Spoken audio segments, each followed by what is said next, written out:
produce dopamine at its maximum, as measured in what's called nanograms per deciliter, is 125 nanograms per deciliter. Opioids produce a dopamine response of 925 nanograms per deciliter, exceeded only by meth, which produces a dopamine response of 1100 nanograms per deciliter. For years, individuals with opioid epidemic has played out in this country with the detonation of Oxycontin and the Appalachian Mountains in 1996. For years, we looked at this problem as one of profound moral failure by those who found themselves trapped in addiction. What I learned when I rose in government was that that was completely wrong. What we are seeing are the results of a profound neurochemical brain injury expressed by the shutdown of dopamine and serotonin in the brain due to opioid exposure. Ibogaine has the unique ability to restore the brain's dopamine and serotonin production to its pre-opioid exposure levels within 36 to 48 hours, thereby fully resolving physiological opioid dependence with a single administration for 80% of individuals the first time. That number goes to 97% with a second supportive dose. It is extraordinary, especially when you consider the outcomes that are produced by our existing treatment system. Addiction currently, you have two pathways. One is abstinence, and the other is what's called medication for opioid use disorder, or what I refer to as opioid maintenance treatment. Outcomes associated with abstinence treatment are essentially a rate of success of 7%. And the reason for that is because it takes the brain 18 months of complete abstinence from opioids to recover its own individual dopamine and serotonin production. You have to be completely abstinent for 18 months before the brain begins to heal. Ibogaine shortens that to 48 hours. It is something that is not understood, but it's concrete and real. One other thing that's important to mention about its physiological properties. Ibogaine can produce miraculous outcomes for individuals who find themselves substance dependent. Its applications haven't just been successful when it comes to opioid dependency. It is the only substance to successfully meth dependency.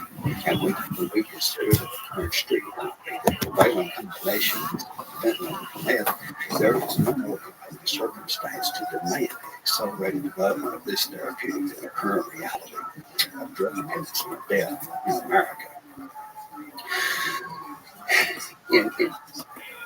The risk comes with misadministration. There is a significant cardiac risk which accompanies Ibogaine. It has the propensity to prolong the beats between the heart, or what is called prolonged QT interval. The fancy word for it is Forsyth syndrome. If an individual is given Ibogaine improperly, it will slow and stop their heart, and they will die. This is a very serious medication, and it must at all times be administered by a medical professional with a background in interventional cardiology, supported by a nursing team that can deliver the administration of atropine to stabilize the heart's rhythm if it goes out of whack during the course of treatment. The other important thing to note is, though that risk exists, it can be fully and completely mitigated by the co-administration of magnesium, a methodology that the best practice clinics in Mexico. I've had the privilege of going to two. The first was previously mentioned, which is an NBO south of Tijuana, and the other is called Beyond, and it is in Cancun, B-E-O-N-D, Both of those clinics utilized the administration of magnesium in order to prevent the development of torsades. I explain all this to say to your audience, do not, under any circumstances, try to order Ibogaine online for self-administration. Do not free venture out into the world and for any old clinic. Be very careful and selective. Their informational websites, one is maintained by a lady by the name of Julia Mulligan called Intervention Navigating, which has a list of providers. As I said, I have been to both Ambio and Beyond. They are clinical operations that adhere to the absolute best, highest standards of safety. And you want to make sure if you have a fund that your center has in place that recognizes that I begin is the very Welcome, best Aswan. possible beginning which you can give it. Oh, Short-term I'm working on a project, my friend. I hope you're having a good day. associated with addiction. Thanks, Big Dog. Is comprised of highly credentialed physicians. Robots that I'm making for Twitch, and I just have to program them.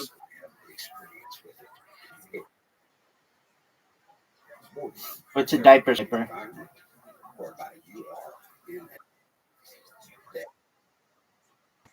No.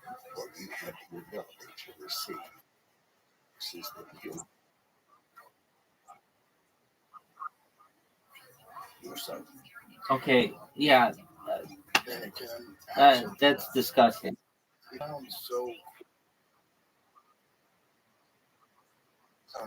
appreciate that. So beneficial that it's taken so long. Thank you for broadening my lexicon. And we're still with the repercussions of. How are things in your neck of the woods? Everything good? Is it all right?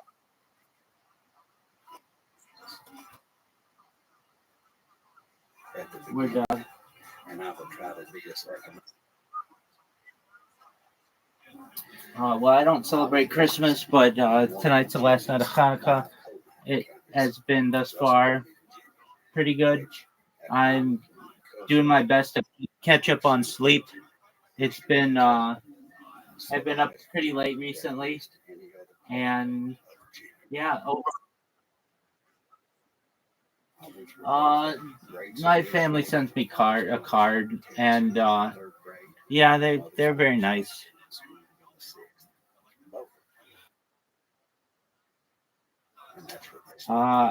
No, I don't know. You don't know. I don't normally do that. They know that I'm very poor because I'm not employed, so I don't have the ability to just buy them things. When I was employed, I certainly, but as of right now, I don't have the money to buy gifts for them. My first memories as a child were of screaming, cussing, and chaos. I can remember who lived. Sure. Well, I had savings, and I sold my car, and then like this summer, I worked on a couple projects for some cryptocurrencies, and they paid very well. So I made thousands of dollars doing that. And if I have to, like probably this spring, I'll have to do another project or two to make enough money. And my rent's about $1,000 a month. So, well, it is $1,000 a month. And then, I've got food costs and stuff, but I do my best to keep my any kind of bills down. So like I don't have Netflix, and I don't do Hulu, and I don't need car insurance anymore. And so overall, each month my costs are about between like $1,300 and $1,500, and so I just have to plan that out. And usually I can do a project for anywhere between a few $1,000s to up to like $120,000, and that just allows me to live. And I've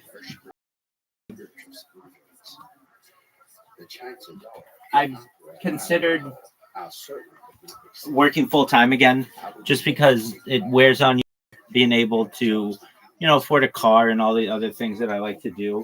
But this takes up a lot of my life, the live streaming and the programming of the bots and entertaining people, not necessarily entertaining people, people coming in, talking to them about my project. So I haven't had to be put in that position, but I consider it. I consider going back into the workforce, at least like remotely. But as of right now, I at least have a few more months that I can do this. I have a few months of savings, and I buy a little bit of cannabis every now and then, and just gets me by. And I don't have, fortunately, like any major medical issues. I don't need any. I don't need any like medicines, and I don't have any major doctor bills, so that's good. When it comes to my glasses, like that's a little bit of a cost that I have to do every year. And trying to think of like what my other major bills are.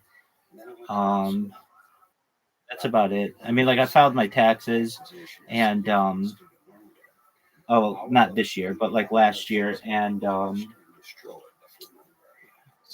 like I didn't make a whole lot of money, so I didn't have to necessarily pay anything in taxes. But yeah, generally I'm in projects, and sometimes people in cryptocurrencies ask me to do projects for them. Nothing major, but a few $100 here or there doesn't hurt. Absolutely.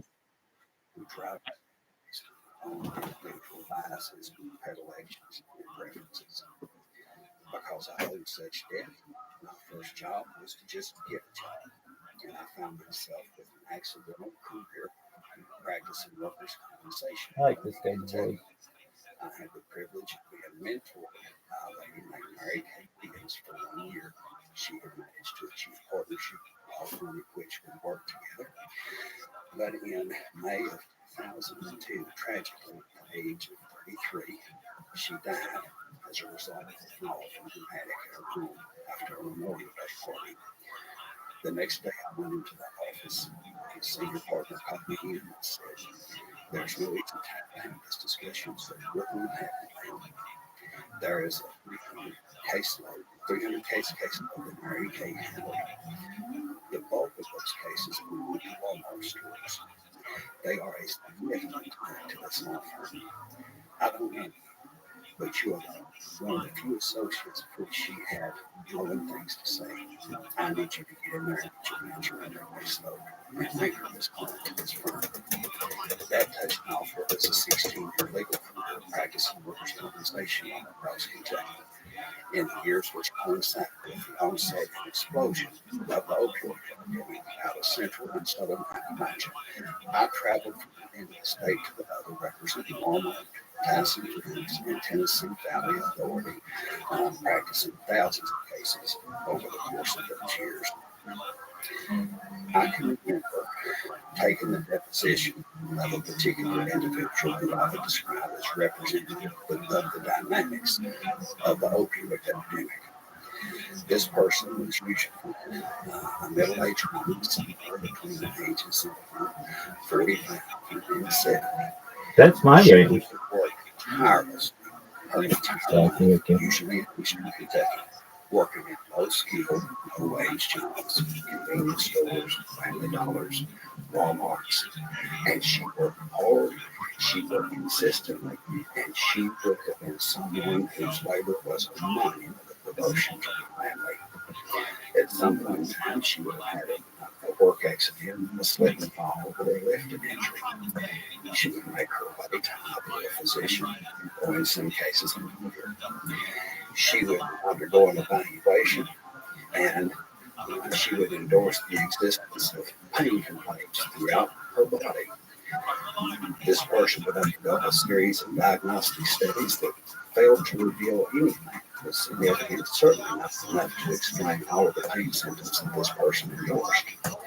As a young lawyer, I took this lady's deposition probably 30 or 40 times, and I would get them to speak to their pain, I would get them to speak to their debility, and then I would pull out their medical records, which demonstrated that CT scans, MRIs, electrodiagnostic studies, all had failed to reveal any objective physiological explanation for their complaints of pain.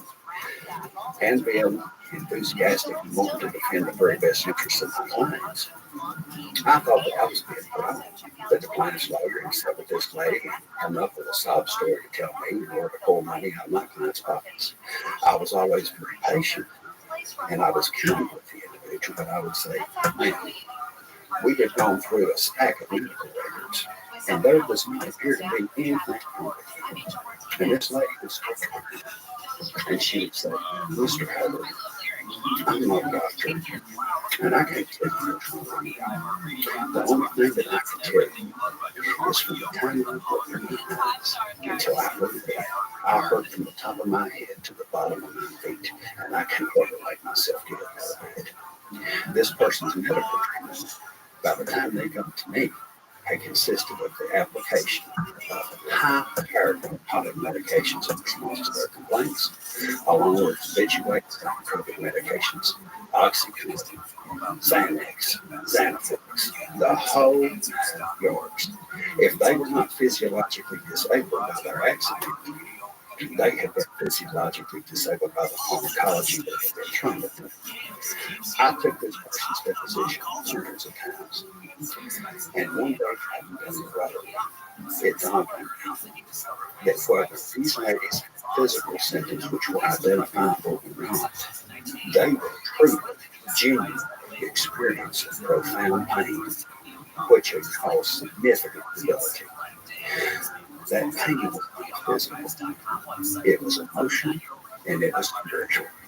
These ladies had worked lifetimes looking at dead end, and at the time that they had their work accident, it was the straw that made the camel's back for anything they had of a future defined by dignity and autonomy, and their hope had been broken, and that broken hope came through as profound physical pain that was rooted within their spirit. By virtue of my connection to an expert who I had utilized in my workers' compensation cases, in December of 2016, This guy's very well spoken. a member of the then administration of Governor Bevan, and they were looking for an individual who could come in and look at the state's Social Security disability system. That's a federal program that exists to help individuals who are disabled as a result of either physical or mental maladies. And while it's a federal program, it is administered by the individual states. And I was asked, what do you know about Social Security disability? And I said, well, not much. I know every workers' compensation goes hand in hand. And I know that Kentucky, for as long as everyone has known, has a significant portion of its adult population receiving that benefit. We've been second only to West Virginia for at least 30 years. And they said, well, we're looking for someone who can come in and evaluate the system, understand how it works, and understand why Kentucky has so many people receiving it. Is this a job that you think that you can do? And I said, I don't know, but I'm sure give it my best try, and it's an honor to be considered. I'll take it. So in February of 17, I went in and began to lead Kentucky's Social Security disability system. My first job was to understand why things were the way they were. I assembled a team of high caliber immigrants who had Come on, you little bitch. decades of policy experience with the Social Security disability program. And I wrote down 19 different statistical metrics that I wish for us to evaluate around Come on, dude. the Social Security disability program, as well as different socioeconomic factors which were unique to Kentucky. And in October of 2017, we issued what was the very first of its kind retrospective study of the evolution of the Social Security disability program in Kentucky, covering the years 1980 to 2015. And here were some statistics that were the highlights of that report. Between 1980 and 2015, Kentucky's population grew 20%. Enrollment in the Social Security disability program grew 229%. Childhood enrollment. Now, these are children who are under the age of 18 Most of them come from highly impoverished backgrounds where there's very little opportunity to have what we consider to be conventional healthy childhood. Childhood grew 449% over those 35 years. We hardly know the statistics with the state's Medicaid database, which track the issue of every single Damn, nail down. habituation. You had a lot of potential. SSI Medicaid population between 2001 and 2015, the issuance of prescription opioids to adults within the Social Security disability system grew 210% from 47 doses per adult to 107 doses per adult. The issuance of habituating psychotropic medications to children, whether it was amphetamine, whether it was an antidepressant, create physiological dependence, grew 168% from 275 doses per child to 457 doses per SSI Medicaid child. My first month on the job, we had the Social Security Administration's federal liaison, the state of Kentucky, come in for what was called the home agency visit. This was a semi-annual review of the state's Social Security disability program, a way in which it was meeting federal performance standards. I wish that I had had a recording of this meeting that occurred, because this person gave me a gift of truth right off the bat. I assembled the management team. Come on, baby. I was sitting at the end of the table, and this person began by saying, folks, claims are down, and that's bad, because claims equal budget. I came to learn that the Social Security disability program was not necessarily primary for the benefit of the Social Security disability recipients. It was run for the perpetual expansion of the SSA's home dollars, and that Social Security disability benefits represent 16% benefit package within the system. It consumed 45% of the agency's budget. In order to get more money, you must have more recipients, despite the nature of those outcomes. I came to also read the state's child support enforcement system. Within that goal, it was perceived that the state was not delivering child support payments to children. It is the largest single anti-poverty program, not just in Kentucky, but in the country. Payment transfers from an obligated parent to the custodial parent. It was believed that there were deadbeat dads who were just not paying the bill. And what I came to find out was that those officials who were responsible for running the program, and in Kentucky that was 120 individually elected county attorneys, in fact had some systemic issues. There were a cohort of county attorneys who were running that program perfectly. There was another cohort that were running it with some degree of success, but not necessarily at top performance. And then there was a cohort that were running our operations poorly. I discovered that in the cohort of 117 elected officials, 40 of them owned their own property, which they then turned around and charged the child support program rent. Essentially, federal and state tax dollars and rent payments were going to allow for the transition of private real estate equity interests by elected officials at the county level, something that was immediately when I came into that job. Governor Bevan lost his race for re-election in 2019, and because of some measures that were taken to bring accountability, transparency, and performance expectations to the child support program. Come on, baby. I was terminated Work from it. the job on our wanted day one the administration of the newly elected Kentucky governor, and he was here. I was picked up by a gentleman who was my dear friend by the name of Daniel Cameron, who had been elected Attorney General in 2019. He asked me to run for this office of Medicaid fraud and abuse control, a law enforcement office which investigates and prosecutes medical providers for being engaged in fraud against the state's Medicaid system. This coincided with the onset of COVID. I brought in a deputy by the name of Matt Kleiner, who was a Medicaid policy expert, and over the course of 2 years, Despite the shutdown of the state's court system, we doubled the number of criminal indictments and convictions of medical providers in the system. A significant portion of that caseload was comprised of providers of opioid maintenance treatments who were using our clinics, which were intended to help those who were struggling with opioid addiction, as glorified drug dealing operations, which fomented the diversion of suboxone in every little town and county in Kentucky. And it was an eye-opening experience to recognize the predators within this universe of operation that was supposed to be restorative and helpful to people in recovery. Because of the way in which I believe I had developed a reputation as a no-nonsense, get-it-done public servant, the Deputy Attorney General at the time, his name was Mary Dove, asked me about any interest in running the state's opioid commission. The Kentucky legislature had set up a framework to administer what is now $1 billion in settlements. Come on, baby. I got a good feeling about Zen.edu. For their role in the creation and perpetuation of the opioid epidemic. While the people at home are wonderful and beautiful, there's no way Baycott in. No way. Because of how not in a million fucking years is it Kentucky state government has functioned since the end of the Civil War.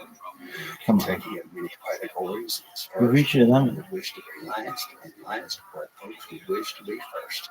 It has one of the highest rates of childhood poverty in the country, one of the highest rates of child abuse in the country, one of the highest rates of corrupt incarceration in the country, one of the highest rates of child sexual abuse in the country. All of the tender material that is necessary to create the devastation associated with the opioid epidemic.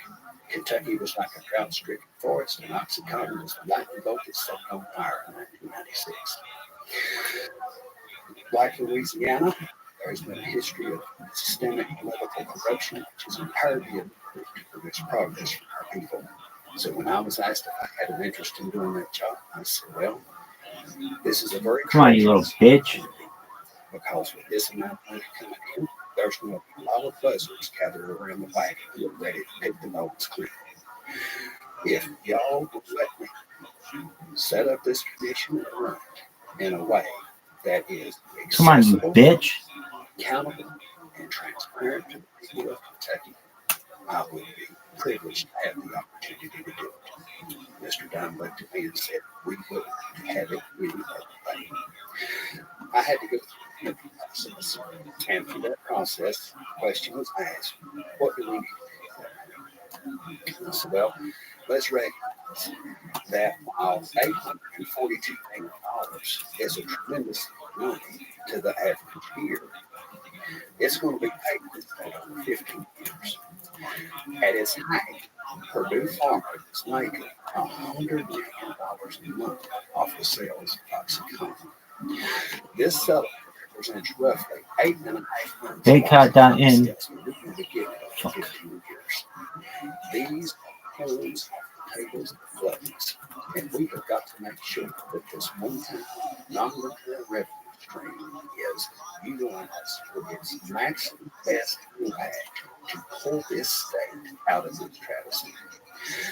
And I said, living the dream, Caspian. See, we've gotten a lot of people in here today, and that's good. I don't know what has caused it. It could be from Discord, though, or not Discord. Kick or not Kick. Fucking, I apologies. Twitch. I'm not sure. I think 2 of them did come from there, but I wasn't able to confirm that. I just know that they saw a podcast that I was on, and we had my friend Apollo came in here. He's the guy who came and visited me, and he's the one person who's been in my house. And then we had Ass Munch has been in here, and we are we had some other people in here just randomly. So that's good. I am excited to get this Discord bot or this Twitch bot going. Like I got it working really, really well once I log in, but I've run into some issues. Twitch is really good at blocking temporary email addresses. They're excellent at it. And that causes me all kinds of issues. So I'm trying to find a really good temp service that basically works every single time. And if I'm not able to find it, that's okay, because when the Twitch bot works, it's so good. And here's why it's so good.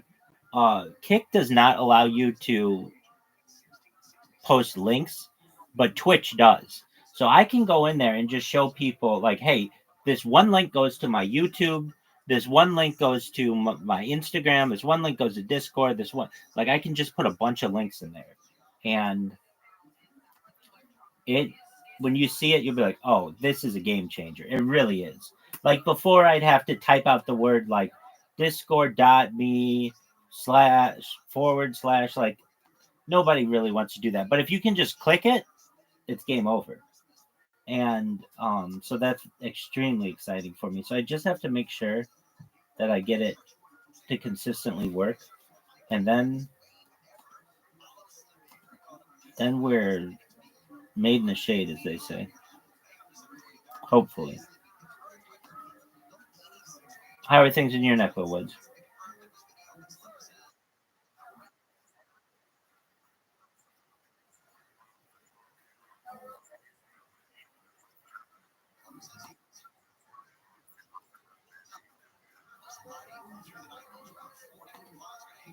Okay, what did you say to him?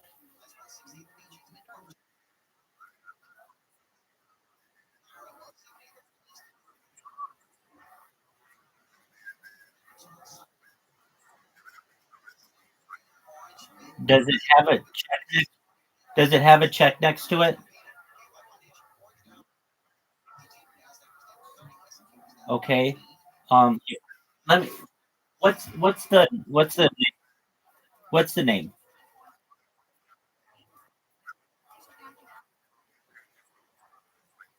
No, don't send it to me. Don't send it to me. I don't want to let it skew my results. No, he's real Jay Goldblum. Wait, hold on. Maybe not. Is it the real Jay Goldblum guy? I mean, Jeff Goldblum, if he was on Twitter, would have more than 11,000 followers. He'd have millions of followers. So let's just see in comparison what Jeff Goldblum's um, Instagram looks like. He's got 2.7 million followers on Instagram. He's going to have more than 11,000. 2.7 million versus 11,000 on Twitter. He just doesn't use Twitter and somebody's impersonating him.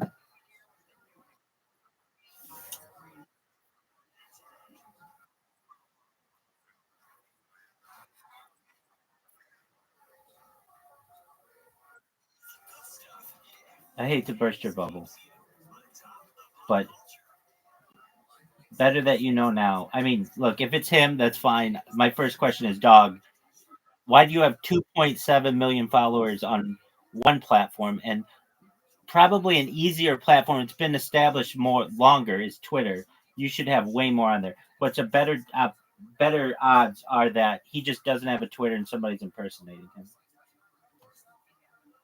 Plus, like, I don't know, the way he, like, what's going on, Earthling? Like, huh? Dog, you know, exactly. It's an impersonator.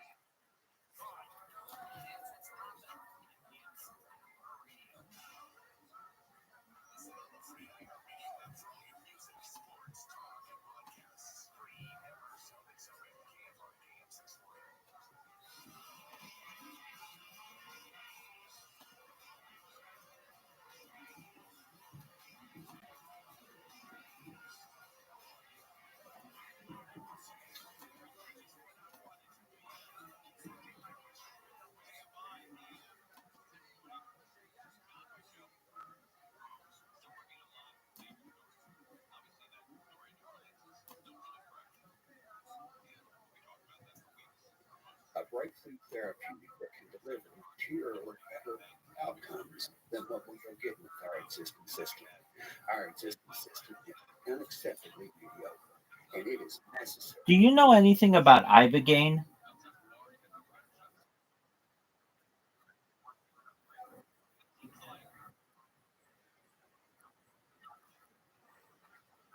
Right. Um. So this is the newest Joe Rogan. We've got a few of them to watch. Um. He's got former Governor Rick Perry from Texas, and this other guy from Kentucky. This guy's, I think, a lawyer. Uh, he's from Kentucky. He's very well spoken, and they're basically like, this is a miracle drug. Like, all these veterans are on it, and it gets them off of opiates, and it's basically that the fight between trying to get people drugs that work for them, like ibogaine, and them being Schedule Ones, and trying to get them off of Xanax and fentanyl and opiates, and so it's pretty interesting. Um, I am. Let's see if this works.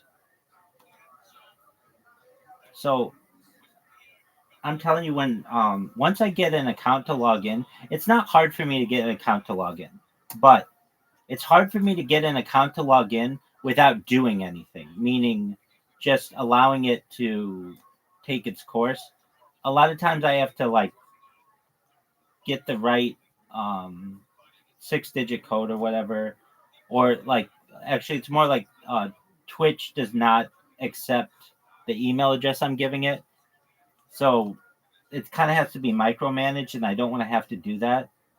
So I'm working on that. But man, when this thing spams, it's as good. It's better than my Kick one. And the reason it's way better than my Kick one, because all the links are hyperlinked, or just about all of them. And if anything, you can just copy it and paste it into a browser. Like, there's no doing that on Kick. And you can use up to 500 characters. So I write like a huge thing. I talk about anti-gravity and alien disclosure and just things to get people's attention. Nothing too in depth, but so when it's all ready, I will show you. I've shown some people when it's working, and it's pretty impressive. But that's what I'm doing. So I'm going to focus on that, and you do you. But if you need me, I'm here. And it uh when it works, I'll let you know. To change generational dynamics to improve upon what we have. We've got to live with the Manhattan Project opportunity to pioneer therapeutic breakthrough for opioid addiction. And I said, I don't know what that is, but I'm open to looking. In 2018, I came into knowledge of the psilocybin mushroom and the way in which it has profound impacts on people's history of anxiety and depression, in the case of me in particular, my family's history, alcoholism. And I thought of developments around its research applications over the next several years. I came into contact with an author who goes by the pen name of Juliana Christina, who wrote beautifully about her own experiences with psilocybin mushrooms that helped her overcome a life anchored in anxiety, depression, and a near-fatal eating disorder. On July the 20th, 2022, I reached out to her and I said, hey, this is who I am. I've been given this child. What can you tell me about the universe of psychedelics and whether there is anything that shows special application and impact for opioid dependency? She said, have you ever heard of cocaine? I said, I haven't. She said, I'm going to put you in touch with a woman by the name of Juliana. You tell her that I sent you and ask her to tell you her story. So I reached out to Juliana, told her who I was, and I said, tell me your story. Juliana proceeded to tell me about her life with addiction as a young woman. She herself had been a heroin addict. She had been incarcerated. She had been homeless. And at one point in time, she moved to Colombia to teach English as a second language. And while there, she discovered that Colombia has open pharmacies that are unregulated. She said that she was able to go into a pharmacy and collect as much of what she wanted whenever she wanted. And she did. And she said, one morning she woke up and looked in the mirror and she said, I knew that I was going to die. This was it. And I was desperate to give myself a chance to live. And she said, I had done every form of treatment that was known. I did abstinence. I did Suboxone. And she said, but they didn't tell me about Suboxone was if you try to take yourself off of it. Suboxone withdrawal made my heroin withdrawal look like a cakewalk. It was one of the most horrific experiences I ever had in my life. She said, I found about this Ibogaine called alcohol, this alkaloid called Ibogaine through online internet research. And No fucking way. Was that there are a number of operations that operate through the underground that don't necessarily adhere to the necessary safety practices to ensure that this treatment can both be safe and effective. She said, I made my way to Guatemala. I was in the hands of a practitioner who didn't know what they were doing, and I was given double the dose that I should have received. She said, I went into cardiac arrest 6 times and nearly died. She said, I remember waking up in the intensive care unit at Guatemala Hospital, and she said, I felt the best I've ever felt in my entire life. Juliana put me in touch with a lady by the name of Adriana Kircher in New York City, who ran a boutique law firm called the Plant Medicine with her. Adriana and I had a brief introductory conversation. And I told her, I said, I want to learn as much as I possibly can about Ibogaine. I've spoken with Juliana, and this sounds too good to be true. I want to know if there's any legitimacy about this, and if so, perhaps what the state of Kentucky could do to move the needle on its development. She said, I have a Rolodex of people that I think could be helpful to you. Who would you like to meet? And I said, well, I don't know the names of folks around this. I can just give you generally the category of folks that I would love to be able to speak with. I need to know who the foremost academic and medical researchers of this compound are. I need to understand the existence of any activist organizations that would have particular cultural relevance to Kentucky, profoundly politically conservative and religiously fundamentalist state. And I said, finally, I need to know whether there are any philanthropists who are willing to support and have an interest in an opportunity that may exist around Ibogaine. She said, all right, let me get to work. She said, would you be willing to travel to New York City and host a dinner party for you? And I said, yes, but on one condition. I said, I work in a deep, politically conservative office, and I'm pretty sure I've got some people around me who are ready to cut my head off if they knew I was even sniffing in the area of psychedelics for a potential treatment. I said, if I come, this has to be done completely confidentially, and everybody must take a vow of silence until such time as I can decide whether or not this is something to present to the office. My wife and I, one of my close friends, by the name of Scott Holmaker, who was also an advisor to the convention who I brought in, traveled to New York City on December 5th of 2022. On December 9th, we had this dinner party. I met with these individuals who were gathered, researchers, philanthropists, veteran activists who were gathered around Ibogaine, as well as the application of other psychedelics for the treatment of war-related trauma. When I got home to Kentucky on December 11th, they opened up their networks and put me in touch with Amber and Marcus Capone, Dr. Nolan Williams, Dr. Kenneth Alba, and all other folks who have gathered around Ibogaine to push for accessibility in the U.S. medical system. On January 31st, 23, I gave a presentation to a peninsula panel, and I said, I believe we have found Kentucky's Manhattan Project opportunity, and I laid out what the concrete realities are of Ibogaine, and they are 3. Number 1, it resolves physiological substance dependence on an accelerated time frame in a manner that frees an individual from the physical consequences of their dependencies. Number 2, it has a profound psychological effect for the individual, whereby on the back end of treatment, having been physiologically restored, they have a sense of ownership over their self and their future, whereby they will live a life that is defined by choice rather than compulsion. And that is a fundamental quality that one must have if they are going to rebuild their life.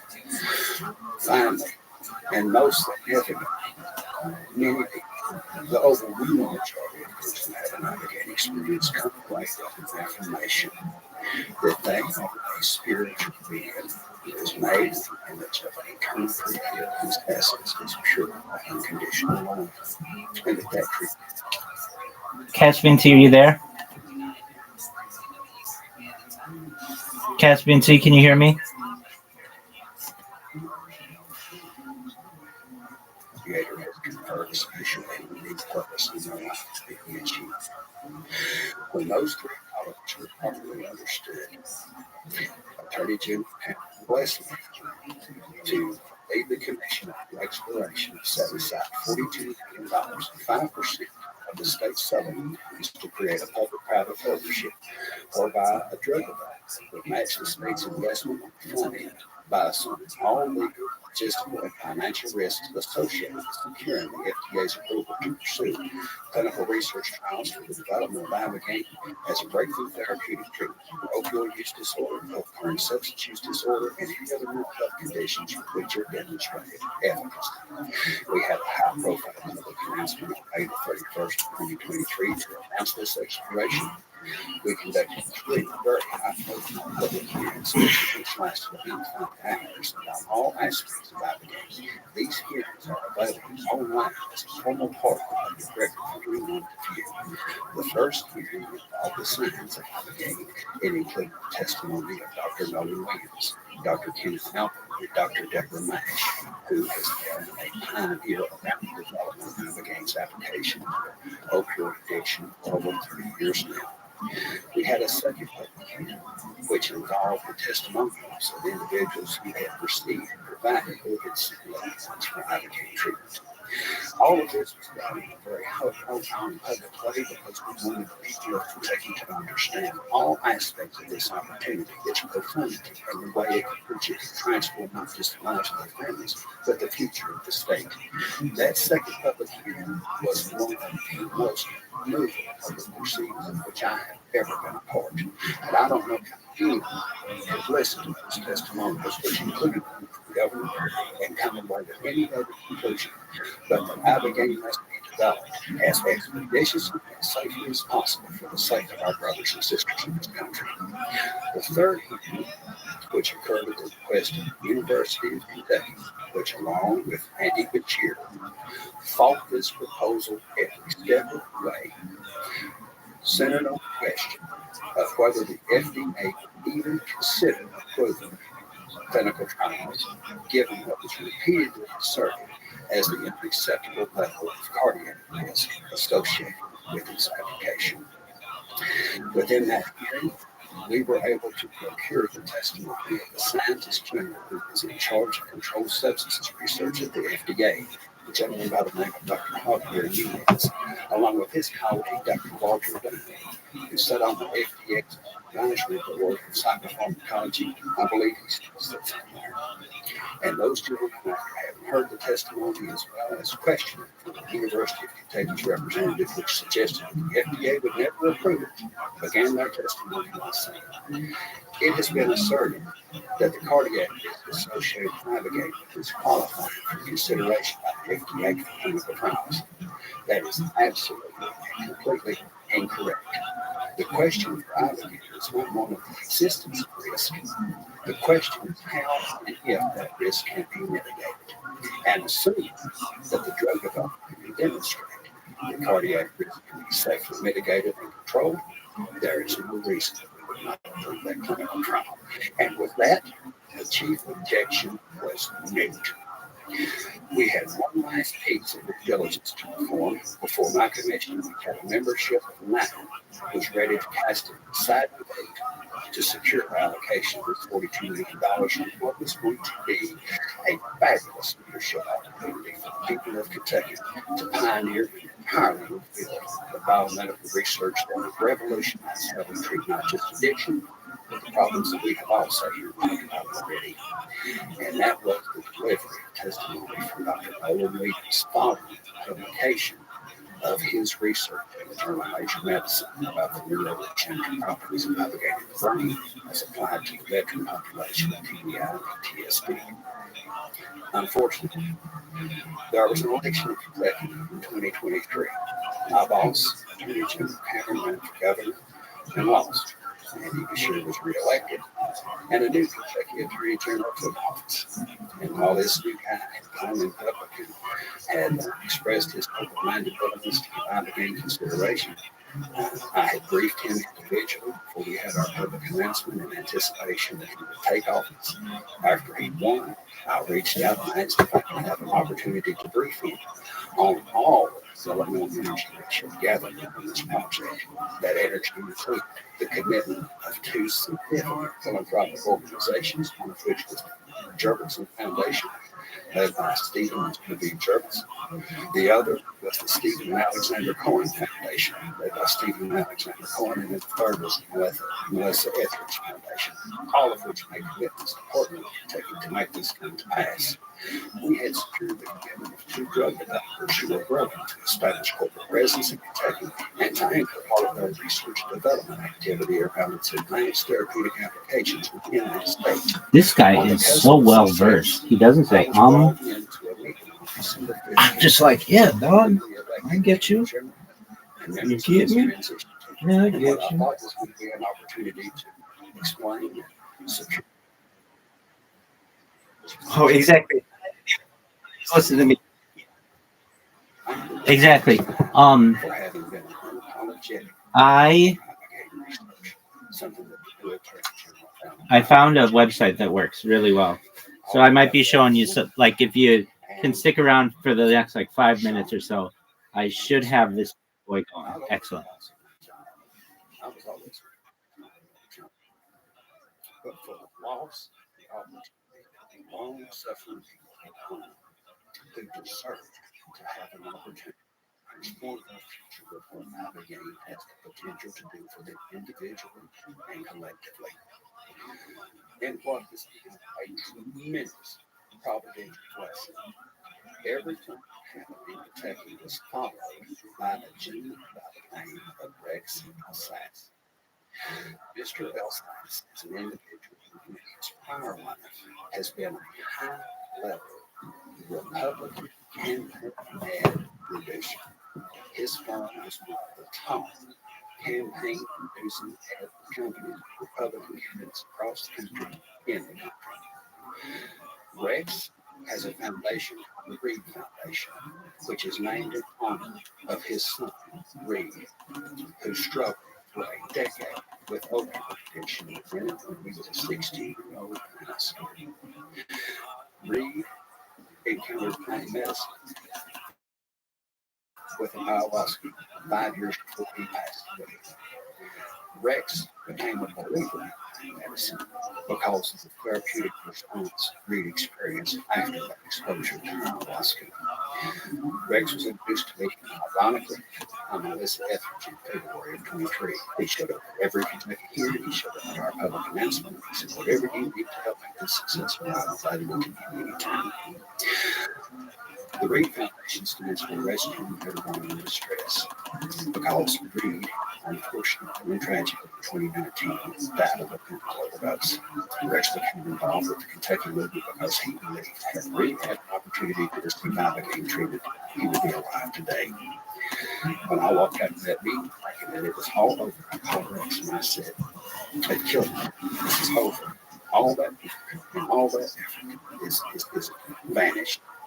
He said, "If I can procure opportunities for you to speak to what Abigail can do to other elected officials across the country with whom I have relationships, would you be willing to work with the foundation so that we can attempt to preserve what has been done here and transplant it to a state that has leadership with the vision and courage to complete the job that you have begun?" Joe, at this point, I had staked everything that I had done by way of reputation and by way of knowledge on this opportunity. I came just as Governor Perry to believe that this was the opportunity of a lifetime to generate tremendous progress on behalf of everyone who needs all the support and power that Abigail can deliver. I said, this is the mission of my life, and I will go anywhere, talk to anyone, and do whatever is necessary to keep this alive. And thank the Lord, the leadership Governor Perry and his allies. Here we sit on the cusp of an opportunity for the state of Texas to finish the job that was begun in Kentucky, and I hope and pray with all my might that is exactly what we see happen over the course of the next 5 months. Well, that's an incredible journey. What what are the steps now? What are the steps that need to be taken to implement this in Texas? So, if you'll recall, I think 4 years ago, Marcus and Amber were involved with Marcus and Amber firm were involved with the passage of a piece of legislation in Texas dealing with psilocybin clinical trials there, and there was some concern that it was not going to. It generally takes about 3 legislative sessions for a controversial piece of legislation to get passed in most cases. We actually passed that first bite of the apple, so to speak. Alex Dominguez, who was a Democrat member of the state house, carried it. I helped. Marcus Luttrell came and supported it, as did Morgan. And I think it passed 142 to 8 in the state house. And I think it passed the Senate without any opposing votes. And it became law. And so we have already had a record that the state of Texas, a conservative red state, would support the use of in case of psychedelic plant medicine for the treatment of veterans. So we had this record of already supporting this.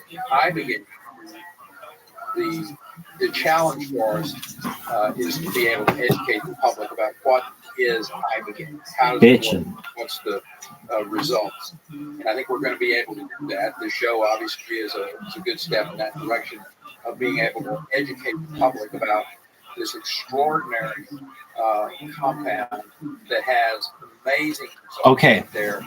Caspian Sea. Are you ready? I'm my own way. I really like these macros. I mean, I think they could be used so much, like, to make little jobs around people's lives so much easier. I know why companies don't want you to know about them, because you can spam and you can utilize loopholes, and you can even make money off of them by using a crypto faucet. Okay, here we go. Well, just give me a second. I don't know if you're gonna know the reason for this. I highly doubt you do, but you never know. If I go to Twitch and I go to like games, I can sort by lowest to highest. If I go to IRL, I can do lowest to highest. But if I do just chatting, it's only highest to lowest. There's no alternative. You wouldn't have to know why that would be, would you? On Twitch?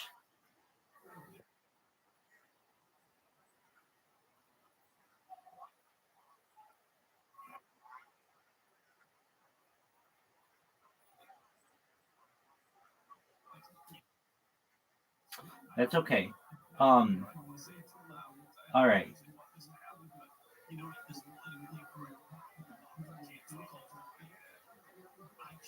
So I am going to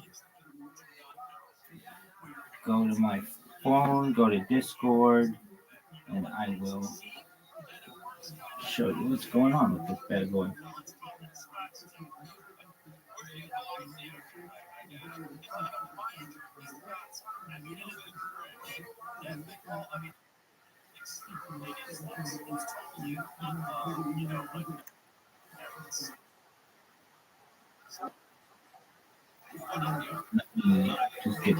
It's not all automated yet, but like the 2 hardest parts are making sure that you have an email address that works every time, and then making it the actual spam word. There are like a couple intermediary steps that I've got to connect, but here we go.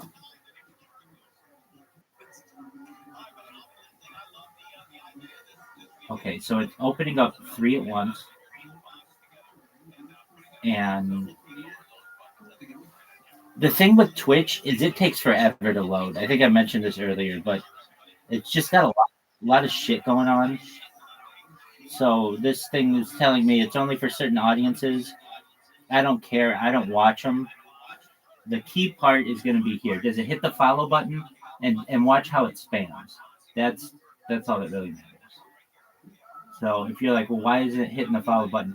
I have to have it like a certain amount of pass so that. But there we go. Okay. So yeah. So if you're like, oh, that was too fast. Yeah. I just have it programmed to move very quickly, but we'll see it work a few times, and then once it does, we will I'll show you what it says, and it's like they're links, which is like incredibly powerful for me because then you don't have to like be like, well, what is this random website? Discord.me/rabbi. Like, what is that? Nobody's gonna necessarily take that seriously, but they will take an Instagram link seriously, or YouTube, or TikTok, or my blog. All right, so it's gonna hit the follow button in a second, or it should. Now, another thing, Twitch has a bunch of things that make it so that it's difficult. So it did not work there for some reason, and that's okay. I gotta work the kinks out, but that's fine. It just scrolls to the next person, opens up 3 tabs, and we'll watch it again.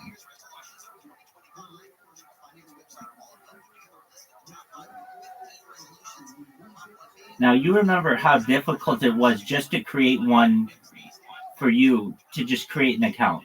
And I even walked you through it. It's very frustrating. But like, I have enough experience with it and motivation. I mean, like, my life is on the line. I need to, this needs to work at a certain point. So there's like no giving up. Okay, so it followed, and then there we go. There's all the shit. Then it goes to the next person, and in just a second, I'll show you what it looks like. I just want to see if it even. Now they have some things to prevent me from doing this, like Kick has, and Kick just stole everything from Twitch. Like what? Like follow me. You have to follow the person for like a day or 10 days or 2 hours or whatever. Okay, so it's following the person, and then it's gonna spam them. Sometimes you have to like have a verified phone number, so that's fine. I'll just go to the next person. That's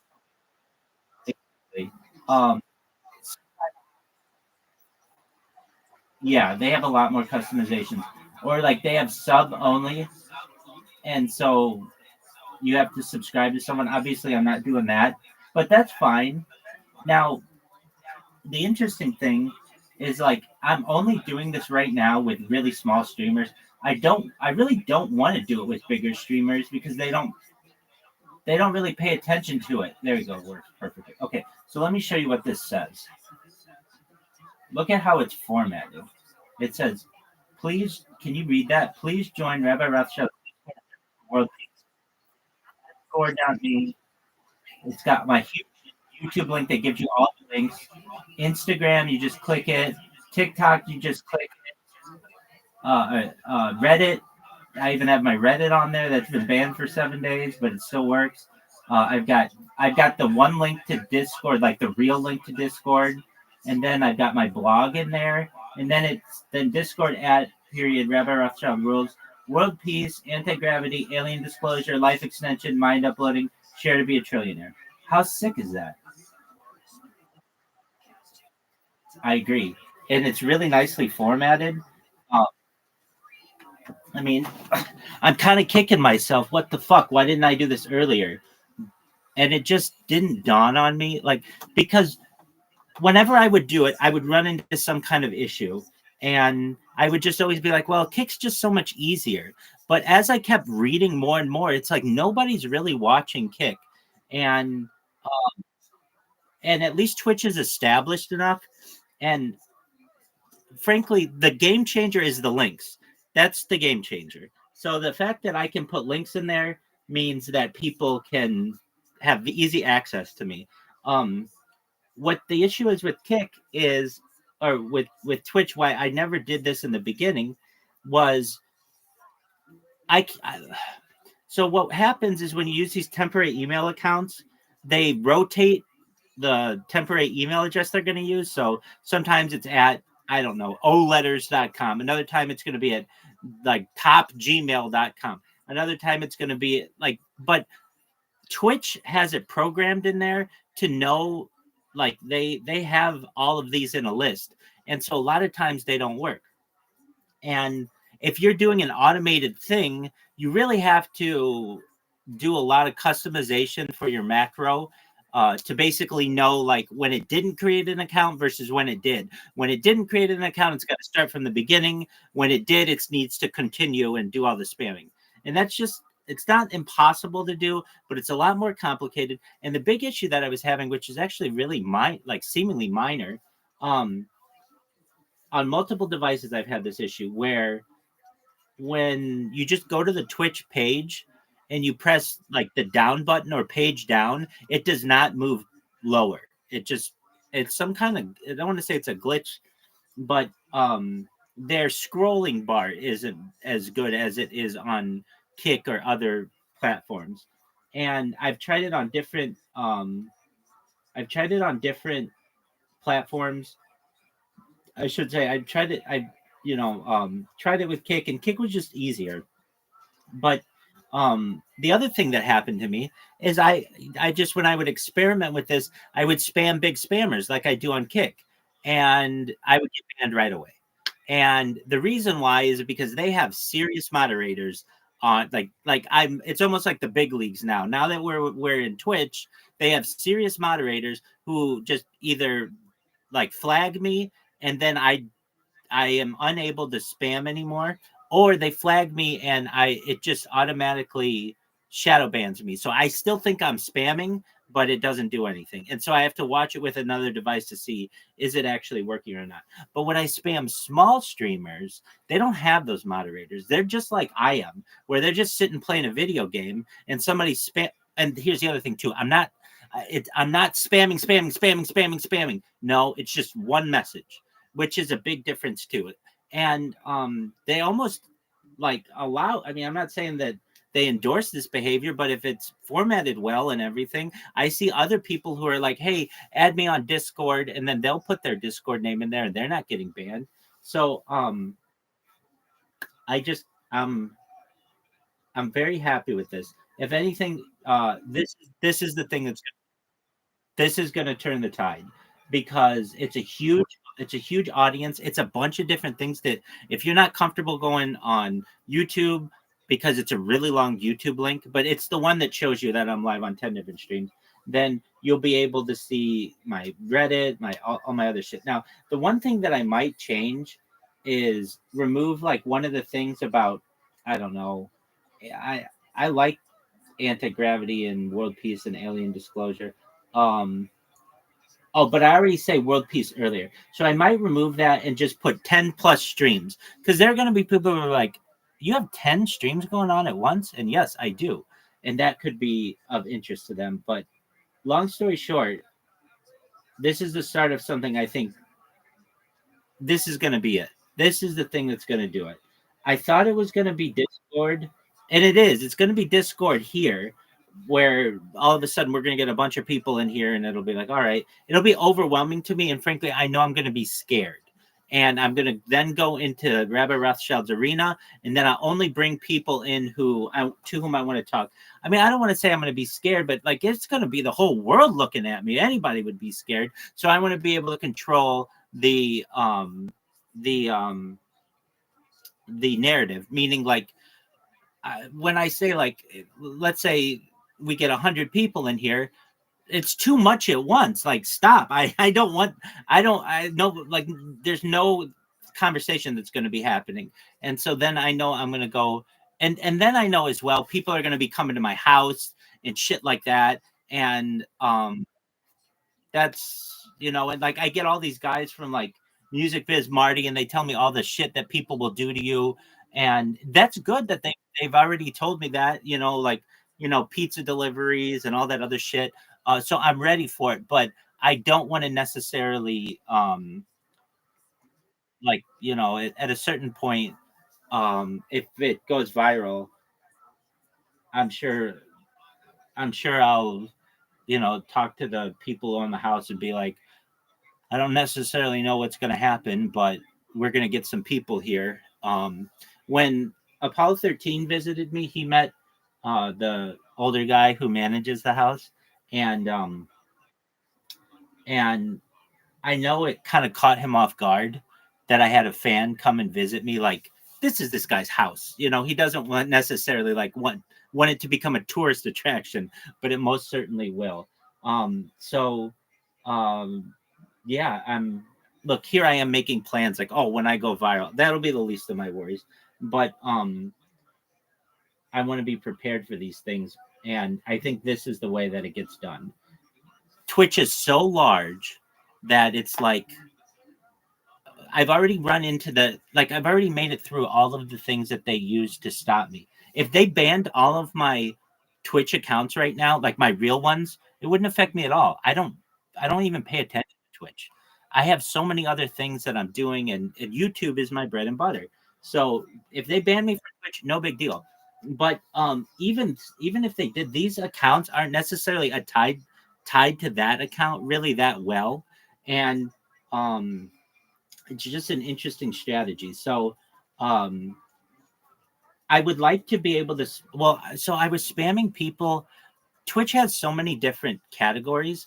So I was spamming podcasters, which I think is a pretty good move, earlier today. And these random guys came in here, and I'm like, how'd you find out about me? And they're like, oh, we watched them. Well, I asked, do you guys know about me? And they're like, yeah, we've looked up some things about you. And we watched a podcast you were on. And I'm thinking to myself, like, all of the easy ways to get a hold of my podcast, like most of my accounts have been banned. So they either got them on somebody else's account, or they are on my social media. They're on like Instagram and TikTok and stuff. And I should have been like, hey, did you guys find out about me from Twitch? But I didn't. I just was excited just to have people here. And we talked for like over an hour.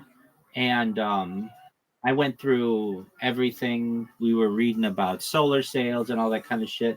And I kept asking them, do they have any questions? Yada, yada, yada.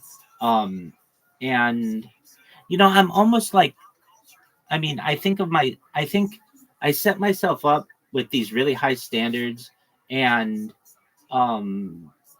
like I know I'm a huge target on the internet, and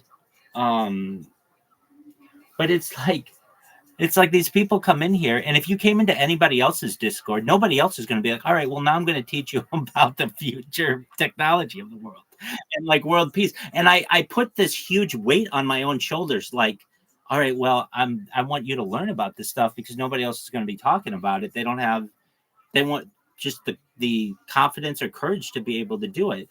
These guys who I was, I don't know if it was today or yesterday, this guy from Fusi's channel was like, he was all on board, and he's like, I'm an ally of yours. And he said, he thought I was really special, and just, those are nice things to hear. But another thing he said that was really interesting, and I agree with him, is that there aren't other streamers who are going to be talking about this stuff. And like, if Aiden Ross came out and was just like, why do I use him as an example? Because he's probably one of the bigger kick people. And if he came out and he starts talking about solar sales and ibogaine and life extension technology, his chat is just going to tear him to pieces. And I don't really have that fear. I don't have to please anybody. I've already been made fun of so much that this is what I do. Like, these are my strong points when I have to talk about those things. And frankly, I will say this: I'm not an expert in really anything on earth. With every day, I recognize how little I know. But all I have to do is plant the seed in people's minds. Hey, about space tourism and terraforming of planets and um, like, and it's just like, oh, if I have one good idea that affects somebody, I've done my job. But I have so many of them, and they're all ready to be listed, and they're like short bullet point things. And if at any point someone's like, well, I want to talk about, like we were talking about earlier today, one thing I like to talk about is a space elevator, but also a lunar space elevator. Now I know that the issue of the Van Allen radiation belts, but most other people aren't as familiar with these kind of things, and so they think it's just an easy thing to do, which is absolutely fine. And I still think that it's a possibility. It's going to take a little bit of work. But when I talk about those things, if somebody has a question about them, I mean, I know as much about lunar space elevators as you do or any other random person. I know the words and I know what it looks like. And I know why you would use it for payloads and things like that. I know, well, I guess I know more than probably most people, but like I know that the kind of wire that you need or the tether has to be carbon, like a really special kind of carbon fiber, and it can't just be like a pole. Like a regular pole would be like it would be like a piece of metal that would bend, especially in high winds and things, and so it's got to be like perfectly strong. And what else? But I mean, there's on the moon, you don't have to worry about the winds, but you're gonna have to worry about micrometeorites and things like that. All right. So with that said, but I have AI. I have AI. So any of these questions that if any of the people have, well, I have a question about lunar space elevators, Rabbi. Okay, what's your question? And they're gonna say, well, what kind of, let's say, tense, what kind of, I don't know, density does the or what kind of yeah, let's just say what kind of, there's a word for which I'm looking, it's a physics word, not torsion, that's a twisting, but tensity, is tensity a word? Tension. Oh, tension. How, like, what kind of tension do you need um in terms of the carbon fiber for a lunar elevator? Dog, I have no fucking, a lot, I could tell you that. So we go to AI and we can get the fucking everything that you have about it. And it's like, I'm absolutely fine using AI for that. And I think people understand. I mean, with many questions that I get, I'm almost, I'm not tempted. I mean, I'm pretty obvious about it. I'll go to AI many times. I'll go to AI even before I give my answer, just to make sure the answer that I want to give or that I think is correct is accurate. And I don't know why everybody else isn't doing that. I mean, like Joe Rogan, not in this podcast, but a lot of times he'll just be like, Jamie, Google this. I would be like, dog, we are going to have like a play by play of ChatGPT on every fucking thing that we say. And if anything is like a little off, let us know. I would want to make sure the record is corrected as quickly as possible. Like basically what, what, what Jamie on Joe Rogan is to Google, Rabbi on Rabbi's live stream is to ChatGPT. Like I utilize ChatGPT as much as he uses it, and Joe Rogan utilizes it as well. But I just, and I know I'm going to get some questions, particularly when the Jewish community finds out about this. That either, I mean, I don't have the whole Bible memorized, and I'm about futurism. And frankly, if you want a rabbi who is going to be online and talk about the Bible or Torah, I will tell you the rabbis that I go to, and you just watch their streams. If you have a certain question that I don't know, then even if I do know it and I just want to be sure, I have AI resources that I can use, that I will use, so that we get the right answer every single time, better than any rabbi in the history of mankind. Better than any rabbi in the history of mankind. So I know I'm going to get some shit for it.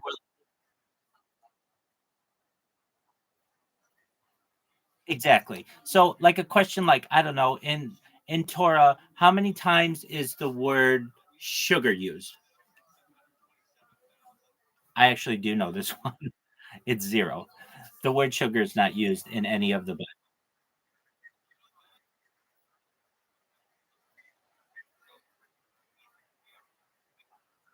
It's absolutely. So so there's going to be some rabbi who has written a dissertation on the amount of times that milk and honey has been used, but I perhaps haven't read that dissertation. So what am I going to do? Let's find out the answer. How many times is the word honey used in Torah? And I don't use Chat GPT for this. There are Jewish sources that we have to be able to do this. And so when if they want to criticize me and they're like, oh, you're just going to Chat GPT, it's like, no, actually I'm going to a Chabad endorsed resource. How many times is the word honey used in Torah?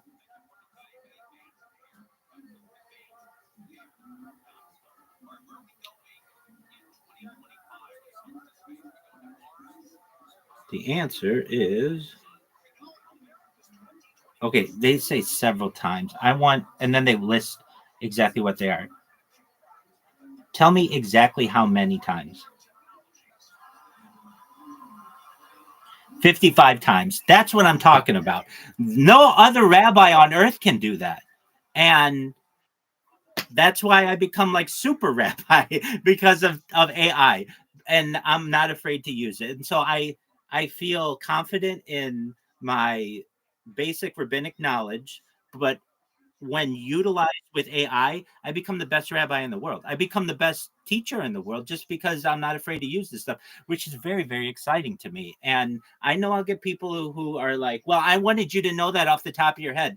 Dog, I've been talking about solar sails and ibogaine and faster than light travel for the last 3.5 years, 4 years. I'm a little rusty when it comes to some Torah knowledge. I mean, I remember as much as I have in my education and my rabbinic studies, but um, we're at a point in society where I have a tool that basically makes me better than any other rabbi, better than their rabbi, better than the best rabbis of history, and that's a really exciting uh, opportunity. So I feel like when people come in here and they're gonna wanna quiz me, especially like on my Hebrew. And what's beautiful is I have my universal translator here that not only allows me to speak Hebrew, but I can speak Yiddish and I can speak every other language too, which no other rabbis are going to be able to do, or they're not going to be able to speak, 30, 40, 50, 170, 175 different languages like this thing. And it's exactly what essentially it's exact it's exact vocabulary for what needs to be used. וזה בדיוק מה שבצם זה המדויק לו. זה לקח את אוצר המילים המדויק שלו למה שצריך להיות. And I understand that they're going to be like, well, that's just Google Translate. Dog, what else do you want me to do here? You want me to fucking, spin plates? I mean, I'm just a regular person. I am not a and you basically exactly and you basically exactly and you came into my world like I'm not here to I don't have superpowers. I'm a human just like anybody else, but I feel very strong in what I'll be able to do and what I'll be able to teach, and we're going to learn a lot. And you can tell this new bot gives me a lot of confidence. And so with that, we're going to let it run its course. And it's not perfect yet, but it doesn't necessarily have to be perfect. I can program it so that it like what I needed to do is to do like a big cycle. So what do I mean? It creates an account, it spams, let's say 150 people, and then it closes everything and creates a new account. That's the ideal spot. And so once I get or if I get to that, which I'm fairly confident I can. I got through the two major humps. One is getting a consistent email address, and two is having it work to spam. So I did run into an issue where Twitch was like, you've created too many accounts in 24 hours. Okay, fine. I just had to change the VPN, and it allows me to do that again. And, those are things like, this is another thing. Twitch has never seen somebody like I am, who I feel has as much knowledge of these systems to be able to spam them as much as I do. So I'm I'm pretty happy, and I have two other devices that over the course of the next, I'll give myself a week, but once I get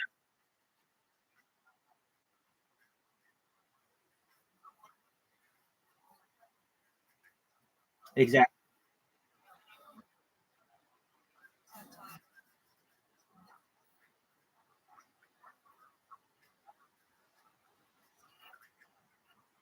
Absolutely. Yeah,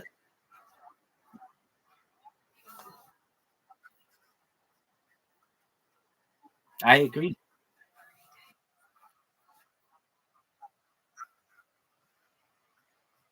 Exactly. I absolutely agree. Did you ever see the movie Catch Me If You Can, starring Leonardo? Yeah, exactly. So it's the story of Frank Abagnale. Exactly. And at the end, he gets caught.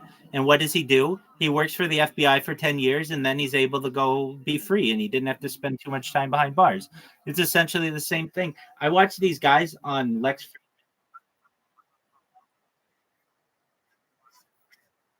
Exactly.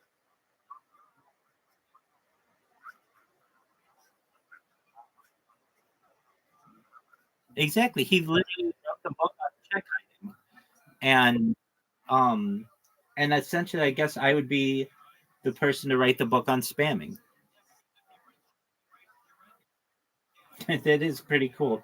And I see this, um it's interesting to me. Even if I didn't have all this archived, like I without sucking my own dick, I'm a multifaceted individual. When a random ass person comes in here, I can speak to them in any language, I can answer any question that they have, and there's an archive of my life. Like that makes me, I think, a special person. And um what else do you want? What like I again, I don't know. I'm not an expert in anything. I don't I kind of don't think anybody is. Um and essentially though, what more do you want from me? Like at that point we're going to be having, I mean, it'll be, we're going to blow up. So um what I have to do with this system is put some not final touches on it, but get it so that it works like a perfect circle. I'll give myself till tomorrow to do that. It's spamming right now. I just wanted to spam for a while because I hadn't been doing that. I want somebody to come in here and be like, "Yeah, you spammed my chat." Oh, I know what I wanted to say. Um, I can choose what to spam. So I was spamming like podcasts and um here's the thing. I wish there was a setting, and I really would turn the setting on where it wouldn't show me people who are not 18. I'm not showing them anything wrong, but I just would rather not spam people who are not 18. But they don't have that. And some of these smaller streamers are just kids playing games. And but there's no avoiding that. It's like basically I have, if I had the setting though, I would really want that. And that's something I would ask for in the future for these companies. Just one setting. Just don't show me anybody who's not 18. And just like when you're a kid, you have like don't show me not safe for work stuff. As an adult, you should have don't show me stuff for children. And if anything, they're um like I'm not, even what I'm sending, it's like it's not bad. It's just my social media, and um if anything, uh I'll it's just something.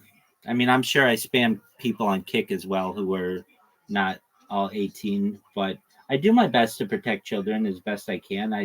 I just don't want to. Yeah, exactly. But one of the things that I would ask for immediately from these companies is, hey, there are. I saw a girl. She had this thing on Instagram or something, and it was like NADC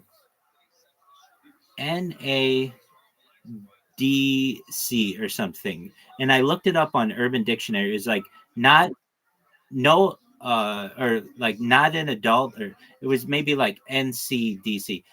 Not or wait.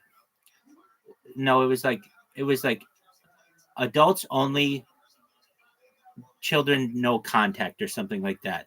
But what, like, I've seen this before, basically like where people are putting this in their profiles because they want that feature, and I just don't understand why it's not a feature. But I'm able to choose what I want to spam. So for right now, I'm just going to spam ideally I want to spam just chatting, but for whatever reason they don't have that ability, and their IRL streams are not like not like Kick's IRL streams. Kick's IRL streams generally mean people are outside, but these are like long cameras of like 25 hours worth of footage just looking at a beach that nobody's looking at. I need ones where somebody's playing and they got text to speech on and all that other shit. And that's so funny. So many people on Twitch have text to speech, and so it reads my whole message. It'll even read the addresses and everything. So we'll see how it goes. So it's kind of like we're fishing right now, and we're just waiting for somebody to come in here and be like, "Hey, I'm from Twitch." If it happens tonight, great. If it doesn't, it'll happen. That's how we got a flash light, and we got Afirmatia, and all the other people who know about me from Kick.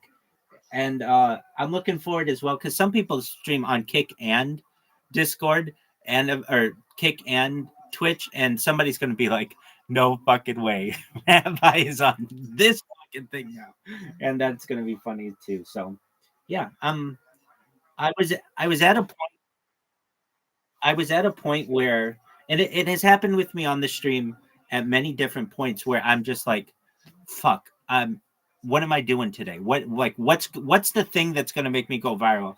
And you do enough in Discord that it's like, well, is this going to work? Is this going to work? But the thing that's always worked really well for me is the spam bot, and I just love the way it's formatted. It's very professional, and it's not like the Kick spam bot. The Kick spam bot, for some reason, if I couldn't use spaces, so it had to be like all text of like camel case, and this one works really well. Yeah. I mean, that alone, the fact that somebody can just click my link and it comes right in here, or it goes right to my social media, is a huge advantage, as opposed to, okay, I have to, what is this? It's like DOT for the dot and SLASH for slash. And I don't even know what this website is. Oh, fuck it. But in this case, all I have to do is click a link. That's so much more efficient. So, all right, I'm Jazz. So you do you. Thank you so much for letting me share that with you. Resetting, literally regenerating, The same.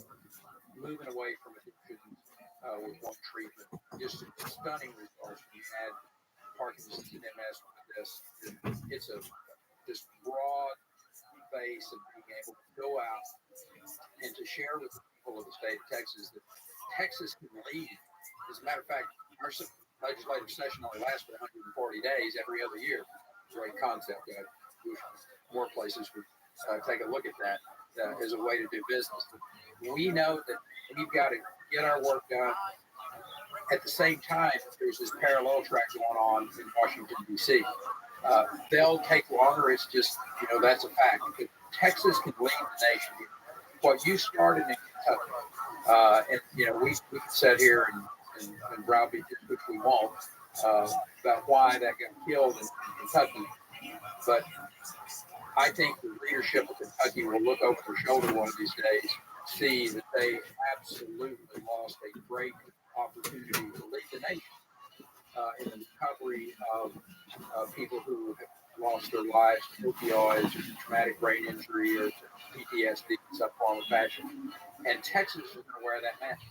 And I'm proud that Texas is going to wear that now. We've got great leadership in both the House and the Senate that understand this issue, that we're going to spend time with to get a piece of legislation. Texas Ibogaine Initiative is it's going to be known.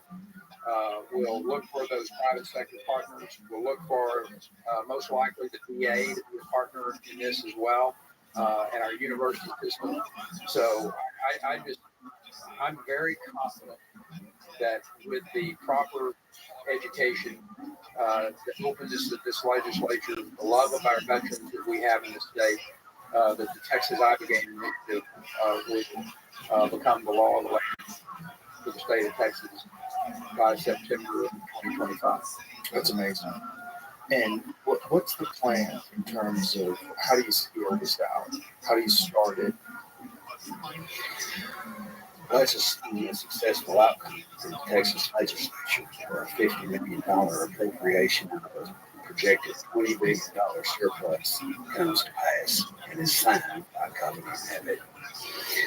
Once that occurs, the very first step would be to issue a notice of funding opportunity to solicit proposals from drug developers who have the capacity to develop Ibogaine as a medication for opioid use disorder. Within that notice of funding opportunity, a drug developer will be asked to provide information related to how they would design a clinical trial, how they would recruit clinical trial participants, how they would go about administering Ibogaine in such a way as to safely eliminate the cardiac risk so as to assure successful treatment outcomes without complication. And since we're talking about the money, how the drug developer would propose to regulate the state of Texas intellectual interest in any taxable intellectual property that is generated as a result of this project. People in your audience should know that buprenorphine, which is the generic name for brand name suboxone, sublingual, or derivative, was created already 62 in of giveaway by the federal government to create the baseline compound. It was an annual pharmaceutical. Each company to its own twist on it, and in a percentage degree, 100% of the return on the people's investment that cannot and will not happen around any project associated with that involves public money. There has to be return on investment to the state for the purposes of building out the treatment infrastructure that is needed to assure successful long-term outcomes. Bearing in mind, Ibogaine gives a person the very best possible beginning that they can receive physiological restoration to pursue what will still be a very long-term and difficult recovery process that requires the delivery of long-term integration and support services that are necessary to help them become equipped to rebuild their lives. Once those proposals are solicited and reviewed, the drug developer is best positioned to get this across the line and also demonstrates their financial capacity to match the state's development investment will be selected. Once selected, the drug developer will assume all of the legal, financial, and logistical risks associated with getting all the way up to the FDA's approval mark. Once the FDA signs off on the conduct of clinical trials, the money that the people of Texas will go to pay for the occurrence of those clinical trials in the state of Texas at medical facilities which are equipped with the requisite level of expertise related to cardiac intervention, cardiac support, as well as anything related to recovery from an individual who is opioid dependent. The beautiful aspect of Texas Economics is the immense amount of fabulous medical expertise that exists here. Whether we're talking about the Texas Medical Center that is in Houston, which is to state a marvelous human accomplishment. Can I add something there? This is like this stuff you go, but the Texas Medical Center in Houston, Texas, there are more doctors, nurses, technicians, researchers go to work there every day than any other place in the world. It is that magnificent, not only in size, but its scope and position. You said a mouthful there, Ryan, when you talked about how good Texas, if you look at Baylor Scott White, University of Texas Southwestern, we are blessed in this country to have some of the greatest medical facilities, teaching schools, research institutions. And again, Joe, this kind of gets back to why this needs to be done. I mean, I'm totally biased here. I don't, and I don't apologize. But our ability to do this work, to do it on a scale that is global. When this happens in the state of Texas, people around the world, whether they're in Moscow or Beijing or wherever they may be, they'll look at this and go, you know what? That is something that we would like to replicate in our country. I will have another thing, and this truly is miraculous. Consider where things were 1 year, 1 day ago. I sat down and read the resignation letter over this. While Texas stands the opportunity to be the leader, right now, there are high-level organizational efforts underway to join Texas in this endeavor within the states of Ohio, Washington State, Arizona, which includes the involvement of an outgoing U.S. Kirsten Sinema, who's ready to roll up her sleeves, and activists there and researchers on the ground, including Dr. Sue Sisley, who's been at this for decades. New Mexico, Missouri, all of these states in which there are individuals who are committed to helping Texas finish the job in Kentucky.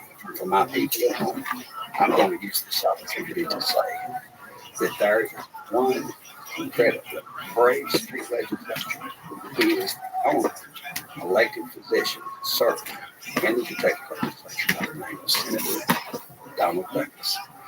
Senator Douglas recognizes the Senator profound opportunity that says Dr. Douglas, along with other concerned citizens within the state of Kentucky, claims they public comment. The legislature reconvenes in January to see to it that Kentucky's opportunity to participate in this is salvaged. And I look forward to doing whatever I can to help get my people at home right along with Texas. This is very, very cool. It's very fantastic. It really is. I mean, the way you describe this is so fantastic. It's just so eloquent. And Governor Perry, what you've done is just sticking your neck out, having this profound purpose and this desire to accomplish this. It's so encouraging, and it's something that I just didn't think that I was going to see. And I don't think it would have had the impact if it hadn't come from a Republican former governor like yourself. I mean, I just don't think that people would be considering it. When I first found out that you were getting interested in this, involved in this, I was like, what? What's going on? Governor Perry? Really? He's pushing for Biden? I think it's going to open up a lot of people's eyes. And it's going to allow people that have never even considered this to maybe take a look. Well, I certainly hope, regardless of anybody's politics, and this isn't a Republican, this is just a human being. This is about how do we take care of, in our case, somebody said, why are you so focused on veterans? And I said, well, it's partly the way I was raised. My father is World War II, B-17 tail gunner at the time in the 8th Air Force. Him teaching me that, you need to get back to your country. You need to get back to your state. You need to get back to your community. You need to find that place to go volunteer. I was taught that by a wonderful, loving father.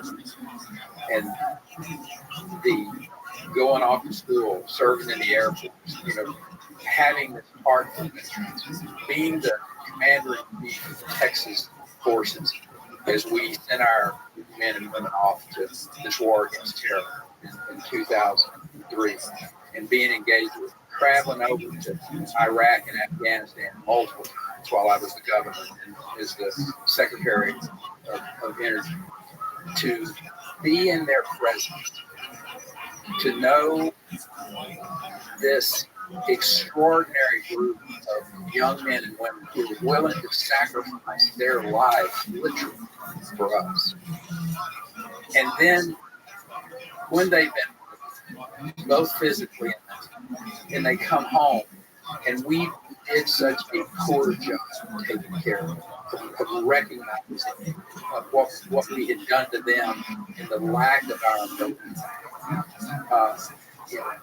I was overcome with seeing the private sector trying to help. Ross Perot Sr., one of the greatest patriots I ever met in my life. What he did to help veterans who had been hurt during the war, literally hundreds of young men and women who he gave wonderful. Seeing people like that, and then our government failed. And for me, this is, I spent 40 years in public service. I think we do it pretty good in Texas by and large, but we don't do it perfect. I get that. But what drove me and what still drives me is that we owe these young men and women everything that we can put together. And there is a treatment out there, whether it's been put on Schedule 1 or not. We owe it to them to find a way to make it available. And so the veteran community is really special to me. I love it. But they're also the easiest population to go sell to the general public. So if this whole thing about psychedelics, we've been taught for 60 years that they're bad, stay away from them. Educating the public that the dose is poison and everything. This is a two-edged sword here. Everything can be used for good, or everything can be used for bad.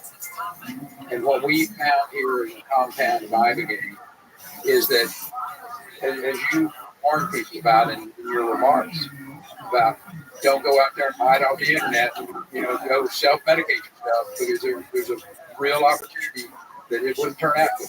But properly dosed, properly diagnosed, properly dosed, properly administered, properly filled up good. This can be a compound that literally can change millions. At the start, we focused on veterans because of PTSD, the traumatic brain injury, the challenges that they face. But when you look at the further populations out there, we work pretty hard in the state of Texas to come up with ways to not send people to prison. We put criminal justice reform in place in the early 2000s. And it was a model. As a matter of fact, it was a model that President Trump used to put national criminal justice reform in place to be able to intervene before people ever went to prison, before they would become professional criminals. And it's that same concept here that we need to find ways to keep people out of prison, keep people off the streets. And in a lot of those cases, Joe, it's substance abuse that got them there. Some mental health challenge that started them down the road of using either alcohol or some of these other substances. And if we have at our disposal, we have here a plant that God gave us that we can use, and literally it appears in a lot of cases, one treatment, and it takes away your desire to have another drink of alcohol. One treatment and save a person like breathe out that because of fentanyl. I mean, if we've got that in our grasp, I mean, how bad you gotta hate it to not make that available? And the other thing you were talking about, Brian, is the profound effect that it has on the people that have experienced it, where they recognize that they are truly connected to the divine. And that, imagine all these downtrodden, forgotten people that are just cast out of society and prison, instead of having them continue this path. If there's something that can put them on a completely different path, a path of positivity, a path of integration in society, a path of love, that we can change the tone of the country. We can, the whole world. Amen. You have just hit for me what this is all about.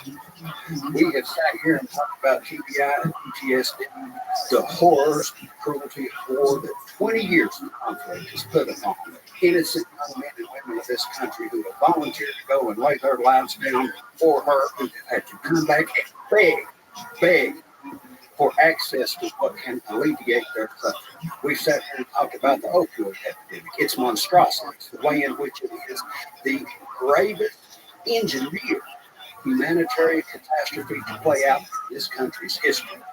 All of these are symptoms of profound spiritual affliction, which is destroying the core of what the United States has always been. The greatest attribute that Abigail has is its ability to affirm the reality of our human divinity. We are not the result of a random accident of astrophysics and chemistry.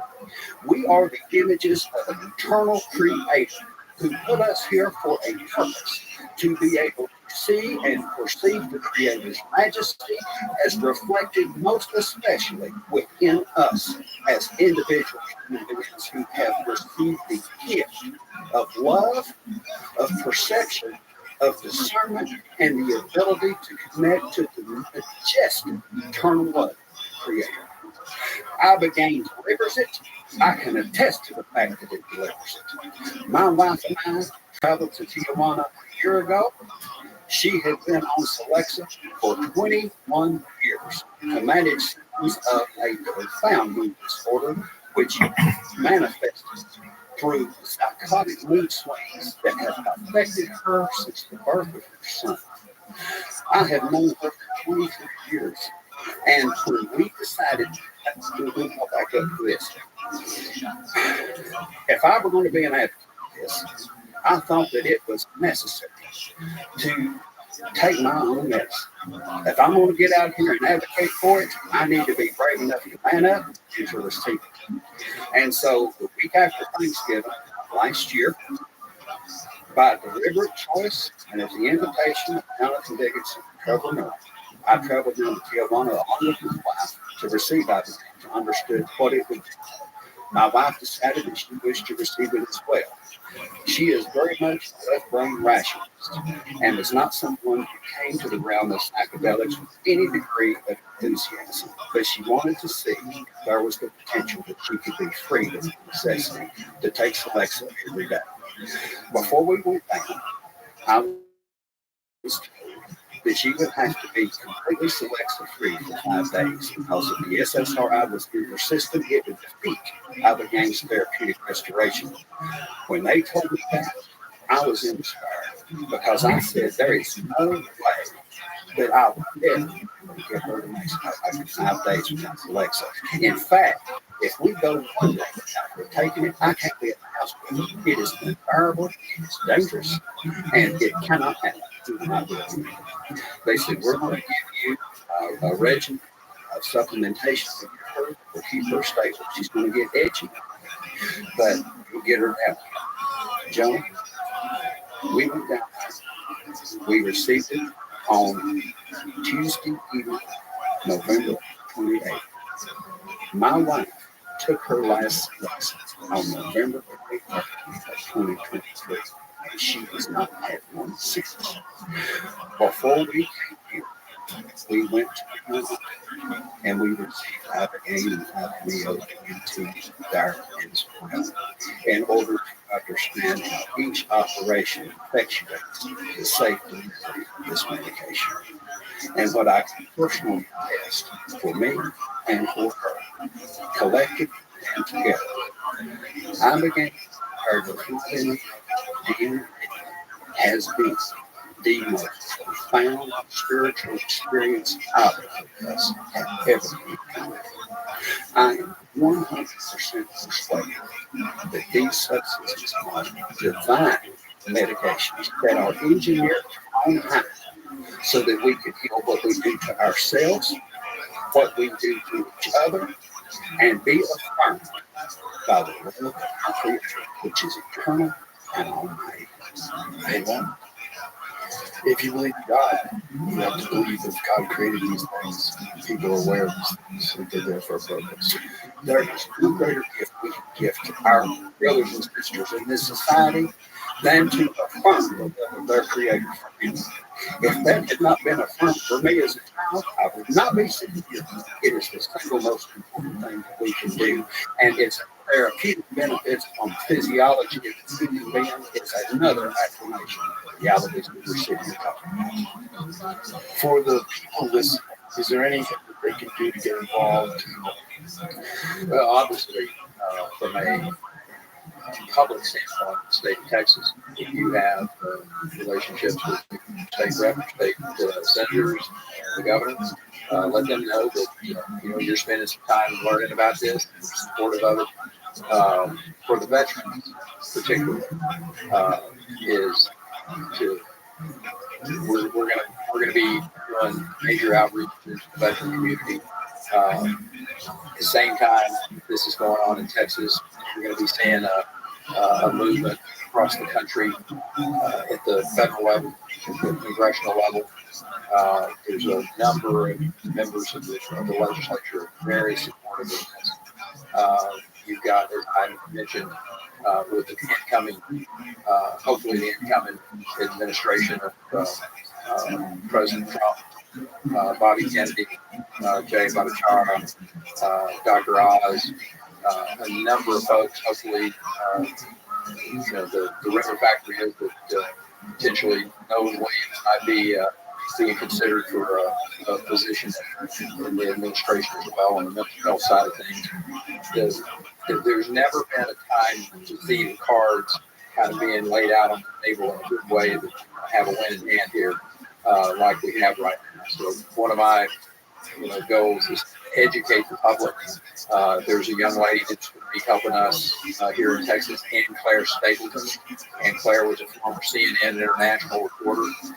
She's going to be coming in to Texas to help with the Texas Ibogaine initiative to educate the media. That's a very important goal and role that we're going to be playing. Making sure that men and women out there in the news business understand this compound, understand what we're going to be doing, and so the education of the public.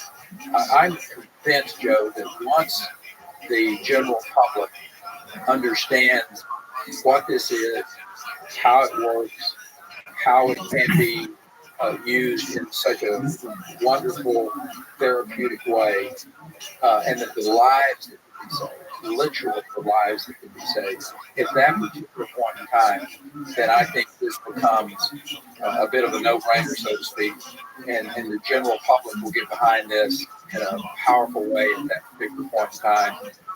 Then it's about a question that you asked that's really important. How do you structure getting the treatment centers, getting the people trained?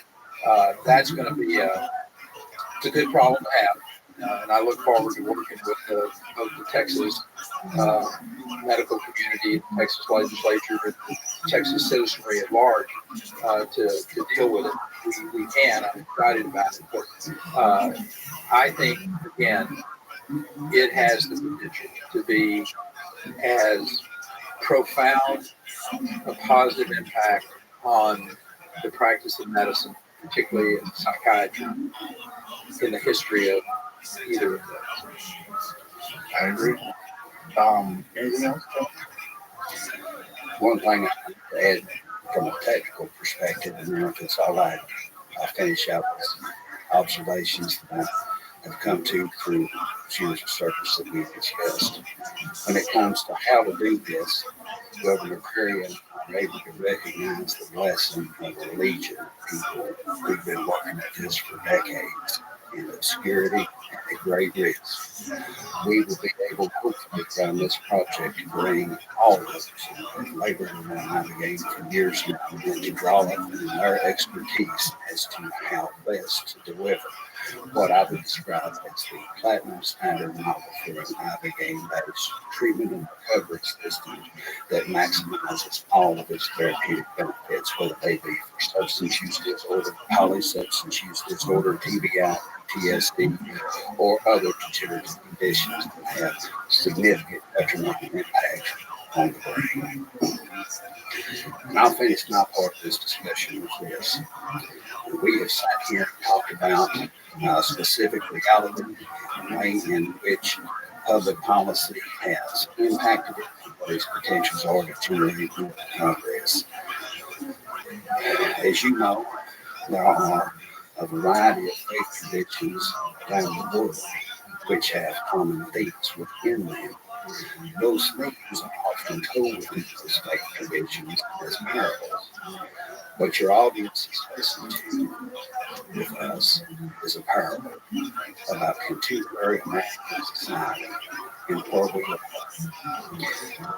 I think most folks would agree that we find ourselves in the midst of an existential struggle for this country's survival. We are the most beautiful, dynamic, multicultural society which has ever existed in human history. For all of the material wealth and technological prowess, we are also in a brutally dehumanizing era that is hostile to individual identity. Citizens are viewed as fungible revenue units who are plugged into a set of actuarial variables designed to reduce their lives to reasonably predictable revenue streams. We find ourselves with massive government systems which enthrone themselves on the subjugation of powerless people. Those systems modify problems they are supposed to solve, and they monetize sustained human misery. Government must be made to function honestly, accountably, and responsibly to the genuine needs of the American people. Because if it does not, our society will inevitably collapse beneath the enormity of its corrupt decrepitude. This is going to require a shift in social consciousness that is rooted in our universal kinship as images of an eternal creator's essence, its almighty unconditional love for all of us. As your listeners hear this episode, I hope that they and pray for everyone who is gathered around this cause that we will be successful. Because if we are, we will hasten the day when we can deliver good tidings unto the weak, bind up the broken hearts, proclaim liberty to the captives, and the opening of prisons to them that are bound. Lord, hasten the day. And thank you for the privilege of sitting in this afternoon. Thank you. It's my pleasure. Thank you, sir. Thank you very much. Gentlemen, you're doing an amazing thing. I have great hope. I have great hope for the country.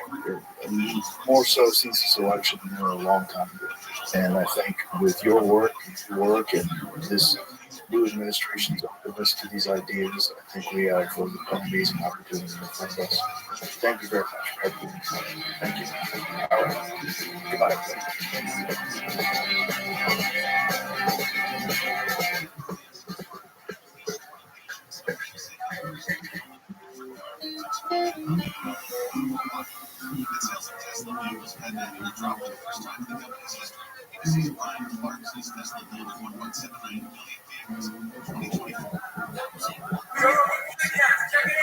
The Joe Rogan Experience.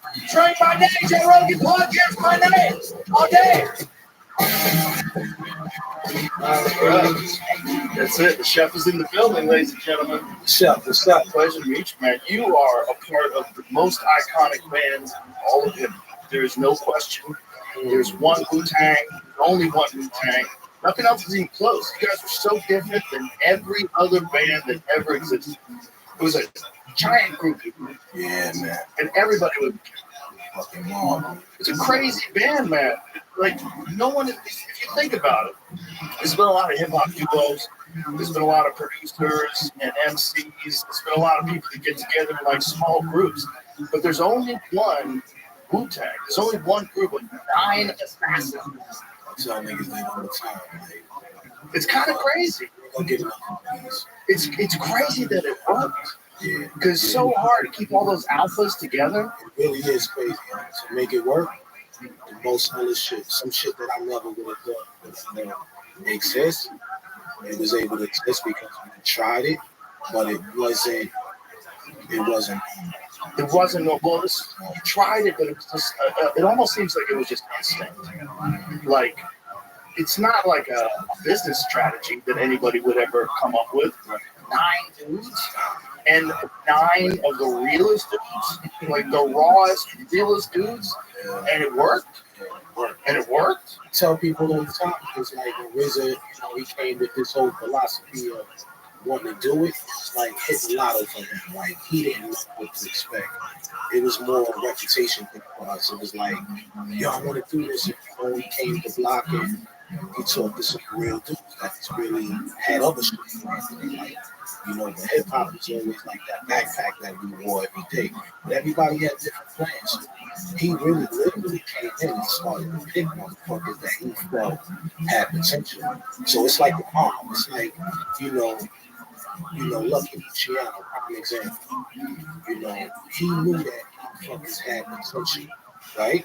He knew dudes had potential, and he knew that. He's from a different part, he's from a different part, he's from a different part. But yo, what we could do right here is we can make money. So put your fucking feelings down, whatever the case may be, and let's talk about some money. Yeah. And that right there, kind of like, yo, start shaking hands across the table. Yo, I know you didn't really fuck with me like that. Yo. I never had anything against you like that. But it was just something that he felt like at the end of the day, let me try this shit. Well, RZA's a genius, and it's amazing that he was able to coordinate that. Because that's often the case, right? With other killers, like when it's a bad motherfucker, they always assume that everybody else doesn't like them. They always assume that everybody else is the enemy or competition.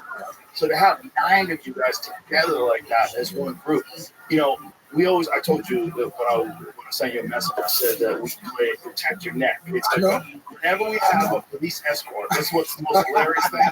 So when we do arena shows, we hire a police escort. So it's like fucking sirens and shit. Protect your neck. The whole it's like the perfect song to play when you're getting a police escort. I know, trust me. These young kids that I have at the club, like I was explaining to Wu-Tang Clan to them the other night, I go, you have to understand how wild this band was. I go, when Old Dirty Bastard was in Rikers, they went to Rikers and performed in Rikers.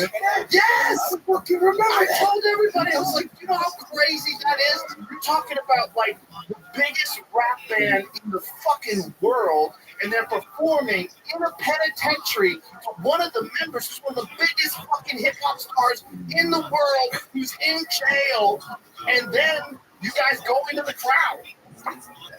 God bless his soul, first and foremost. Oh my God, Old Dirty Bastard was Joe was the shit because when you came in and you seen him, he was eating cheeseburger laughing. He reminded you he never was dirty. I don't even think I never did meat like that or whatever the case may be, but we came in and was eating cheeseburger and shit laughing. So we was dying laughing. And they kept, the people up in there, they kept telling us like, yo, I can't go into the crowd with everybody. We're not gonna hold no responsibility if something happens. So we like, all right. Once we got on that stage, it was like, fuck the stage. We out there touching everybody. Wow, it was love, man. It was what year was that? And I had to be like, say what? 98, 97. Wow. No internet. We like none of that shit. None of that. What? Is there even a recording of that anywhere? God, I don't think so. I don't think so. That was, you know how wild that video would be? I never knew that people said, man, I don't know how the fuck you knew that shit. Like, oh, I heard about it. Yeah, I heard about it. I mean, they lost us in the news back then that you guys performed in Rikers. Yeah. The 90s for hip hop, it was like people, you have to understand. For young people, you grew up with hip hop, you're only 20 years old, I get it. But you have to understand from my perspective, in 1980, there was no hip hop. In 1992, that was all anybody gave. That is crazy for a new art form. It was right. There was like Sugar Hill Gang, there was some hip hop, but it wasn't the thing until the 90s. The 90s hip hop got big. Because look, so I remember it's so crazy you said that because I tell people all the time, like, disco to me is hip hop before hip hop was. You know, disco, R&B, everything was a mixture. It was a mixture. So really, when hip hop came, like you said, it came like maybe, say, 85. It had to be 84 because I was in junior high school. Yeah. It was young boys. So I would definitely say you heard something that was like, oh shit, motherfuckers is rhyming. I ain't this shit sound cool. You know what I mean? It sound cool. But really, it was a way to bring people together, you know, that was going through different shit in their life. You know what I mean? Yeah, you know what? It was earlier than that because in 84 I was in high school. So it had to be 80 because I was in high school. I was a freshman in high school in 81. So I heard Sugar Hill Gang when I lived in Jamaica Plain, which was in 1980. Yeah. So that was the first time I ever heard any kind of hip hop. Yeah. So like you said, 80. Yeah, I was 10 years old. So me probably really gravitate to I probably was like 12, like you said. 12. What was the first hip hop that really grabbed you? Do you remember? Do you remember like what was the shit you were first into when you were a kid? All right, folks, it's that time of year. Everyone is on a mission to improve their health and wellness habits and set the tone for 2025 by sticking to a routine. And while sticking to a healthy routine isn't always easy, it's so worth it. And you all know that I've been using AG1 for years. It's honestly been so supportive of my foundation of nutrition. AG1 is a daily health drink that combines vitamins, minerals, superfoods, and more in just one scoop. And many traditional supplements are poorly absorbed, but AG1 is designed for maximum nutrient absorption and is packed with micronutrients that are hard to get in your everyday diet. You can also add a few drops of their vitamin D3 plus K2 for added immune support.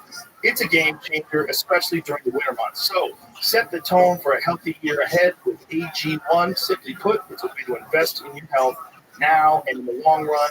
And that's why I've partnered with them for so long. Try AG1 and get a free bottle of vitamin D3, K2, and 5 free AG1 travel packs with your first subscription at drinkag1.com/Joe Rogan. That's a $76 value gift for free. If you go to drinkag1.com/Joe Rogan, seriously, folks, check it out. The start of a new year is the perfect time to get organized, set goals, and prioritize what matters most.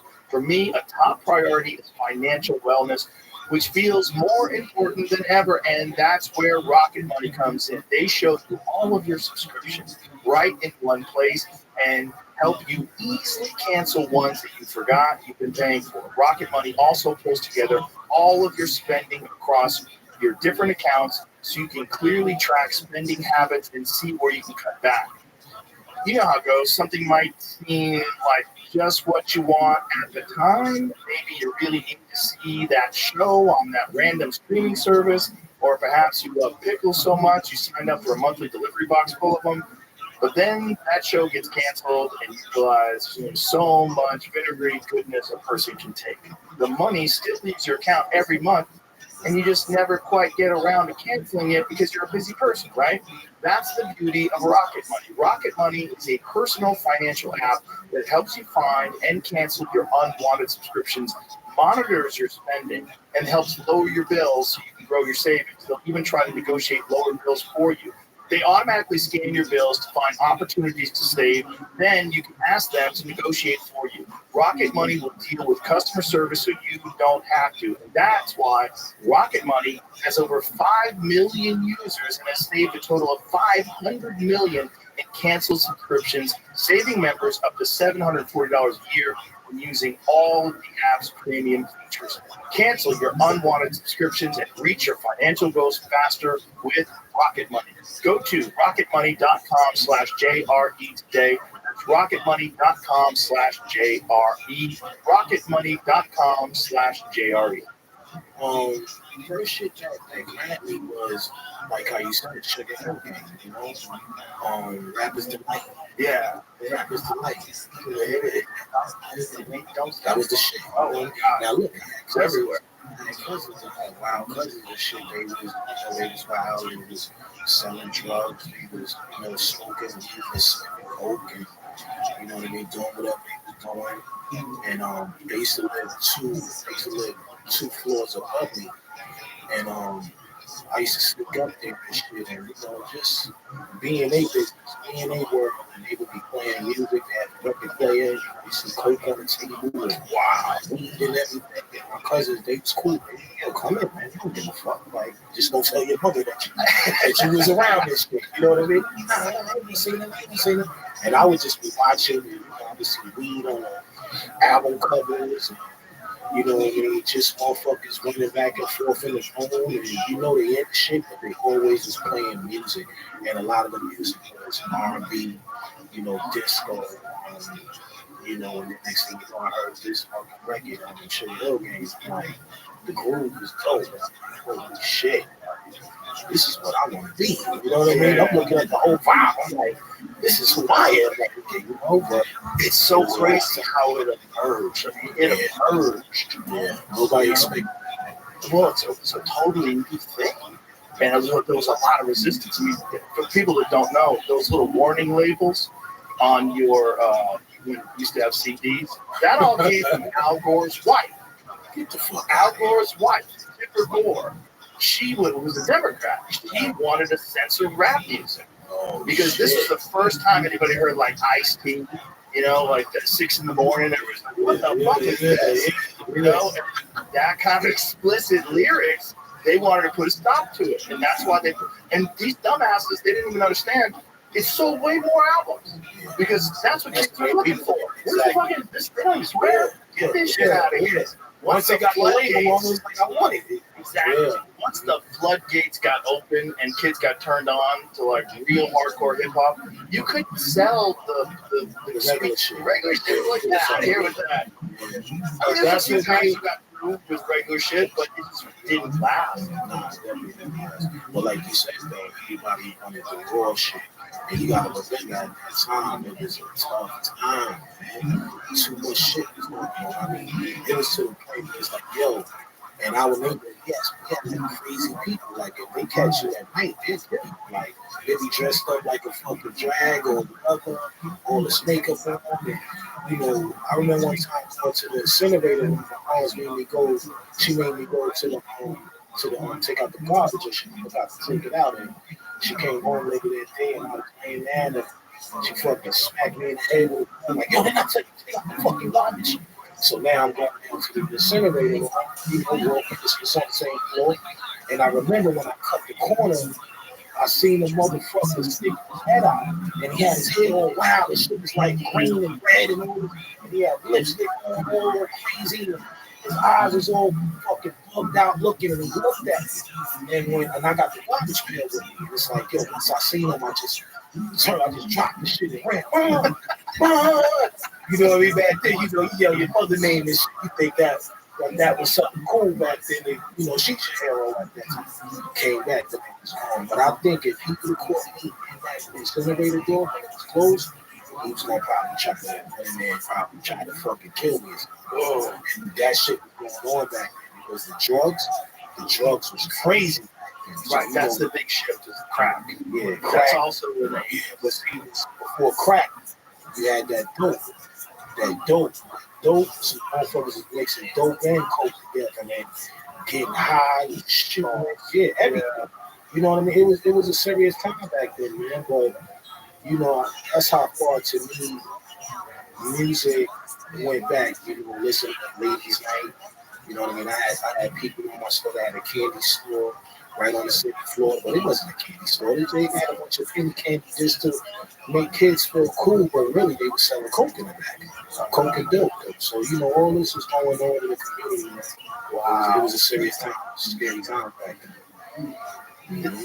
So if it's not for those scary times, you don't get the kind of band that Wu-Tang was. Like that has to emerge from an authentic experience. Absolutely, it has to. And that's part of the appeal of it, is that everybody kind of knew that. You know, it was part of the appeal. There's never been like a genre of music like that that's so connected to like the grind and poverty and crime and ghettos. Like the whole genre of it to be authentic, you had to come from that. You couldn't be like some rich kid from the suburbs that was talking about some shit you never actually experienced. Nobody wants to hear it, which is kind of crazy. That's true. I mean, you know, back then, you know, hip hop was really an expression for the ghetto. You know, the way that out, you know, being that we was living in fucked up situations, nobody had shit, nobody had no fucking jobs like that. It was like, yo, we need something to keep us cool, keep us in the vibe mode. You know, back then, gangs were still relevant. You know, we never looked at ourselves as a gang. We never looked at ourselves as a tribe. That yo, we're from the neighborhood and you stick to your neighborhood. You know what I mean? And that's why even back then it was like a lot of times, you know, you would be with people that wasn't from your neighborhood just because you wasn't from there. It's like, damn, what the fuck you doing? You know, then it creates this animosity thing.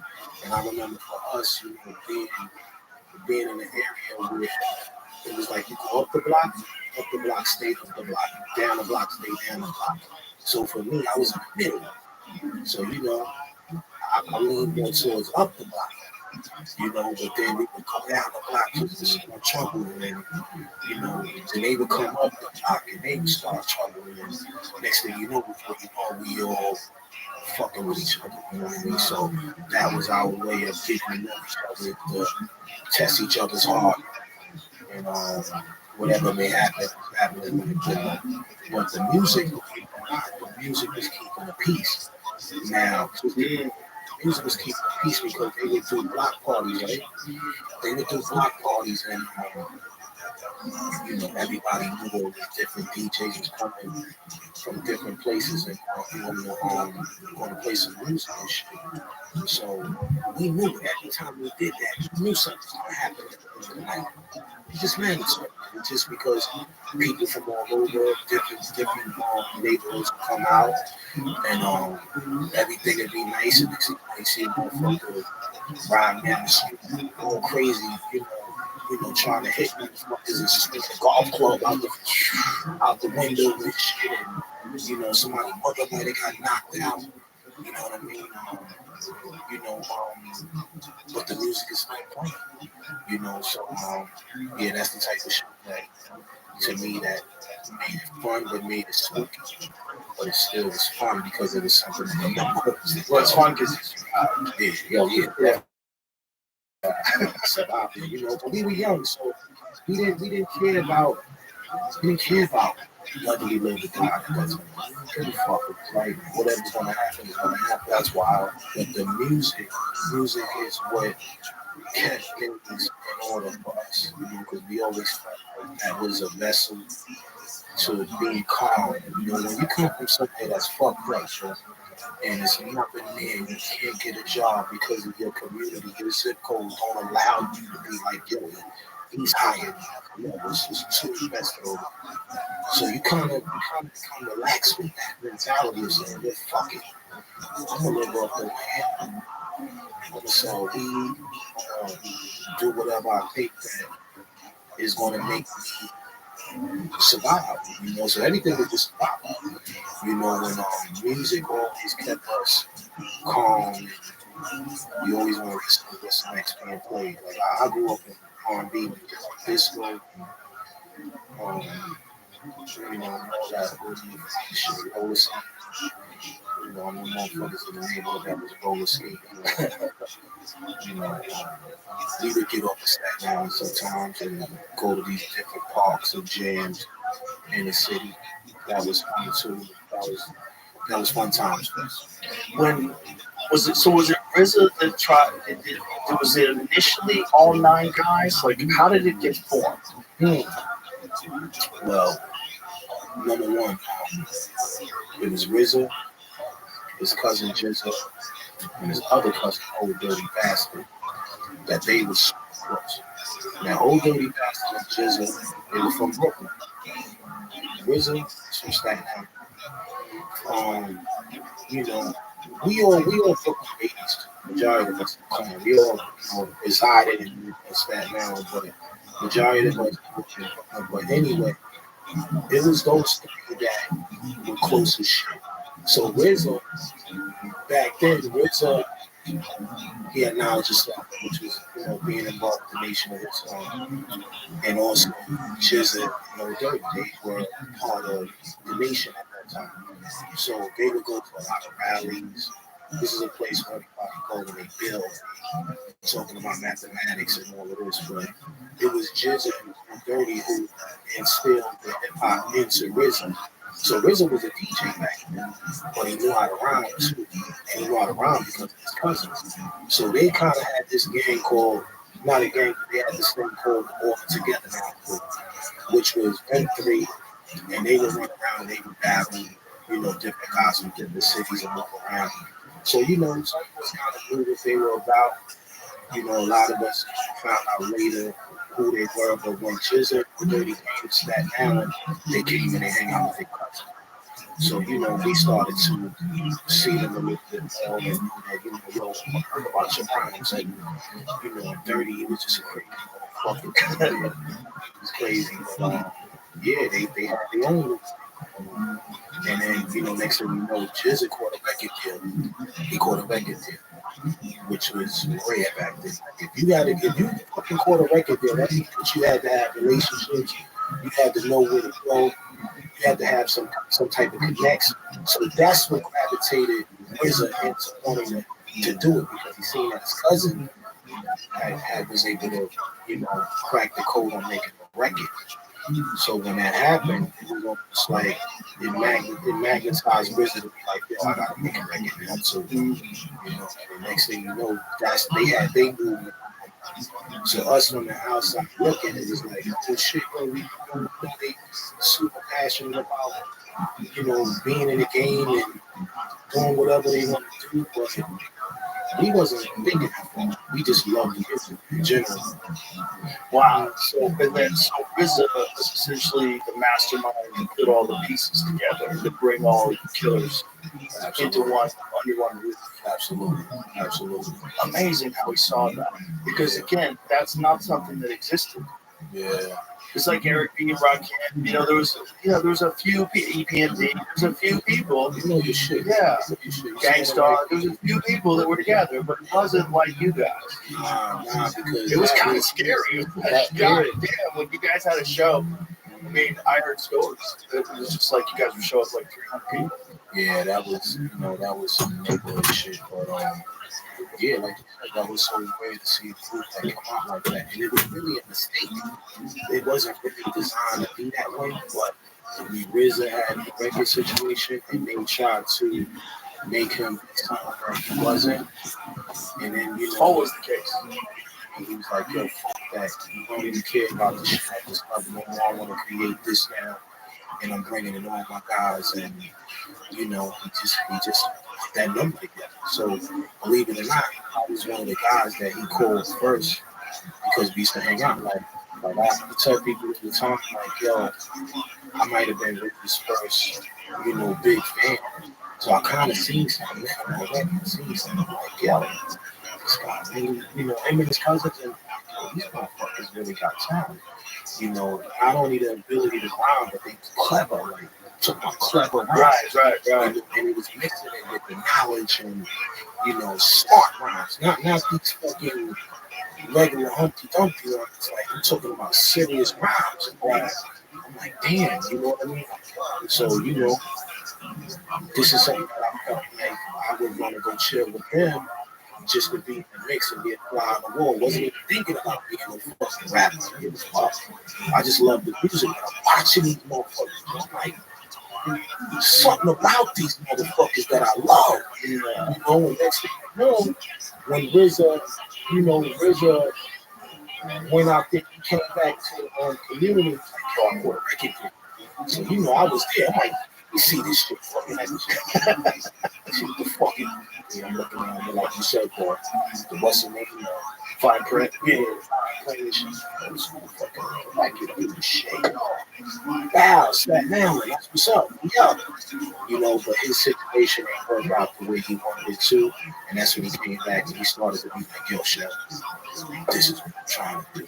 Well, the dangerous thing for young artists in every industry is when you have potential and you're young, you sign a fucking contract and you don't know what's going on, and then you get locked into these people, and then a lot of times you're getting fucked, and you don't even say, "Hey, you're getting fucked." It's mandatory. You're getting fucked, which is how they make their money. They make money by fucking young artists who don't know any better. By the time something gets to like a Prince's level, he's like, "Oh, what you owe me? I'm a fucking squiggy line, something like that." Like, he performs as a symbol.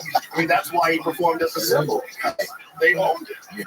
It's crazy. You take like the most talented people in the world, and they get owned by people who provide no value, especially today. Today it's even crazier, right? Because there is no record sales anymore. It's all gone. It's all gone. So for a young artist, it's so important that they stay independent as long as they can. Just like you're hanging off a bridge. Hang on. Hang on and keep grinding. Don't sell it. Don't sign. If you sign, you're going to be fighting that shit 10 years from now. You're going to be in court 10 years from now. So somebody's going to be getting not just 50%, but like some fucking insane. Like Bill Burr was explaining this about his first comedy CD, that he got a 60-40 deal. It's like, oh, great, 60-40. But it's not really 60-40 because he has to pay for all the distribution, all the printing of the CDs. Everything came out of his money. Put yourself in the artist situation, man. You have talent. You got talent. Here it is. I got everything you want. Yeah. You're gonna have to make some sacrifices. For sure. Because you know that, you may feel like I got talent, but I don't have the resources. Right. So those resources, I can tell you, look, I'll give you a shot. I'll give you a shot. Either you take the shot or you stay breathing. You're going to take the shot. Take the shot. You're going to take the shot. And I agree with everybody who takes that shot. I'm just letting them know. Right. Letting them know. You're getting fucked. But see, it's the sacrifice that I'm trying to explain to you. Every artist takes. They takes that sacrifice because at the end of the day, you have to start from somewhere. Right. So even when labels are paying them, in my mind, I'm saying, yo, get a chance to have a job, dude. Niggas ain't never had no fucking job in their life.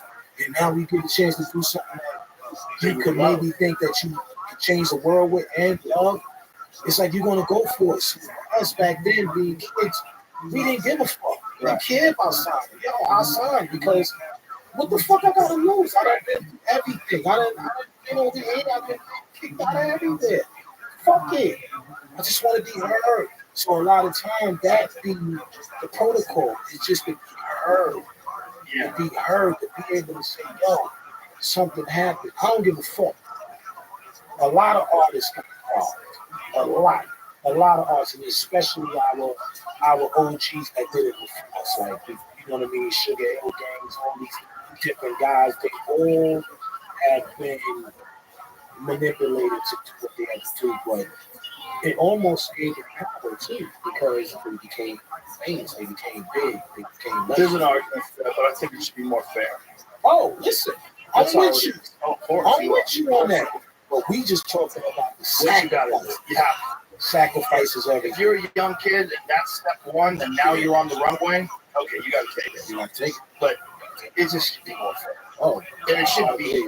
It shouldn't lock. And I'm sure later on things worked out, and you know, now that you proved yourself, once they become undeniable, It's like I tell them motherfuckers, I'm like, yo, imagine you were a hustler, right? And you run into the connect, and the connect say, yo, you talking like we got a new shit. I'm gonna give you 50 pounds of marijuana back there. You know what I mean? Now, you may feel like at the end of the day you can handle it.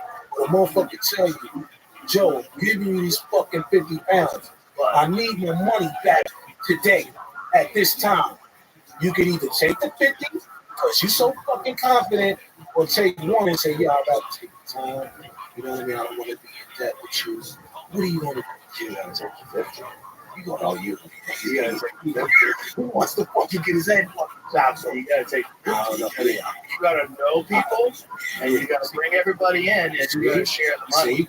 You got to share the money. You got to know people. Now, if you ain't confident in knowing what the fuck you need to know, I advise you to take you shouldn't have that conversation if you don't know anybody. But if you know some people and you're generous, that's the thing. You got to make it worth these people's while. You got to say, listen, we're all yes. You see, now look, that philosophy that you said, yes, you took that. You said, you know what? At the end of the day, we'll take this little bit of money, but we're gonna go. We're gonna be going to send ourselves to get to this level. Yes. See, it all starts with what you believe. Yes. If you don't have the belief in yourself that make it happen, you fucked. It's a rising tide lifts all boats thing too. Oh, and this Wu-Tang Clan was for sure a big thing because anybody that was associated with Wu-Tang Clan was automatically respected. Automatically people want to listen. Automatically. Yeah. Automatically. So like that just lifts everybody. That lifts everybody. It's hard for you to see that. Everybody thinks about themselves, especially when you're struggling. You're struggling. You're scared. You know, scared money to make money. That's what it is. Everybody gets paranoid. So you think, no, that's when you got to bond together. That's when everybody gets to find real people. Stick together. You said the key word. Gotta sell that 50. We gotta sell that 50. Yeah. Talk to Carlos. go down to Bodega. Let's make a deal, man. We gotta make some deals. I guess that's what it is. Yeah. He danced with the devil for the right reason. You know, we took some stars. We got hit. It's a different world back then in terms of the industry because today all you need is a social media account, Spotify, SoundCloud. You can blow up. You can blow up today. Back then, you needed the radio. You needed, you could sell mixtapes, but it's hard. You had to be some undeniable talent. Yeah. We always put the video of Biggie with 17 on the street. Remember that video? Yeah. That's undeniable talent. Like that's the kind of talent. Like that dude's gonna be those dudes, and it worked. And it worked. I tell people all the time, it was like RZA, he came with this whole philosophy of what to do it. It's like hit a lot of them. Like he was like what you expect. It was more a reputation. So it was like, I'm gonna do this. And he came with Lock. He talked to some real dudes that really had other shit going on. Like, but hip hop was always like that backpack that we wore every day. Everybody had different plans, so he really literally came in and started to pick motherfuckers that he felt had potential. So it's like the bomb. It's like, Lucky Luciano, for example. He knew that motherfuckers had potential, right? He knew dudes had potential, and he knew that he's from the Brooklyn part, he's from the Brooklyn part, he's from the Brooklyn part. But yo, what we can do right here is we can make money. So put your fucking feelings down. Whatever the case may be, let's talk about some money. Yeah. And that right there, kind of like, you start shaking hands across the table. I know you really fuck with me like that. I never had anything against you like that, dude. But it was just something that he felt like at the end of the day, let me try this shit. Well, RZA's a genius. And it's amazing that he was able to coordinate that. Because that's often the case, right? With other killers, like when a dude's a bad motherfucker, they always assume that everybody else doesn't like them. They always assume that everybody else is the enemy or competition. So to have 9 of you guys together like that as one group, I told you that when I sent you a message, I said that we play protect your neck. It's like whenever we have a police escort, that's what's the most hilarious thing. So when we do arena shows, we hire a police escort. So it's like fucking sirens and shit. Protect your neck. And the whole, it's like the perfect song to play when you get the police escort. I know, trust me. These young kids that I have at the club, like I was explaining Wu-Tang Clan to them the other night, I go, you have to understand how wild this band was. I go, when Old Dirty Bastard was in Rikers, they went to Rikers and performed in Rikers. Yes! Remember, I told everybody, I was like, you know how crazy that is? You're talking about like the biggest rap band in the fucking world, and they're performing in a penitentiary to one of the members who's one of the biggest fucking hip-hop stars in the world, who's in jail, and then you guys go into the crowd. God bless his soul, first and foremost. Oh my God, Old Dirty Bastard was Joe was funny as shit because when we came in and we seen him, he was eating cheeseburger, laughing. He reminded he never was dirty. I never seen him eat meat like that or whatever the case may be. But we came in and eating the cheeseburger, shit, laughing. So we was dying laughing. And they kept, the people up in there, they kept telling us like, yo, I can't go into the crowd with everybody. You're not going to hold no responsibility if something happens. So be like, once we got on that stage, it was like, fuck the stage. We out there touching everybody. Wow, it was love, man. It was what year was that? Man, it had to be what? Let's see, 98, 97. Wow. No internet. We like none of that shit. None of that. Wow. Is there even a recording of that anywhere? I don't think so. That was, you know how wild that video would be? I never knew that people said that. I mean, people knew that shit. Like, I heard about it. Yeah, I heard about it. I mean, they lost us in the news back then that you guys performed in Rikers. Yeah. The 90s for hip hop, it was like you have to understand. For young people, you grew up with hip hop, you're only 20 years old, I get it. But you have to understand from my perspective, in 1980, there was no hip hop. In 1992, that was all anybody gave. That is crazy for a new art form. Right. There was like Sugar Hill Gang, there was some hip hop, but it wasn't the thing until the 90s. And 90s hip hop. It got big. Yeah. Because look, so big. I remember it's so crazy you said that because I tell people all the time, like, disco to me is hip hop before hip hop was. Disco, R&B, everything was a mixture. It was a mixture. So really, when hip hop came, like you said, it came like maybe let's say 85. It had to be 84 because I was in junior high school. Yeah, young boys. So I would definitely say you heard something that was like, oh shit, motherfuckers is rhyming. This shit sound cool. You know what I mean? It sound cool. But really, it was a way to bring people together. That was going through different shit in their life. You know what I mean? Yeah, you know what? It was earlier than that because in 84 I was in high school, so it had to be 80 because I was in high school. I was a freshman in high school in 81, so I heard Sugar Hill Gang when I lived in Jamaica Plain, which was in 1980. So that was the first time I ever heard any kind of hip hop. Yeah. So like you said, 80. Yeah, I was 10 years old, so me probably really gravitates, but I probably was like 12, like you said.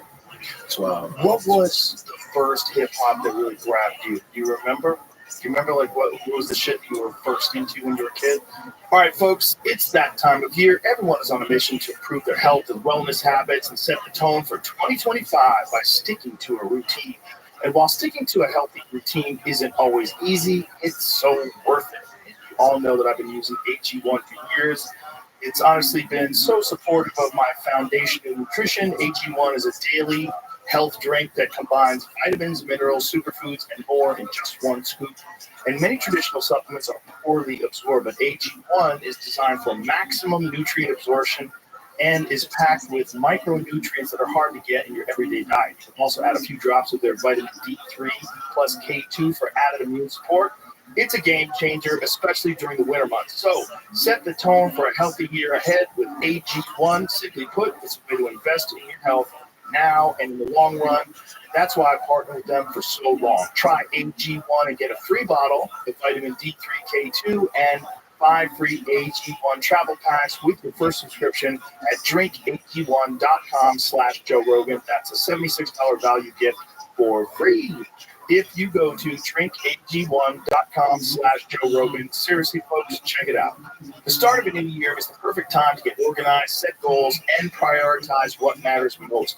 For me, a top priority is financial wellness, which feels more important than ever, and that's where Rocket Money comes in. They show you all of your subscriptions right in one place and help you easily cancel ones that you forgot you've been paying for. Rocket Money also pulls together all of your spending across your different accounts so you can clearly track spending habits and see where you can cut back. You know how it goes. Something might seem like just what you want at the time. Maybe you really need to see that show on that random streaming service, or perhaps you love pickles so much you signed up for a monthly delivery box full of them. But then that show gets canceled and you realize there's so much vinegary goodness a person can take. The money still leaves your account every month and you just never quite get around to canceling it because you're a busy person, right? That's the beauty of Rocket Money. Rocket Money is a personal financial app that helps you find and cancel your unwanted subscriptions, monitors your spending, and helps lower your bills so you can grow your savings. They'll even try to negotiate lower bills for you. They automatically scan your bills to find opportunities to save. Then you can ask them to negotiate for you. Rocket Money will deal with customer service so you don't have to. And that's why Rocket Money has over 5 million users and has saved a total of $500 million in canceled subscriptions, saving members up to $740 a year when using all of the app's premium features. Cancel your unwanted subscriptions and reach your financial goals faster with Rocket Money. Go to rocketmoney.com/JRE today. That's rocketmoney.com/JRE. rocketmoney.com/JRE. First shit that grabbed me was like how you said, shit, hell game, you know? Rapper's Delight. Yeah. Rapper's Delight. That was the shit. Oh, God. Now look, It's everywhere. I had cousins, wild cousins and shit. They was wild. They was selling drugs. They was, smoking weed, smoking coke, and, you know what I mean, doing whatever they was doing. And they used to live two floors above me. And I used to sneak up into this shit and, just be in their business, be in their world, and they would be playing music. They had a record player, you see coke on the table, and weed and everything. And my cousins, they was cool. They was, come in, man. You don't give a fuck. Like, just don't tell your mother that you was around this shit. You know what I mean? Nah, I ain't seen it. And I would just be watching it. I would see weed on the album covers, and, you know what I mean? Just motherfuckers running back and forth in the phone, and they in the shit, but they always was playing music. And a lot of the music was R&B, disco, and the next thing you know, I heard this fucking record on Shit Hill Game. I'm like, the groove was dope. Holy shit. This is what I want to be. You know what I mean? I'm looking at the whole vibe. I'm like, this is who I am right here. But it's so crazy how it emerged. Yeah, nobody expected it. Well, it's a totally new thing. And there was a lot of resistance. I mean, for people that don't know, those little warning labels on your, when you used to have CDs, that all came from Al Gore's wife. Al Gore's wife, Tipper Gore. She was a Democrat. She wanted to censor rap music because this was the first time anybody heard like Ice-T, like at 6 a.m. Everybody's like, what the fuck is this?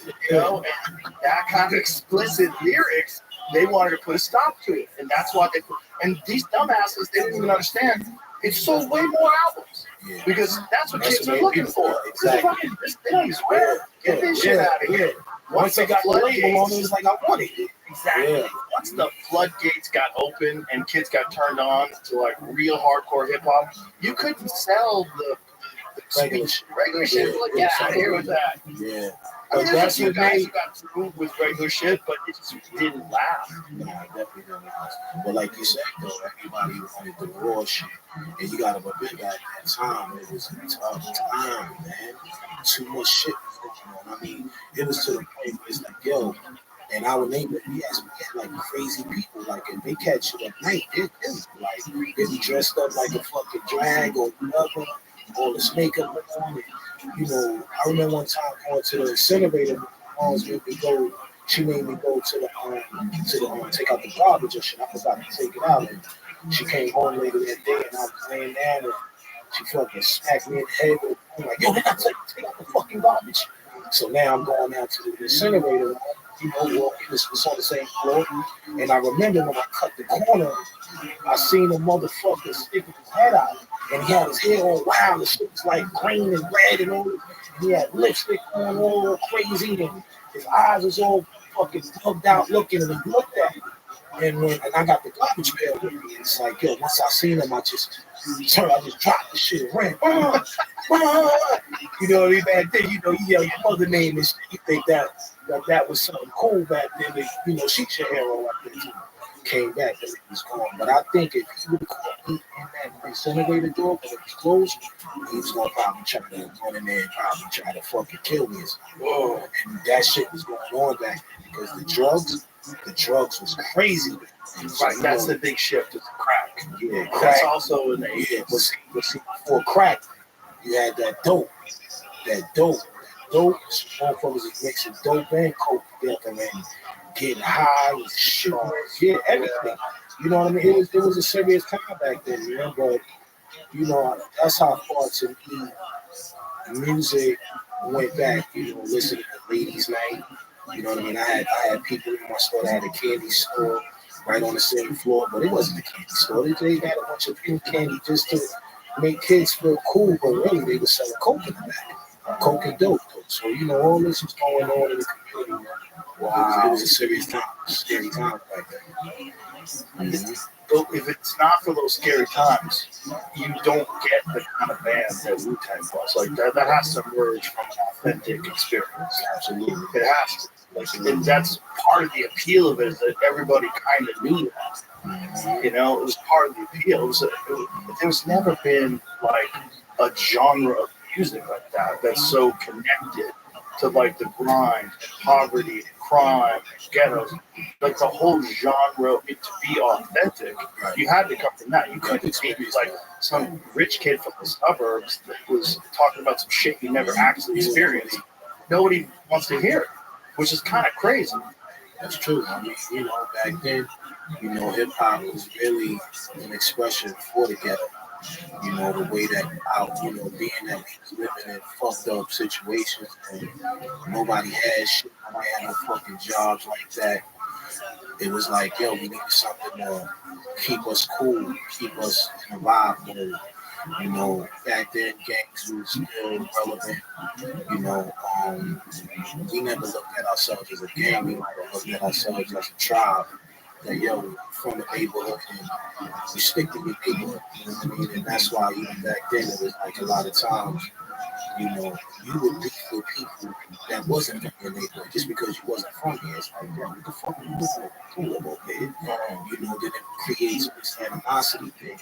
And I remember for us, you know, being in an area where it was like you go up the block, stayed up the block, down the block, stayed down the block. So for me, I was in the middle.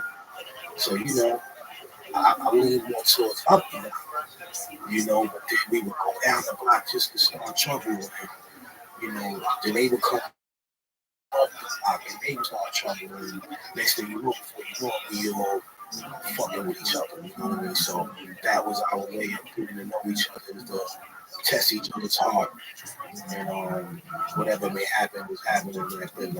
But the music, the music was keeping the peace. Now, just the music was keeping the peace because they would do block parties, right? They would do block parties, and you know, everybody knew all these different DJs was coming from different places and going to play some music and shit. So we knew every time we did that, we knew something was going to happen at the end of the night. It was just mandatory. It was just because people from all over, different neighborhoods would come out, and everything would be nice. And next thing you know, you see motherfuckers riding down the street, all crazy, trying to hit motherfuckers and swinging a golf club out the window and shit. And somebody's mother might have got knocked out. You know what I mean? But the music is still playing. So yeah, that's the type of shit that to me that made it fun, but made it spooky. But it still was fun because it was something I remember. Well, it's fun because you survived. Yeah, definitely survival. Yeah, but we were young, so we didn't care about whether we lived or died at that time. We didn't give a fuck. It was like whatever's gonna happen is gonna happen. That's wild. But the music is what kept things in order for us, because we always felt like that was a vessel to being calm. When you come from somewhere that's fucked up, Joe, and it's nothing there, you can't get a job because of your community, your zip code don't allow you to be like, yo, he's hired. It's just too invested over it. So you kind of become relaxed with that mentality of saying, oh, fuck it. I'm going to live off the land. I'm going to sell a weed. I'm going to do whatever I think that is going to make me survive. So everything was just survival. Music always kept us calm. And you always listen to this next being played. Like, I grew up with R&B music, like disco and all that fun shit, roller skating. I knew motherfuckers in the neighborhood that was roller skating. We would get up to Staten Island sometimes and go to these different parks and jams in the city. That was fun too. That was fun times for us. When was it? So was it RZA that tried? Was it initially all 9 guys? Like, how did it get formed? Well, number one, it was RZA, his cousin Jizza, and his other cousin, Old Dirty Bastard, that they were super close. Now, Old Dirty Bastard, Jizza, they were from Brooklyn. RZA is from Staten Island. We were Brooklyn babies too. The majority of us in Clinton. We all resided in Staten Island, but majority of us grew up in Brooklyn. But anyway, it was those three that were close as shit. So RZA, back then, he acknowledged himself, which was being involved with the Nation of Islam. And also Jizza and Old Dirty, they were a part of the Nation at that time. So they would go to a lot of rallies. This is a place where everybody go when they build, they mathematics and all of this, but it was Jizza and Old Dirty who instilled the hip hop into RZA. So RZA was, but he knew how to rhyme too, and he knew how to rhyme because of his cousins. So they kind of had this gang called, not a gang, they had this thing called the All In Together Now crew, which was them three, and they would run around and they would battle, different guys from different cities and move around. So, some of us kind of knew what they were about. A lot of us, found out later who they were, but when Jizza and Dirty came to Staten Island, they came and they hang out with their cousin. So, we started to see them a little bit more and know that, I heard about your rhymes and, and Dirty, he was just a crazy motherfucker. He was crazy. They had their own little thing. And then, next thing you know, Jizza caught a record deal. He caught a record deal, which was way back then. Like, if you fucking caught a record deal, that means that you had to have relationships. You had to know where to go. You had to have some type of connection. So that's what gravitated RZA into wanting to do it. Seeing that his cousin was able to, crack the code on making a record. So when that happened, it was almost like it magnetized RZA to be like, yo, I gotta make a record now too. And the next thing you know, they moved. So us from the outside looking, it was like, oh shit, we know they super passionate about, being in the game and doing whatever they want to do, but we wasn't thinking that long. We just loved music in general. Wow. So RZA is essentially the mastermind to put all the pieces together and to bring all the killers into under one roof. Absolutely. Amazing how he saw that. Because again, that's not something that existed. Yeah. It's like Eric B and Rakim. There was a few EPMD. There's a few people. You know your shit. Yeah. You know your shit. Gangstar. There's a few people that were together, but it wasn't like you guys. Nah, because it was kind of scary. It was like, God damn, when you guys had a show. I mean, I heard stories. It was just like you guys would show up like 300 people. Yeah, that was some neighborhood shit. But yeah, like you said, that was so rare to see a group like come out like that, and it was really a mistake. It wasn't really designed to be that way. But when RZA had the record situation, and they tried to make him be something that he wasn't, and then always the case. You know what I mean? He was like, "Yo, fuck that. I don't even care about this shit at this level no more. I want to create this now, and I'm bringing in all my guys." And he just put that number together. So believe it or not, I was one of the guys that he called first because we used to hang out. Like I tell people all the time, like, yo, I might have been RZA's first, big fan. So I kind of seen something. I'm like, yo, this guy really, him and his cousins, these motherfuckers really got talent. Not only the ability to rhyme, but he's clever. Talking about clever rhymes. Right. And he was mixing it with the knowledge and, smart rhymes. Not these fucking regular Humpty Dumpty lines. Like, I'm talking about serious rhymes. Right. Like, damn, you know what I mean? So, this is something that I felt like I would want to go chill with them. Just to be in the mix and be a fly on the wall. Wasn't even thinking about being a fucking rapper. I just love the music. I'm watching these motherfuckers. I'm like, something about these motherfuckers that I love. And next thing you know, when RZA went out there, he came back to the community. He was like, yo, I caught record. So, I was there. I'm like, let me see this shit. Looking at this. This is the fucking. Yeah, looking at it like you said, the what's the name? Fine print. Yeah, fine print. So fucking record. Holy shit. Come on. Wow, slap down. That's what's up. Yo. But his situation ain't work out the way he wanted to. And that's when he came back and he started to be like, yo, shit, this is what I'm trying to do. Well, the dangerous thing for young artists in every industry is when you have potential and you're young, you sign a fucking contract and you don't know what's going on, and then you get locked into these people, and then a lot of times you're getting fucked, and you don't even know you're getting fucked. It's a mandatory. You're getting fucked, which is how they make their money. They make money by fucking young artists who don't know any better. By the time someone gets to like a Prince's level, he's like, "Oh, would you owe me? I'm a fucking squeeze your line, suck my dick." He performs as a symbol. I mean, that's why he performed as a symbol, because they owned him. Yeah. It's crazy. You take like the most talented people in the world, and they get owned by people who provide no value, especially today. Yeah. Today it's even crazy, right? Because there is no record sale anymore. It's all gone. It's over, baby. It's all gone. So for a young artist, it's so important that they stay independent as long as they can. Just like you're hanging off a bridge. Hang on. Hang on. Just grind it. Don't sell it. Don't sign. If you sign, you're going to be fighting that shit 10 years from now. You're going to be in court 10 years from now.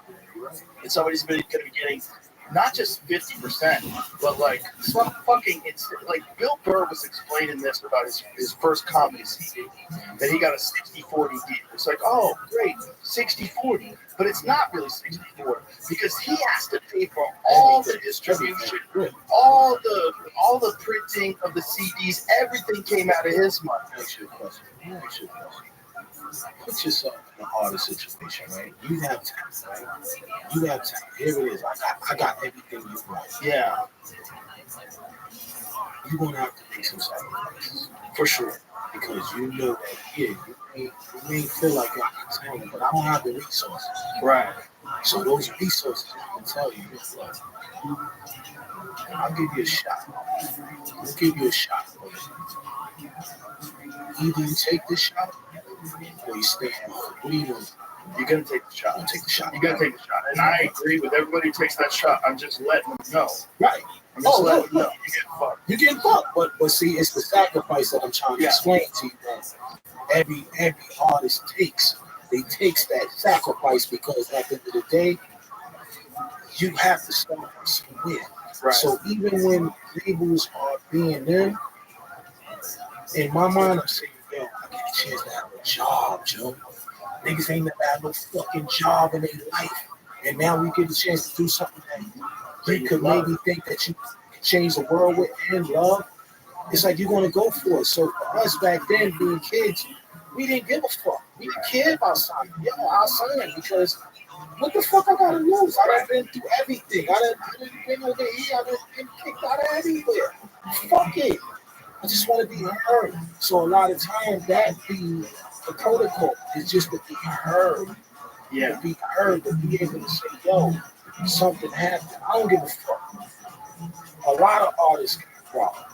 A lot of artists, and especially our old cheeks that did it before. It's like, you know what I mean? Sugar Hill Gangs, all these different guys, they all have been manipulated to do what they have to do, but it almost gave them power too because they became famous, they became big, became There's an argument for that, but I think it should be more fair. Oh, listen, I'm That's all with it you. is. Of course. I'm with you on that. But we just talking about the What you got to sacrifice. do. You have to. Sacrifices every If you're a day. young kid and that's step one, and now you're on the runway, okay, you got to take it. You gotta take it. But it just should be more fair. Oh, And it shouldn't I be. agree. You shouldn't lock And I'm sure later on things worked out, and you know, now that you just undeniable. imagine you were well,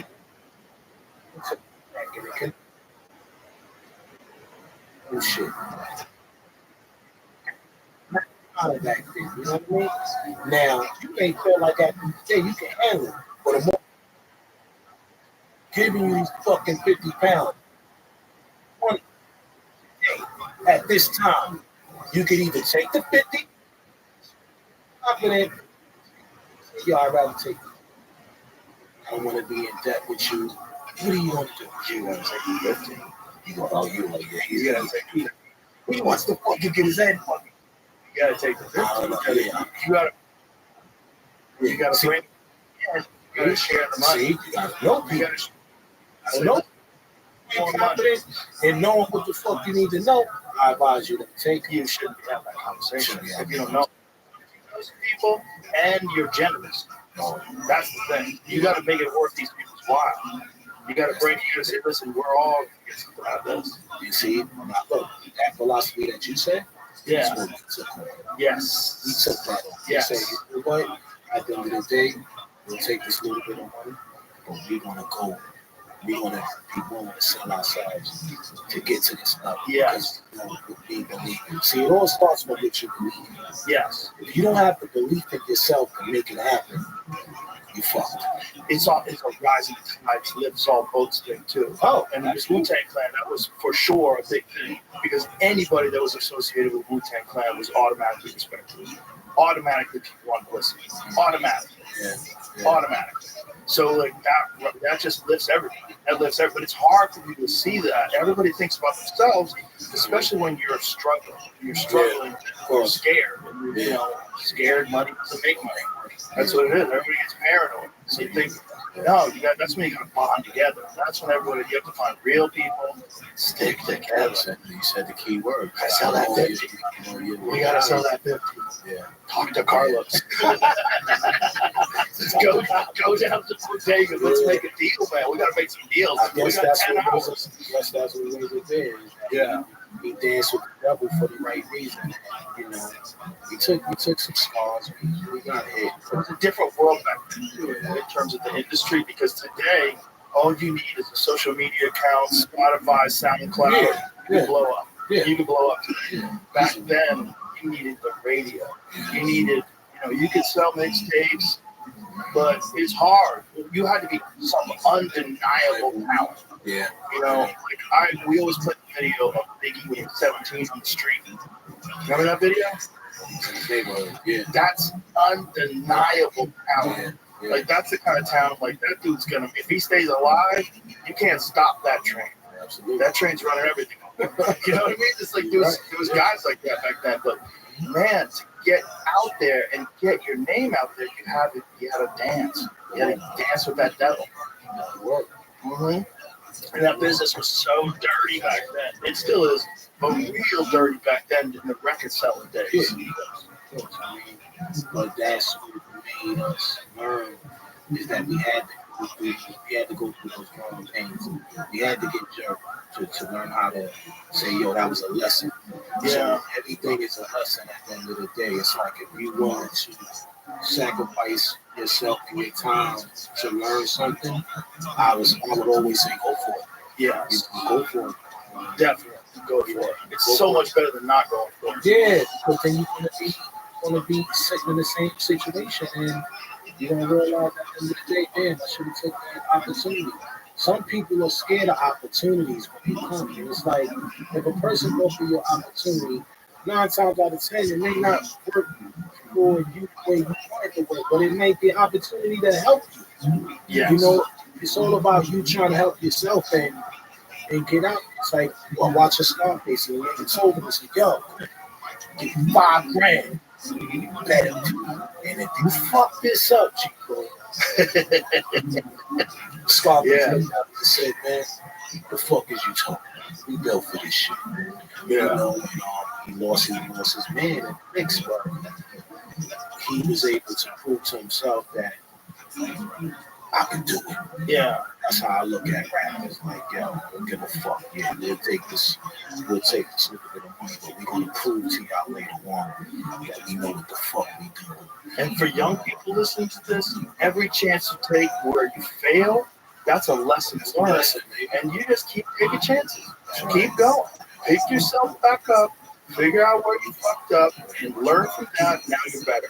Sure. Now you have more experience coming into this next thing. Just keep going. Just keep going, especially as artists. It's just like so many artists, they don't hit until they do. And then when they do, it's like, oh, and then you want to go back on their past stuff. Like, oh, this guy had fucking 3 albums. Think about it. Think about all my favorite artists out there. You know, Eminem. You know, Eminem been trying to fucking get on. You know, you know, Rocket, Slick Rick, all these guys, they went through a lot to get on. You know what I mean? Biz Mark. You know, nobody wanted to fuck with Biz at first, but you know, he finally figured the code out. I was like, yo, this is what I'm gonna do. You know, start watching shows, different communities. Next thing you know, people start hearing about him and like, oh shit, this guy is dope. But it's that sacrifice, man. I tell people all the time. Gotta sacrifice. It's time put in, energy, effort, determination, and you gotta have some talent. Yeah, Talent is just God just gives you something or doesn't. You know, some people just got it. You know, some people it's also like artistic families, like Nas. You know, he grew up in this like intellectual, artistic family, and that's why his rhymes are so good. His pops, man. His pops is a musician. Yeah. Like Rewind, that's like one of the greatest songs of any genre anybody's ever written. It's a genius song. It's crazy. I was listening to that shit yesterday. Genius song. Back in the gun. Yeah. Genius song. The whole song backwards. And it's amazing. Oh, I love Nas, especially his lyrics. His lyrics are incredible. They were so good. They were so good. And unusual like that. Like just deciding, I'm the first guy to make a rap backwards. And make it work perfect. You know? I mean, it's just... Hey, did you ever listen to any of the shit where the brand new Heavies got together with a bunch of rappers? The brand new Heavies. The brand new Heavies like a jazz band. They did a collaboration with Gangstar, Coogee. Oh, a bunch of guys. Some of my favorite shit of all time. Yeah, they was more musical. Yeah. Yeah. Have you ever heard Coogee Rap's Death Threat? Oh my God. Jamie, play that. Play that. Find that. We gotta put on the headphones. This is in my, along with a bunch of Wu-Tang. This is in my Spotify playlist. This is Coogee Rap in like, I want to say 92. Yeah, 92. Listen to this. they get on my plate, but I'm a fake nigga. I take a bitch, make them know what you run his ass and take. 44 back, so simple. Put it to the dribble. I gotta get my nigga from the dip. Even up on a fast slope, but I let your ass go. I've never heard this shit before. How good is this? Playing the heads on track. Cap on the west coast. Both got motherfuckers doing jumping jack. You motherfuckers bullshit. I make your ass like One of my favorite shows here. turn this chicks with small dicks. Woo!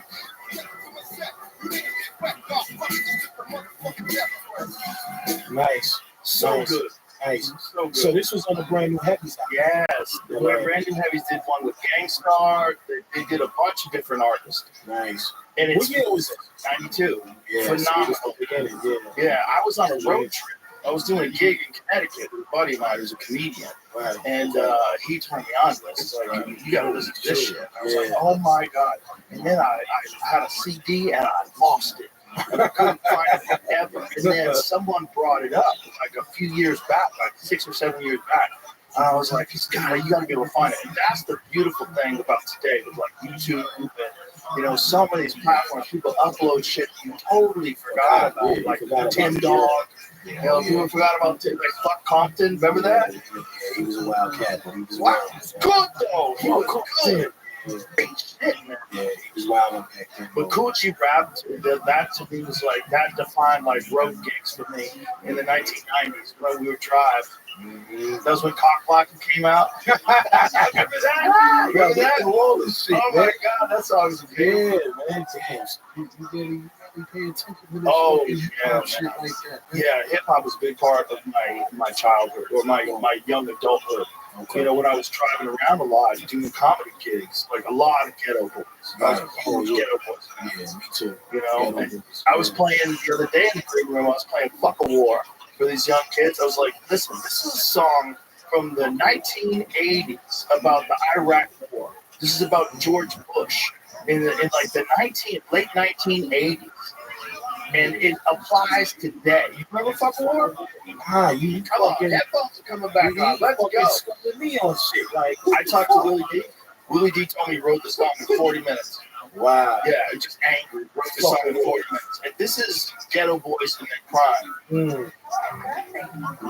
You know that. Bushwick Bill. That was my guy. Like, This is Bushwick motherfucking Bill.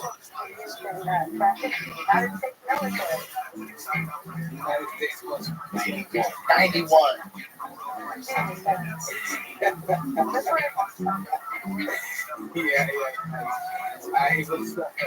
Look at that big phone he's got.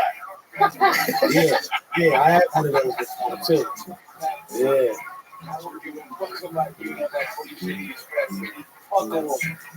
Fuck him.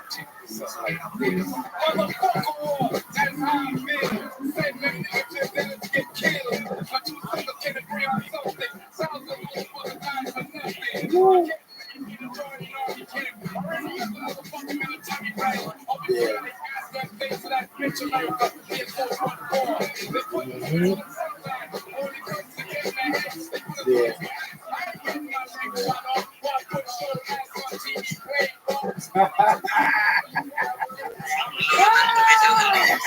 Talking crazy.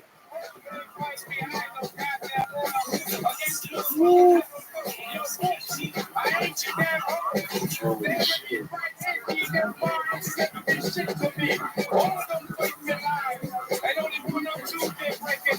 Oh shit.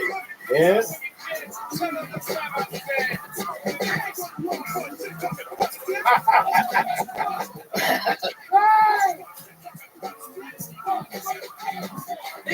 Oh my God.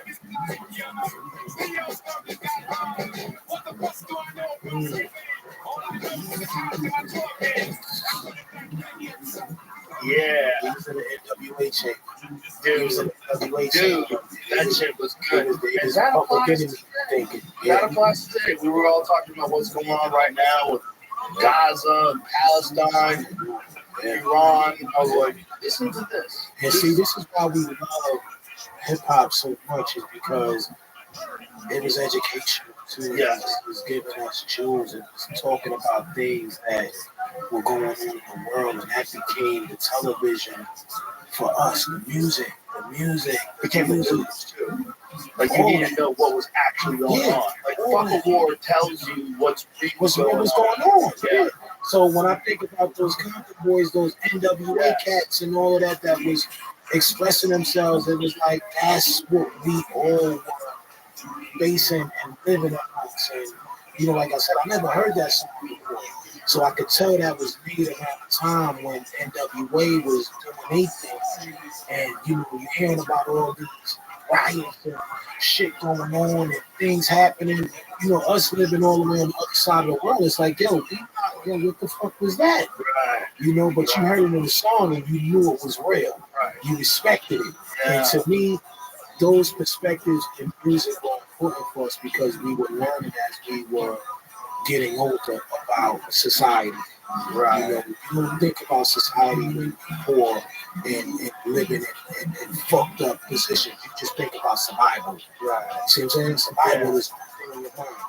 And you're dealing with things that's in front of you that at the end of the day, you're like, damn, what the fuck was that just happened? What was this shit?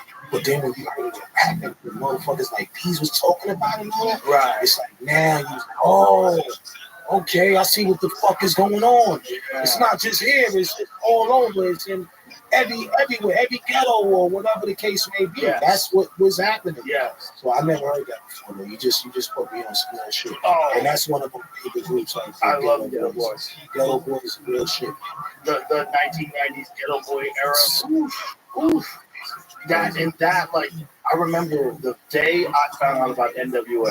I was teaching Taekwondo in Revere, Massachusetts, and I was at the gym riding on the stair climber. And I had just picked up this cassette. And I was like, NWA, I keep hearing about this. And Fuck the Police was the first song I listened to. And I remember I was on the stair climber. This is wild. See what I'm saying? See what I'm saying? Yeah. Yeah. You're hearing people talk about the police like they're getting harassed by the police in a way you never heard of before. Yeah, exactly. Fuck the police coming straight from the underground. It was like, I was like, wow. Straight from the And it was a totally different kind of music. It was like they were rapping and no one was listening. It was like they were rapping for themselves, right? Yeah. Like they didn't give a fuck who was listening. They were rapping like they were doing it for their friends, but they were doing it to the whole world. The whole world was like, whoa. 100 miles and running. The whole world was like, whoa. This is crazy. Look, you had them, you had Public Enemy. Oh, yeah. All of them type of guys were giving us information that was relatable in our community that they be KRS-One. KRS-One teacher. That's a sound of couple of these. All that shit they did to Yes. me was knowledgeable rap, hip hop. I ain't gonna call it fucking rap, hip hop. Information. Right. They like, especially KRS-One and Public Enemy. Yeah. They were saying something. It was like but it wasn't contrived. Right, you know? right, exactly. It wasn't like, you see people say shit today, like, you're just doing that for class. Like, they were saying shit to let people know about some information that you're not aware of, and this is why you're getting fucked. This is why we're all getting fucked. Absolutely. Come on, even with fucking Spike Lee made Duke. Yes. One of my favorite Yes. It's a classic. Classic. And like you said, we just get information. You gotta remember, at the end of the day, a lot of people that coming out of the hood and just being like, I know you come from the hood. Well, I was born in New York. Yeah. So you seen it. I would have said that come from the hood because I went to high school in the suburbs. That's true. I lived in New York. I was telling you, I lived in New York when I was 23 for about 6 or 7 months. And I told you my next door neighbor, he was selling dope, and the police raided his house while I was there. They was battering, rammed his door, and everything. He had a nice Audi. I looked at him like, this dude has a nice car. Right. Selling dope. He was selling dope. And they got him. It's rounded. Yeah. Well, that was also at the time I was the most into hip hop too. It was 1990. 91, I guess, 90, 91. That was a wild era because that's when hip hop was just exploding. Exploding. Yeah, I would say definitely 91. Yeah, Naughty by Nature. Oh, yeah. He had emerged on the scene, like you said, Rakim and Big Daddy King. Oh, yeah. Easy, Ice Cube. To this day, I go to work. It's one of my favorite workout songs. Big Daddy Kane, I go to work.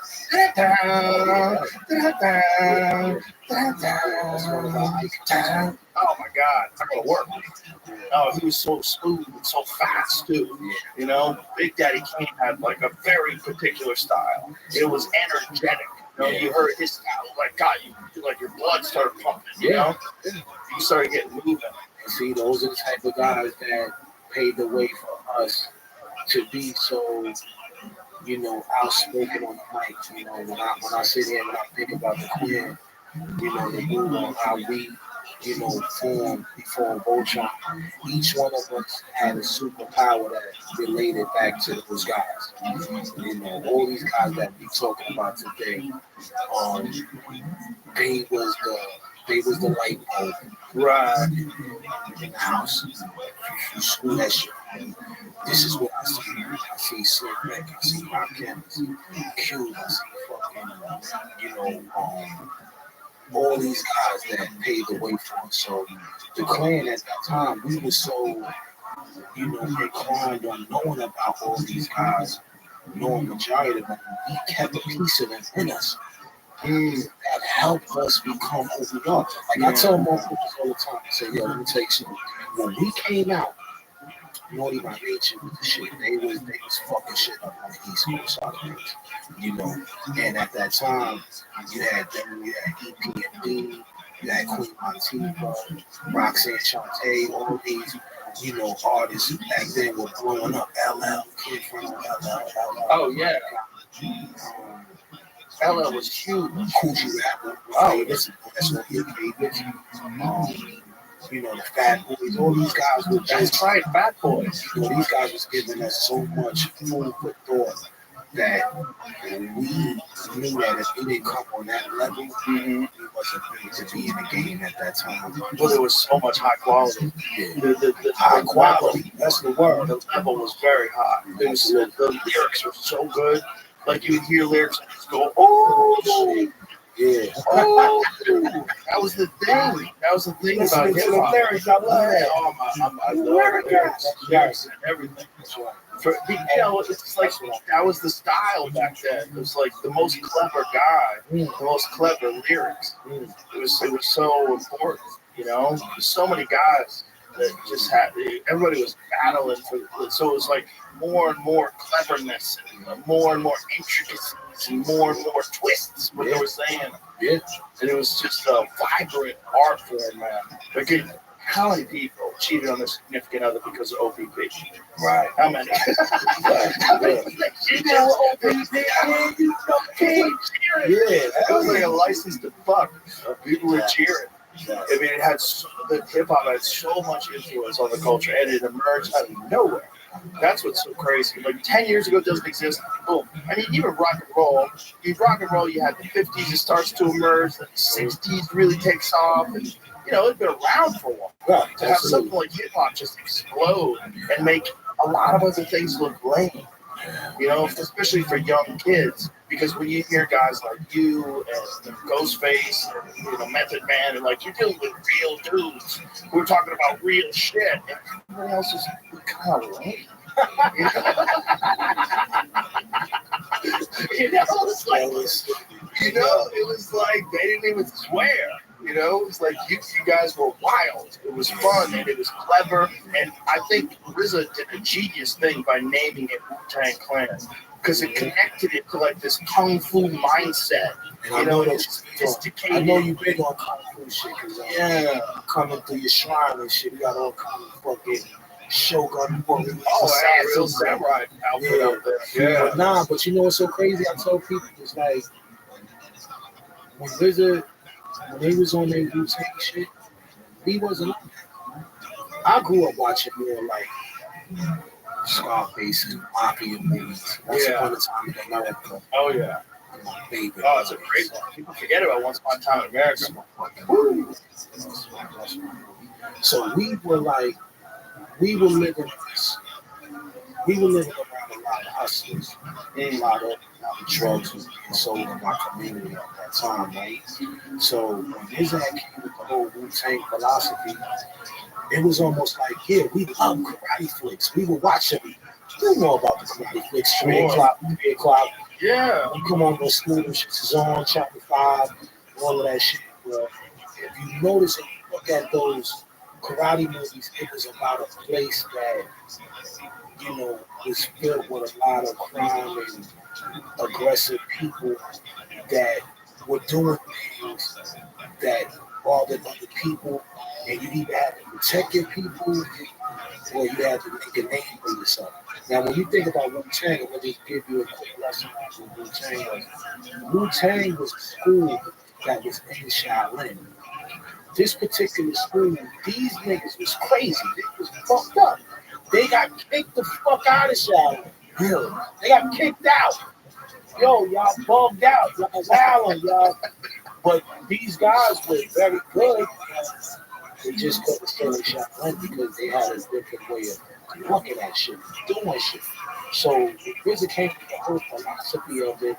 It's this movie that's called Shaolin Boys Wu-Tang, right? Check it out. You get a chance.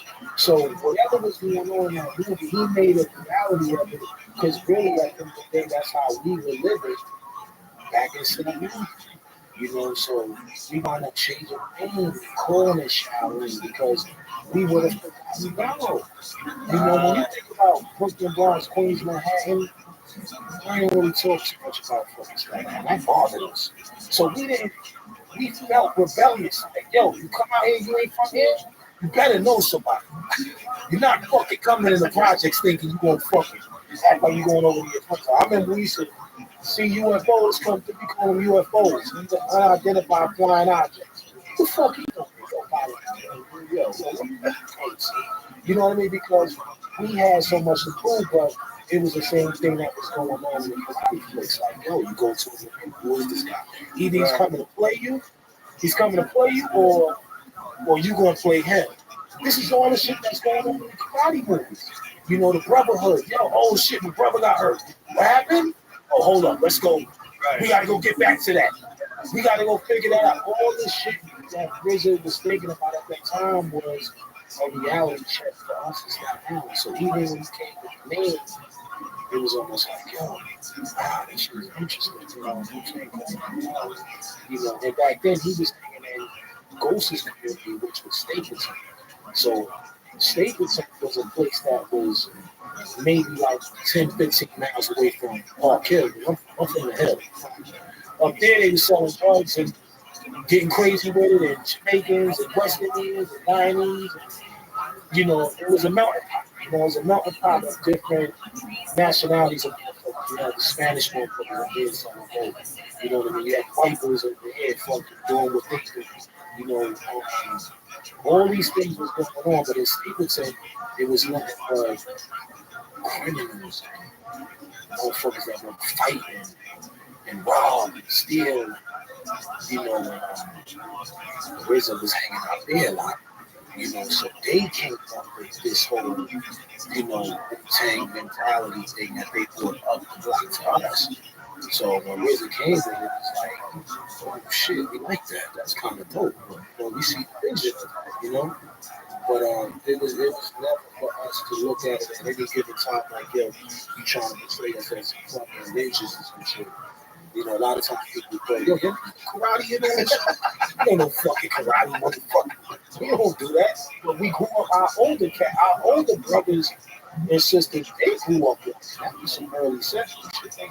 Yeah. So, you know, back then, you might have had a cousin that was a martial art. He knew the arts and shit. You know, you look up to him like, yo, this motherfucker's hell right there. He knew the arts and shit. He knew how to fight. You know, the motherfucker would be back in the building with 2 dope pictures. You know what I mean? People with fucking laundry hoses and shit, and, you know, grabbing them, hanging them on shit. And, you know, back then, that was dope to see your cousins and all them do it. But when he came with this philosophy, it kind of like fucked us all up. but we agreed with it right away. Because Wu-Tang was to them was always something like an expression. So if you drink it, this is Wu-Tang. You over here, yo, this is some Wu-Tang shit or whatever, because he was trying to say that we were just like them in the place. It's crazy. Want to hear something crazy? Whenever I kill an elk, I go hunting every year. Whenever I kill an elk, I text my friend Cam. I text Wu-Tang. Like whenever I kill something, I'll show you. I'll show you that that's true. I've seen some of the pictures I today. know, but I want to show you that that's true. I'm not making this up. It goes back years. This is like our tradition. Whenever I kill an elk, I'm a fight. The last time I said Wu-Tang, I text him every day, so it's going to take a second to get back some pictures. But whenever I get one, I say Wu-Tang, and I send him a picture. This is going to take a while because I do scroll, but this is important to show you this is real. Come on, motherfucker. Go back and search Wu-Tang. Oh, we'll show you? Oh, okay. Oh, look at James. Under Cam Haynes or just Wu-Tang? Then when you find Cam Haynes, it'll show you. Oh, look at Jamie. Tell me how to do it. Here we go. See, here it is. Right there. Wu-Tang. Holy shit. And then the elk's down. Wow. And that was from October. But I go back like 5 years of doing that. Like every time I shoot a elk, I text Wu-Tang. When you started, since you came in? No, I started hunting in 2012. I shot that deer, that head that's right there. That's the first animal I hunted. And I was like, okay, that's what I'm doing. Wow. It was either for me, it was that or become a vegetarian. I watched too many of those PETA films, those animal factory farming films, torture films. I was like, fuck this. Like, either I'm going to be a vegan or I'm going to learn how to hunt. And my friend Steve Ravella took me hunting. I shot that deer. I'm like, all right, that's what I do. I've been doing it ever since. So I've been hunting for 12 years. 12 years? Yeah. You consider yourself a marksman? Well, it's like I'm down at really good, like compared to real marksmen. It's like saying you're a black belt, but you're not really a black belt. Like go to courses. Yeah, like how good are you? I mean, I'm good for regular people. Yeah, if you didn't know, you think I'm really good. Yeah, but like for people that are really good, I'm not nearly at their level. So there's like professional archers that are like super accurate out to 100 yards. They can shoot like a softball size group at 100 yards consistently. It's a lot of discipline. Yeah. A lot of discipline. Yeah, they come on this side of town too. Yeah, well, there's a lot of boat hunting in Texas. Yeah, a lot of boat hunting in Texas. Yeah, it's fun. I like it. To get out there. I told you, like we were talking before the show, if you want to learn, I could put you on some people that'll 100% teach you how to do it. Because you're fairly close. Like, that's an easy thing to do. Look it up. You enjoy it. It's a nice discipline to clear your mind. Yeah. Just set a target up in the backyard, just shoot the target, it just clears your mind. Because you have to really concentrate on it. And watch your shoot, you don't think about nothing else. For a guy like you, busy, so much shit going on, but it's good to have a thing like that. It's like a sport thing. Yeah. Kind of nasty. Yeah. But it's one of those things like shooting a free throw. Like at that moment, you can't think of anything else other than what you're doing. If other shit gets in your head, it's like you don't have any room for focus. You got to push it all out and just think. And that kind of stuff like cleans your mind. Exactly. It's like it flushes your mind out. That's what it's all about. Just kind of like get a piece of mind and vibe to something different. Yeah. I always say that for artists too. You should find some other thing you'd like to do, just to give you a little break mentally from whatever you're trying to do. Exactly. You could get too close to something and lose sight of the big picture. You're all wrapped up in it. Too tight. Sometimes you need something else that you also enjoy outside of it, and then you can look at what you're doing. Oh, it's different. Exactly. Maybe I should put a new wrinkle in this. Maybe I should take a turn. Mix it up. Yeah. You know what? Another cool thing about today is that it used to be thought at one point in time, I think it was like the early 2000s, that hip hop had a shelf life. And that there wouldn't be classics. You know what I mean? Like the Rolling Stones were still touring. They 58 years old back then. Like, this is crazy. The Rolling Stones are back on the road. But that was like a new thing. It was like old rock and roll guys out touring was a new thing. But with hip hop artists, like if you weren't in now, if you weren't new now, it kind of people weren't into going to see you. Right, yeah. When I see guys like LL and Kane and them perform and Slick Rick and Ice Cube, it kind of it gives me more leverage and more strength to want to do it because I see some of our culture still doing it today. But yeah, man, like you said, just see a lot of guys like Rolling Stones and Mick Jagger still doing it. It's like, why not? Why not? Yeah. But with hip hop, it wasn't really a thing for a long time. Nah, because Older hip hop, you didn't think that it would last. Right. You know what I mean? So you felt like you would get a 5-year run. They say any artist that was coming out back in the 90s, they was already put in a cap on how long or how far they thought you was going to go. So even for us, he's like, yo, hey, we do this shit for like 3 or 4 years. We good. Yo, we'll be cool with that. So they always put us in a, what's the word on it? What's A box. put us in a box. Yeah. To make us feel like at the end of the day, yo, this shit is going to be here for a minute, then it's over. You know, but seeing guys still doing it, you know, I don't give a fuck. Like, I listen to Joe, I'm really joking. That's my fucking guy right there. That's hilarious. People, I know people would be like, get the fuck out of here. That's hilarious. I love his old shit until he had that supermodel wife. Oh, Then everything got real soft. He got too much good pussy. Yeah. Too much good pussy. He got supermodel pussy, and it's like uptown girl. She's been living in her uptown world. Before that, you go back to this other shit. You know, Only the Good Die Young. Oh, that's a great jam. He's got some great stuff, man. Scenes from an Italian Restaurant. That's a great song. Captain Jack. Ooh, Captain Jack's a great song. But when he got older, it just became, you know, hey, he was changing as a human. In New York, right? Yeah. It's hard right there. And that guy sold out Madison Square Garden like 300 times. Kind of crazy. It's crazy. Still going. Yeah, still going. So those are guys that we look up to that, you know, they still doing it. Yeah, it's just beautiful that hip hop is like that now. Yeah. Because I feel like in the 2000s, only it was more overseas was showing you guys love. Yeah. Like a lot of Europe. Like a lot of my friends that were like maybe bigger in the 90s, they had to go over to Europe. And they would do, yeah, there was, Check out. yeah.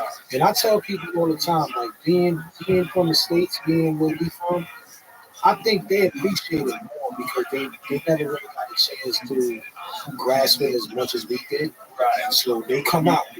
Right now today, they love it. You know, Right. so They can't believe they're there. yeah, they can't believe it.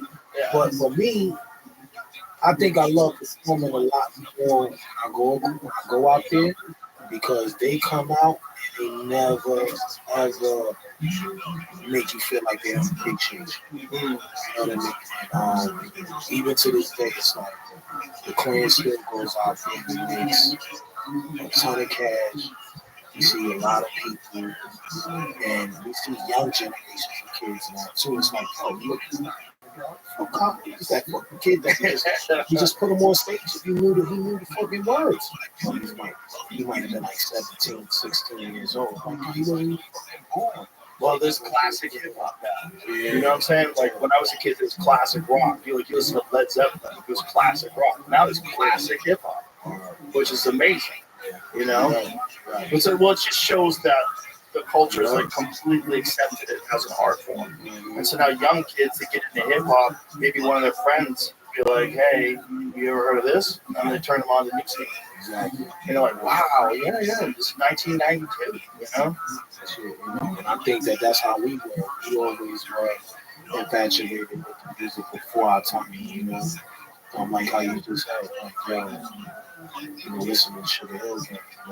I actually had videos before. Really? You know how that, I brought them to my hood too, so you know how that felt for me. Oh, wow. Sugar Hill Gang, That's come on to amazing. my community. That's amazing.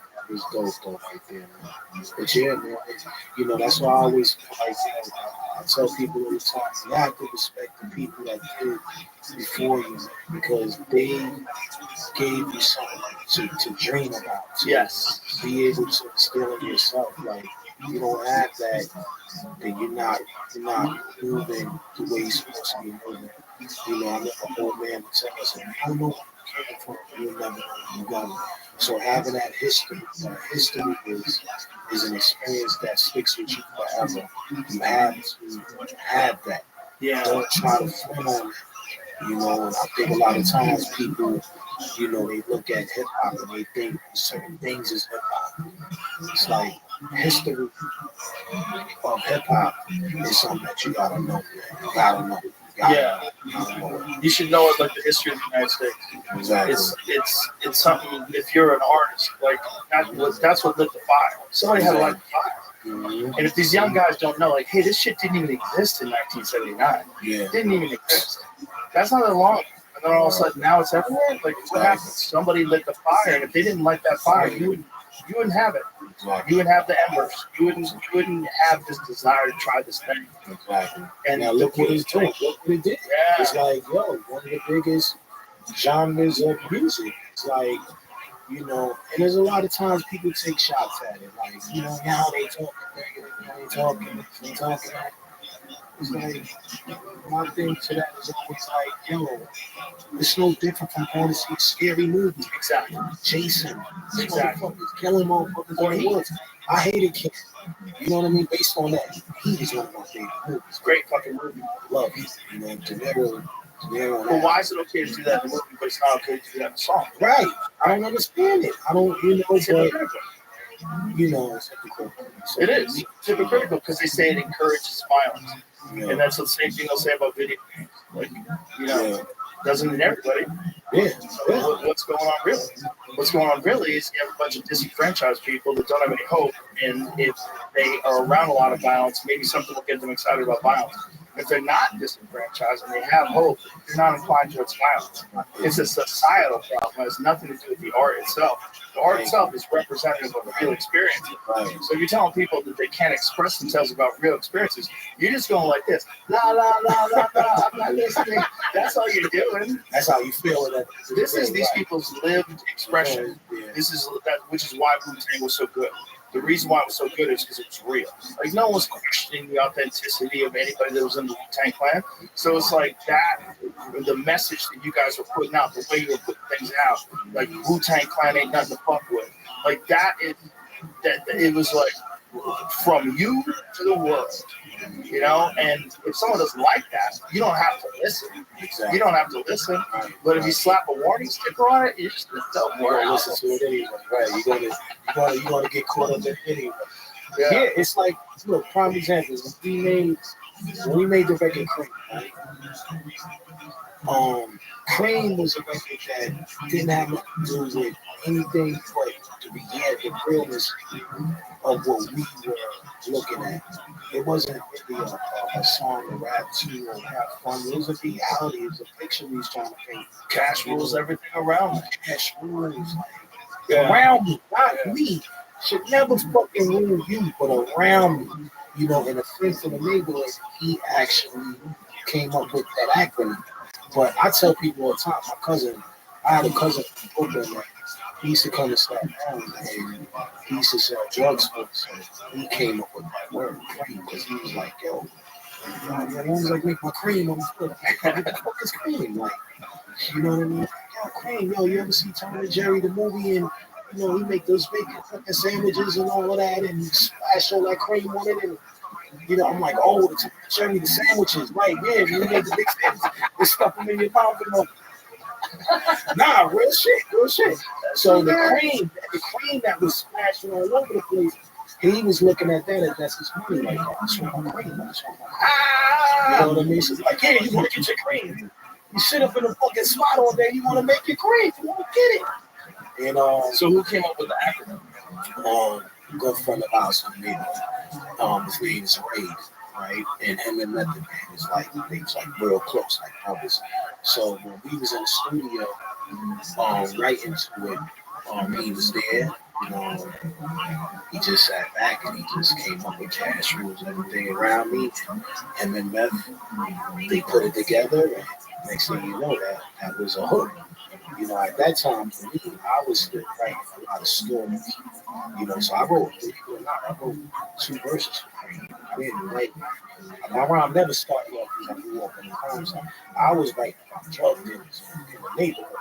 I knew this kid by the name of Gigante. Gigante, Teflon Don with a Diamante. You know, with Diamante, those days was like the, you know, the 5 Series Benzes was back then.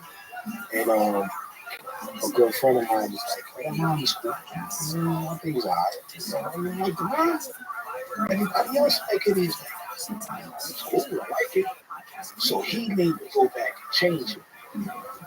And when I changed it, I started to think of how I wrote it. Like, damn, he said, "Yo, you need to write about shit that's something that we can relate to, that we're doing.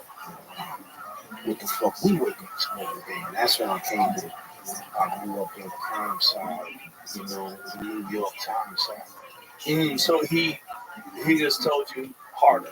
Yeah, he just told me to think harder. Yeah. He said, "Yo, Shep, you could be a little more creative." Well, Cream is crazy because it became viral. Saying dollar bills, y'all, became viral. Like spread across. Dollar bill, y'all. Dollar bill, y'all. Dollar to the rock. Oh, wow. You remember that record? Yeah. Money. It takes money. Yeah. What we were saying back then. I haven't heard that. Yeah, that's an old school record. Like, fly shit.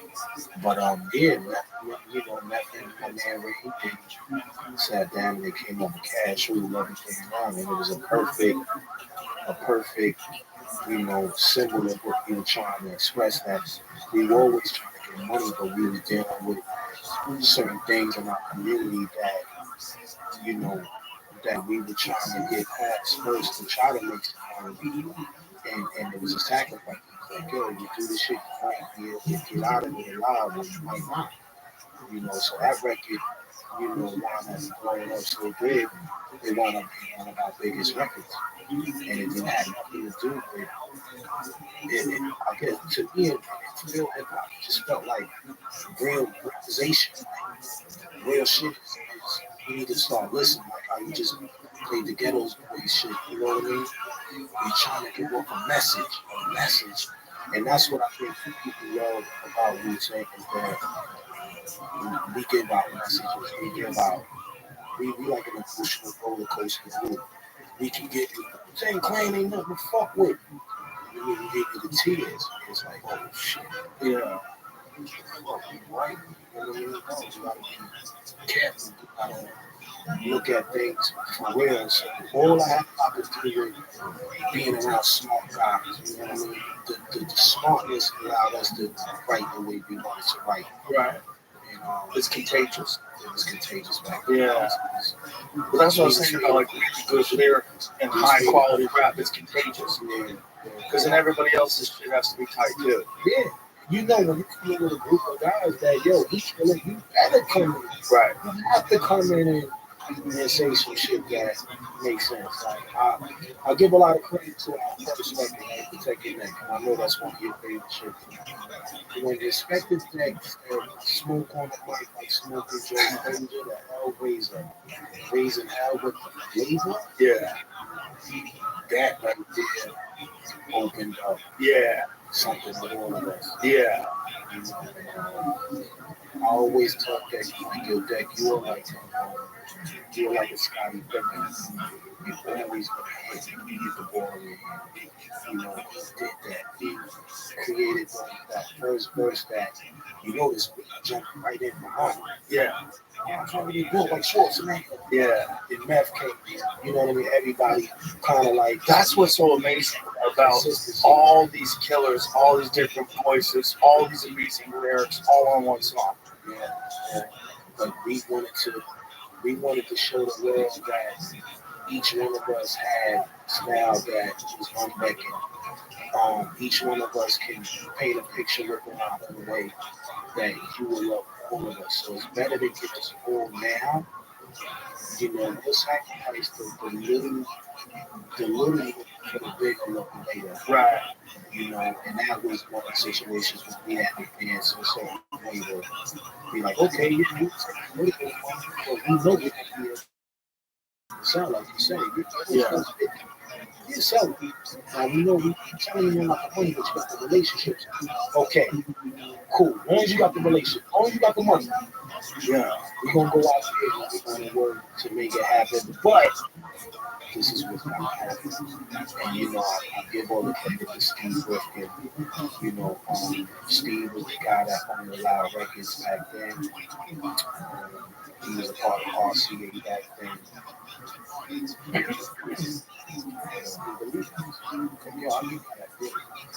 give y'all that deal.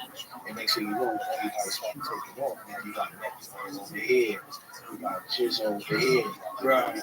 Over here. So we did something that was so new to the world, and it's like, oh shit. From the outside, it felt different because it felt like a movement. Right. The Wu-Tang was like a movement. Exactly. It was different. It was like everybody tried to box it. Everybody tried to box us as a group. Yeah. So even though we knew we were a group, in our moments we looked at it, like you said, as a movement being created that will eventually spread out and hit all corners of everything. And that was the plan all the time. That was a premeditated plan because they wanted us to still be a group. It's like, look, we sacrificing this and that, but we're not going to box ourselves. Right. You know, so by us doing that, it kind of like really paved the way for other groups and other artists and everybody to kind of, you know, follow this blueprint. And you have, you know, these other guys coming out and creating their own labels and bringing in artists that they want to do. So to me, this kind of made hip hop a little bit more interesting because it showed that artists were starting to get more smart, which is important. You know, you didn't want to be just, like you said, yo, just coming in and you sell your song. Yeah. You just stay there. You can't just stay there. Is one of the hardest parts getting the right beat? Oh, the beat is everything, bro. Because it seems like all you guys are very prolific. Everybody can write. But if you don't have a great beat, and how many great beats can you make, right? If you got an album and another album's coming out next year, like, whoa, you got to have 16, 20 great beats. Yeah. And you got to pick from those beats what goes with what song and try different ways out, and you got to make sure everybody shows up at the studio. How hard was that? Shit is real, bro. I mean, I tell people all the time, like, number one for us, like, you know, being around so many different lyricists guys, beats are important. You know, I remember one time a friend asked me, he said, yo, what's the most important thing to you? The rhyme or the beat? He fucked me up the whole day. I was fucked up. And I answered him, I gave him an answer like probably like 3 or 4 minutes later, and I was like, you know what? Nobody never asked me that. I said, the beat. I said, you know why the beat? Because the beat makes you think about what you want to say and what you want to get across. You know, anybody could make rhymes. I can have you sit with me for fucking a month and you could be an ill fucking rapper. I can take you. But to be able to have that combination factor of making a body of work or a sound that you want, you need to have the right production. So a lot of times, Wu-Tang wrote to whatever they felt. It's like how you can listen to Protect Your Neck and you get that energy. Yeah. But you get a certain energy because of that production. Then you get this energy and you get a claim to get that. Right. So me, I always tell people the beat is everything. You know, and us just sit down and wait for Wizard to come up with something. One thing about Wizard, he was so clever. You know, he had a team of guys that was around him that was consistent to help him come up with different sounds and, you know, he was able to do different things. And of course, you know, just having his ears and music and listen to other people's stuff, he was able to isolate himself away from everything and start brainstorming for us. So it's like he was like the Steelers back back in the fucking 80s. You know what I mean? They won 4 Super Bowls in a row. It's like that. Terry Bradshaw, Lynn Swan, he was in the zone. He was really zone. Especially because it became successful. Yeah. A lot of motivation behind it, a lot of energy behind it. Yeah. I hear what you're saying, but without the lyrics, the beat is not the same. I see from your perspective as a lyricist, as an MC, that you would think that the beat is more important because it's important to you to get started. But damn, as a fan, you have to have those lyrics too. Just the beats by themselves, that's not enough. Yeah. No. You know how many times me and Rizzo would argue about that? And I would tell him, like, yo, listen, bro, it took all of us. It took, you had that. Yeah. You had this, we had that. That's what, it's a 50-50 proposition. I think it's more 60-40. I think it's more 60 lyrics because the thing is, the lyrics are the thing that make you go, oh, like a great beat makes you move your head, gets you going, but lyrics make you go, oh shit, like rewind that. Well, me is 50-50 all the time because if I am that gives me that energy right, how can I give it to you if I don't have it? It's a collaboration for sure. But it's interesting that people would think, like, what's more important? Like, what's more important, breathing or having a heartbeat? Shut the fuck up. Like, you need both. You have to have both. But that's where the collaboration comes. Yeah, I had Scott Storch in here the other day. Or? Oh, yeah. He's so fucking talented, so out there, you know? Glasses on, just fucking like you see, music. It's like a rare savant. There's dudes like that are like beat machines, you know? Like he just feels it, it comes into his head, he feels it just coming out of his fingers, you know? He's a super talented. Oh, so talented. But like that kind of guy is so special. And, you know, to team the kind of guy like that up with Dre or, with 50 or any of these people that he collaborated with, it's like, that's special. And that's why I like this stuff, you know what I mean? You can't never front on the maestro, you know what I mean? Right. You remember that, DJ is started with them. Yes. The DJ game, Scratch so records. important, scratching, they did a synergy to the artist to be like, yo, try this. Even if you go back to, I said, look at Quincy Jones. Man, look what the fuck he did. Right. Look at Frank Sinatra. Like, who the fuck was yelling his fucking music, man? Right. He's so clever. He needed a vibe, though. He needed something. Who was that guy? You ever hear Frank Sinatra was young? Oh, he was before he was smoking all those cigarettes. It is a super high pitched voice. It's crazy. It's a crazy. You listen to the difference. Like, wow, it had so much range. Production. I don't know. He never really got famous. Well, I think the whole thing back then was Elvis, or whoever it was. Whoever was the person that was in front. Everybody behind the scenes didn't really get that much respect. You know? He was a talent. Yeah. Who was that crazy dude that wore the wigs that shot that lady in L.A.? He produced all the Beatles shit. He had he got tried for murder, and every day in the courtroom he would wear a different wild wig. He created a wall of sound. What's his name? He was really insane. Phil Spector. Phil Spector, back in the day, he was known for pulling guns on people. He'd pull guns on people, stick them in their mouths and shit. He was a complete psychopath. White guy? Yeah, and he was a Jewish guy. And he shot this lady in the mouth. Was he Jewish? I don't want any Jewish people mad at me. Jewish people get mad when you say someone's not Jewish, they did something terrible. Hey, look, guys. I'm just saying a little talented, successful Jewish people. But that dude, he was responsible for the wall of sound, the Beatles. Like that was a big thing with him. Like he was known for being a guy that would change people's music. Russian Jewish, and he was from the Bronx, right? From the Bronx, yeah. Holy shit. Wild boy, and shot some lady, picked up some lady at a bar, took her back to his place, and shot her in the mouth.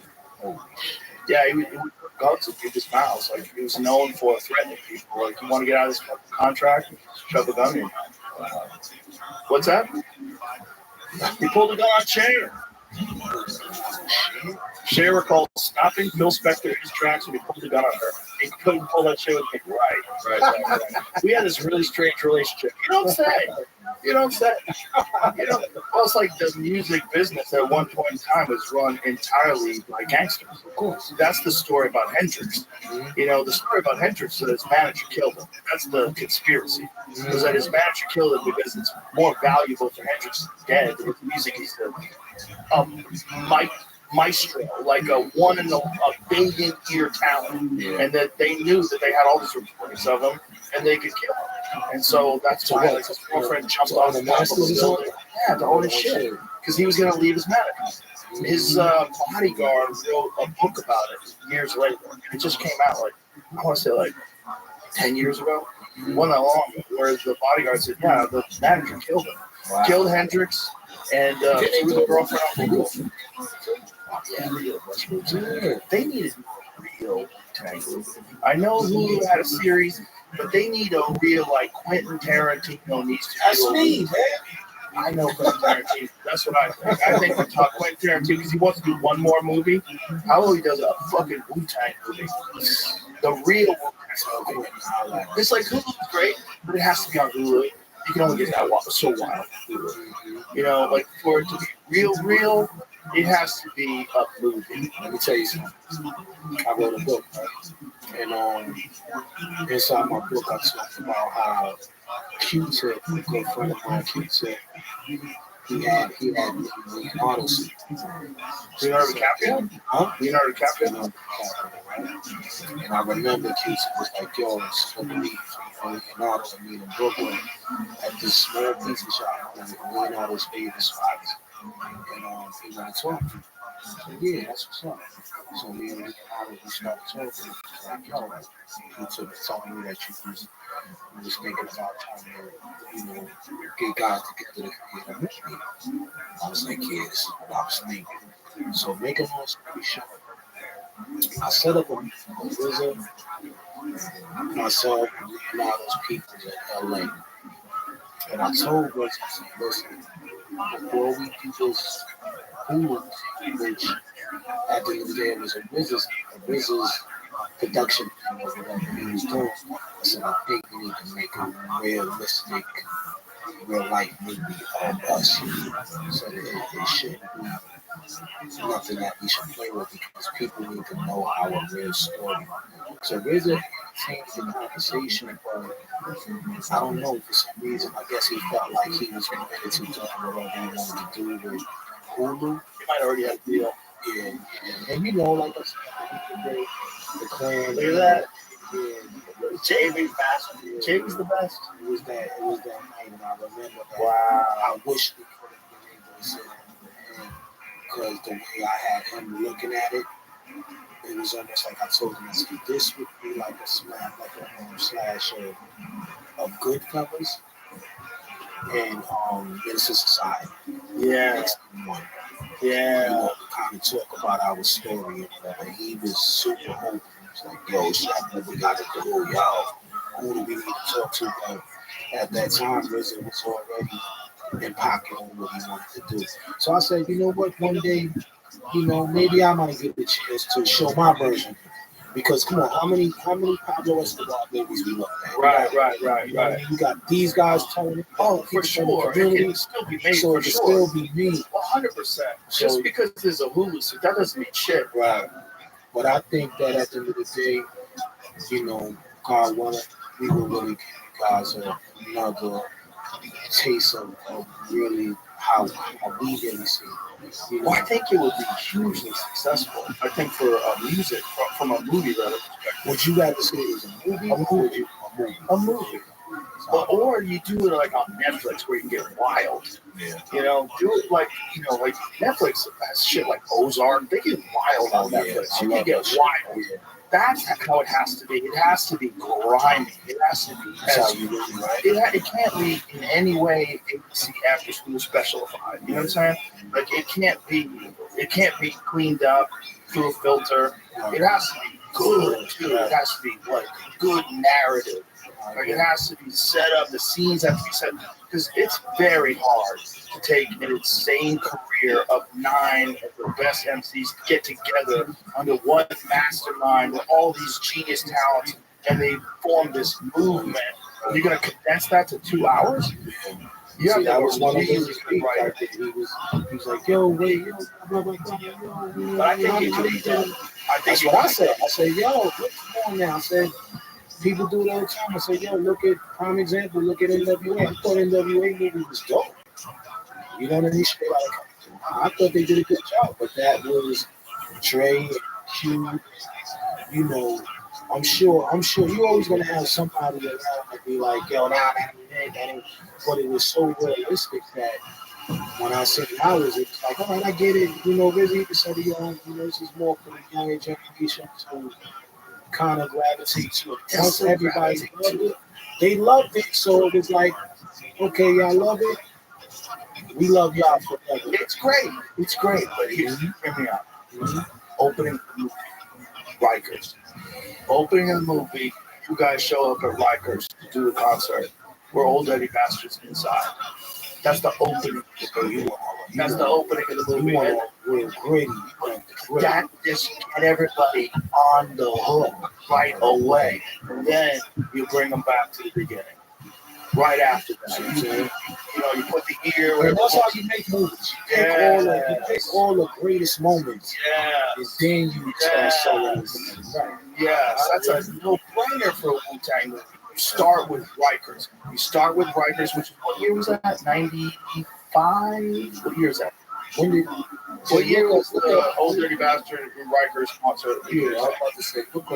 And what year did you guys start? What was the very first year? We started late 92. So you start the movie with Rikers, and then you bring it back to 92. Back to 92. That's what it is. That's what it is. I mean, just think about the incredible amount of talent, not just rap. Really, Jizza is like a world champion caliber chess player. 99, 2000. I got an interview with talking about it. And doesn't Jizza have some degree in physics? Doesn't he have some crazy degree?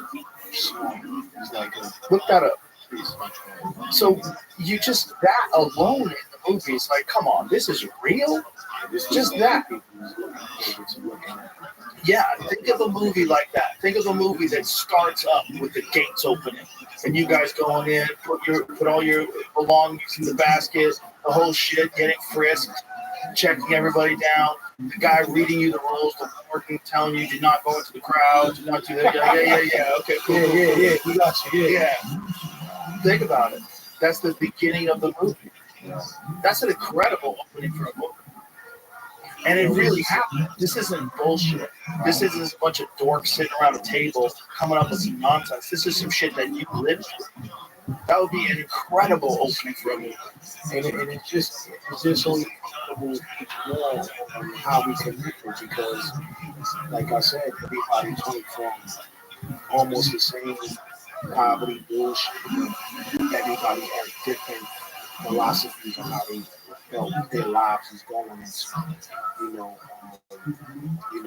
I tell people all the time, my neighborhood is about making money. Ghost neighborhood is about taking money, taking shit.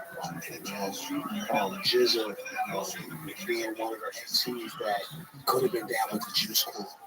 What the Jew school is. He turned it down. Really? It's like they was the hottest shit back then. Master Ace, Wiz, Cameron, Gucci back. All these dope MCs, they ask, yo, we want you to come and get down with them. He's like, nah. All these things I remember like yesterday, like, wow, Jew school.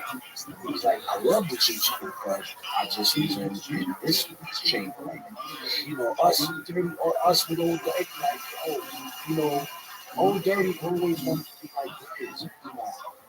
He had that personality, that charisma, that energy. So, like, these are the things that I wanted to see each individual, like, and like I said, shout out Movie, man, for doing a great job. But I do agree, like, we need another movie where it really defines who we are. Yeah. That was his side of how he wanted to tell. It's a great story. It's Great fine. story. It's fine. The whole thing's fine. But I think there's something missing. And I think the something missing is a movie. It's got to be a movie. It's got to be a big screen, big thing. And it could be done. I heard it first. I ain't have to argue with my brothers about it. I mean, just imagine when ODB does "Baby I Got Your Money." Oh my God. Come on, imagine that, and that becomes this massive hit.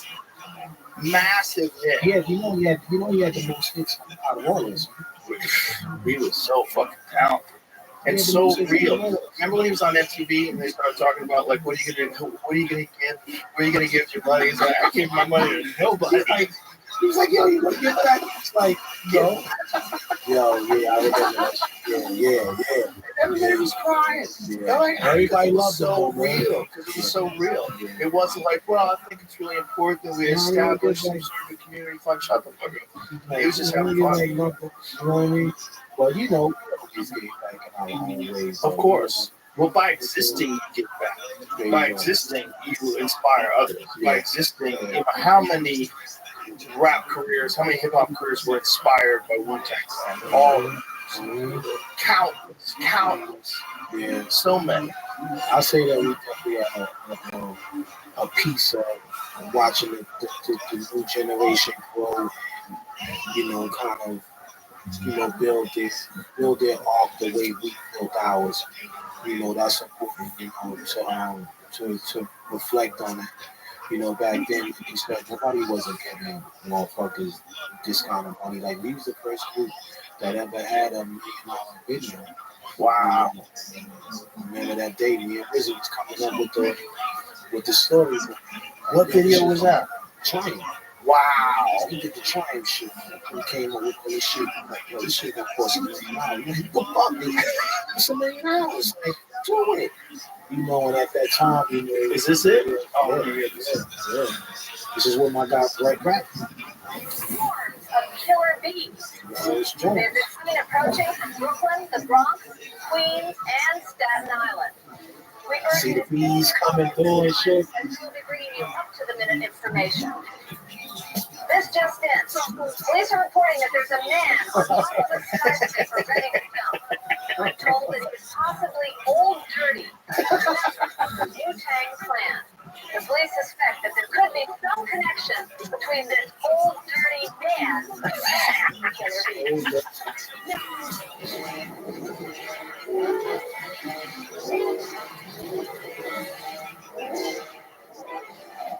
Atomically, Socrates, philosophies, and hypotheses can't define how I be trying to these mockeries. Women people form robbery, flee with the lottery, possibilities. Let us start shotgun, exposure from my appendix, tremendous, ultraviolet champagne forensics. I inspect you through the future, see millennium. Killer bees sold 50 gold, 60 platinum. Shackling the matches with drastic rap tactics. Graphic displays melt the steel like blacksmiths. Black Wu-Tang is way bees. Heads by the score, take flight inside a war. Chicks hit the floor, die hard friends, demand more. Behold the bold soldier, control the blow slowly. Proceed the blow, swing his sword like Shinobi. Programs and band footprints, a solid rock. Got it like performing live on your hottest slide. The world turns like spread like germs.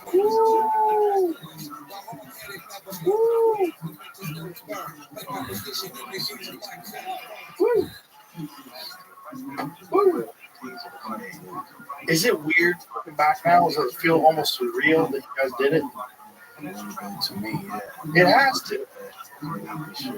I mean, I always believed in my group. I mean, these guys, like you said, very talented. Sometimes we don't know our power when we come together, but we might be being groups that stick together so long, because we all feed off each other every time. So to be able to reflect back when we was in our prime, it was like we still ain't even getting our best.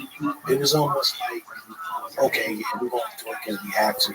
Not do it because we're all in a happy vibe or happy moment. A lot of times we think great things happen out of nothing.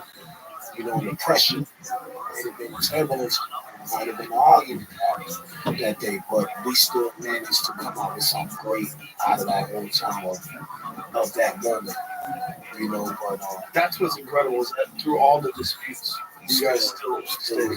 yeah, That's because there's no way you're gonna have 9 dudes and not have disputes. exactly. Especially 9 alphas, 9 killers. It's hard, man. It's hard because everybody has an opinion, and you want to respect everybody's opinion, But it made me think about sports and made me think about how coaches and people, outside of the group are so important. See, how we were designed.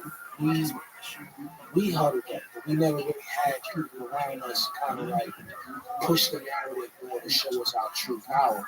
So we made a lot of mistakes, of being good, but still handling the business a little bit different. If we had some coaches, some guidance.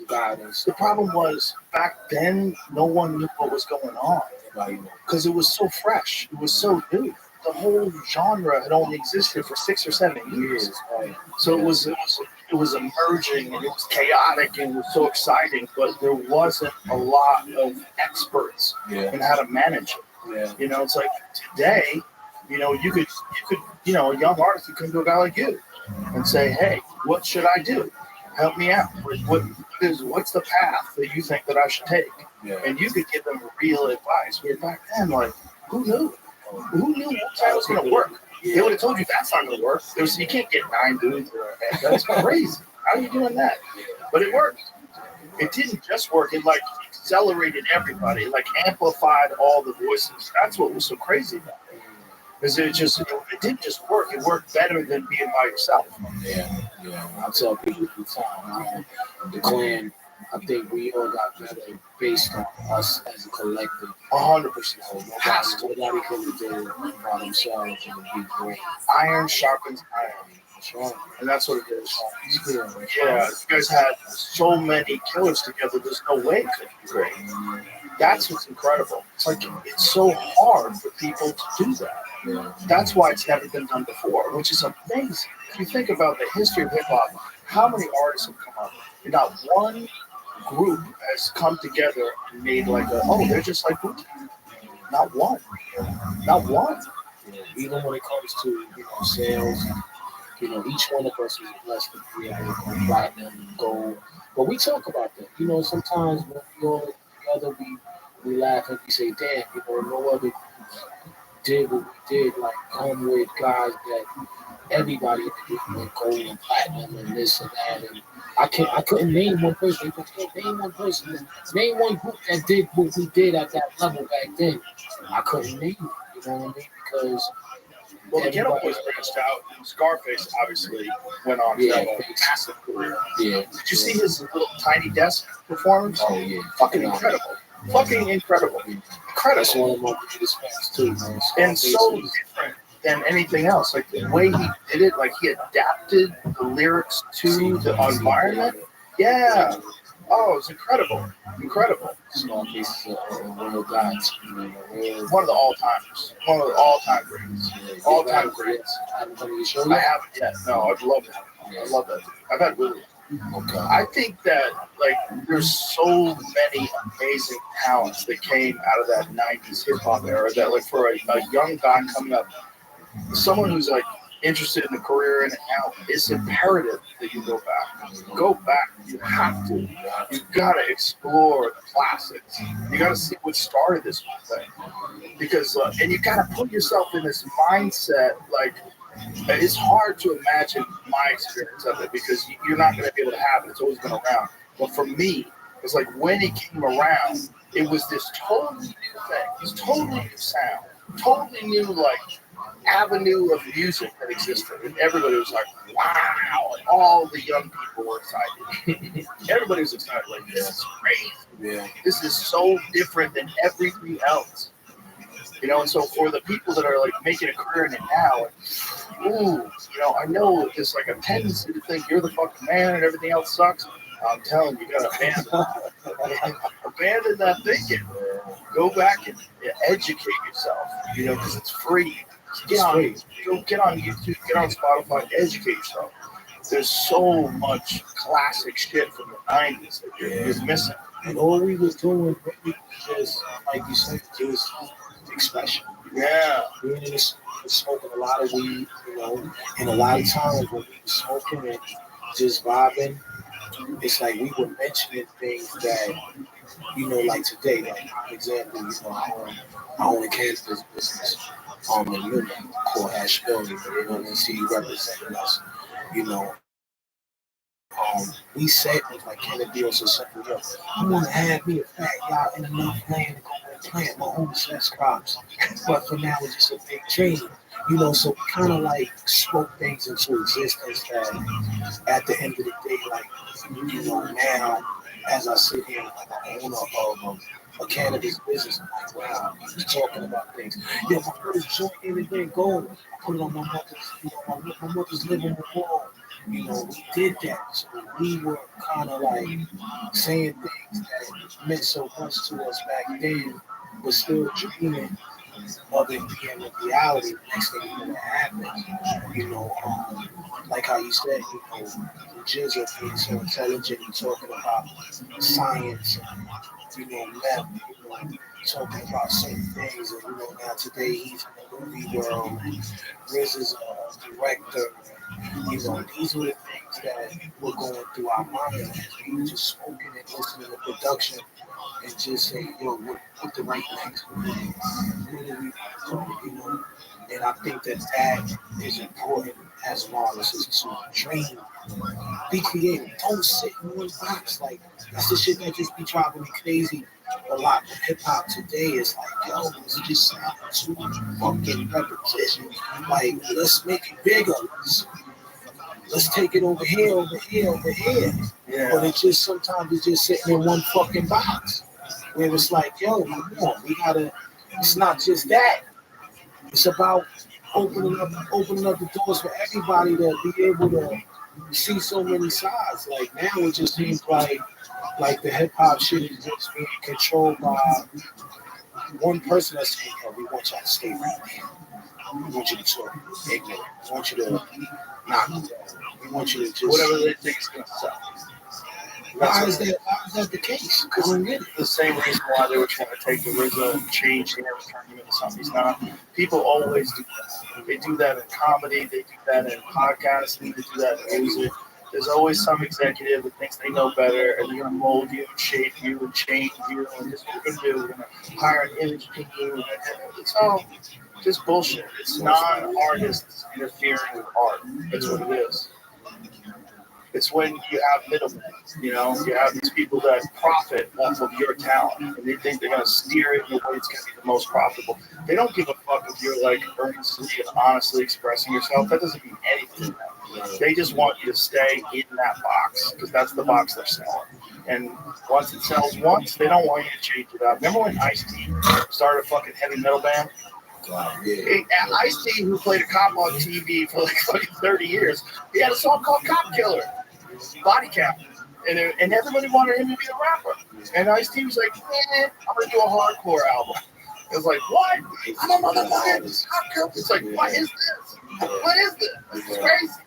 But it's like, he just didn't listen. He's like, I don't give a fuck what you say. I'm gonna do what I want to do. This is what I want to do. And you have to give an artist that ability to do that. They have to be able to change it up anytime they want. Whatever, it's just whatever got them to the dance is going to keep them dancing. And they might dance to the beat of a different song, but it's going to be the same person, that same creative force that created whatever you liked in the beginning. You probably like this new direction they're going to go into because it's going to be just as good. It's like we all like it. Maybe you like Billy Joel. We both like Cooley rap. It's very different. You wouldn't want to see the two of them at a concert together, you know. But that's what you have to give room for an artist. And these executives, these people that are profiting off of art without being creative, their input's always terrible. It's always terrible because they don't have a vision. They don't really, unless you're like a Rick Rubin, like one of those cats that's just like super eccentric, weirdo, genius dude who just knows what he likes. You go, hold on, do that again. Stop that. Stop. Do it again. Do it that way. Okay, can you make it echo? Do it. Good. Give me an echo. So, but he's working. Yeah. Right. He's barefoot and shit. And fucking doing yoga. One of the geniuses. Super weirdo. A Scott Storch type character. Yeah, those guys, they're artists though. It's like, that's different. But when you get these suits and the suits get involved and they know that, oh, we made, Rayquan sold 1,700,000 CDs doing it like this. So this is what we want from this one too. We want it to be the exact same way. We want it to do it like that. Do it like that again. Like, no, what's this new thing you're doing? What's this new thing where you talk about this? No. But that's one of the most important things about hip hop too. Is like songs inspire people to change their lives. Like Gangstar song "Discipline." Like that song inspires you to have discipline. It's a great fucking song. Great lyrics. The shit became knowledge to us, man. Like, yes. That's what I miss about hip hop is the knowledge factor, raising our kids to be smarter and, not hiding anything from them. Like you said, once you put that warning stick on it, don't look at it. They're gonna look at it anyway. So why not let them see it for what it is and say, look, you can make these choices, but you go that way, you know what you can. You go this way, you know what you can. I think all it takes is someone today to do what you guys were doing and blow up. And then everybody would want to do it that way. If someone today became like this genius lyricist who's like pointing out things in society and became a huge artist, but you think that music is still, you think the radio play it? I don't think the radio means jack shit anymore. I think what means something now is people sharing it. That's what means something. Like someone put it on Spotify, put it on SoundCloud, put it on YouTube. Someone sees it, someone hears it, you send it to somebody, they send it to 10 people, and then it goes viral. That's what it's all about, man. I think it's just be undeniable. Be undeniable. Have some shit where you listen to it and you go, ooh, and you have your friends like, listen to this. Listen to the first lines. Yeah, listen to that shit. That's how we in the way sold it. Oh my God. Yeah, come out of the gate with a fucking haymaker. Boom. Yeah. Yeah, you talking like how I feel about my album about the job. When's it coming out? Well, shit. I just been working on this documentary. So just be honest with you, take you back. I've been working on, only book of Kitchen Links is my What's Going On album, my Thrill album that I made 30 years ago. This year, 2025, 30 years. So what we've done was we went back and decided to do a documentary about it, a real life. So it's called The Perpetuate Files because remind you, Early Book was the name of the album.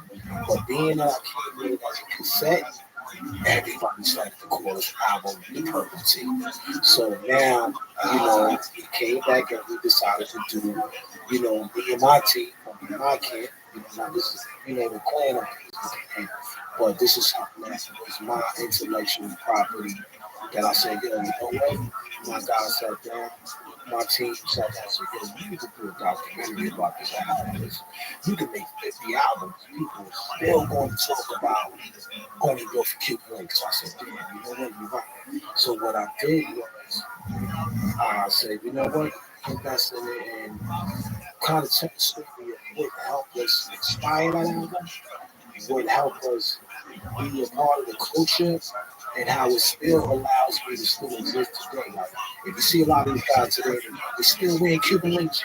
Yeah. You know what I mean? Yeah. So who would ever thought that I'm calling my album Only Built for Cuban Link things?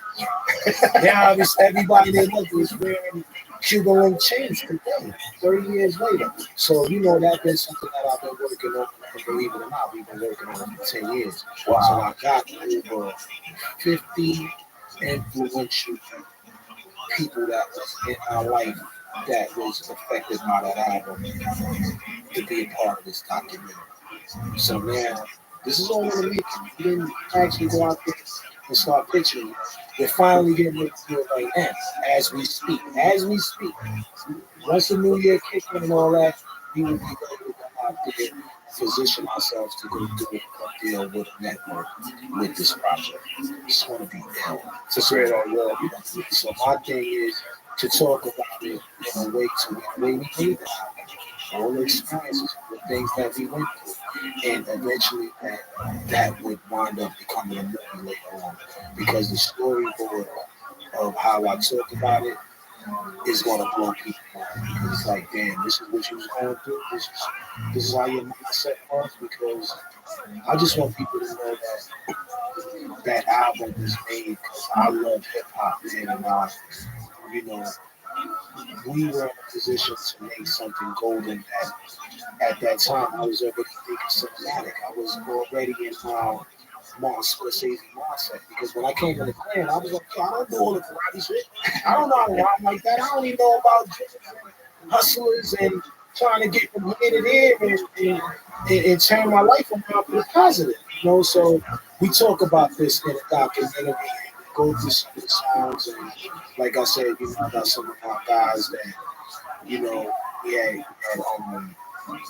had conflictions with some artists out there like Biggie back then. Like we had a beef, and you know, just it becomes interesting. But the bottom line is that's what I've been working on alongside working on some other music. So I just said that, yo, let me get this done the right way first, and then I'm gonna, you know, drop some new music. So I got a definitely new album that may come out. And when's that? The new album, I'll say probably like the second quarter. Yeah. And I never even mentioned the name of the album that I mentioned on your show. The name of the album is going to be called The Empress of Clothes. You ever heard that Dutch Hotel? Yeah. The Emperor wears no clothes. Yeah. So that's going to be the name of it, because I feel like the status quo today, everybody follows bullshit. Nobody wants to be genuine anymore. Nobody wants to call out shit that makes sense. It's like, oh, if you believe it, oh, I'm supposed to believe it. I'm supposed to believe nothing that don't feel like what it's supposed to be to me. Goes back to, like you said, man, I'm listening to everything you say about you have to do it from this way. Fuck that. Fuck radio. Whatever is going to stop you from being you. You know what I mean? Yeah. So this is the same mindset that I'm thinking with my hip hop. My new album that's coming. Like, yo, I'm just going to let you tell me that this is not what people still love. You know what I mean? I don't care. I know what I know from coming up as a kid who loved hip hop and what inspired me. So I'm gonna have a ball this shit. Like, I got a lot of great things that I want to give the world. But yeah, that's gonna be people still love it. And I'm telling you, these like young kids that I have at the Comedy Mothership, when I played them 1990s hip hop, they go, oh, they just don't know yet. Yeah. They just don't know. And we can't quote them because he wasn't alive. Also, they got so much shit coming up. Exactly. They're getting inundated by all these new artists. Yeah. There's so much shit going on. There's so much shit going on. There's so much going on. But, you know, I always say that it's always a lane for people that love music. You know, and I don't care. It's like you could be 50. You know, today I'm sitting here as a 55-year-old man that still have that kid in them love what helped me be who I am today. So I'm still at my best when it comes to making music, you know. Like today, the shit is more of an architect artist now. I don't consider myself a gangster rapper or a funny rapper, or I'm an architect rapper, you know, because I like to reflect on things about growth and development, you know. When people get out of it, they're like, damn, like, yo, he still fucking got it. I tell people, don't ever think we're going to lose that shit. That's like sitting here saying Mike Tyson can't fight. But you know, at the end of the day, he loses a fucking bit when it comes to how he feels that passion for boxing or whatever. I feel the same way with my music. So get ready. But then, like I said, the name of the album is called The Emperor's New Clothes. Check for that shit. I'm ready. Listen, brother, thank you very much for being here. It was a real honor, real pleasure. Thank you for everything you guys have done over the years. I've been endlessly entertained by Wu-Tang Clan for a long fucking time. And I hope somebody listens to this and makes that fucking movie. Make that movie. Do it. We gonna make it happen. Do it the right We gonna way. figure it out. I Me wish and I you. made movies. I wish I was a movie maker because that's what I would be. I would make it that way. I would open up with that fucking writer seat. Listen, it's never too late for us to do what the fuck we want to do. Never too late. Never too late. Never too late. Thank you, sir. Thank you very much. Appreciate it. Bye, brother.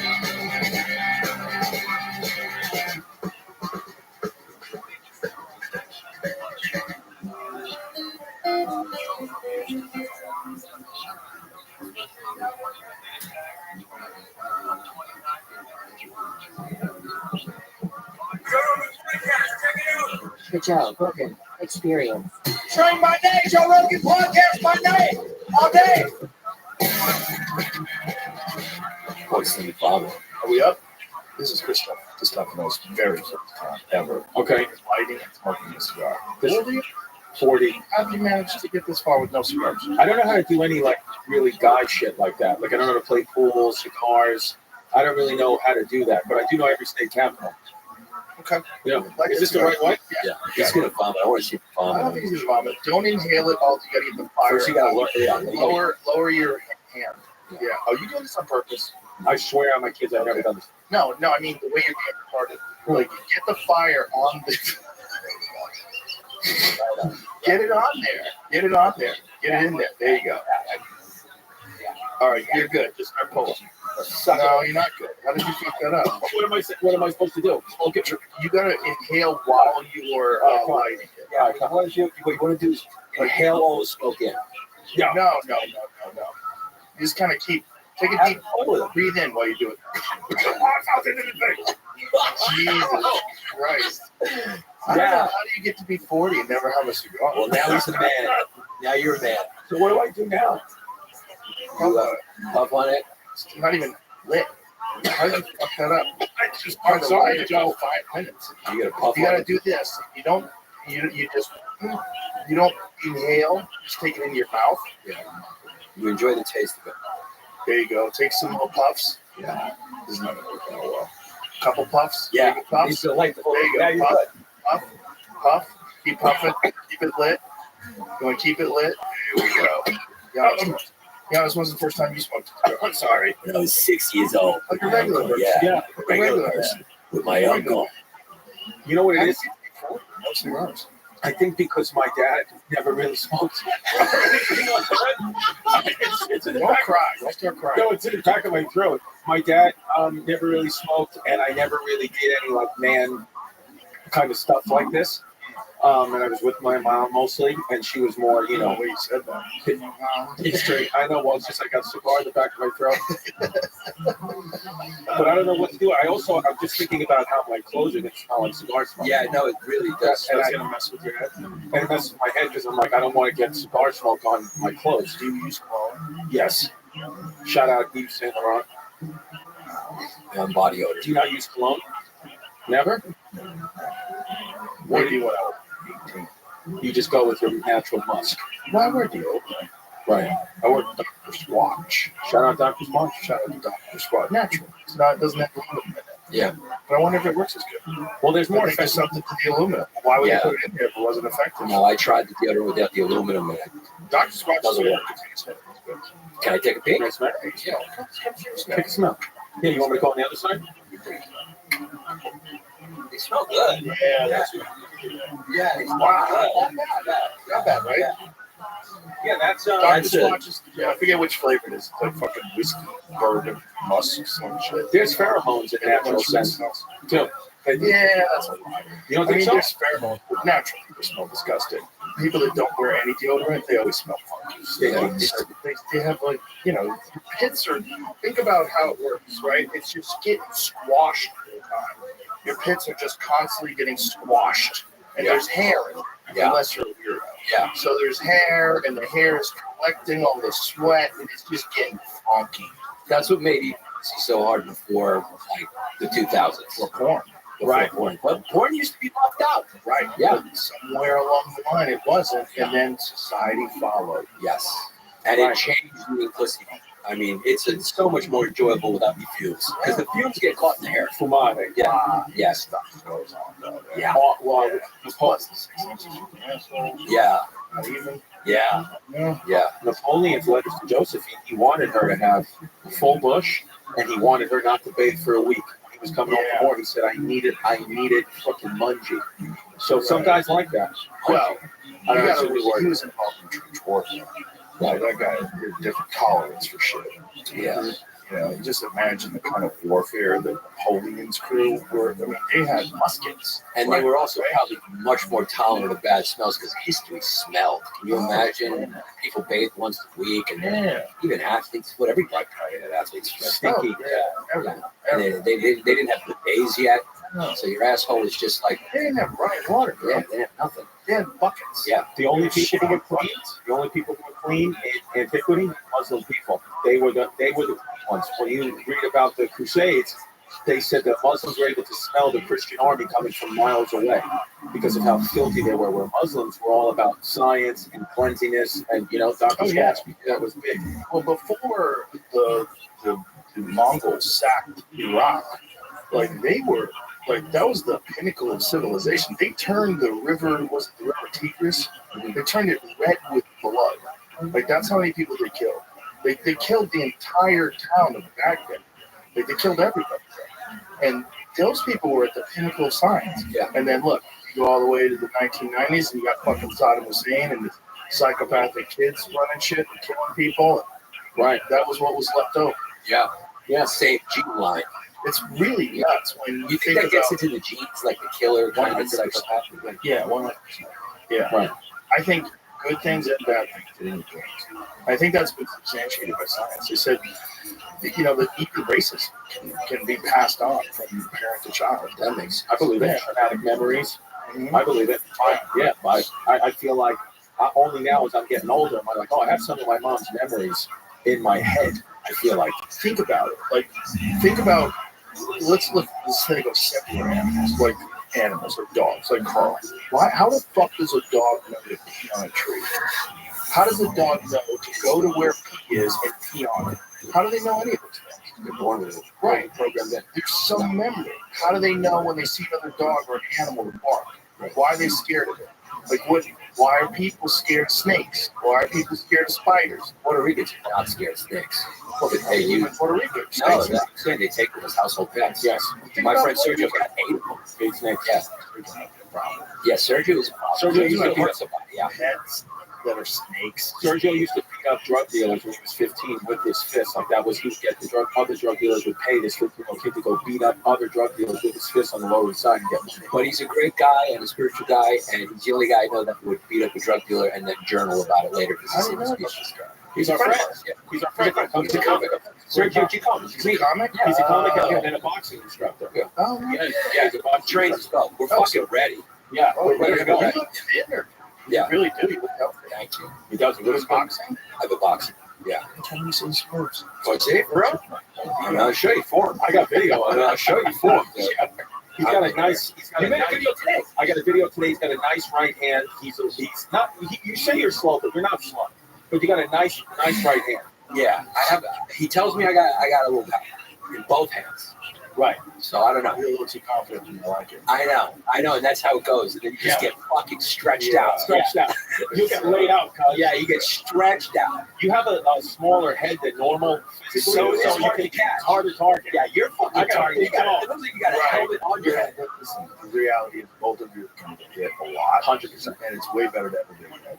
Is it? Why? Guys with bigger heads traditionally, for a fact, take a better shot. Mm-hmm. Like those guys like Mark Hunt. Mark Hunt, one of the greatest kickboxers of all time. Yeah. K1 Grand Prix champion, fought in UFC, fought in Pride, is a legend. Head the size of this table. Yeah. Body. Brock That Lesnar, body. head the size of this table. Yeah, Yeah. he was just Samoan. Yeah. Just a giant, thick dude. He was like 5'10", 250. Yeah. Right. But one of the greatest chins of all time in all of combat sports. This episode is brought to you by the Farmer's Dog. Dogs are amazing. They're loyal. They're lovable. Like, just having Marshall around can make my day 10 times better. I'm sure you love your dog just as much, and you want to do your best to help them live longer, healthier, happier lives. And a healthy life for your dog starts with healthy food, just like it does for us. There's a reason having a balanced diet is so important. So how do you know if your dog's food is as healthy and as safe as it can be? Well, farmers gives you that peace of mind by making fresh, real food developed by board-certified nutritionists to provide all the nutrients your dog needs. And their food is human grade, which means it's made to the same quality and safety standards as human food. Very few pet foods are made to this strict standard. And let's be clear, human grade food doesn't mean the food is fancy. It just means it's safe and healthy. It's simple, real food from people who care about what goes into your dog's body. The Farmer's Dog makes it easy to help your dog live a long, healthy life by sending you fresh food that's pre-portioned just for your dog's needs. Because every dog is different. And I'm not just talking about breedings, from their size to their personality to their health. Every dog is unique. Plus, precise portions can help keep your dog at an ideal weight, which is one of the proven predictors of a long life.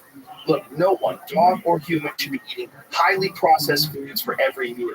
It doesn't matter how old your dog is. It's always a great time to start investing in their health and happiness. So, try the Farmer's Dog today.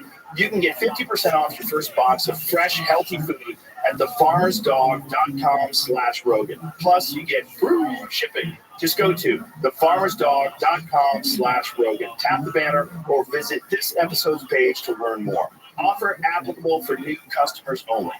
This episode is brought to you by GoPuff. Does grocery shopping drive you nuts? The lines, chaos, inflated prices? Then you have all these third-party delivery apps with their ridiculous fees, markups, and you still have to wait hours for delivery. Well, enter GoPuff, the game changer. They deliver snacks, groceries, alcohol, essentials, whatever you need, straight to your door in just 15 minutes. And get this, it's cheaper than the store because GoPuff uses their own fulfillment centers. No middleman, no crazy markups. It's like Amazon, but for everyday essentials and way faster. GoPuff also just launched cheapest on the planet pricing. Think $2 organic eggs, $2 milk, $5 diapers, $10 Tide Pods. It's insane. They're beating big grocery stores at their own game. So do yourself a favor, download the GoPuff app on your phone, use the code ROGAN20 for $20 off your order, and experience faster, cheaper, better shopping. Trust me, you'll thank me later. Can you see just from looking at our faces how easy it would be to my kid's going out? I'm going out quick, You right? don't have good structure. Yeah.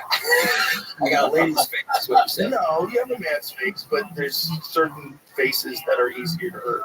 Yeah. Right. And his got a good jaw. But you know, there's arguments against that. Like, there's some guys have small jaws, and somehow or another they take great punches.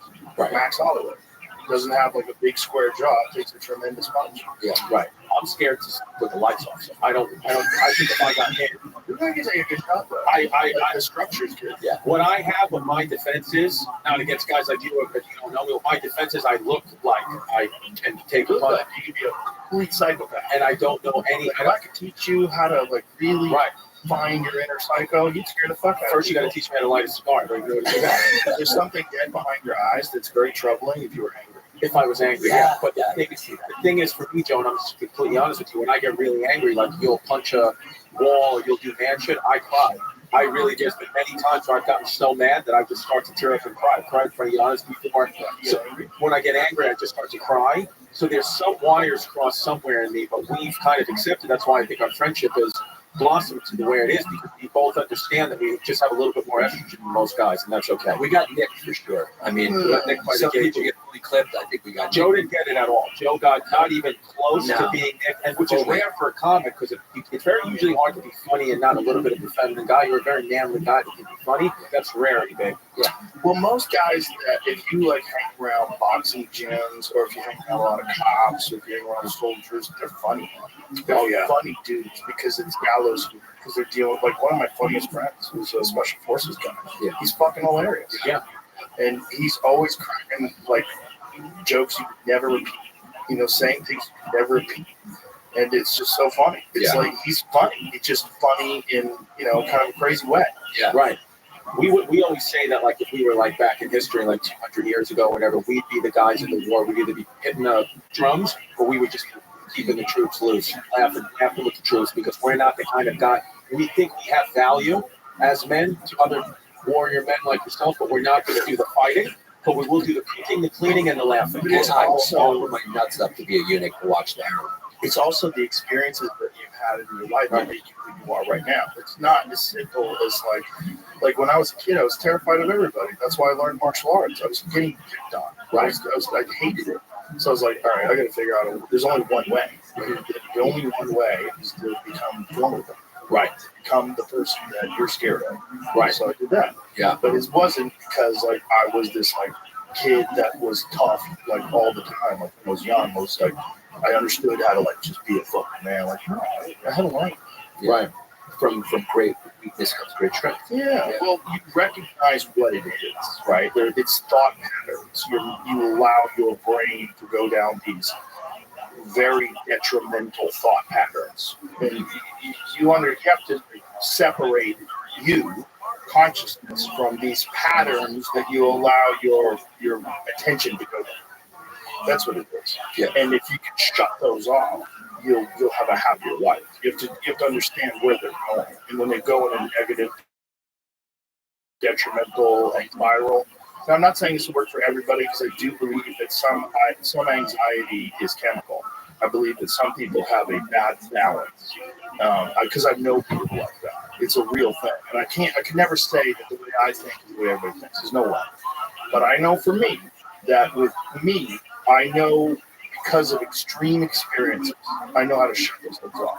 So fighting, hunting, doing stand-up, doing a lot of live things where you're in front of like thousands of people, I know how to shut that part of the brain off that goes down those roads. I know what it is. I've experienced it. I never had a panic attack, but I've had anxiety and I've freaked out before, and then it's like, how did I react?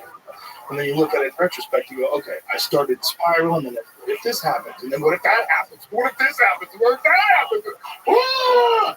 Okay, don't do that. Yeah. And then get to that spot and have enough mental clarity and enough sovereignty, control of the mind to not allow it to go down. It's tough when you have a comedian brain because that's what we do. We spend a lot of time in our heads analyzing things, and sometimes it can turn on you. Yeah. If it starts with what if, it's anxiety. You push it out of the brain, folks. Anxiety's what a if liar. Is no good. Anxiety's a liar. Anxiety is a lie, but that what if sometimes is good. Like, what if I do this? Or what if I just relook at this? What if what if it's not bad? What if it's attached to what if it all falls apart? What if everyone hates me? Like every now and then I get a text from a friend that's like, hey man, are we cool? Like, what are you talking about? Like, what are you talking about? What happened? Yeah. Oh, I just haven't heard from you in a while. I'm like, are you okay? Yeah. Like, what is that? Let's talk on the phone. Like, these are weird conversations, you know? Some people just go down a road and they start thinking everybody hates them. That's narcissism, right? They just think everyone's obsessed with you. There's a little bit of that, right? Unfortunately, even victims, like people that are psychologically damaged, and they're depressed. That is a type of narcissism, unfortunately. You don't want to further victimize someone who's got a mental illness by saying, oh, you're a narcissist.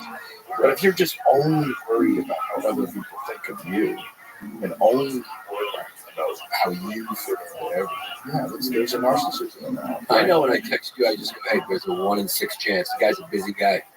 That's what it is. I never take a personally. Number, and I've been saying this for a while. I have a couple numbers that I have to really, I got to just completely check out. And I never call you first because I'm like, I don't know if we got that type of friendship. I can call you. All right. How do you want to do it? Yeah. Well, there's been a couple of times I've sent you. I'm coming for Christmas. Yeah. Now, oh wow, you're going to see a lot of guys back. Yeah. There's been a couple of times I've sent you voice notes, and then you listen back. I'm like, I'm not sending that, and then I just don't reach out. What'd you say? What's up, buddy Bubbles? What's up, baby Bubbles? Yeah. I sent the most voice notes. Alex Jones, because they disappeared. All right. This is what they're planning. And then it fucking disappeared. You can keep them. Perfect. Yeah, you can. Doesn't he know if you keep them? Yeah, that's what I'm saying. Yeah, you don't. I don't want to do it. I'll record it with another phone. It's smart. I like, film it. Smart, dude. That's what the problem is. Yeah, that's perfect. I mean, that's almost I've known him for about 25 fucking years. I mean, if you called me did that, I'd be like, oh, as soon as the truck gets in, the alien will land. That's returning the frog's gay. Dude, I saw a video of Alex Jones, and I'm late to the game of seeing this, but how he predicted 9/11 in June of 2001. He did. I was crazy to watch that. Tucker thinks he's a savant. He's a very he misunderstood God. Right. He really is. And it's really unfortunate that Sandy Hook thing, because if it wasn't for that, he would be way more respected and people would appreciate him for what he is. He had a psychotic break, you know, and he had a drinking problem at one time, maybe some other stuff. And he was losing his fucking mind because all day long it's conspiracies that are real. And so when you start looking for conspiracies in places that aren't real, and then I think there's also another thing. I think there are certain people, now I don't know who they work for, I don't know if they're independent, I don't know if they do it just for fun. Some people create fake, compelling conspiracies and then put them online. Yeah, for sure. They do it. For content. Yeah. They For do views. it. That's true too, but I think there's a more nefarious aspect to it too. Oh, I think the more conspiracies that you can make look really stupid, the more the real ones seem preposterous because they're connected, right? Like, here's a great example. 9/11 was an inside job. That sounds fucking insane, right? That sounds completely insane that the government did that. But 51 former intelligence agents testified that Hunter Biden's laptop was Russian disinformation. That sounds crazy too, right? But that's real, right? If you get enough of the ones that don't make sense, like the Jews control the weather, you get enough of the flat earth ones, you get enough, it's like the term drugs, right? The term drugs applies to nicotine. It applies to the coffee we drink. That's what a drug is. But it also applies to fucking meth, right? Conspiracy theories are lumped in all together, just like drugs. And the best way to do that is to put a bunch of bad ones out there, really bad ones, so that the ones that are plausible, you go, wait a minute. Show me the Pfizer files. Why are they hidden for 75 years? How many people did you test this on? Did you ever test for transmission? You never did. So when you were on TV saying that, what was going on there? That's a real conspiracy. Right. These are real people conspired to hide information and to shape a narrative that would be very, very profitable. Right. But nobody's going to believe the Jews created the weather, and then also everyone, like, you know, it's only a small group of people who are going to know the Jews are controlling. They're definitely cloud seeding. They in Dubai. They will crawl in your shoes, though. Jews will crawl in your shoes. For sure. Yeah. Make sure you see them, tighten your laces. For sure, there's people that can discern between a good conspiracy and a bad conspiracy, but I don't think they're a lot. I think it's like 30% of the population. All right, let me ask you about this one. America, maybe. America, 30%. Let me throw this one out. You ready for this one? Do you think it's possible? Just hear me out. Do you think it's possible that what this existence actually is some type of prison planet, and negative emotions are being fed on by an ancient alien race that has kind of imprisoned us? And the reason why monks and people like that go into deep meditation is because a lot of this universe is spoken through vibrations, and they can get their vibrations to a certain height where they can vibrate and have so much positive energy that the prison planet rulers can't eat them, and they're not stuck in this loop like we are. Like we are. This is real. I thought it was eat their negative thoughts. Eat their negative thoughts and negative emotions. Can you help me honest? Yeah. I'd like to hear about that. This is such a feminine thing. He's asking you to hold the door open for him. Yeah. Why don't you put the umbrella over his head, light a cigar, Lit up on yeah, that's what it is. I feel lightheaded. Is that Yeah, you may get sick too. It'll be fine. That's why cigars are so good for conversation. Yeah. Cigars are so good for conversation because it gets you a little loose. Yeah. It's nice. It's a nice little buzz. So you don't think the prison planet, you don't think there's a possibility this is a prison planet for the advanced human race and we're eating our negative emotions and thoughts for fuel? Where'd you get that? Where'd you get that? Alex Jones. No, not Alex Jones. Alex Jones is much more detailed on YouTube, and he said that dimensional time molesters. There's a device on the moon. That's how they reflect. That's how they reflect. That's how the energy goes to that. It sounds like possible. L. Ron Hubbard shit. Have you ever read it? L. Ron Hubbard? I know the details. I know it's a nice pyramid scheme to go up all the way. Oh yeah, but that's just the Dianetics, right? Or Scientology. The really fun stuff is his science fiction. I know that he wrote the most words ever of any human being. More than James Joyce? He has the most published work of all time. So he's like no one. Thomas Kincaid writing. Well, he never made a second draft. Homeboy stuff all sucked. It was all unbelievably bad science fiction. It was unbelievably bad, like wonderful. Like so bad, it's just like what? Have you ever seen the Battlefield? Yeah, that was the worst movie L. ever. Ron Hubbard is a record-holding author who holds a Guinness World Record for publishing. Most published works by one author, most audiobooks published by one author, most translated author in the world, most translated author, same book, The Way to Happiness. Very interesting. He's a special IBM typewriter with extra keys for common words. What? It's so bad. He's so bad at writing. Not only did he not edit, he needed the word ready. You keep going. You might be in line for podcast for Guinness World Records most podcast minutes ever recorded. That's possible. That's great. Maybe you could get that. Maybe. I mean, what's the record now? I don't know. Who's doing 9 hours a week? Yeah. Only you. I might already have it. You might already have it. But that's like I already have the Guinness World Record one that Adam Carolla holds. What's that one? Adam Carolla has like the most downloaded podcast of all time. You can have it though. Yeah. You keep it. Keep your name in the book. Yeah. Keep that. Well, because you have to specifically go to Guinness World Records and they have to do research and like give you a whole. Yeah, you have to prove it. You have to go to them to try to get it on the books, and I don't give a fuck. But if they were like, really checking, it has to. Like, this has been number one for 5 or 6 years. Yeah. There's no way. Right. There's no way I'm still got it. That's crazy. No way. And you do what? Average 3 every episode, 3 hours. That's 9 hours a week. Average. Yeah. Yeah, but I'm usually 4 a week. So this is 12. And sometimes 5. Yeah. This week is 4. Some weeks it's 5. And if it's a fight companion, like some weeks it's 4 and a fight companion. The fight companion might be 5 hours long. You know? Yeah. It's just passion, you think? Like you never say, fuck, I got to do the pod. It's always like, can't wait to do the pod. I never say, fuck, I was That's beautiful. Especially guys like you. I'm like, we're having fun. Yeah, fuck. We talk about physical. You know how? Do you know how much we would be loving this if it never happened? Like if you never got to be around friends and just shoot the shit, and smoke a cigar, and laugh, and crack up, and talk about nonsense. Like if you couldn't do it, it would be something you would look forward to so much. If you're lonely, you didn't have good friends, you didn't have like comics are the best friends. They're the best friends to have because you can be open with them. They talk crazy. They say wild shit. You laugh together. You feed off of each other. They're the best friends. If you didn't have any comics for friends, there's a lot of fucking sad people out there. Yeah. So if you're not sad, you say your comics aren't sad. Oh yeah, some comics are sad. Some comics are sad. Tears of a clown. Yeah. So exaggerated. I think a lot of them are sad because of the whole thing we were talking about before, like narcissism and anxiety. Like comics are some awful narcissists. But you know when you really see that? When comics start attacking comics that are doing better than them. Yeah. It's only comics that are doing better than them. So what's happening? Comparison, the thief of joy. Yeah. Teddy Roosevelt. Yeah, all criticism comes from a place of unmet needs. Right. Tragic result of unmet needs. Right. So there's this feeling, me, fuck you, X, Y, Z, fucking history hyenas. I don't give a fuck if they're back. Fuck off. Yeah. We are back. I'm a crazy. Everybody else. Yeah, that's what it is. Isn't there a wonderful world that we live in? Isn't there chaos and beauty?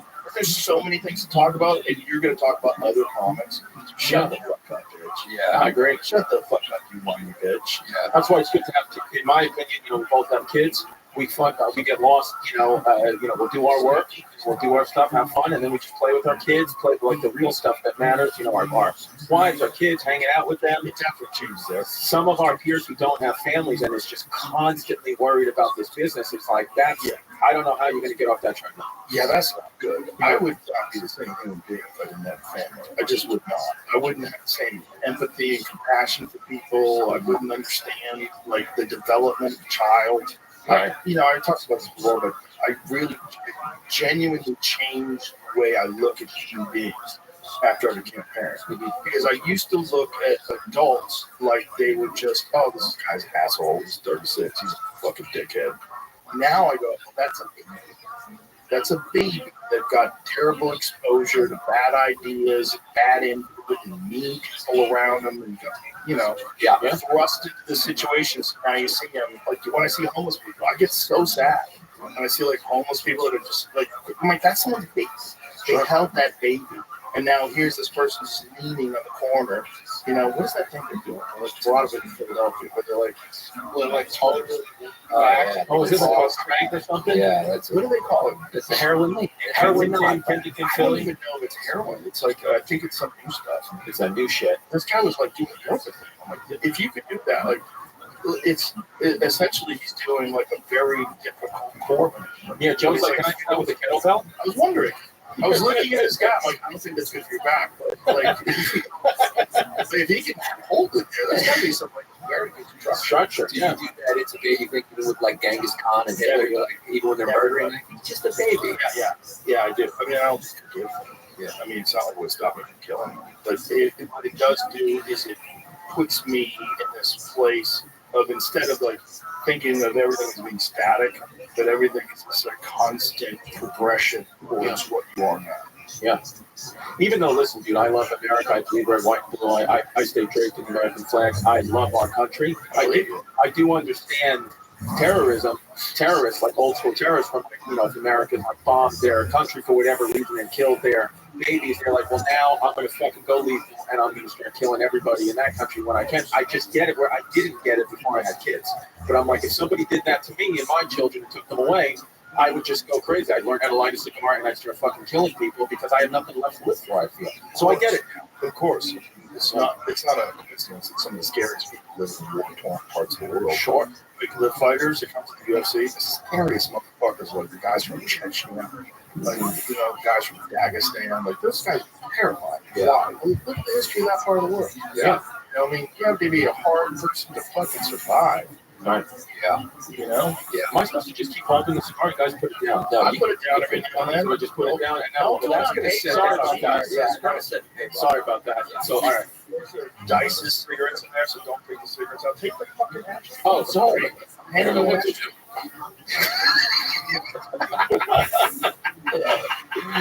This is fun though. Why do you want to keep Dyson's cigarettes? Because they're Dyson. Oh! He doesn't smoke them. He just takes them out. He holds on to them. He's the best in the ashtray. And he pulls another one out. And he holds on to it. He went smoking again for a while. He started smoking again, but they stopped again. Yeah. Got to be careful of my health.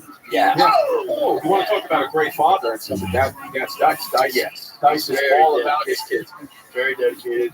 His kids play the band. They play like at his shows. His son's fucking amazing on the drums. Mm-hmm. Yeah, he's a great guy. Yeah. That's another misunderstood guy. Legitimate good dude. And also a legitimate artist. Like his performance art, the weird stuff that he does in New York City for no money, for no people. Do you want the picture? Yeah, there's so few people are even watching those clips. We haven't brought them up. Like, I don't know how many views it would even have. And he's not promoting it. He's not trying to go on podcasts. It's amazing. He doesn't even tell you about them. You have to find them. Yeah. And if you're on a podcast, he's like, you gotta see this thing I'm doing. Where I pretend they want a picture. He doesn't do any of that. He doesn't do it. Oh, a big shot. He's a real artist. Yeah. He's the best. Like, wait, give me some.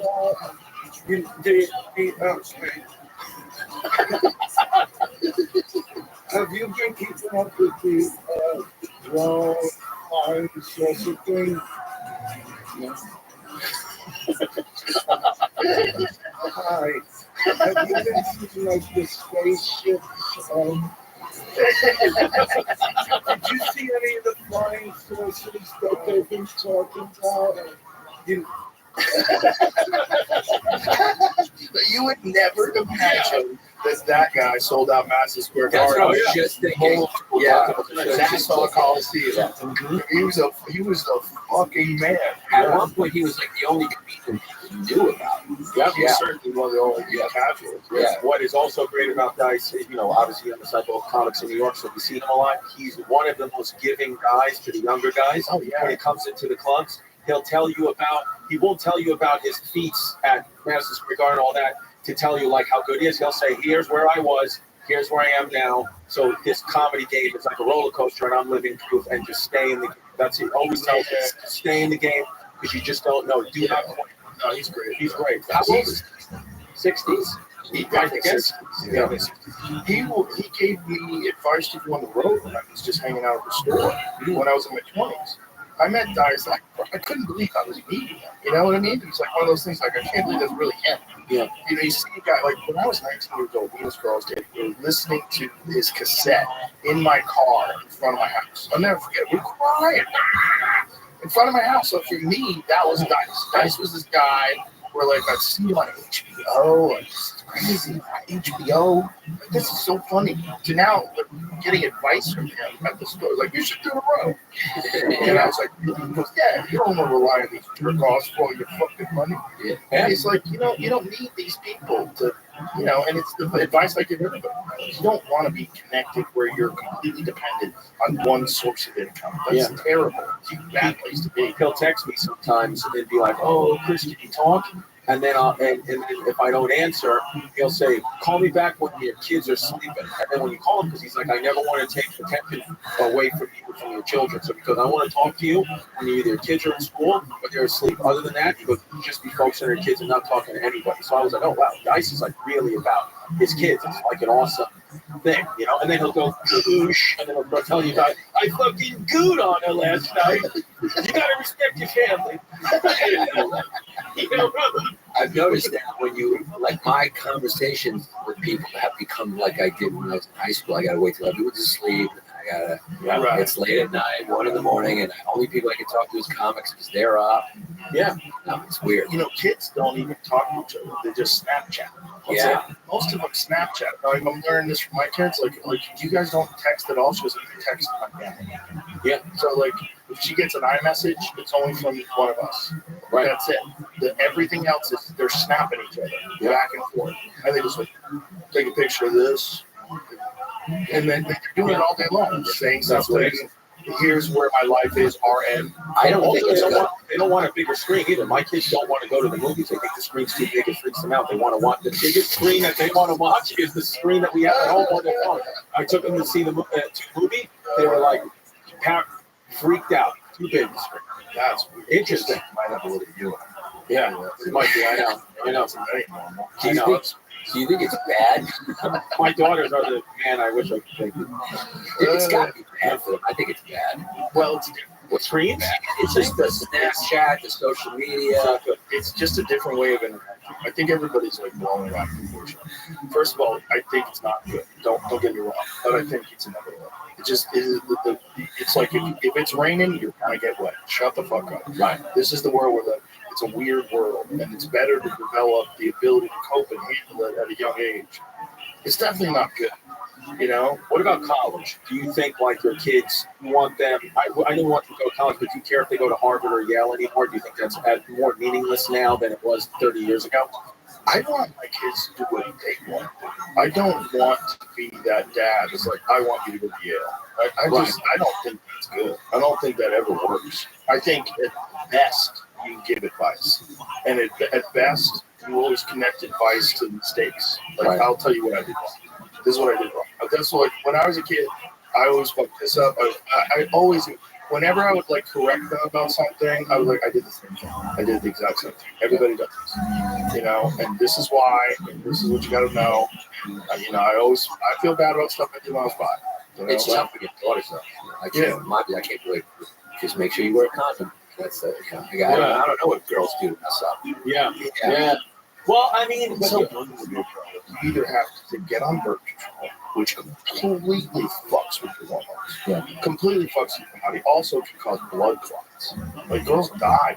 I had a dude that I knew from martial arts, and his daughter died. She was 17 years old. She was smoking cigarettes, and you're not supposed to smoke cigarettes when you're on birth control. It's horrible. Yeah, and nobody even knows that. Like, nobody knows.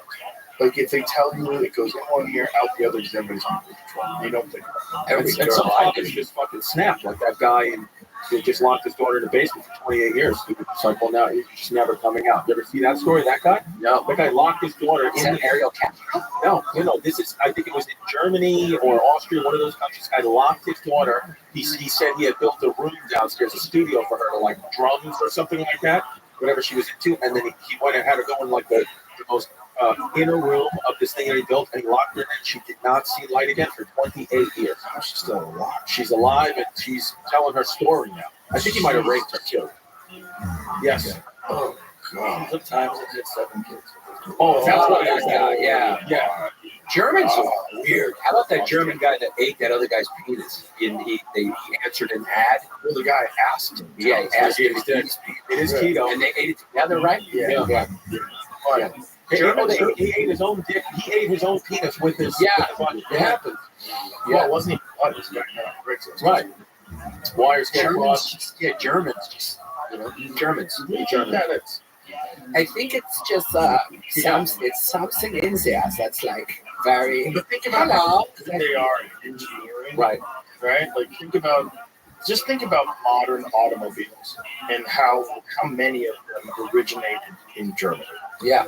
Bavarian Motor Works, Porsche, Audi, Mercedes-Benz. That's kind of crazy. That like most of the best cars come from this one little country. I think maybe they're Viking, they're former, they're Nordic tribes. Where's the great Iceland cars? Yeah, shit. No, yeah, some about the Germanic tribe. They like to just get things done. And they are very violent. Yeah. They're more violent than others because you think it's just the Nazis, but then when you look back, you're like, no, this has been happening. Like like the Hessians, who like the barbarians, the British redcoats, the Germanic tribes, like the Romans.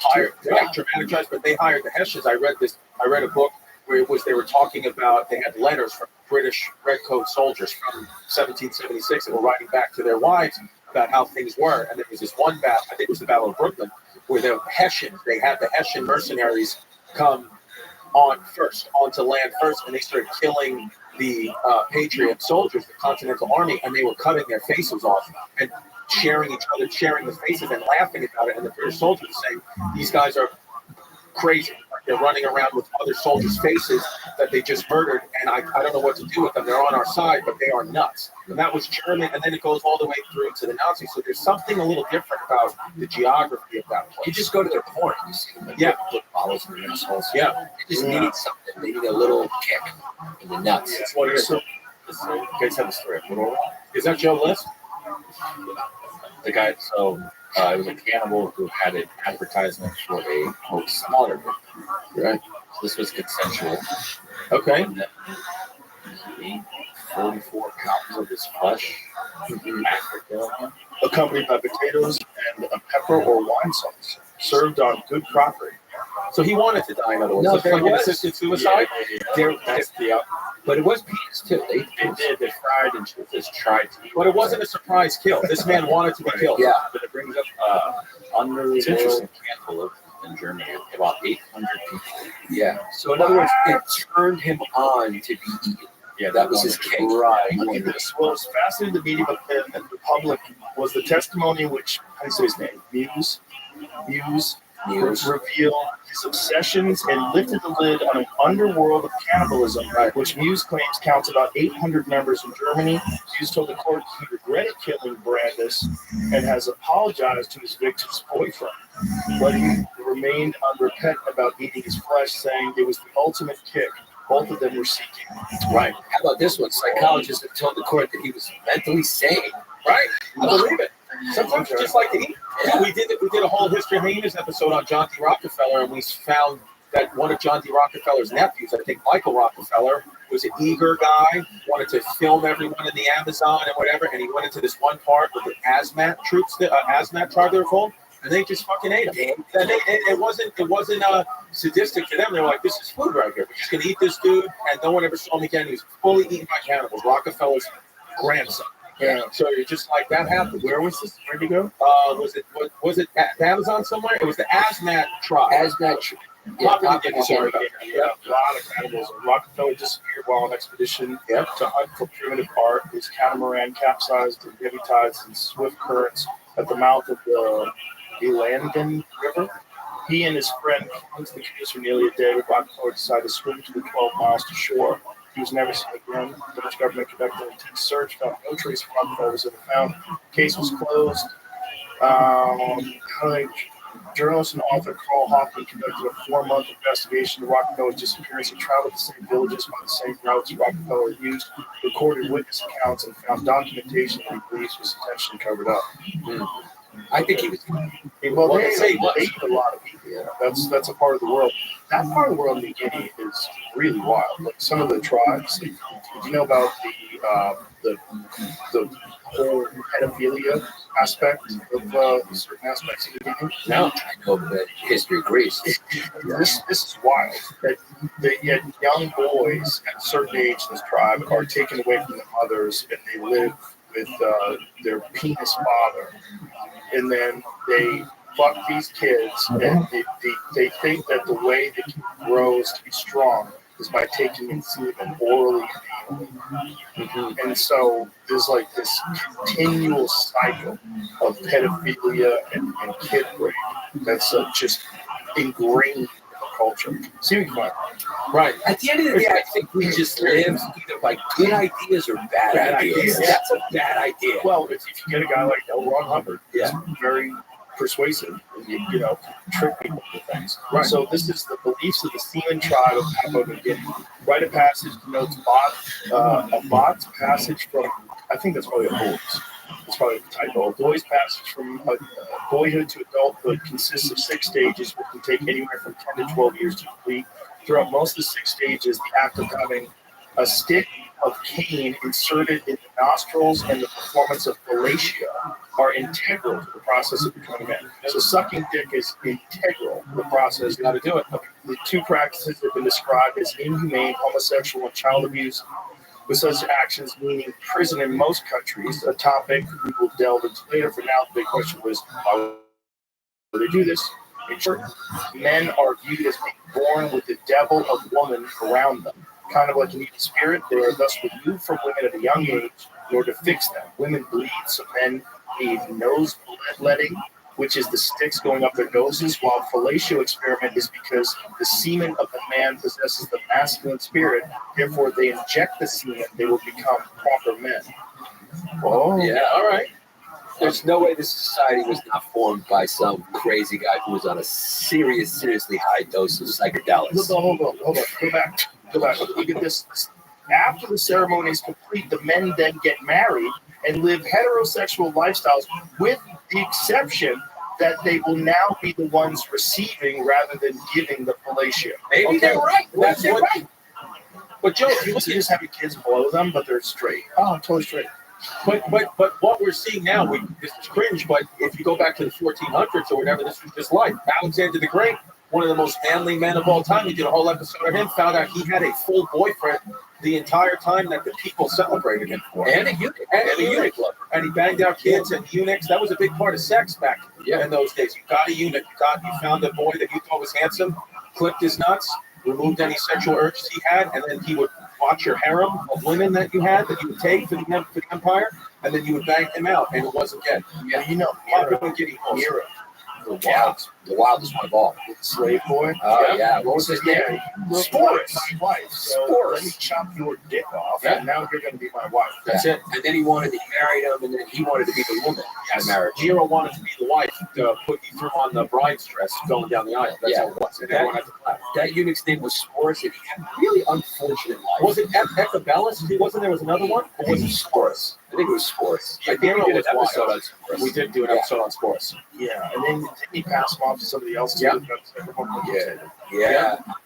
then he wanted to marry his horse. And then he would dress down. Nero would go into like peasant clothes, and he would want to go into all the different brothels and fuck everybody and do. And then if you found that he was Nero, he'd kill you. Nero is. You get into the mind of Nero. Yeah. When we did that episode, we were blown away by what this guy used to fucking do. He definitely had syphilis that made his brain. He also- all those guys back then had it. He also would go like a group of his friends, and he would put himself in disguise, and they would just go beat people up and kill them on the street just for fun. That's what they wanted Yeah, to do. he would have a mask on so nobody recognized him. He just got off on it. Yeah, he was just a.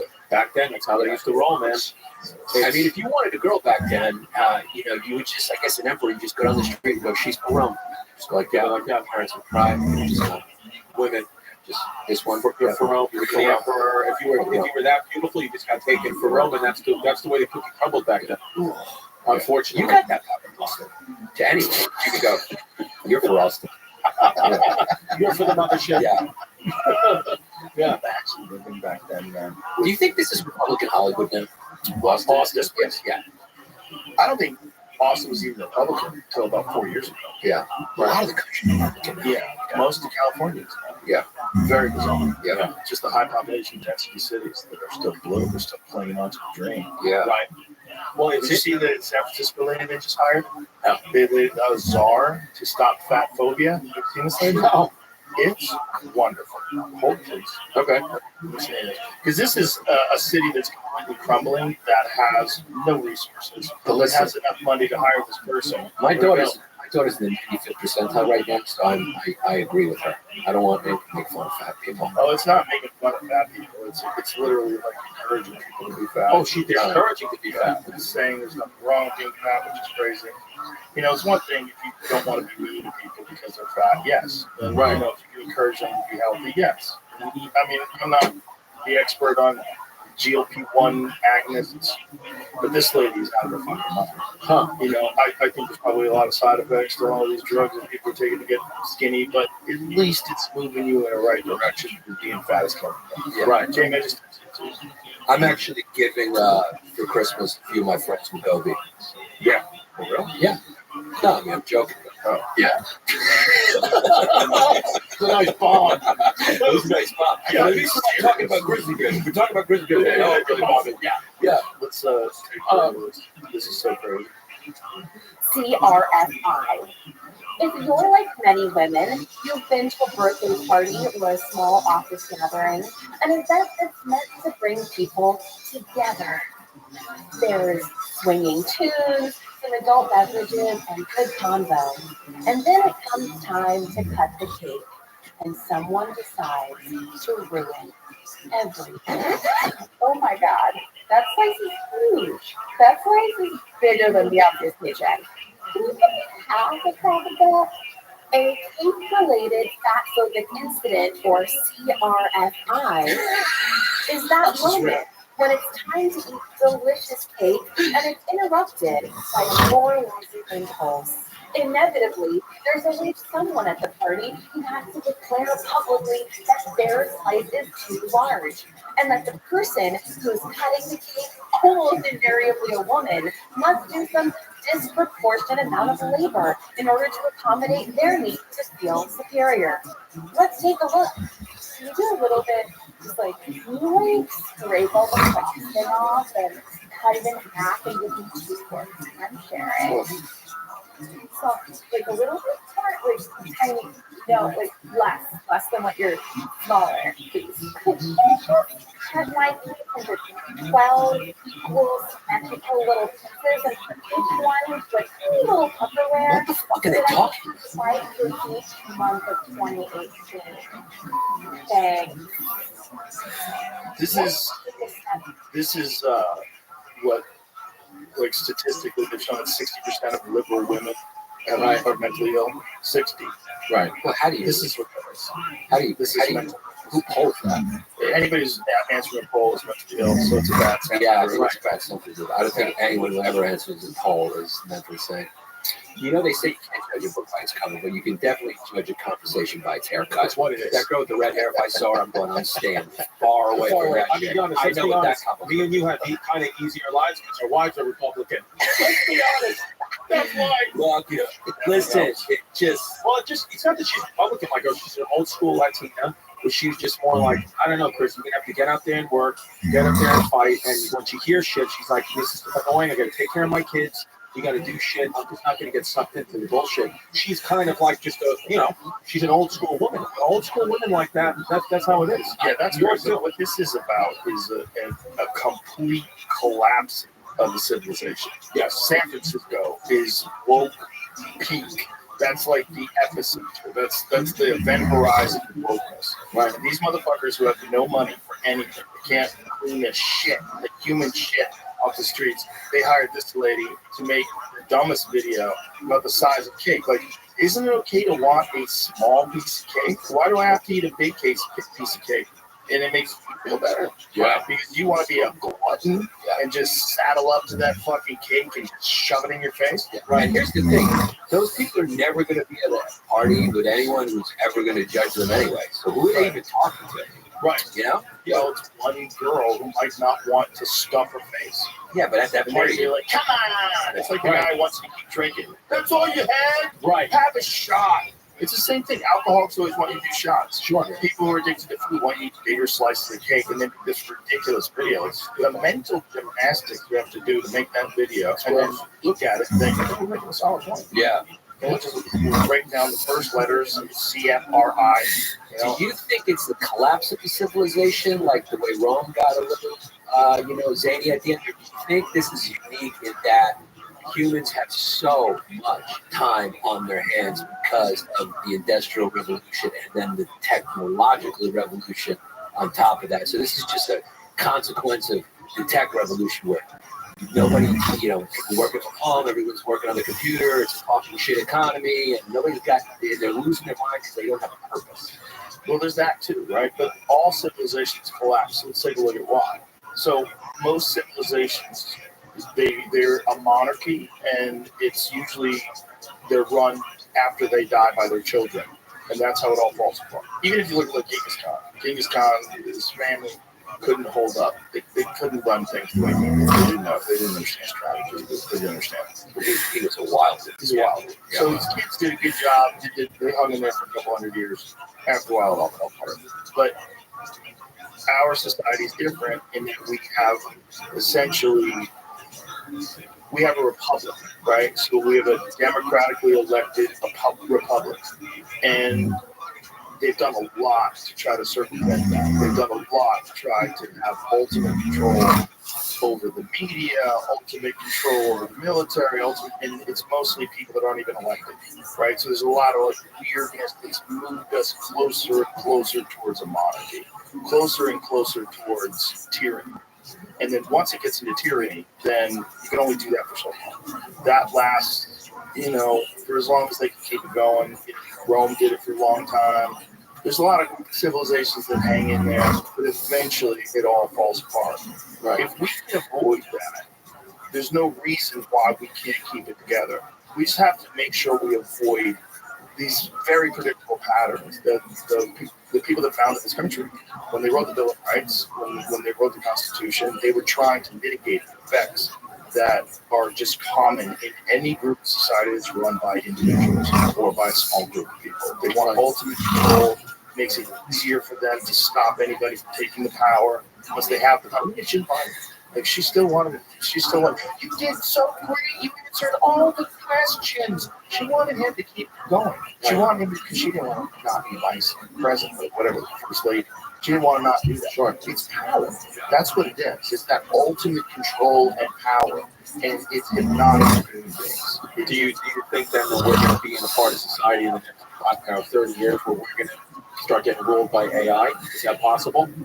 100%. Yeah, that's 100%. Yeah, there's no getting around. So you think the president's going to be AI at some point?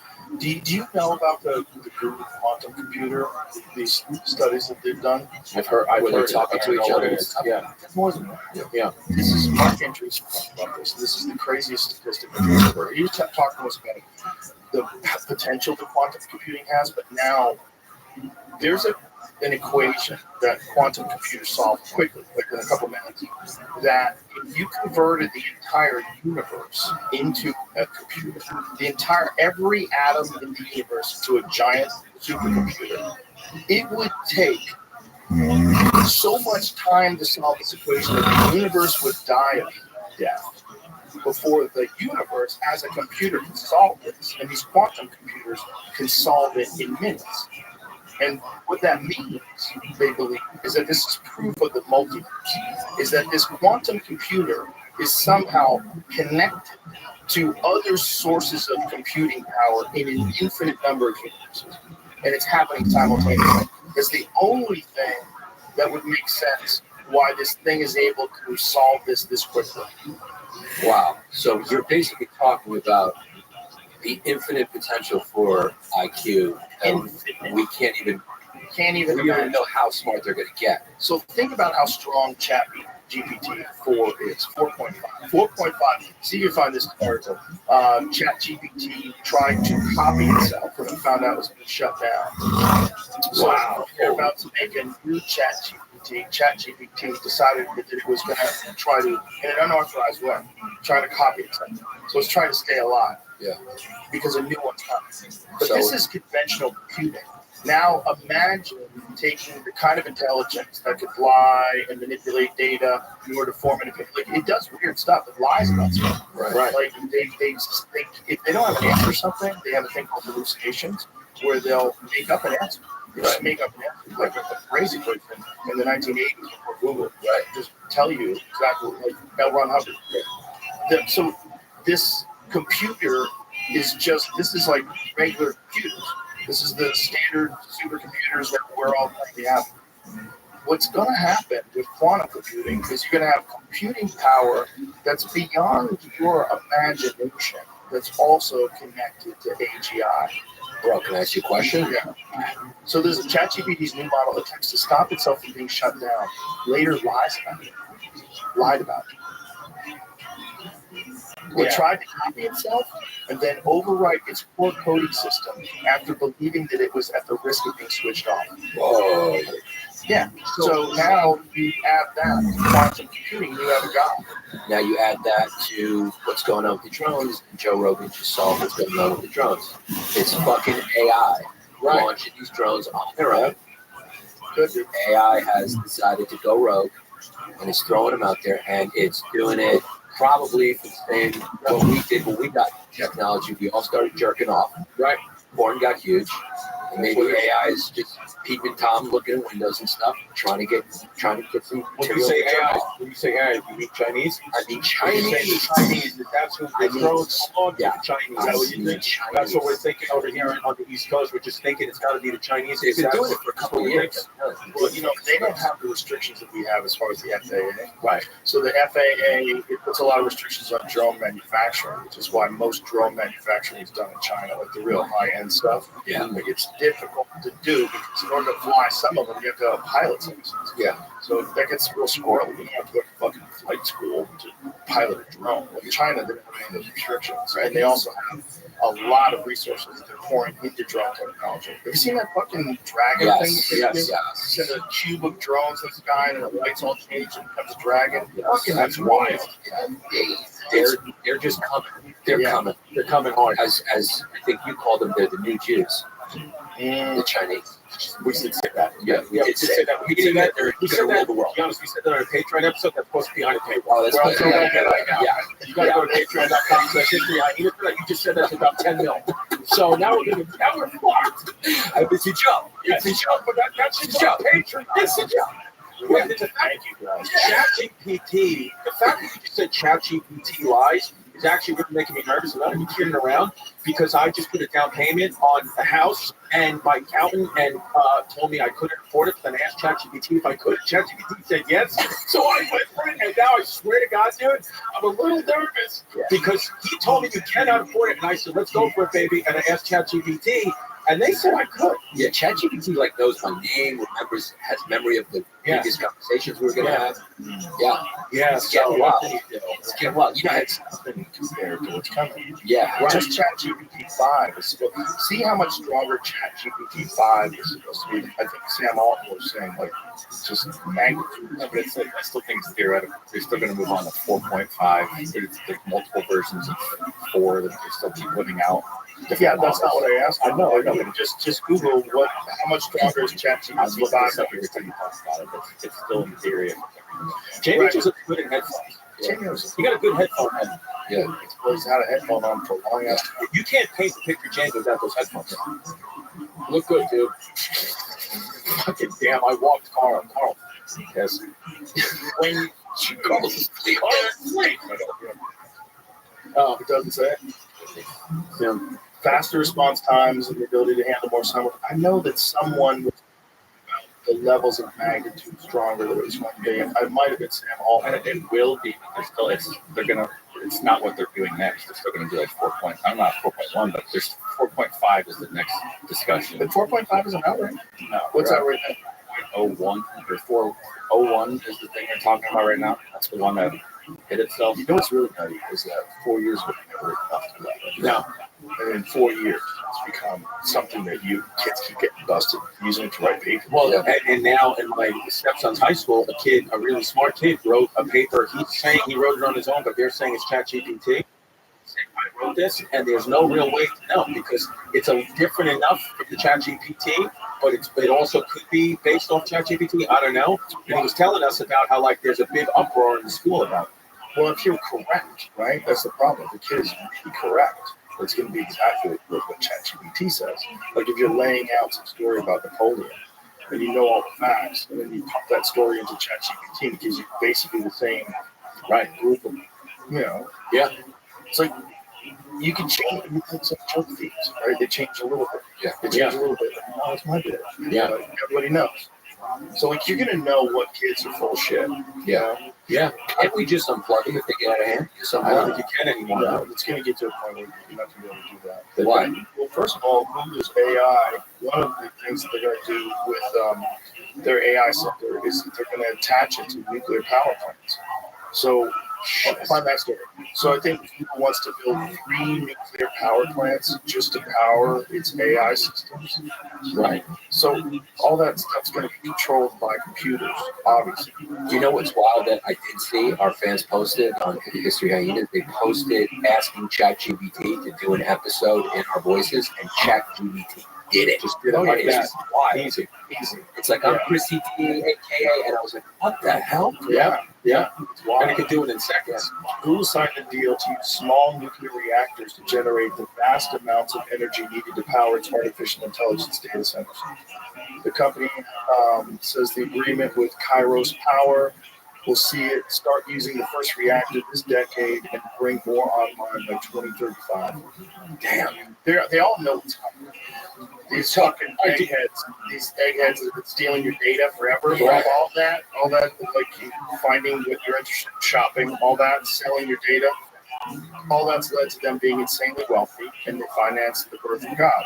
Do you think that the first person who will live forever is alive right now, who will get their consciousness uploaded and technically never die? Is that person alive right now? I don't know if they're ever going to be able to do that download consciousness thing. Right. That seems so theoretical.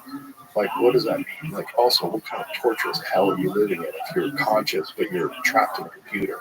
Like, you don't die? Like, that might be the worst life you could ever fucking imagine. Right. Part of what might connect us to life and joy and happiness is the fact that there's ups and downs and then it could go away.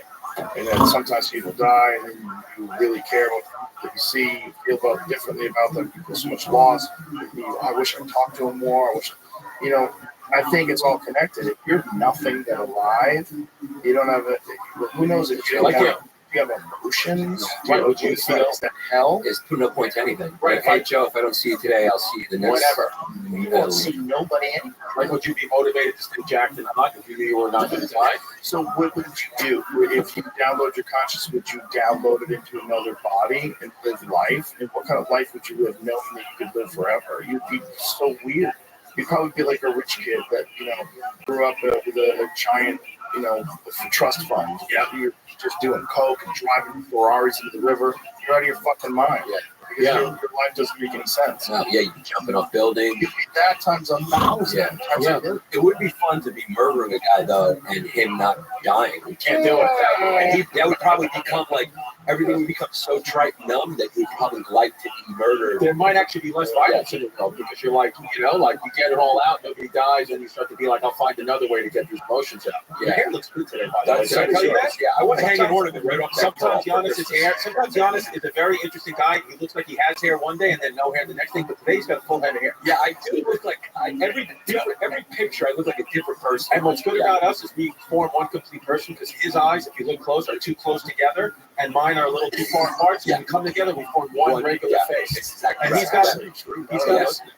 got a small head, I got a big head, and then we form together as one. Yeah. You know what happened to me when I was using Clear? You ever use Clear when you put your fingers on to go through the airport and Clear? So the eye thing never worked for me. So I just thought something was wrong with their program. So every time I put my fingers on, and then finally I went there and they were like, the finger thing's not working, we got to use the eyes. So I just said, your program's not working. it never works. And the guy looked at me and said, yeah, I think the problem is your eyes are close together. Seriously, it's a real thing. And then he said, why don't we try one eye at a time? Yeah. So then I scanned my face across, and I think finally clear registered that I was a three-dimensional person, Right. not like a mythical cyclopic creature. Yes, and it's true. And you know what we do is we speak things into existence. Like for years, we've been calling them special needs Stamos. Greek kid who looks like Stamos and gets special needs. And now John Stamos is his friend, which is a beautiful thing. Yeah. To come out. We've spoken to, and reality is a suggestion. That's what we did. We had a T-shirt for you that's a reality suggestion. But we forgot it. I forgot it like a fucking FF. So you mean reality is a suggestion, like we're in a simulation? We initially brought it up because it was during that era where everyone was doing stuff like that, you know, the fat phobia, cake stuff. So we were just going like, we're living in this era where reality is a suggestion and we're making stuff up. But also the way we cover history, we don't do it right, we don't do it wrong. We just are amateur historian enthusiasts. We're basically ChatGPT sluts that Google it and then have fun with it. Because listen, history is a story. We can get the facts kind of right, and we're concocting the story. No historians were actually there, right? But we're just getting enough right. We're having fun with it, and that's what we like to do. Yeah. Well, it's also well within the rights to be talking about history. History is all ours. Yeah. The idea that history can only be discussed by a historian is ridiculous. Yeah. History's fascinating, and there's a lot of shit online instantaneously get facts. Yeah. Just the facts alone. We just did on the last episode we did. It was called Operation Unthinkable. Winston Churchill, you know about Operation Unthinkable? Dude, we were just doing an episode of Winston Churchill, and then we start discovering this shit. We said, dude, this is a Patreon episode. We can't. Operation Unthinkable, Winston Churchill, the man who was protecting England, killing the Nazis. When the war was over, when Nazis were out, he said, I don't like the way the United States and Russia are getting so close together. And so he said, you know what? Someone's going to have to knock the Russians out. The British were like, we don't have the manpower right now. So he literally went to Parliament and said to them, here's an idea. We're calling it Operation Unthinkable. We need to knock out Russia before they become the next superpower, and then they're going to attack us. You know how we have 40,000 German prisoners of war right now, Nazi prisoners of war? Let's give them guns, and we'll march them into Russia, and we'll be side to side with them. And that was his literal, he wanted to team up with the Nazis to try to take over Russia. And that's as we call it on the show, for Truth Bader Ginsburg. That's a fact, baby.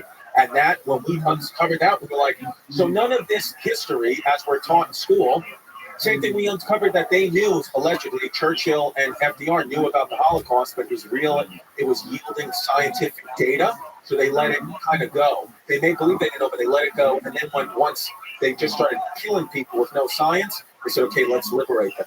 What scientific data was it?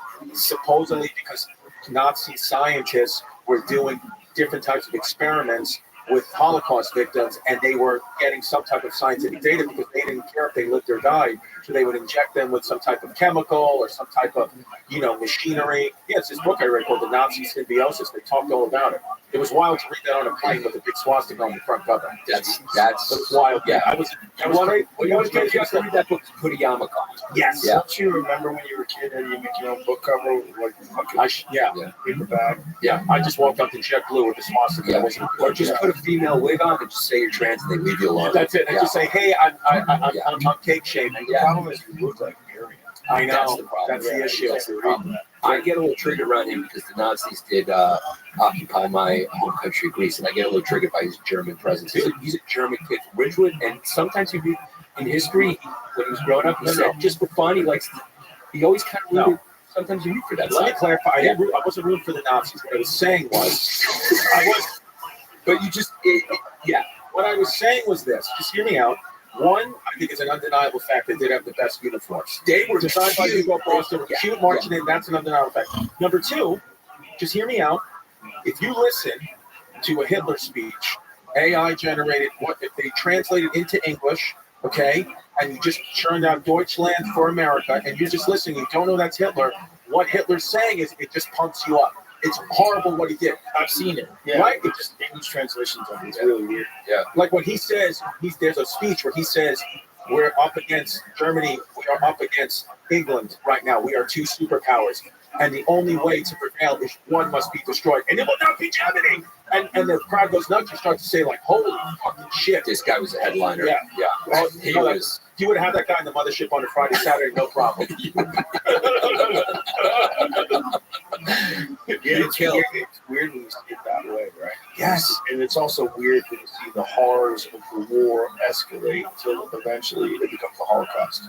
Right. You know, it's also weird the ubiquitous drug use. Oh, That, have you oh, read that? yeah. Do we have it still here, Jim? Or is it in the other room now? I think everyone during war is on something. What with the crystal meth, the Panzer chocolate? Yeah. Panzer chocolate. Yeah, it was blitzed. Yes. Fucking crazy book. And I have the author in here. He's explaining. There it is. Norman Olin. This book is fucking nuts. This is nuts. They had the. Can I take that for the plane? Oh, sorry. Go buy one. Amazon.com. Yeah. Don't you have an audiobook reader thing? No, I like to read it the words. I can't really listen. Yeah, I have a weird brain like that. But you can get audio or regular books on your phone. Yeah, I try to. I feel like I'm addicted to the phone. I like to read the paperback. Yeah, probably better. Yeah. So, but you know, to each their own. But if it wasn't for drugs, they would have never done it. No, 90% of the things they did, and then they just descended into madness. Yeah, and a lot of Germans, if those 5 years from 1945 to 1950, that suicide rate of German soldiers coming home was through the roof, Poppy, because they were coming off meth. They were getting ostracized by their own people in the rest of Europe, and they were saying, "What did I do?" Some of them actually were obviously, a lot of them were just horrific people that were sadistic, but a lot of these guys also. It's not like they had a choice. They had to fly in the Nazi army or they would be killed. Yeah. And then they're all drugged out, so then the suicide rate tripled. Yeah, but let's not act like it was just the drugs. I mean, the whole Jewish thing was nothing new. I mean, I have a theory about that. It's like the Jews just always figured out a way to flourish wherever they were, and they're just good at economics. And I think when a country goes through economic hardships and everyone's suffering, they just look at the Jews and they go, well, they just get jealous. What are they doing? And then it's an easy scapegoat. Jews just crush it in money, dude. They're just good with it. They're just good. I know, They're just good with it. Yeah. Yes. Did you have a Jewish guy told you about to buy that house? Huh? Yes. And I overrode the Jew for ChatGPT. That's the problem. Unless my ChatGPT could be Jewish too, I don't know. I've never asked it that. They're just smart. They emphasize education, and they're really good, and they've been able to flourish. Under adversity. I think they stick to their own, and that drives people wild. Right. But they don't like that. Yeah. Right. But Greeks do. Greeks do the same thing. Sure, a lot of groups. Yeah. Yeah, Greeks are pretty. You guys want to get into really honest way. You guys have a lot of inbred qualities. Look at my eyes. Yeah. It was not. My generations were a little bit further apart than his. He might have been third, fourth cousin. I'm eighth, ninth. Yeah. It's not going to get. You go back to the Toba volcano eruption. The whole entire population of Earth is down to a few thousand people. Wow. So we all come from those people. So we're all little, a little bit. I actually have a lot of. I got some Turkish genetics in me. I did 23andMe, so they have my DNA, so they can do anything. They got you. They got me. Well, that was raped into your great grandmother. Probably. Well, the story. This is a true story. My grandfather is from the island that used to be called Ibros, which is now called something with a squiggly line over because it's a Turkish word. The Turks took that island back, and my grandfather was sent away to Alexandria by my great grandparents because the local Ottoman viceroy, or whatever they called it, they have a word for it, but it was essentially a viceroy, was like raping boys. So they sent him away, and he never saw his family again. He went to live in Alexandria and then came to America, and yes, opened a diner. Right. Yeah, after he worked his way. What about that story you told me? I think it was your mom or your mom's sister, or you're in the town. Tell them that story with the tank. Yeah, that's Lex Friedman loved that episode. He told me about that. Dude, we did a Battle of Crete episode, and it's true because my mother was a little child during the occupation of Crete. The Battle of Crete is wild. His mother grew up in Nazi-occupied Greece. Yeah, wild. So what the Nazis would do is they would take a girl from the village, because they were marching troops through all over the place, through the mountains. The guerrillas, the Greek guerrilla fighters, which was the local populations, they were also with the British and New Zealand and Australian troops, but they would pluck them off because they knew the terrain, and they would pluck them off. It was a warfare. So the Nazis were so brutal but smart in a devious way. They would take a girl from the village and put her up high in the truck to march through that area of that village, so the guerrillas wouldn't shoot. So they were going to take my aunt, my mom's mother. So they sent my aunt to go hide in the mountains, and the Nazis came to my mother's parents' house, to her house, and my mother was like 7 at the time, and they came with their flashlights. They pulled the the sheets back of my mother, and they supposedly like the sheets too small. So they kind of knew they wanted a girl who was like a teenager, kind of tall. So it wasn't too brutal, cause like a little kid, but it was like enough that it would ward off the gorillas from firing. No, but what is the gorillas? Because if they missed, or if they got some Nazi got shot, that they would kill the girl. Yeah, they're basically going. It's basically a hostage, going like we're taking a village girl, putting her up, and making her visible because they don't know the terrain. Crete is very mountainous, you know. And so then they would do that. They were going to take my aunt. So a family friend who worked for the Nazis because he spoke German warned my family about it. And then that's when they sent my aunt to go hide. Was right. And then my mother said that there was a Nazi soldier who would come to their house every single day.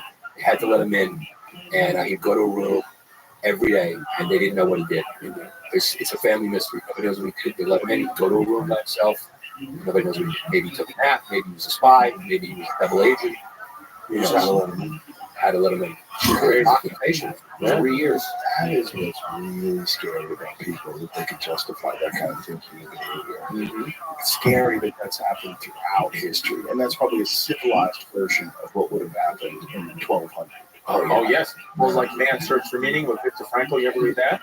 No. Viktor Frankl, he survived the Holocaust, but he wrote it while he was in a concentration camp. And he was saying, I think it was called 1942. He was saying, if you would have told me and the people here in 1922 that this would be happening to us, we would say, no, those are the barbarians from 100 years ago that would ever do that. And here I am, sleeping in my own filth, maybe being put into an oven, so it can happen anywhere.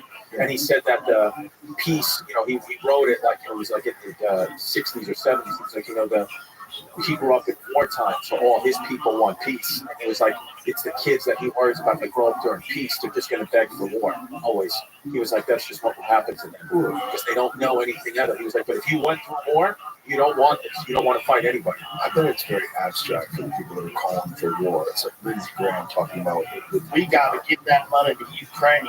Like, Lindsey Graham don't want jack shit now being shot at. No. That's a story as old as time, right? The politicians saying to the boys, as old as time. Yeah. And we do it, it seems, mostly for corporate interests. You don't think we're more of a corporate oligarchy, like more than like a feudal, like you were mentioning before, the emperor, the king guys and things. We're kind of more, this is like a new kind of corporate. It's hard to just call it corporate because it's also connected to government. But corporate and government, just like the Chinese, are inseparable now, right? The amount of influence that enormous corporations have over politicians is crazy. Yeah. Just look at these wacky bills that the bill that just shot down that people are justifying. Like, did you look at that bill? All the different stuff that was in the bill. No. First of all, there's biolabs in that bill. Gain of function research in that bill, 40% increase in raise for Congress in that bill, some enormous amount of money to build a stadium in Washington, D.C. Like, there's a lot of nutty shit in that bill, and like, how many different people were interested in those things? Right. I mean, like, when you're saying biolabs, who the fuck is asking for biolabs? Some corporation that's going to benefit from the biolabs. Exactly. What the fucking lobby groups? Why do we have lobby groups? What is that? What is that? The most expensive real estate in the country is the Virginia real estate outside of D.C. They're lobbyists. Yeah, Main Street too. It's like that in Atherton, where all the tech dorks live. Yeah, I mean, what is that in our system? Lobby groups, like that should not be a thing. It's weird. Yeah. It's the influence of money that has gotten a hold of politics in this country. It's to try to root that out. So then, what's the best form of government? This is better than anywhere else in the world by far. We have the most freedom because we have the First Amendment, because we have the ability to do whatever you want to do. No one's forcing you into a marriage. No one's forcing you into labor. You can choose your path in this country, and that's what's rare. Right. It's an experiment, self-government. It's not perfect. It's the best that's available. It needs to be overhauled. But it's pretty fucking awesome. Yeah. Right. And it's amendable, right? It's fluid, which is important because nature is not perfect. Sign on to any like ideologies, utopian theories, because it's a mix of systems that works because human nature is so complicated and individuals are so different that one company will be run by a moral good guy, another company will be dumping toxic waste in the Hudson River, and it's like you have to regulate. Government has to step in sometimes a little bit to protect the people from nefarious things like that. You're right. Especially when That's why they have an obligation to make more money. Right. Yeah. They have an obligation to shareholders. If they don't, they're out. It's kind of like, have fun. You gotta fucking keep making that loot. How do you make that loot? You gotta fucking get rid of that shit cheaper. Yeah. There's a river. The guy said it's cool. Dump it in the river. Yeah. That's it. I gotta say, whoops, we didn't do that. Yeah. Now you can't repair iPhones. They make you buy a new iPhone every year. Clothes last like one wash. And change the charging for it. Yeah. It's better to sell you a new one. Yeah. Fix it. Fuck off. Right. And where do they put all that waste? Where does it all go? Right. Yeah, that's not a sustainable system. Singapore has an amazing system. You ever seen Singapore's recycling system? No. It's fantastic. It's really wild. If they can implement that worldwide, it would be pretty phenomenal. What They recycle everything. Like, we don't recycle plastic. We say we're recycling. Right. I throw it in the blue bin. I feel bad about the field. No, it's not doing the goddamn thing. That blue bin is going to go in the ground. Right. The only thing they really recycle is like aluminum and some metals because it's cost effective. It's too expensive to recycle plastic, so they just put it in fucking landfills. Right. You think you're being a good guy by throwing it into that fucking recyclable bin. Right. It's not getting anywhere but in the ground. Right. That's it. Not Singapore. Singapore. So you find, I know we've done this before. There's a detailed description of how they do it in Singapore. They use it to make the surface of their roads. They take fucking everything. Everything for the guard. They have these waste incineration plants. They burn things off 24 hours a day, 7 days a week, and then they take whatever is usable that they can change or recycle. They make new things out of it. They turn it to raw foods. Dude, it is so advanced over there. You look at that city and you go like, they started the cities in America and then they just shipped them over to the east. Look at this. They're using this to make bricks. They're taking this stuff and they use it to pave their streets. This is all made out of the stuff that they've got from recycling. So why don't we do that? Much can't do it. Well, they're isolated, right? So they have a problem. Much like Puerto Rico has a problem, and that like you don't have a lot of land mass. That's the setup that Tony needed. Well, Tony, actually, that's where the joke came from. I know. He just needed it. If he just not do it at a fucking political rally. But if you're gonna do it, just set it up. Go, you know, just or you're gonna when it didn't work at the end, go, hey, you guys don't know about the garbage issue, or you don't know about the garbage issue, something like that. Yeah. You tell me if Tony Hinchcliffe lived in the 1400s, he would be like a very evil prince, like living in a castle. Yeah, I want to gesture. Yeah, 100%. Yeah. He would take Rome. I think they were forced to do that. I think it was a situation where like there's got to be something because I don't think they have the same access to new materials and they just came up with a much more comprehensive way. Better way. Yeah, way better. We did it that way. We have so few problems with regards to waste. Demystifying Singapore's waste management system. Large part of the problem getting people to be more sustainable. They often don't understand how waste management works in their city. They might be overstated how good their situation. It's also they just listen far better than ours, right? It's just, Asian people just listen. They have a common theme, and they'll just listen. You're not going to get a bunch of different people in America who just listen, right? Right. Doing it front. I'm trying to find the. Oh, okay. I think that we could definitely do it better than we're doing it. And if it costs more money, wouldn't that be better than just throwing it in fucking ground? Like, we're so short-sighted in what we do with the tax dollars, and we don't get a say. And that's what's fucked up. The corporations just don't plan for end of life of the product. They don't care. All they care about is their bottom line. They don't. It costs money for them to consider recycling or what's going to happen with the product when it's done. I would get glass bottles of milk from the supermarket because if you get this glass bottle of milk, you say the milk's better, and then I can give the glass bottle back. Like, number one, I get $3 back, and they say that they clean them out and they just put more milk in the glass bottle. Go old school. I go even older school. I just still suck on my wife's tab. That's it. Yeah, so that's still there. Yummy. This is the garbage piles. Yeah. Yeah, I think that's part of the problem too. They were forced to figure out what to do with all the stuff. But their recycling program, I know, is way better than ours. You know, they're just much better at sorting things out and making it work. So that video we watched in the city, they showed this China house. Oh, interesting. So they're building them in Singapore? Are they taking them from Singapore and then building them in China? Or is it just made a video just China? Right. Oh, so it's horseshit. A little bit horseshit. And Singapore is a country they don't fuck around, right?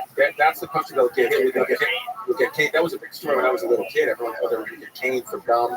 We get hit with the boot sticks, gotta hurt. Have you heard about this story in Vietnam? This chick is like Hall of Fame level fraud, like 54 billion. She's up there with Bernie Madoff. And what'd she do? This chick, pull it up, Jamie. Not feeling Rogan, baby. Yeah, Jamie, pull it up. This chick is a woman, and she set up this elaborate scheme to steal like 12 billion, but actually is more. And they're gonna kill her. Why didn't she have the mask on? Yeah, I don't know. Because they wanted to get COVID. Yeah, right.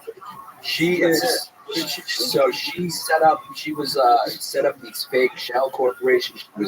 She was a stockholder or one of the owners of the bank, but a minority owner, and she was just funneling out money. She's got to come up with 3/4 of what she earns if she gets killed. That's a good movie, right? Yeah, that's a good movie. $9 billion. She's calling it. If she does give them that much money, they just give her life in prison. Yeah, but she's not going to come up with that money because I think it's 54 billion actually, if I remember correctly. Embezzled 54 bill? Yeah, I mean it's up there. Yeah. Well, it's 27 billion. 27 misappropriated. 12 billion was judged to be embezzled. Most serious financial crime, which was sentenced to death. It was a rare and shocking verdict. She's one of the very few women in Vietnam to be sentenced to death for white collar crime. What did she do? Yeah, I mean we could look it up. It was amazing. And she did it through a bank. She secretly controlled Saigon Commercial Bank, the country's 5th biggest lender, taking out loans and cash over more than 10 years through a web of shell companies amounting to a total of 54 billion. There you go. So it's up by 10. Oh my God. Yeah. I mean, that's 27 billion was misappropriated. 12 billion was judged to be embezzled. Most serious financial crime, which was sentenced to death. Tuesday, court said there was no basis to reduce her sentence. However, she could still avoid execution. She returns $9 billion, 3/4 of the $12 billion. She doesn't. That bitch owns so much. So much. How are you going to get $9 billion? Imagine embezzling $9 billion. Yeah. I mean, that's so much money. You could literally spend $100 million a year for the rest of your life, and you would never run out of money with all the interest and everything coming in. It's 1,000 billion, so you have $12,000 billion. Yeah, and you're still going. Yeah, or $12,000 million rather, and you're still going. Yeah, yeah. I mean, so much money. You think she's going to be able to get the $9 billion? Yeah, she's calling friends up. They're going like, I don't know you now, because she had conspirators with her. She had family and friends that were helping her, and yeah, look. So there's 85 defendants were convicted. Her husband, her niece, they were given sentences, but like, yeah, I mean, her friends. So everybody was getting a little taste. Everyone was getting a little taste. It was a score. Nice score. It was a nice score. And to pull that off in communist Vietnam, that I know they have a little bit of a, area stroke, a kind of mixed economy now, but you got to give her credit as a woman. That's achievement right there. It is achievement. I wonder how she got caught. I wonder what was the thing she fucked up on. She probably bought a diamond ring. Those chicks like that. She had a giant Rolls Royce. Yeah. Crypto? Stole a bunch of money from crypto and got caught doing something dumb. He was just spending on white Lambos, like wasting it. Somebody just. Well, Lambos, you're supposed to be the money taking up crypto. No, but he stole like That's exactly what it's for. If you make billions of dollars on crypto and you don't have a Lambo, you're an asshole. How you get that? Somebody sent me an email the other day and said they have they hacked into my phone and they have videos of me doing disgusting things and jerking off and all that. And they said the only way that they can make it go away is and they gave me a link and they said I have to pay them in Bitcoin. I have to pay them in all this Bitcoin. So I was just like, I mean, I didn't obviously do it, but I was just like, show me the video. Yeah, show it to me. I'll repost. At this point, as Tommy post it. Yeah. I would repost with fucking links to my dates. I just wanted to see how wild this is. The government does not publish how many people are out death row in Vietnam. The human rights groups say there's thousands. It's a state secret. Speaking of crypto, what's going on with that Hawk Tuah chick? Is she going to jail? What happened to Hawk Tuah? That's my girl. Well, what did she do? $300, I think. What does that mean? What did she just hasn't been on social media? A coin was launched with her meme, and she was like the front of it. I don't know the details. Is that a crime?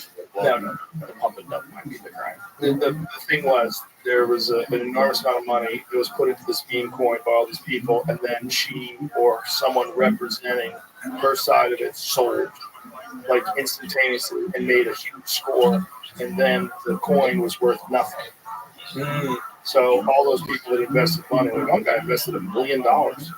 Like imagine, like the Hawk Tuah girl, yeah, that's a sound good investment. Yeah, that seems like a good place to put my nest egg. Yeah. People for sure lost money, but it was definitely at a time to just troll and be like, "Oh, I'm such an idiot. I lost $10 million on this," because I felt like people were trolling the whole movement of like being dumb and following Hawk Tuah. But some people did respond. Is she actually going to go to jail for real? Can the SEC invest crypto like that? I guess they can now, right? Well, it's like, what are the rules? What are the rules in terms of like, are you allowed to do that? Like, is that unethical but legal? Like, are you allowed to have a meme coin and it gets to like $100 million? You have a bunch of it, you just sell it all, and you make $50 million. Are you allowed to do that? If you're not allowed to do that, what's the point of having $50 million? Right. You do not have trust in Hawk Tuah if I sell it. That's ridiculous. That's on you. That's on you. I did the smart thing, and I got out when I thought it was a good price. Yeah. And I'm selling it to people. They should take that and run with it. This would be the next currency of the world. I imagine, like, we think idiocracy is, if it's a documentary, imagine the Hawk Tuah girl that overcomes fucking what would fiat currency. Well, have you ever seen how many coins there are? How many cryptocurrencies? And they had some of them have really fun names. Dude, one of them was called Buttcoin. Yeah. Hawk Tuah girls. I like how her name is just Hawk Tuah girl. Yeah. Her name's Haley. Oh yeah, Haley Bunch. Yeah. Biz partners are getting sued over the meme coin disaster. Okay, the partners are doing it. So it was probably some people she got invested. She probably doesn't understand all that stuff. She's only 22 or something like that. Right. There's probably the partners that went with her. They pumped and dumped on her, and then she's left holding the bill because nobody knows who they are. So scroll up. I'm just kidding.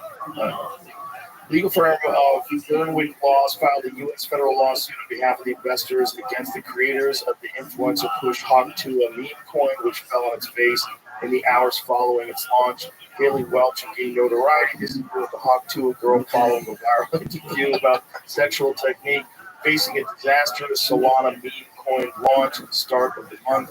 Not only did the price collapse by 93% from a $490 million peak. Holy shit.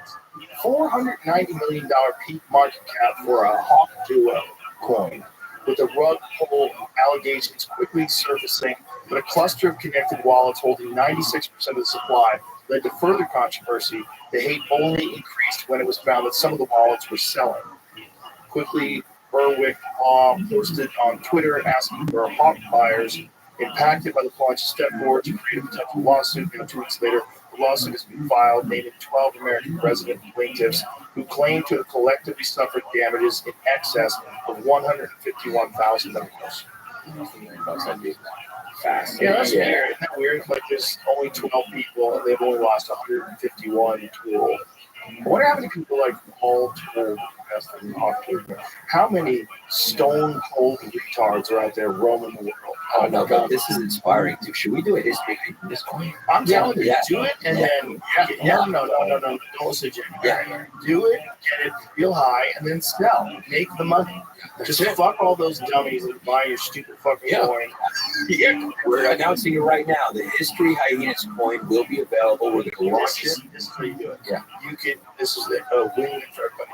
You're going to have a History Hyenas coin, but the only way to purchase it is with the Hawk Tuah coin. Right. Got it. Right. Smart. Right. So that way everybody's a winner. Everyone's a winner. And all of a sudden the coin makes a comeback. Yeah. both of you, bro. The rising tide lifts all boats. We should probably get home too on our show that way. Yeah. Viral. This is a video of a kid. He's in his house streaming. He was streaming this online. He started a coin, and then look at this kid. He made like 50 grand. The wall happened. He's pumping and jumping in front of everybody. He starts freaking out. You watch it go up. All right. And he got to how quick he did dump. He dumps it. This video is a minute long. He dumped it in a minute. Watching it go up right immediately. What? Just recognize. How old is this kid? Wait, what? Maybe Wait, 15. I'm so confused. Well, oh, it was new. Why is it new? There's people watching this too. That's the little voice. Oh, holy fuck. Holy fuck. Okay. He just dumped it. Yeah. He did. Yo, it's you. It's a crime. Is that a crime? Yeah.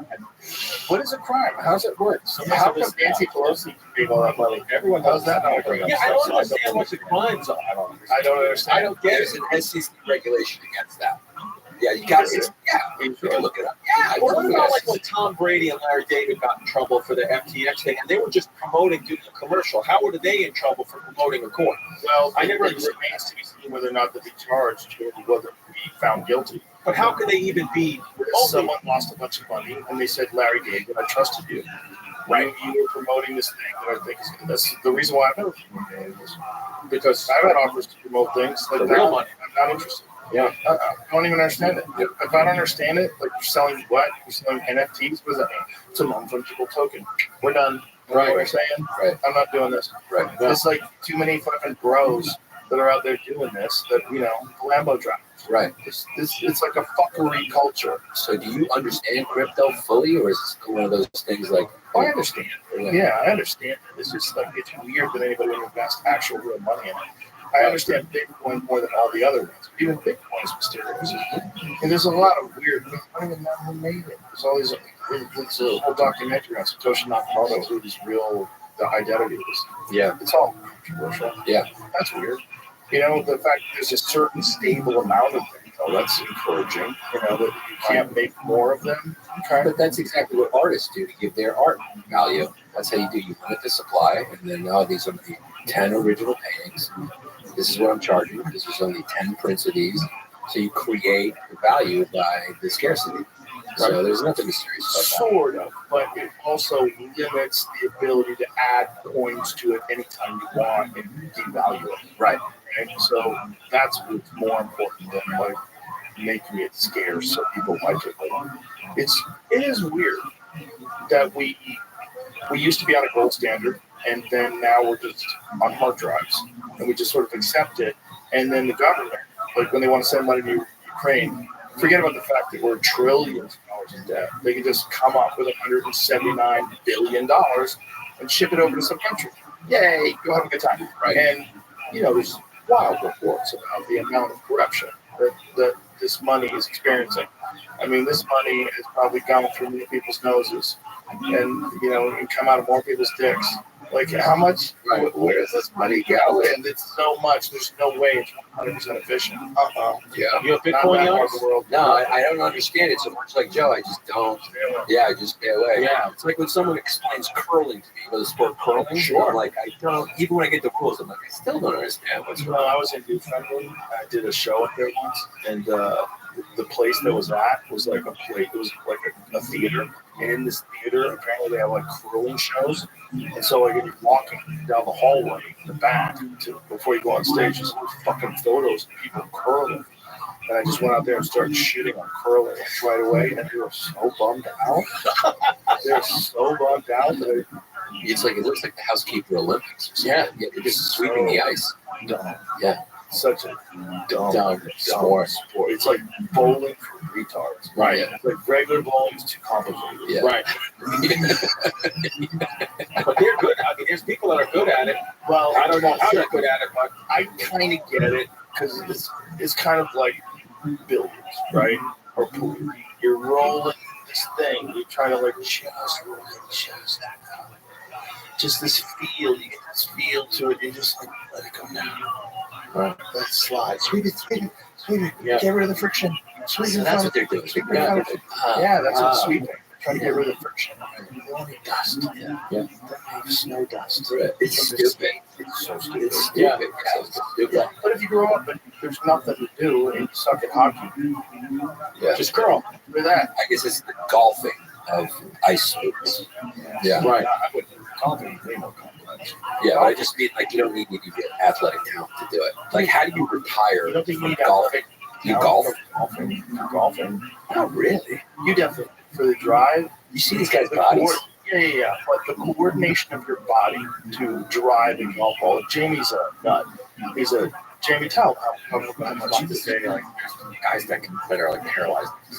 Yeah, I mean, it's really like. how do you golf with your mind? No, I mean, they're smart. They're strapped into a contraption that sets them upright. Once Yeah. I see behind people golf. I mean, Nate Bargatze Right. golfs. He's good. Look at his body. He's got tits. But here's my Right, point. to hit it 400 yards, that's 100% out. Yeah. And just accidentally do that. Yeah, I mean, even John Daly, you can say John Daly's fat and all that stuff, but John Daly, when you watch him move, the efficiency Yeah, of for his sure. movements. You know, like we were talking about Mark Hunt. Mark Hunt's a big guy, but still fuck people up, right? Yeah. It's still an athlete. Yeah. Like a lot of these fat golfers, there's a thing they know how to do. Right. They whack that ball and they know exactly how to fucking put a little spin on that motherfucker, a little wrist action on the The difference between pro and being able to play the game It's different. Right. What's that? Like, you ever see Bartolo Colon, the pitcher for the Mets? No. Look at Google Bartolo. Bartolo Colon. This guy's body's the Look at best. Bartolo Colon. If you pull up Bartolo, Bartolo, I mean, look at this guy. Yeah. He was just, you know, and he was fun about it. He was fun about being fat. He could sit in the locker room with no shirt on, eating cheeseburgers. Nobody gave a shit. He put his thing out, like, the helmet flying off his head. As long as you're good at that sport. He was good. And that sport is a sport that doesn't require endurance. That's what's important. No. You don't have to do anything for a prolonged period of time. No. The furthest thing you have to do is run to a base. And if you got to run to all of them, that's crazy. But if you do, generally, if you run to all of them, you can kind of trot because you're knocked it out of the park. What do you think the sport that requires the most endurance? Obviously, not thinking about like long distance running because that's obvious, but like, you know what I think it is? I think hockey.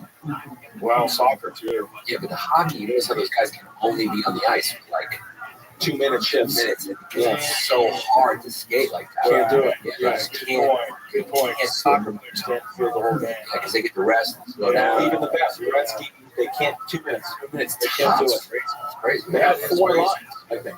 So when they go 2 minutes, how much they take off before they go back? I think it's like another minute or two, but it's multiple lines. Like, you know, like They that. just constantly go on and off because they just can't get the continuous escape. Can you imagine what hockey games look like if they never let them? Oh, that would, Oh my God, Larry, insane. yeah. People drop dead. yeah, they would just drop dead. That would be wild. Yeah, they would drop I've never dead. seen hockey live, an NHL live. That, to me, besides MMA, I saw an MMA fight once. That was amazing.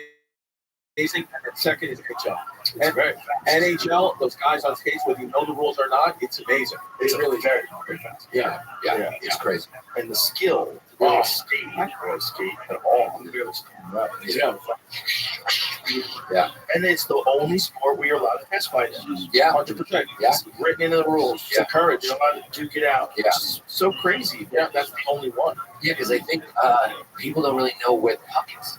And so they're just, everyone's just waiting around for a fight. No, it's grandfathered in the punching each other. Has anyone ever seen a goal when it actually happened in real time? It happens too fast. That's why they have the siren on top of the goal. Well, you know what I really like on TV where they have that circle open, so you Yeah. know where the puck is at all times. Yeah. There's a lot of craziness happening. Yeah. It's like if you're watching a football game from like the 30th row, and you're looking down, what happened? Who's got the ball? Yeah. Like after the ball gets hyped, it's like where'd it go? Did it Yeah. go to him? They're faking you out. You don't know unless you see the guy throw it. Yeah. You don't know what's happening. Yeah. And what about like old hockey goalies would do it with no helmet? They just get the puck, and then we have Oh, you see those faces? Their faces. Their faces. Do you think those guys ever sat on the bench and talked about mental health? Nobody told me what it was. No, I don't think so. They ever Yeah. talked about the mental I health? think they had some struggles with it. Oh, yeah. Taking a couple of shots to the head. No question. Yeah. I mean, yeah, of course. You have to be terrified. Yeah, Yeah, that's look at that. I mean, that guy's blocking his face. Yep. That's What what it is, all the scars that he had on his face with his entire career. Terry Sawchuck. That sounds like just a badass name. Yeah. His face. Look at that, dude. Yeah, that guy gets mad at you in the bar. You're like, yes, sir, hi. Yeah, I don't want that. I don't want that. Who do you think it is? Oh, Jesus, look at his face. Oh, yeah. Oh, and he had a mask on. It broke the mask. Dude. Fucked his face up. I mean, yeah, they flip that thing. It's so hard, right? It's so fast. Yeah. Who's the scariest warrior, like from history, you would never want to go up against? Like, would it be like, you know, like a wild Native American on the plains, a guy from Genghis Khan, a Nazi? Who would you be like, shit, this guy's gonna fucking kill me, it's gonna hurt? Vikings. Dude, Is that true? I didn't know that. Those Iceland guys that win the world's strongest man competition all the time, like those guys like the Mountain from Game of Thrones, where do you think that team line came from? Vikings. 100%. Those were the dudes that were in that fucking boat with the dragon head at the front. And when they pulled up at your shore, everybody just ran. That's it. But can I just nominate someone? Yes. What I've been thinking about? I mean, it's obviously not underrated because everyone knows about him, but let's just talk about the record. Alexander the Great, who led his troops undefeated in battle. He's the Floyd Mayweather of generals. Undefeated. That's record. Never lost a battle. That's crazy. That's true. And conquered the known world at that time. Took down the mighty Persian Empire.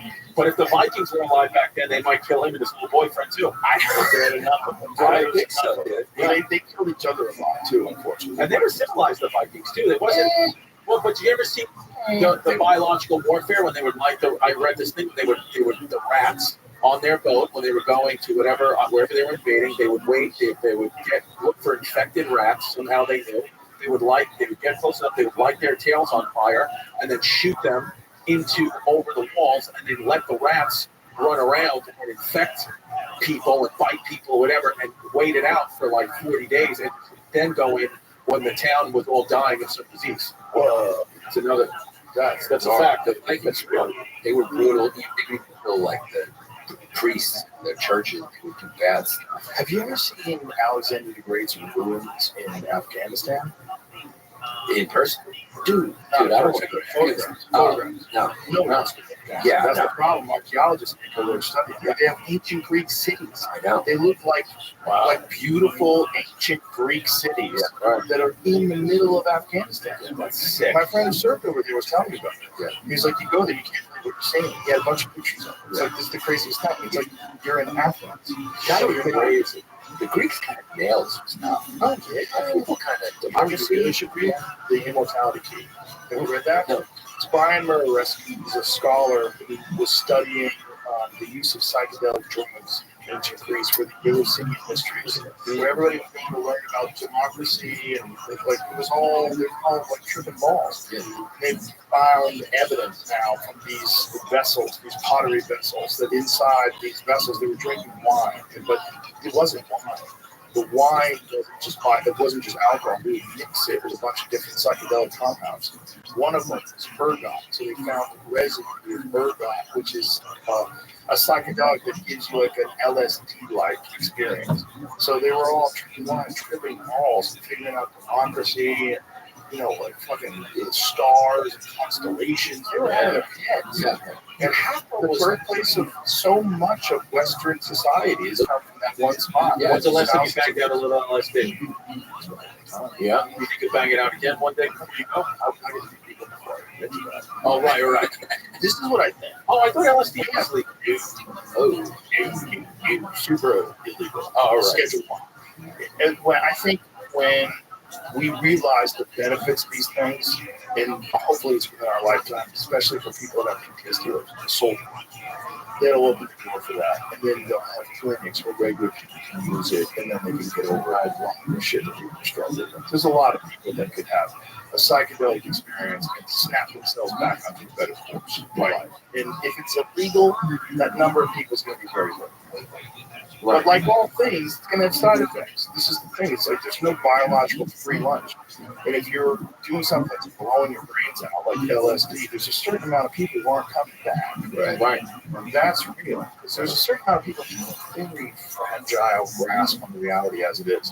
You give that person 9 grams of psilocybin mushrooms, and you've got a real fucking problem. They might not ever. Were you able to snap back quick? You can snap back. Yeah. It depends on what you're doing, you know, and when you're doing it, what time in your life, and what the experience was like. But it should be something that's controlled. It should be something that where you have places you can go where they have a very strict protocol. They measure your weight. They know what the doses to give you. You can do it in a calm and clean and safe setting, regulated. They have counselors. They have people that understand that they screen you to make sure that you're not on any psych medications first that would interfere with it. That's what we should have, just like we have hospitals, just like we have mental health institutes. There should be psychedelic research centers that are connected to treatment facilities. Right. I want to. I mean, ketamine, that's what ketamine therapy is. Exactly. Small ways, right? Exactly. It's very psychedelic. In fact, John Lilly, the guy who created the sensory deprivation tank, that was his mind. He used to like to do ketamine. He would do intramuscular ketamine. So he would go into the sensory deprivation tank and fucking bang with ketamine into the muscles because it would last a long time. It just fucking exist for hours at a time. That was his thing. Yeah. I mean, dude, I want to hit it. We should do a sensory deprivation tank together. I have one. He's got one. You have one here? Yeah. You want to hit it? No. Oh, Yeah. He won't do it. See, he gets a little. He I won't get a do little it. scared of stuff. Yeah. Yeah, it's worth being scared. Yeah. But that's not dangerous. It's not scary. Like, whatever weird feelings you have, you can't handle it from the physical door when you're sober instantaneously. Right. It's different than anything else. Right. But if it wasn't a drug, if the sensory deprivation tank was a drug, it would be a very psychedelic drug. If it was just a drug, you lay in there, your eyes are wide open, it's pitch black, and you're floating, completely weightless. If that was a drug, it would be a very popular drug. Now, when you've done this stuff, most people seem to say they're disappears over the horizon type of stuff. They realize everything's connected. Have you had that experience? You definitely realize everything's connected. And your ego, realize, is both protecting you and holding you back. Because your ego is like, you need a little bit of ego if you want to make it in life. Because you need to have enough confidence in yourself that you ask the girl out on a date that you're attracted to, or that you chase the job that you want. So that you like stand up for yourself when you feel like you get fucked over in a business deal. Like you need some ego. You can't be completely selfless. You're not gonna get that. But then you have to realize that you're very fragile, and your ego is protecting you from a lot of your true understanding of the life experience. You know, and one of the most profound things that happens with psychedelic experiences is the complete dissolving of your ego. And then you kind of see yourself and everyone around you in a way more objective way. And you realize we're all energy, we're feeding off of each other, and we're pretending that we're isolated, we're singular, we're on our own. That's why really ill people will tell you, I don't have any friends, I don't know people, I don't want to be around people. You know, I don't, if you've got a guy who's in your pockets like this, so it's probably really depressed. Something's wrong with it. You don't hang out with your peers. You don't have friends. You don't enjoy camaraderie and community. You want to pretend you're this isolated, like dark outlet or something like that. You're probably very mentally ill. That's probably something right wrong. Well, we're high heart-wise, so to speak. 100%. And we enjoy we feed off of it. It's the worst thing we can do for you in jail. It's put you in solitary confinement. The worst thing we can do. You're in a giant cage filled with prisoners and rapists, murderers. The worst thing they can do is leave you alone. Well, that's why I believe the internet's bad, is because it's fake community. Right. Yeah. Right. And that's why people talk like a fake way. Right. They don't talk like they ever talk with their right. Right. And that's why I think it's bad, because it's messing with people's sense of what reality is. Yeah. And people are essentially disassociating when they're on there. Exactly. Yeah. Right. Exactly. Yeah. And it's a very shallow way to communicate. And I think that if you do like that all the time, your ability to communicate normally and the ability to socialize and just have conversations with people is severely stunted. You know, you don't flex that. You don't use that muscle, and it atrophies, just like everything else. Right. Yeah. It's just there's so many kids that are completely socially disconnected, other than the internet, which keeps them connected. So they're socially connected through technology, but completely disconnected through like human touch, being around people, fun, conversation, adventure, doing fun things. Yeah. They just exist in the same area. They just get as much coming through the screen as they can. Yeah. It's crazy. It's fake. It's not real. That's what's troubling. That's why I worry about my kids. I want them to have human connection, long conversations, experience people's energy. Looking at someone in the eyes is everything. Yeah. You know, feeling someone's energy, like you said. It's like you don't feel anything. The problem also with kids is even when they're together, they're on the phone calls. That's a problem. Yeah.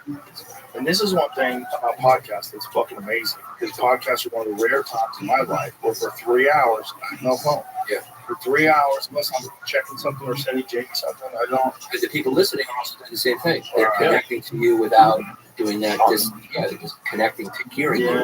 Right. It's like a long radio show. Not like beautiful. We're flipping through, scrolling, talking to other people, and they're talking back, and everyone's pretending like there's somebody else and catfishing each other. That's why I always just like planes back in the day before Wi-Fi came around. Because when you were on a plane, if you didn't have a movie to watch or something like that, you just had to sit in that seat. And when you just sit in that seat, you know you can't go anywhere. Like, that's right. Right. That's right. They're like forced to write. I'm forced. There's no Wi-Fi. You ever tried to go to the bathroom without your phone? No. Oh, it's horrible. I can't even pee when it doesn't even work. Impossible. Yeah. My detrusor muscle or whatever that muscle is that pushes in your pee won't come out. If I got to poop really bad and I only got like 1%, I will go plug it in and hold my shit.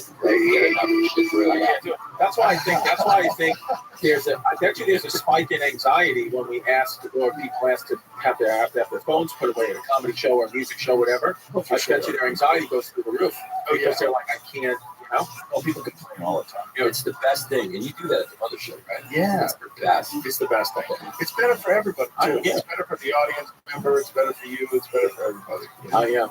If you're going to get eaten by, would you rather be an animal or a human? Yeah, you have to get eaten an animal. You don't want a cannibal? You don't want some guy knowing he's eating it.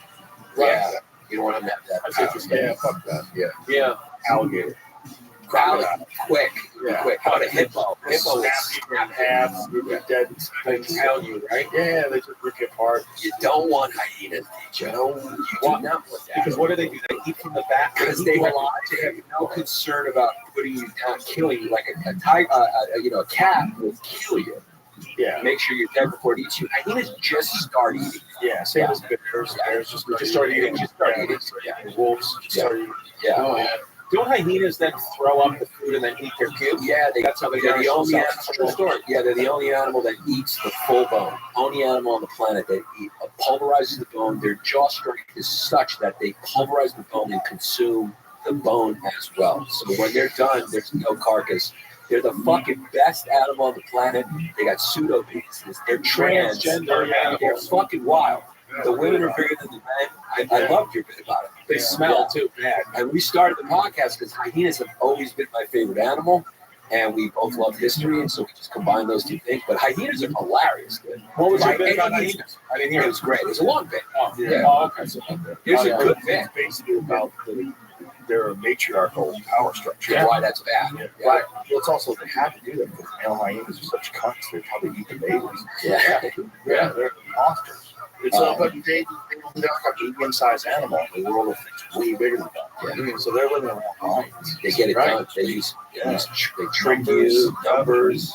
They confuse you. They're opportunity killers. They love to kill, to steal kills. That laughing is real. That cackle. Yeah, they don't really know what it is either.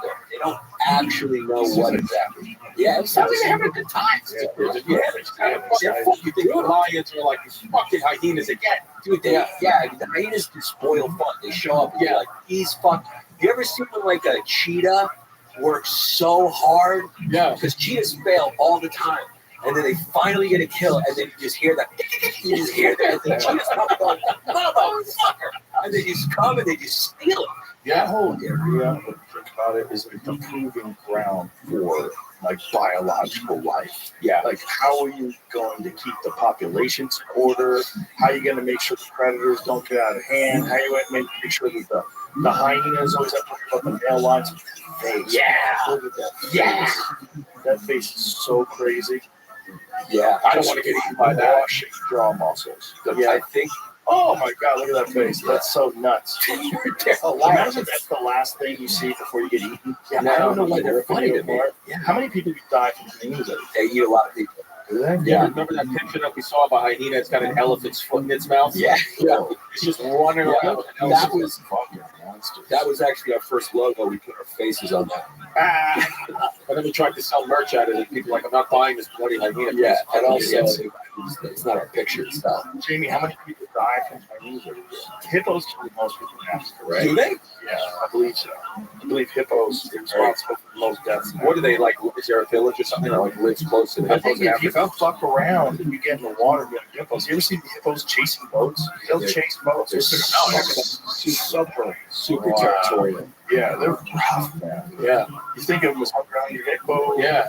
We make the most monstrous animals the cutest. Yeah. Polar bears, hippos, yogi. Teddy bears. Yeah, every kid has a teddy bear. You don't want Tony the tiger. Yeah, right. Yeah. Tiger.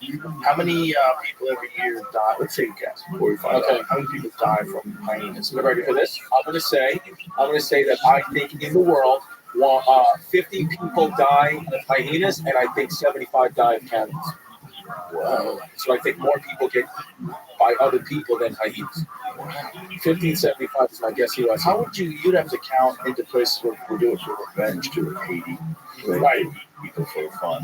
Yeah, that's what I'm saying. That counts. Papua New Guinea. Yeah. I think there's a very low number of cannibals every year that get eaten by cannibals. I would say it's less than 20 people eaten by cannibals. This is my guess. And maybe 75 people every year die from hyenas. I'm gonna go 800 to 1,000. Hyenas on the whole continent or Serengeti. Yeah, I mean Africa. Yeah, I'm gonna go every year. 1,000. Yeah, 1,000. Yeah. What about cannibals? Cannibals, I think, is a lot higher. I mean, how are we ever going to get that number? Nobody eats somebody and goes and reports it. Right. Yeah, so that's impossible to know. Right. But I think hyenas you can track, and I think they probably get hundreds. But ask Google, because Google tells you that you track GPT wise. Yeah. I bet it's not that many. What we got? A lot of finance here. I found one story where a guy was killed by someone. It was the 60th in that year, but I didn't know what year it was. 60th hyena or cannibal? Hyena death in that year. I was Wow, I said 50. Person killed by hyena. Okay. Yeah, this is 1998, 1999, 50 people were attacked by hyenas, the 35 being children, 12 people killed. Only 12 killed. I don't know. Yeah, I do not see tons of good info. All right, so as well. You better pack it everywhere you go. Yeah. Bullet, big vest, shotgun, big Bowie knife, fucking everything. Yep. You're walking around hyena country, you better be ready to spray. Yeah. Since their attacks are kind of rare. Oh, Hyena okay. attacks? Who gets people the most over there? Hippos? Lions, maybe? Oh, hippos. So, Yeah. I mean, hippos are responsible for the most deaths in Africa every year. but you know who really is responsible for like deaths in Africa? Humans. Mosquitoes. Oh, yeah. Yeah, which is so crazy. It's killed half of all the people that have ever died. Yeah, Mosquitoes have, right? Yeah. Mosquitoes have killed half of the people that have ever died. it's crazy.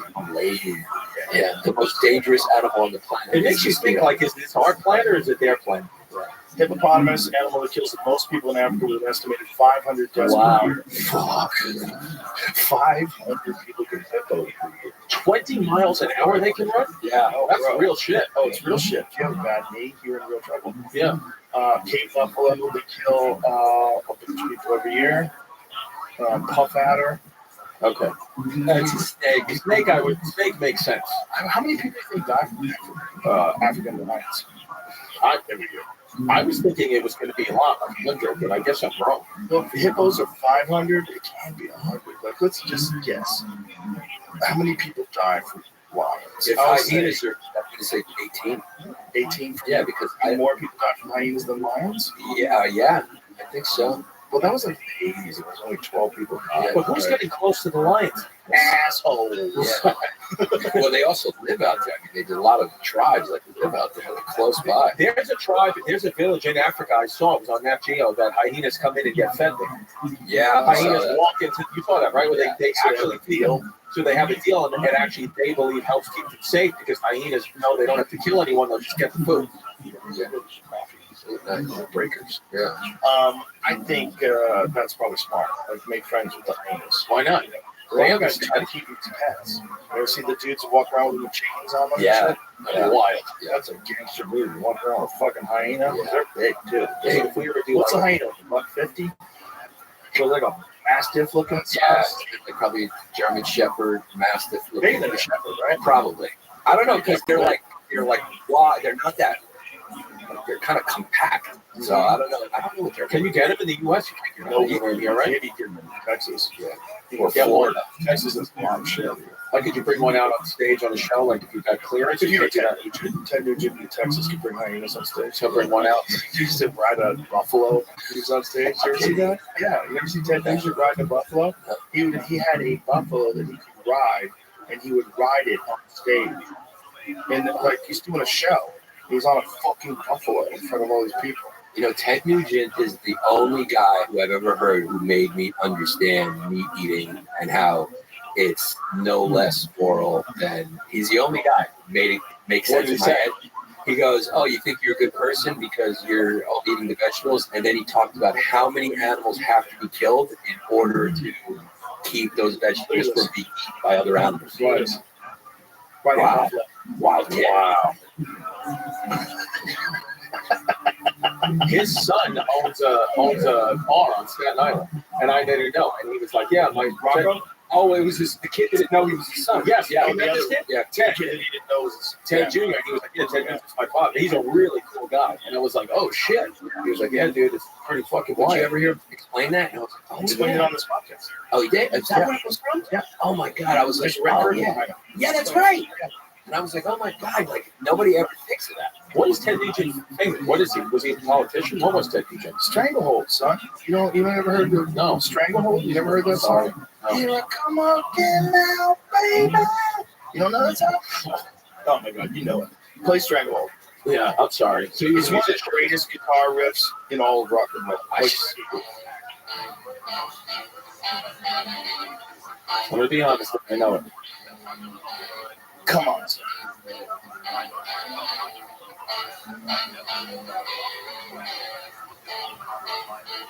So far, it's not ringing a bell. Hold up. It's just picking up, son. Here we go.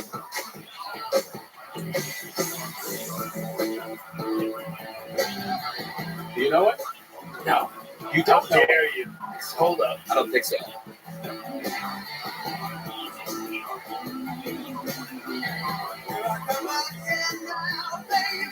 I've heard this. Yes. No, I've heard that part. Hold up.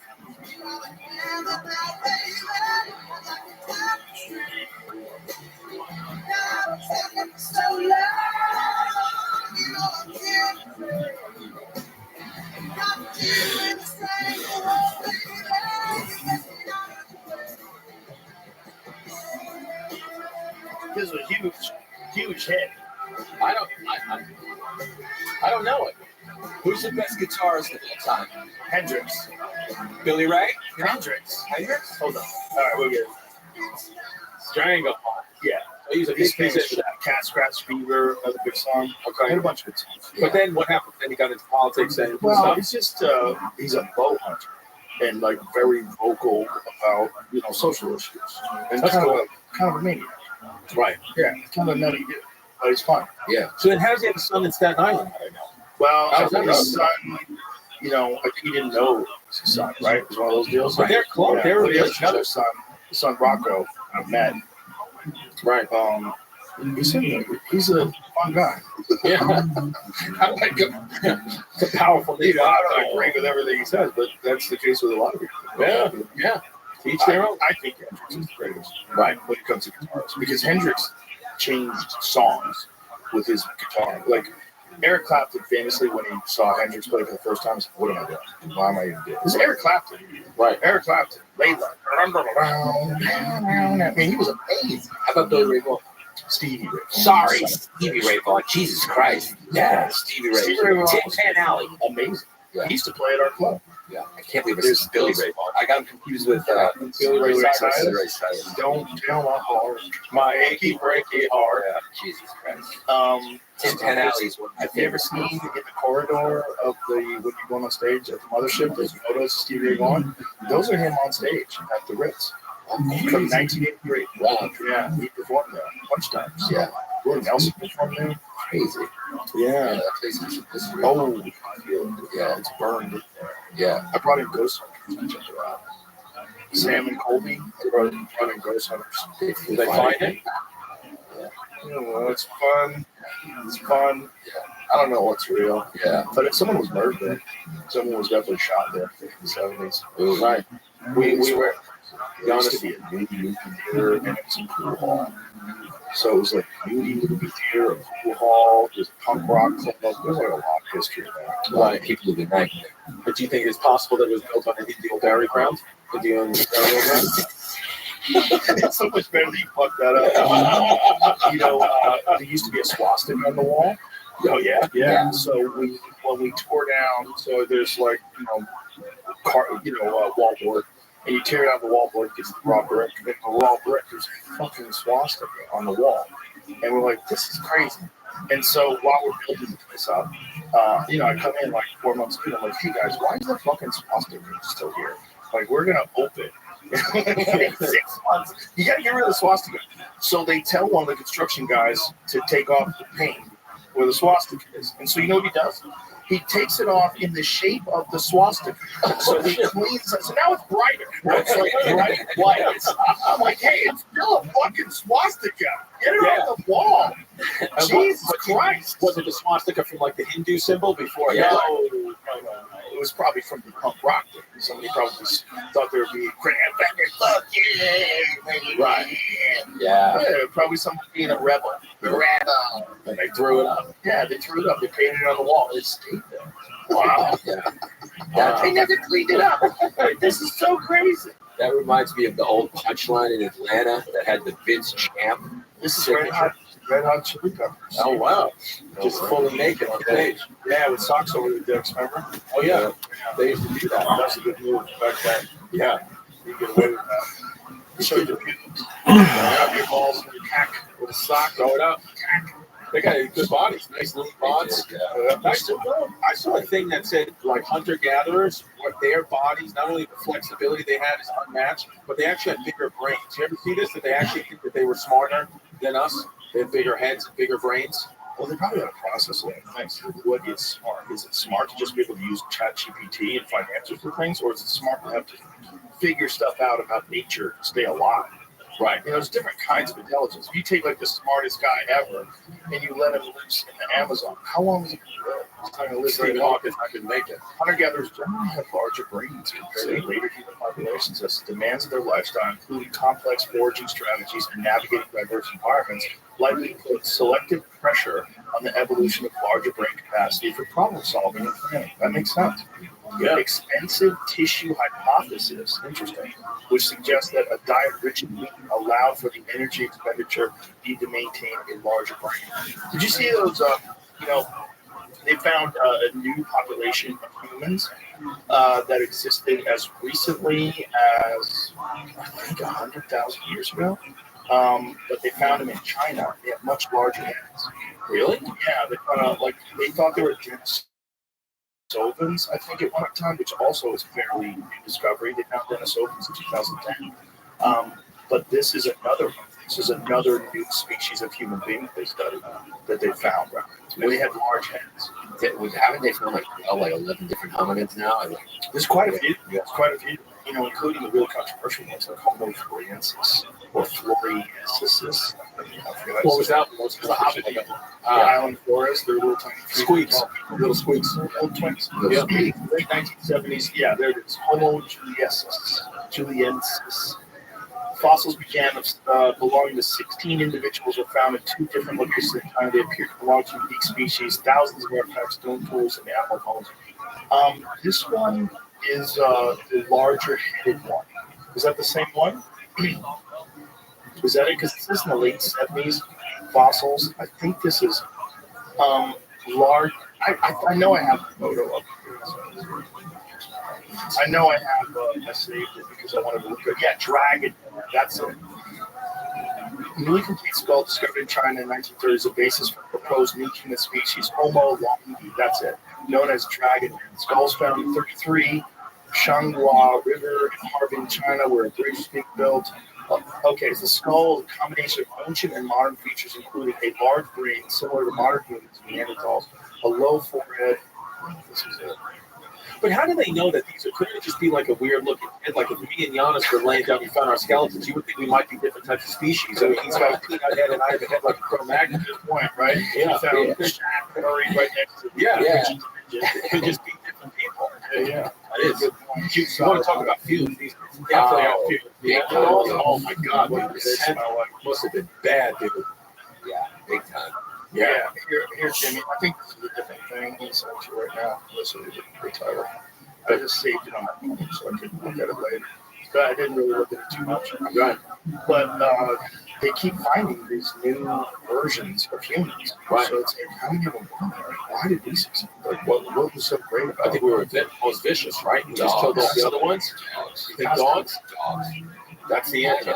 Yeah. You're 100% positive. My street smart says it. Science says it. Like it's nation. You know, the understanding of how, but it's pretty solid that that's what gave us the edge. We teamed up with dogs and we had a symbiotic relationship, and we were able to protect ourselves better. So this is large-head people, mysterious new form of ancient human emerges. This is it. So a provocative new piece of nature has proposed a whole new group of ancient humans, cousins of Denisovans and Neanderthals, that once lived alongside Homo sapiens in Eastern Asia more than 100,000 years ago. Brains of these extinct humans who probably hunted horses in small groups were much bigger than any other hominid of their time, including our own species. This is it. The large-head people, yeah. So that's it. It is that name, though.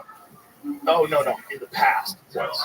Some science have attributed to it, but that's not what they're saying. So they think it's different than Denisovans. Some scientists have attributed the triple red fossils to Denisovans. Right. Is it? Well, in the past. So now they think it's totally different, right? I didn't know people ate horses.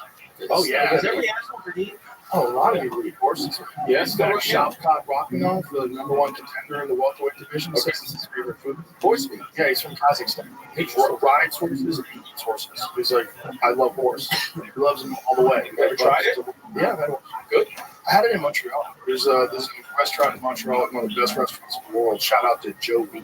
Oh, of course. Oh, yeah. Incredible place. And we went there, Ari and I. We had, I went with Dr. too. We had horse tartare and we had horse loin. And it was good. Fucking really good. It's game. It's like wild game. It's like eating an antelope or eating an elk. Right. So it's not bad. Yeah. But I remember it was All in the Family. When the bunkers were poor, you know, they weren't doing so well, and Edith went to the store and she bought horse meat, and she served it to Archie, and it was like a big deal. It's like, I'm eating this horse. You know? Remember that episode? I never saw it. I don't. But again, another good impression. I remember it was like a real problem in the family. She fed a horse, but they were so poor they didn't have any meat. Yeah. Well, I just feel bad for horses. I mean, they lug us around. They're also very sweet. Yeah. Like, they're connected to people. I can't. Right? You can get connected to a horse. Yeah. I can't get horses. I can't eat dogs. I just can't do it. Can't do it. Dogs get eaten a lot, unfortunately, right? Yeah. Dogs and humans are connected genetically. I think so too. I think there's a place in our brain that kind of matches up with Yeah. them, and when we evolve together, something's up. It's magical. Yeah, my dog he's a part of my family. Yes. I'm connected to them. Yeah, me too. See, I don't want a dog. Maybe you should get a dog. No, they just do it. Dogs are great, but you're a weirdo. You break it away. I would. I say I can't take it anymore, so I gave it to this Puerto Rican family. And I did. They raised it to be an attack dog. I feel bad. Now he's attacking people. I would. I got like that fucking dream house you got rid of and you sold it like a retard. like a fucking retard now, and then I bought one that was too expensive because ChatGPT told me to. Why didn't you try to buy your own house? Because I did, and they won't sell it. The guys won't sell it. But what can I do? What can you? Nothing. I got to do that. No, call him. You have like Him and I talk he's about a it. much more logical person. He is his brain. He's more kind of controlled. I go a little wild how to keep me back. Well, I mean, I'm not going to say I said it, but I don't know how to control them. But it was bought by was the family. The Palestinian family On on October 8th. So after October 7th, the next day is when we sold October 8th. That October 8th? That October 8th. The Palestinians moved in October 8th. They moved quick. quick. Yeah, they came right in. I see the writing on the wall. Well, they see that they're in a place where they can accomplish it. So they're like, we can actually live there. Yeah, And let's do it. so they moved it big, and and my neighbors were kind of mad that we just picked up and left. But what can you do? I have to go. I have to move to Queens. You didn't have to. No. You should have called somebody. That's the time you should go. Well, now I'll know. Now I know. Yeah, please do. Fuck, are you talking about? You're like, you're right. You're right. Yeah, right. As soon as we get out of here, I'm going to call my accountant, see if we can rescind that offer, or we locked in legal. I just found out ChatGPT flyer. Do you go panicky? Oh, yeah, I get real bad. So yet you still do these. I still do because I think I don't do drugs, so I think I get, and so this is a gamble. My father was a compulsive gambler and told me never to gamble, so I thought I escaped because I don't know anything about cards and sports gambling. I don't know anything about it. Choices. Yes, which is kind of a little risky. A lot of people do. Yeah, I get a lot of choices of gamblers out there. Yeah. But now I'm looking for peace. I'm looking for my path to peace, so I'm trying to just, be peace. Radical acceptance. Radical acceptance. Come with my present, be gentle with life. We're trying. Yeah. We're trying, baby. Yeah. Very scary. That's one of it. Well, I tried to, but I got a bad Achilles. I know, but I've been trying for 6 months. Your Achilles. I don't know, man. I have tendinosis in the Achilles, and they did the X-ray, and they see some scar tissue in there. So they actually told me, I can't get it. Here, they told me PRP. That'll help spin the blood. Yeah. For rich plasma. Yeah, I'll do that. Yeah, but you should get stem cells while you're here. How long until? I go home tonight. Oh, damn, but I can come back. Okay, come back. All right. But you want to keep the club anytime? No. Just come back. And when you come back, we'll set it up to go waste club. Okay. Yeah, I'll get a little. Because a buddy of mine, my friend Evan, fucked up Achilles. It was bothering him for years. Yeah, he got stem cell in it. Really? It's bothering him for years. That's me. I've been 2 years because I have a growth on the back of my heel. Oh, from the bone? Yeah, like the bones get irritated. Yep, and it's all fucked up. But I do have a clean colon. I had 2 polyps. I'm under 3 centimeters. We're good to go, baby. Clean ass OC. We got a colonoscopy a month apart. Everyone should get a colonoscopy starting at 40. Everyone should get it. It's on the rise. You know what you could really do? Yeah. Do a comprehensive blood screen to test you for all cancers, not just asshole cancer.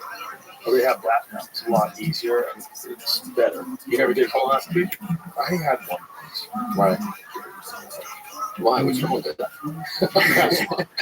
think I didn't wake up on that hard. I think that if you go, I didn't have a colonoscopy. No, I had an exam. Where they go in there with their fingers. They go in there with. Did he put the scope in there? He woke up there. He gets me like this. I woke up. I swear to God. No, Yeah. I wasn't even hard. I'm not even fucking around. I woke up in the middle of it because I just, something was in my ass. I woke up. Yeah. I woke up. I went Mateo. Well, they can screen you with this. I forget what it's called. They do that at Waste Well too. They set them up to a lab. They take your blood and screen you for like 100 kinds of cancer. Right. That's the way to go. Yeah, if they got the full body scan. They're trying to attach. There was some paper that I was reading. They're trying to attach cooking oils with cancer, specific kinds of cooking oils, like colon cancer, specific types of seed oil that things are cooked in, and prevalence of that, and the human diet, and how it's contributing to cancer. Yeah, we're calling cancer. Right. Why is this stuff not available in New York? Why can you only do this kind of stuff in Texas? You could do it in New York. I guarantee you, still know the right people. You probably can't do stem cells to the extent it's like there's not a lot of these clinics because of a lot of FDA regulations.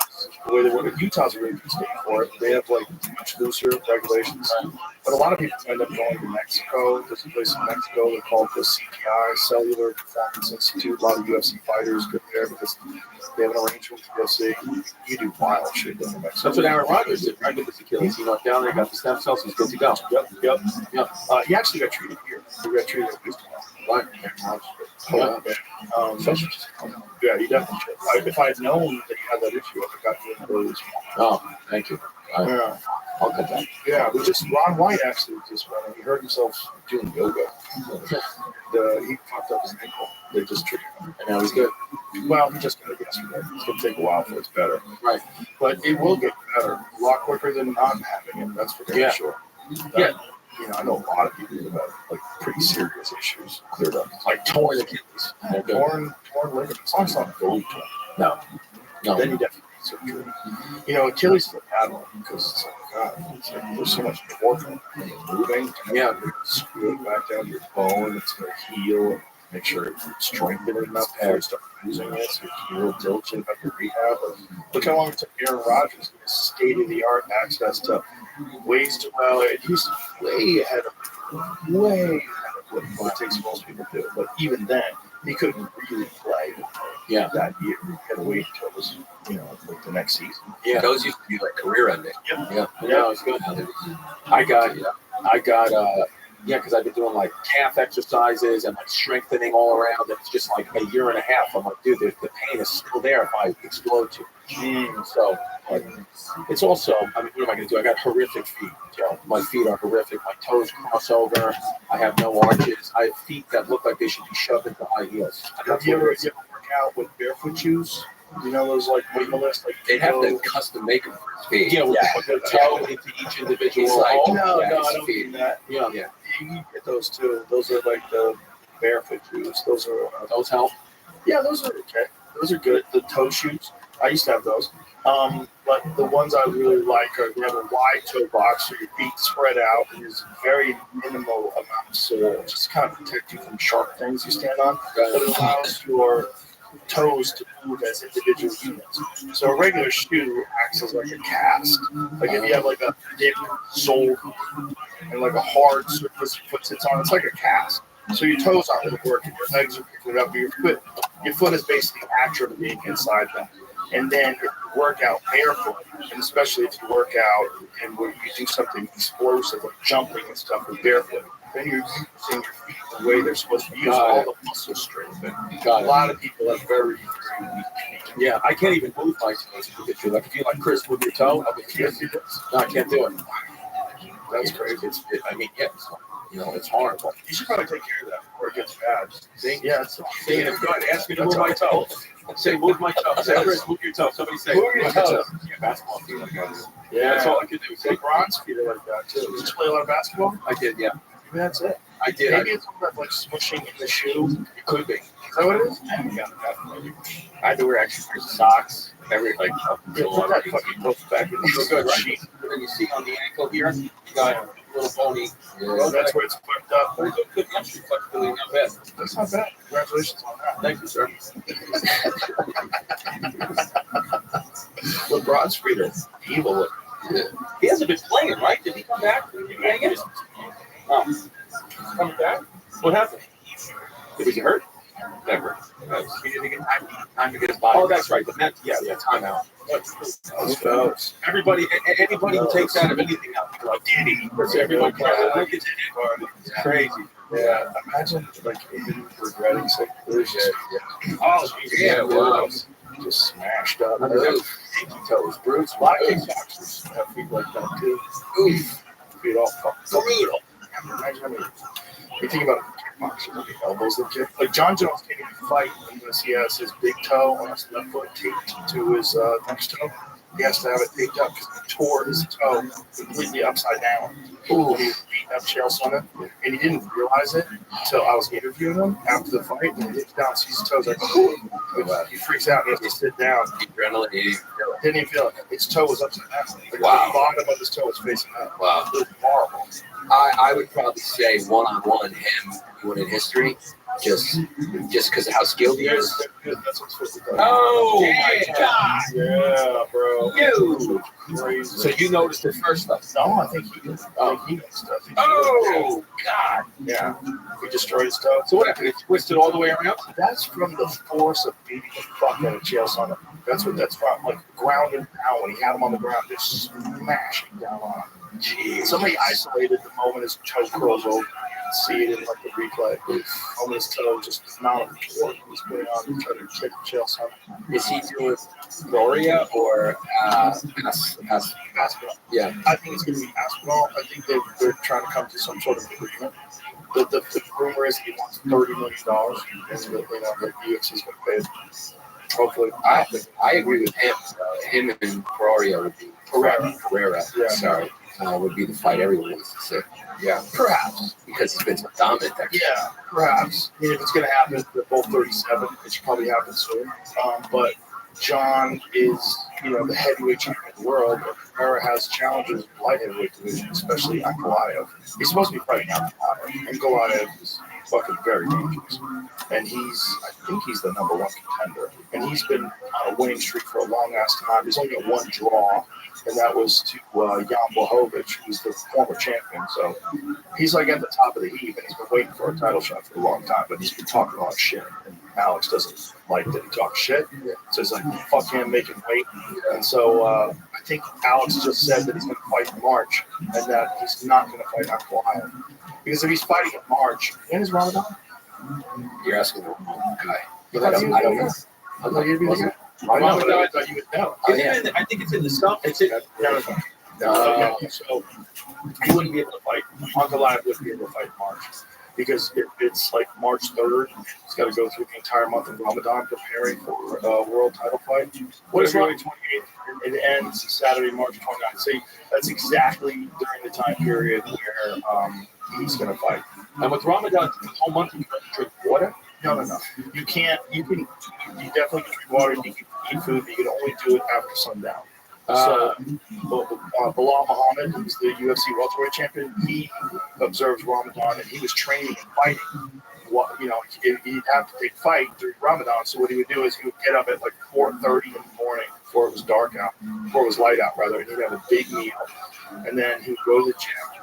And then he would have no water at the gym, nothing. And then at the end of the day, and also he also didn't sleep during the day. Like a lot of them, they're hack of that is they just sleep during the day and train and eat at night. But he said that if you do that, then you miss out on the religious suffering, which he thinks is very important for Ramadan.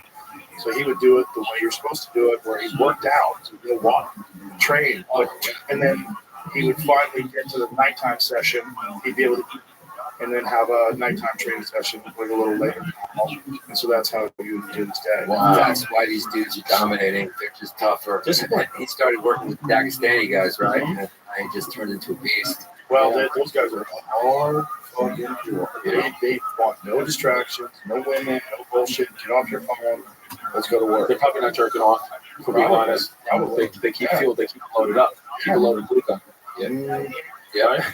It's something about having a loaded glue gun, right? You going into the ring, you want to be glued up full of glue. Some people believe that. Yeah, some people believe that you're not supposed to ejaculate within a couple weeks of a big fight. Didn't you not masturbate out of respect of 9/11? That is true. I wanted to go until we found Bin Laden, the perpetrator, but obviously that was too long. But I did go until October 1st. From 9/11 to October 1, I said, as my respect back to this country and patriotism, I'm not going to do it at all until we get out of this September. Didn't Louis have a joke about you waiting until the second tower fell? Probably got jerked off. It's funny. Yeah, I think it was a joke. He didn't make it to the second tower. Yeah. Dude, I remember there was like a vigil, like on September 18th or whatever, like a week later in like my neighborhood. And I was playing basketball as a basketball player, and I was playing in the park. And I remember when I left, everyone was just standing outside their house with like American flags and candles, and I wouldn't dribble my basketball because I was like, I think like a sound or any type of dribble of the ball, disrespectful. And then the guy gave me a flag, like as I was walking, as if to say, take one of these as you're walking home. And I just walked with that flag. I love our fucking country, Big Joe. Jesus.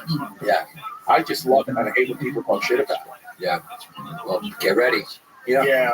It's coming. We got some drones. Listen to Joy Reid. Yeah.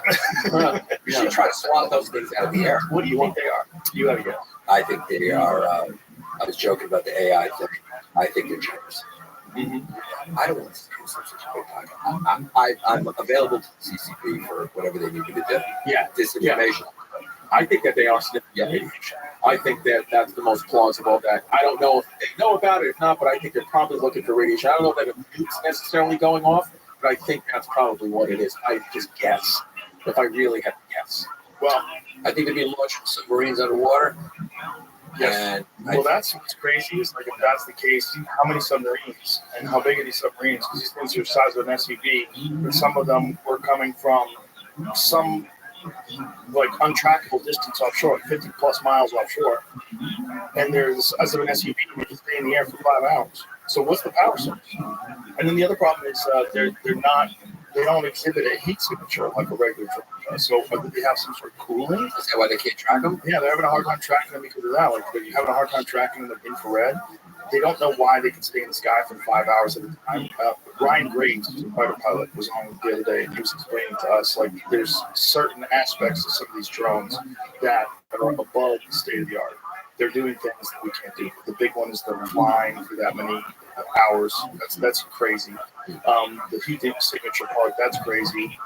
All the jammers and all different things they try to do to find the signal. It's on none of that. What does he think? Why don't they just knock one out of the air? That's what I don't understand. That's what makes me skeptical to think that. Does he think it's government? I sent you something earlier today, Jamie, that I knew this subject was going to come up about it. I don't know. There's also some stuff, like, is it real? I don't know if it's real. I don't know what we're looking at. There's some stuff like these orbs that they're filming. Oh, yeah. And they've zoomed in on it. You look at the zoomed in version of it. What the fuck is that? Like, what is that? Yeah. We don't just know if it's real.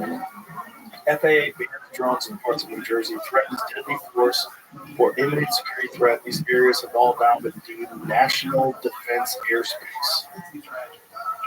The Aviation Administration issued bans on flying drones in multiple cities across New Jersey, including several in our area due to security reasons. These areas are all now considered national defense airspace. Here's a map of those sites: the city of Camden, Gloucester City, Winslow Township, Evesham, Hancock's Bridge in Lower Isleways Township in Salem County, West Hampton, Burlington, and Hamilton. Unmanned aircraft are not allowed in those areas through January 17th unless approved by the federal government. The FAA says pilots who violate the airspace, meaning pilots on the ground as well, may be detained and interviewed by law enforcement. The agency warns that the U.S. government may use deadly force against drones it deems imminent threats. These restrictions come just days after the FBI released a joint government statement saying most of the reported drone sightings were just airplanes, manned drones, and stars in the sky. Shut the fuck up. Listen, Donald Trump's not giving press conferences about airplanes and stars in the sky. Right. Do you don't think that he knows something more than that? I was going to ask, do you think he knows? He's not staying at his golf course. He wouldn't go to his golf course. They were hovering over the golf course. There's a real problem. This gaslighting is not helping anything. Do you think it just goes out of the news one day, or we will get an answer as the public? I don't know. I would never have guessed that it would be this big of a deal for so long. How long has it been on? Since early November, mid-November. Yeah, around Thanksgiving, and it's been the same. Isn't it been like the same type of year, same time of year, like for a couple of years? This has been happening, but not like this. It's never gotten not this many. But they were going over military bases, and now they're just going over New Jersey. Jamie, pull a video up of the one that I got on my Instagram. So I took this one from, I forget what the Instagram page is, but it's up on the page to give them a shout out. I don't know what this is. I don't know if this is fake. This is the one we were looking at earlier. I showed it to these guys in the green room last night. We were all freaking out. Like, what? Okay, what is that? The way the goddamn thing moves. My favorite meme of it. So click on it so we can hear it. That meme gets used for so listen to these guys talking. They're talking. Shh, quiet. So you see this thing. So what you're concentrating on is the one in the lower right.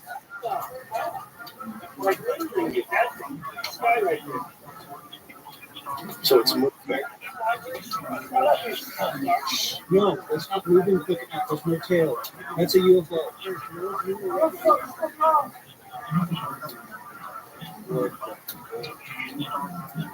So when it gets above, this is where it gets weird because it's slowly rising. It gets above that other thing, which might be the moon. I'm not sure what the little thing is. I think it's the moon. So that other thing, it gets above it, and then it starts taking off. And when it starts taking off, it does it with no sound at a fucking insane rate of speed. Like, look at that. What the fuck? It just went up to space.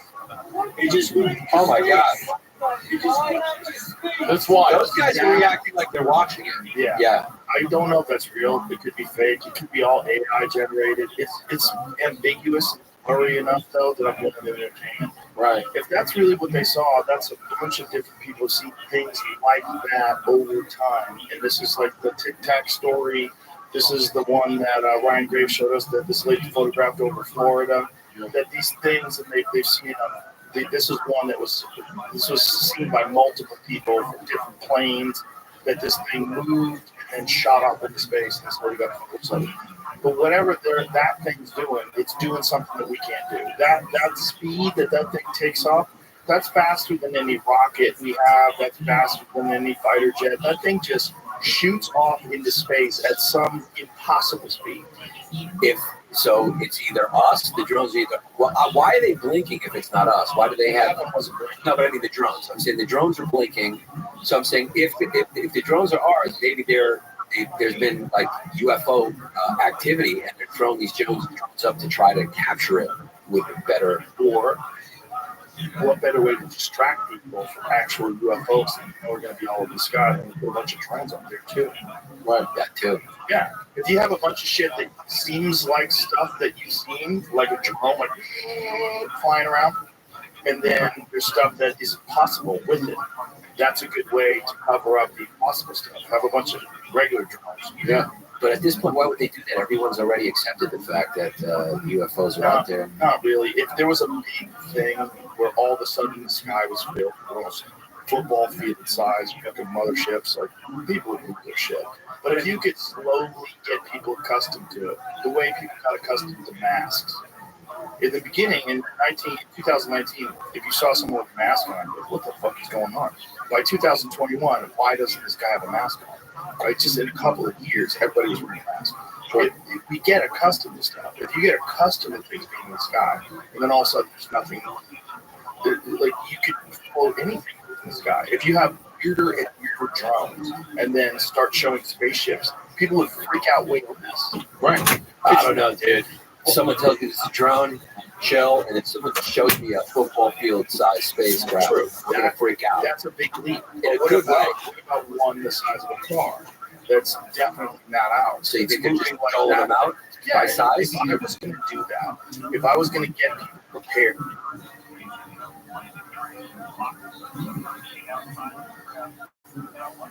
Joe Rogan podcast right now. All day. The chef is in the building, ladies and gentlemen. What's up? What's up? Pleasure to meet you, man. You are a part of the most iconic band in all of hip hop. There is no question. There's one Wu-Tang. There's only one Wu-Tang. Nothing else is even close. You guys are so different than every other band that ever existed. It was a giant group. Yeah. And everybody was it's a crazy band, man. Like, if you think about it, there's been a lot of hip hop duos.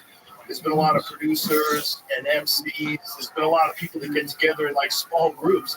But there's only one Wu-Tang. There's only one group of 9 assassins. I tell niggas that all the time, man. It's kind of crazy. Ain't gonna get it's crazy that it works. Yeah. Because it's so hard to keep all those alphas together. It really is crazy to make it work. The most new shit, some shit that I never exist. It was able to exist because we tried it, but it wasn't known.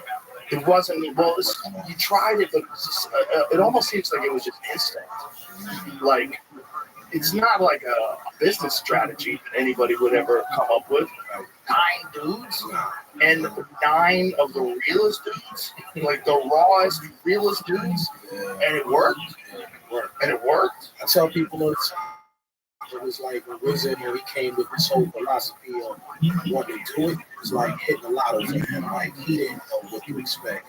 It was more a reputation thing for us. It was like, yo, I want to do this. You know, he came to block and he talked to some real dudes that really had other shit. Like, you know, but hip hop was always like that backpack that we wore every day. But everybody had different plans. So he really literally came in and started to pick motherfuckers that he felt had potential. So it's like, it's like, you know, Lucky Luciano, prime example. You know, he knew that motherfuckers had potential, right? He knew to have potential anyway. He's from a different party, he's from a different party, he's from a different party. But yo, we could do right here is we can make more. So put your fucking feelings down, or whatever the case may be. Let's talk about some money. Yeah. And that right there, kind of like, yo, stop shaking hands across the table. I know you fuck me like that, bro. I never had anything against you like that, dude. But it was just something that he felt like at the end of the day, let me try this shit. Well, Riz is a genius, and it's amazing that he was able to coordinate that, because that's often the case, right? With other killers, like when a dude's a bad motherfucker, they always assume that everybody else doesn't like them. They always assume that everybody else is the enemy or competition. So to have 9 of you guys together like that as one group, you know, I told you when I sent you a message, I said that we play protect your neck. It's like whenever we have a police escort, that's what's the most hilarious thing. So we do arena shows, we hire a police escort. So it's like fucking sirens and shit. Protect your neck. The whole it's like the perfect song to play when you get a police escort. I know, trust me. These young kids I have at the club, like I was explaining Tang Clan to them the other night. I go, you have to understand how wild this band was. I go, when Old Dirty Bastard was in Rikers, they went to Rikers and performed in Rikers. Remember that? Yes! I that. told everybody, I was like, you know how crazy that is? You're talking about like the biggest rap band in the fucking world, and they're performing in a penitentiary for one of the members, one of the biggest fucking hip-hop stars in the world, who's in jail, and then you guys go into the crowd. God bless his soul, first and foremost. Oh my God, Old Dirty Bastard was. Yeah, Joe was the funniest shit, because when we came in and when we seen him, he was eating a cheeseburger laughing. He reminded me he never was dirty. I never seen him eat meat like that, or whatever the case may be, but we came in and just eating a cheeseburger and shit laughing. So we was dying laughing. And they kept people up in there, they kept telling us like, yo, y'all can't go into the crowd with everybody. You know, we're not gonna hold no responsibility if something happens. So you know, we like, all right. Once we got on that stage, it's like fuck the stage. We out there touching everybody. Wow, it was love. It was a lot of love. Man, it had to be.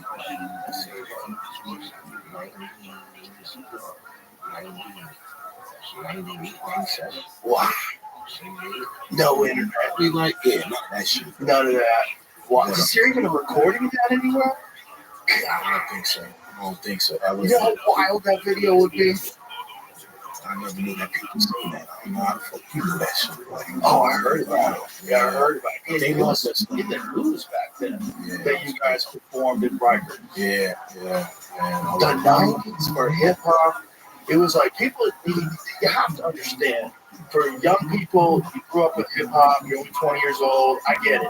But you have to understand from my perspective, in the 1980, there was no hip hop. In 1992, that was all anybody gave a fuck. That is crazy. For a new art form, it was right. I mean, there was like Sugar Hill Gang, there was some hip hop, but it wasn't the thing until the 90s. And 90s hip hop got big. Yeah. Because look, so big. I remember it's so crazy you said that, because I tell people all the time, like, disco to me is hip hop before hip hop was. You know, disco, R&B, everything was a mixture. It was a mixture.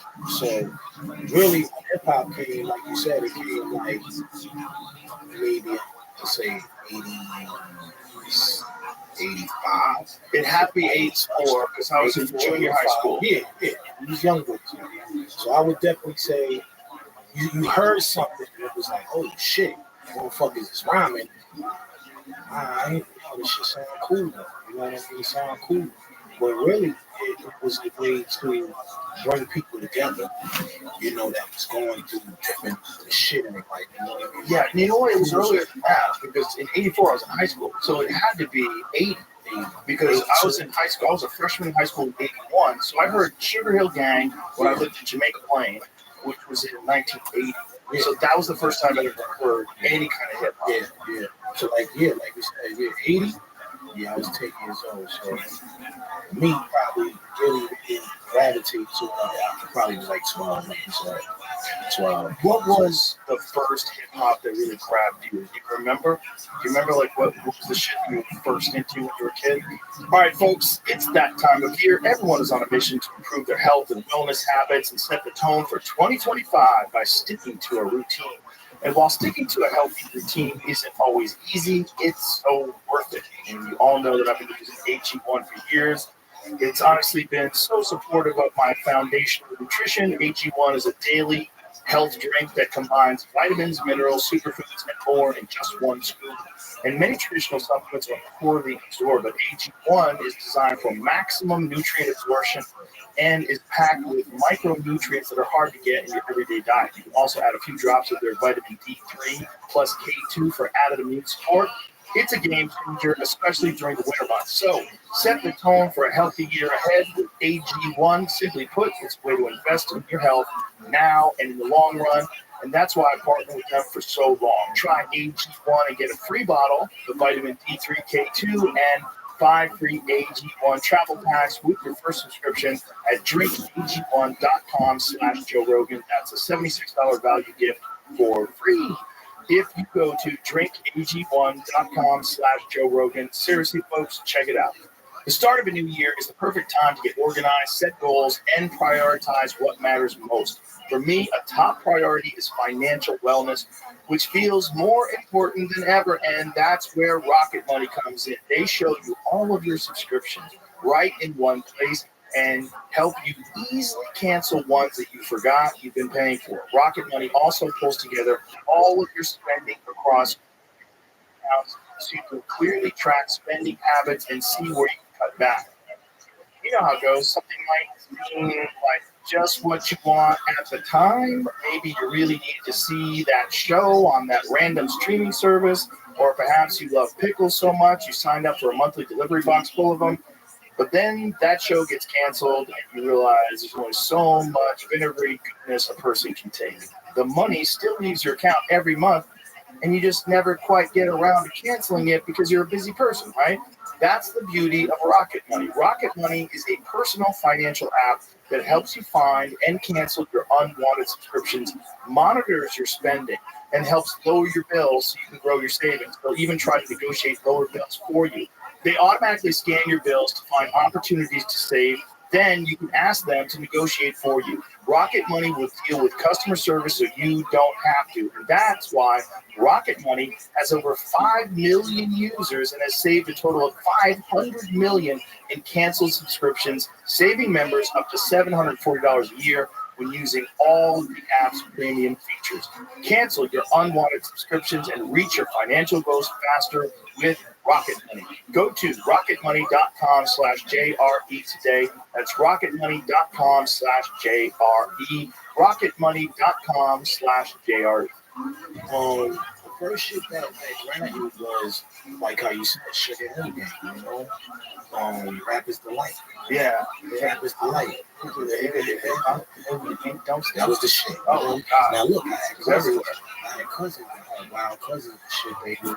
They was wild. They was selling drugs. They was, smoking weed and sniffing coke. You know what I mean? Doing what they was doing. And they used to live two floors above me. And I used to sneak up there and shit, and just be in their business, be in their world. And they would be playing music. They had the record player. You see coke on TV and weed and everything. And my cousins, they was cool. They come in, man. I don't give a fuck. Like, just don't tell your mother that you was around this shit. You know what I mean? Nah, I ain't gonna say nothing. And I was just watching, and I would see weed on album covers, you know what I mean? Just motherfuckers running back and forth in the room. And, they in the shit, but they always was playing music. And a lot of the music was R&B, disco, and the next thing you know, I heard this fucking record named Sugar Hill Gang. I'm like, the groove is dope. Holy shit. Like, this is what I want to be. You know what I mean? I'm looking at the whole vibe. I'm like, this is who I am right here, But it's so crazy how it emerged. I mean, it emerged. Yeah, nobody expected it. Well, it was a totally new thing. Man, there was a lot of resistance. I mean, for people that don't know, those little warning labels on your, when you used to have CDs, That all came from Al Gore's wife. Get the fuck Al Gore's wife, Tipper Gore. She was a Democrat. She wanted to censor rap music because this was the first time anybody heard like Ice-T, you know, like at 6 a.m. Everyone's like, "What the fuck is this?" You know, and that kind of explicit lyrics, they wanted to put a stop to it, and that's why they put. And these dumbasses, they didn't even understand. It sold way more albums because that's what kids are looking for. Exactly. They don't even swear. Get this shit out of here. Once they got a label on it, it's like I want it. Exactly. Yeah. Once the floodgates got open and kids got turned on to like real hardcore hip hop, you couldn't sell the regular shit. Like, get out of here with that. Yeah. I mean, there's a few guys who got through with regular shit, but it just didn't last. Nah, it definitely didn't last. But like you said, everybody did the raw shit. And you gotta remember at that time, it was a tough time, man. Too much shit was going on. I mean, it was to the point where it's like, yo, in our neighborhood, yes, we had like crazy people. Like if they catch you at night, they'll kill you. Like they be dressed up like a fucking drag or whatever, or a makeup on. You know, I remember one time going to the incinerator with my mom's made me go. She made me go to take out the garbage and shit. I forgot to take it out, and she came home later that day, and I was laying there, and she fucking smacked me in the head. And I was like, "Yo, did I take out the fucking garbage?" So now I'm going out to the incinerator, you know, industry on the same floor. And I remember when I cut the corner, I seen a motherfucker sticking his head out. And he had his hair all wild and shit. It was like green and red and all this. He had lipstick going all crazy. And his eyes was all fucking bugged out looking. And he looked at me. And when I got the garbage pail with me, it's like, yo, once I seen him, I just dropped the shit and ran. You know, I mean, that day, you know, you yell your mother name and shit. You think that was something cool back then. You know, she's your hero at that time. Came back, but he was gone. But I think if he would have caught me, that incinerator door, but he's closed, he was gonna probably try to run in there and probably try to fucking kill me or something. And that shit was going on back then because the drugs was crazy back then. So, right, that's the big shit was crack. Yeah, crack. That's also but see, before crack, you had that dope. So motherfuckers mixing dope and coke together and getting high and shooting and shit, everything. You know what I mean? It was a serious time back then, man. But you know, that's how far to me music went back. You know, listening to ladies' night. You know what I mean? I had people on my store at a candy store right on the same floor, but it wasn't a candy store. They had a bunch of candy just to make kids feel cool, but really they were selling coke and coke and dope. So you know, all this was going on in the community, man. Wow. It was a serious time, scary times back then. If it's not for those scary times, you don't get the kind of band that we was. Like that has to emerge from an authentic experience. Absolutely. It has to. And that's part of the appeal of it, is that everybody kind of knew that. You know, it was part of the appeal. There's never been like a genre of music like that that's so connected to like the grind and poverty and crime and ghetto. Like the whole genre to be authentic, you had to come from that. You couldn't be like some rich kid from the suburbs that was talking about some shit you never actually experienced. Nobody wants to hear it, which is kind of crazy. That's true. I mean, you know, back then, you know, hip hop was really an expression for the ghetto. You know, the way that you know, being that we was living in fucked up situations and nobody had shit, nobody had no fucking jobs like that. It was like, yeah, we did something to keep us cool, keep us in the vibe. And, you know, back then, gangs were still relevant. You know, we never looked at ourselves as a gang. We might have looked at ourselves as a tribe. But yo, you're from the neighborhood and you stick with your neighbor, you know what I mean? And that's why even back then, it was like a lot of times, you know, you would beef with people that wasn't from your neighborhood just because you wasn't from there. It's like, yeah, what the fuck you doing? You don't look right there. You know, then it creates this animosity. And I remember for us, you know, being in an area where it was like you go up the block, stayed up the block, down the block, stayed down the block. So for me, I was in the middle. So, you know, I lean more towards up the block. you know, but then we would go down the block just to start trouble, and, you know, then they would come up the block and they would start trouble, and next thing you know, we all fucking with each other, you know what I mean? So that was our way of getting to know each other, is to test each other's heart, and whatever may happen was happening back then. But the music, believe it or not, the music was keeping the peace. Now, just the music was keeping the peace because they would do block parties, right? They would do block parties, and you know, everybody knew all these different DJs coming from different places going to play some music and shit. So we knew every time they did that, you knew something was going to happen at the end of the night. It just mandatory. Just because people from all over different neighborhoods will come out, and everything will be nice and clean. You see motherfuckers riding in the street, all crazy, you know, trying to hit motherfuckers and swing the golf club out the window and shit, and you know, somebody mother might have got knocked out. You know what I mean? But the music is still playing. You know, so yeah, that's the type of shit that, to me, that made it fun, but made it spooky. But it still was fun because it was something that my mother. Well, it's fun because you survived. Yeah, definitely. Survived. Yeah, you know, but we were young, so we didn't care about whether we lived or died at that time. Give a fuck. Like whatever's gonna happen is gonna happen. That's wild. But the music is what kept things in order for us, you know, because we always felt like that was a vessel to being calm. You know, when you come from somewhere that's fucked up, Joe, and it's nothing there, you can't get a job because of your community, your zip code don't allow you to be like, yo, he's hired. No, it's just too invested in it. So you kind of become relaxed with that mentality of saying, well, fuck it. I'm gonna live off the land. I'm gonna sell weed. I'm gonna do whatever I think that is gonna make me survive. You know, so everything is just survival. You know, music always kept us calm, and you always want to listen to what's next being played. Like I grew up on R&B with like disco, you know, all that fun shit, roller skating. You know, you motherfuckers in the neighborhood that was roller skating. You know, we would get off of Staten Island sometimes and go to these different parks and jams in the city. That was fun too. That was fun times for us. When was it RZA that tried? Was it initially all 9 guys? Like, how did it get formed? Well, it was RZA, his cousin Jizza, and his other cousin, Old Dirty Bastard, that they was close.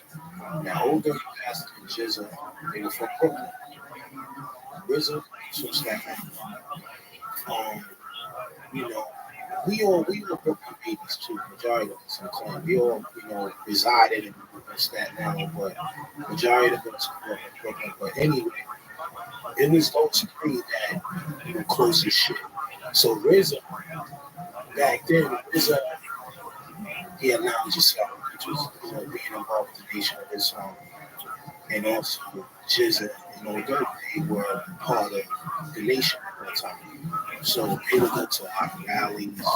This is a place where everybody go when they build. They talking about mathematics and all of this, but it was Jizza and Old Dirty who instilled hip hop into RZA. So RZA was a DJ back then, but he knew how to rhyme too. And he knew how to rhyme because of his cousins. So they kind of had this gang called, not a gang, but they had this thing called the All Together Crew, which was them three, and they would run around and they would battle, you know, different guys from different cities up and down. So, you know, some of us kind of knew what they were about. You know, a lot of us, you know, found out later who they were. When Jizza and Dirty came to Staten Island, they came and hang out with their cousin. So, you know, we started to see them a little bit more and know that, you know, I heard about your rhymes. And, you know, Dirty was just a crazy motherfucker. He was crazy. But, yeah, they had their own little thing going on. And then, you know, next thing you know, Jizza caught a record deal. He caught a record deal. which was rare back then. Like if you fucking caught a record that knew that you had to have relationships, you had to know the way to go, you had to have some type of connects. So that's what gravitated RZA into wanting to do it, because he seen that his cousin was able to, crack the code on making a record. So when that happened, it was almost like it magnetized RZA to be like, yo, I gotta make a record now. So, and the next thing you know, they movement going on.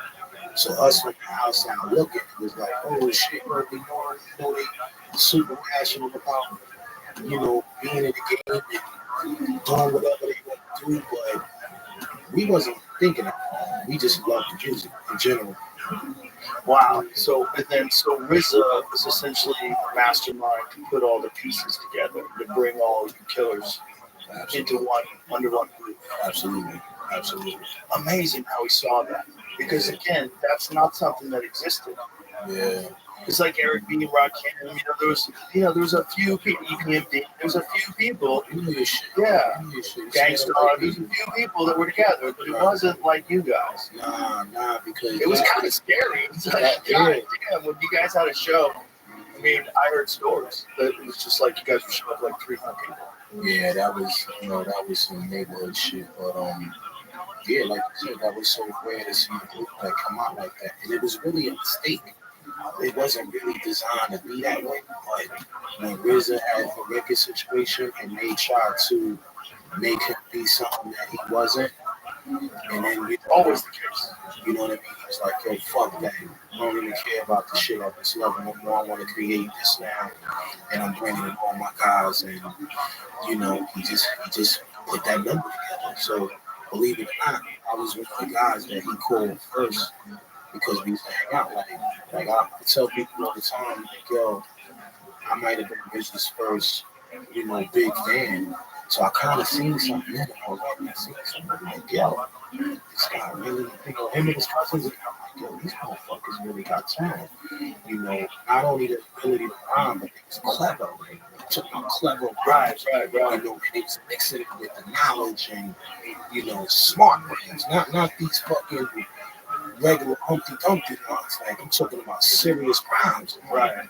I'm like, damn, you know what I mean? And so, this is something that I felt like I would want to go chill with them, just to be in the mix and be a fly on the wall. Wasn't even thinking about being no fucking rapper. I just love the music. But I'm watching these motherfuckers. I'm like, something about these motherfuckers that I love. And next thing you know, when RZA went out there, he came back to the community. He was like, yo, I quit record deal. So, I was there. I'm like, let me see this shit. Looking at this shit. I see what the fucking, I'm looking at it, like you said, the what's the name? Fine print. Yeah, fine print and shit. So the fucking record. Oh, shit. Wow, Staten Island. That's what's up. Yo. But his situation didn't work out the way he wanted it to. And that's when he came back and he started to be like, yo, Shaq, this is what I'm trying to do. Well, the dangerous thing for young artists in every industry is when you have potential and you're young, you sign a fucking contract and you don't know what's going on, and then you get locked into these people, and then a lot of times you're getting fucked. And you know what's mandatory? It's mandatory. You're getting fucked, which is how they make their money. They make money by fucking young artists who don't know any better. And by the time someone gets to like a Prince's level, he's like, "Oh, you owe me? I'm a fucking squeaky line, suck my dick." Like, he performs as a symbol. I mean, that's why he performed as a symbol, because they owned it. It's crazy. Take like the most talented people in the world, and they get owned by people who provide no value. Especially today. Today it's crazy, right? Because there is no record sales anymore. It's all gone. It's over. It's all gone. So for a young artist, it's so important that they stay independent as long as they can. Just like you're hanging off a bridge. Hang on. Hang on and keep grinding. Don't sell it. Don't sign. If you sign, you're going to be fighting that shit 10 years from now. You're going to be in court 10 years from now. And somebody's going to be getting not just 50%, but like some fucking insane, like Bill Burr was explaining this about his first comedy CD, that he got a 60-40 deal. It's like, oh, great, 60-40. but it's not really 60-40 because he has to pay for all the distribution, all the printing of the CDs. Everything came out of his money. Ask you a question. Put yourself in the artist situation, man. You have time, man. You have time. Here it is. I got everything you want. Yeah. You're gonna have to make some sacrifices. For sure. Because we know that, you may feel like I got talent, but I don't have the resources. Right. So those resources come and tell you, look, I'll give you a shot. I'll give you a shot. And either you take this shot or you stay in the hood. What are you doing? You gotta take the shot. You take the shot. You gotta take the shot. And I agree with everybody who takes that shot. I'm just letting them know. Right. I'm just letting them know. You're getting fucked. You're getting fucked. But see, it's a sacrifice that I'm trying to explain to you that every artist takes. They takes that sacrifice because at the end of the day, you have to start from somewhere. Right. So even when labels are being them, in my mind, I'm saying, yo, I get a chance to have a job, Joe. Niggas ain't never had no fucking job in their life. And now we get a chance to do something that you could maybe think that you can change the world with and love. It's like you're going to go for it. So for us back then, being kids, we didn't give a fuck. We didn't care about something. Yo, our son, because what the fuck I got to lose? I done been through everything. I done been over here. I done been kicked out of everywhere. Fuck it. I just want to be heard. So a lot of time that be the protocol is just to be heard. Yeah. To be heard, to be able to say, yo, something happened. I don't give a fuck. A lot of artists are wrong. A lot of artists, and especially our OGs that did it before us. Like, you know what I mean? Sugar, all these different guys, they all have been manipulated to do what they had to do, but it almost gave them power too, because it became famous, it became big. There's an argument for that, but I think it should be more fair. Oh, listen, I'm with you. I'm with you on that. But we just talking about the sacrifice. Yeah. Sacrifices every If you're a young kid and that's step one, and now you're on the runway, okay, you gotta take it. But it just should be more fair. Oh, and it shouldn't be. It shouldn't lie. And I'm sure later on things worked out, and now that you proved yourself, once they become undeniable. It's like I tell them motherfuckers this. I'm like, yo, imagine you were a hustler, right? And you run into the connect, and connect say, yo, talking like you know how to do shit. I'm gonna give you 50 pounds of marijuana back then. You know what I mean? Now, you may feel like after the day you can handle it, but a motherfucker tell you, Joe, giving you these fucking 50 pounds, but I need my money back today at this time. You can either take the 50 because you're so fucking confident, or take one and say, yo, I gotta take the time.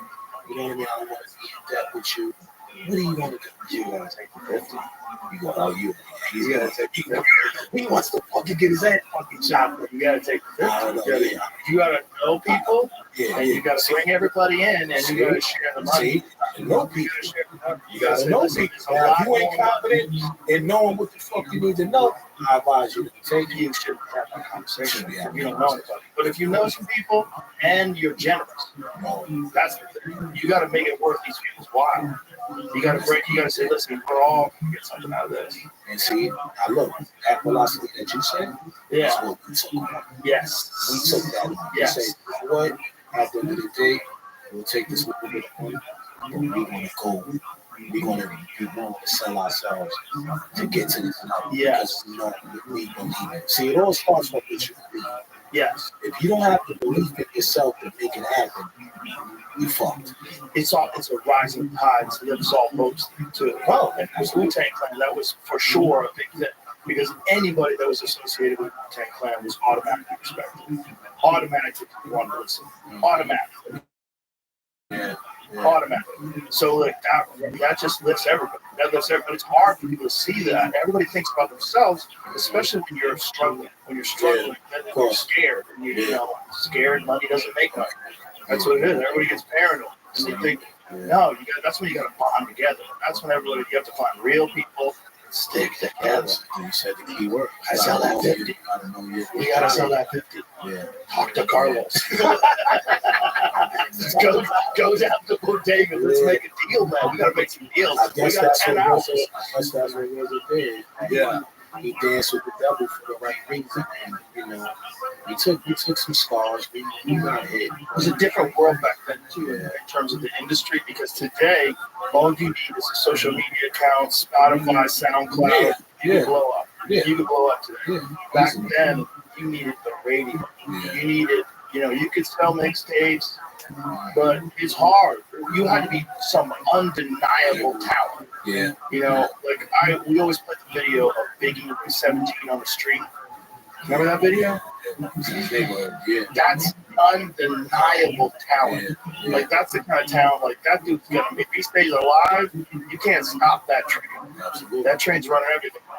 You know what I mean? Just like there was guys like that back then. But man, to get out there and get your name out there, you had to dance. You had to dance with that devil.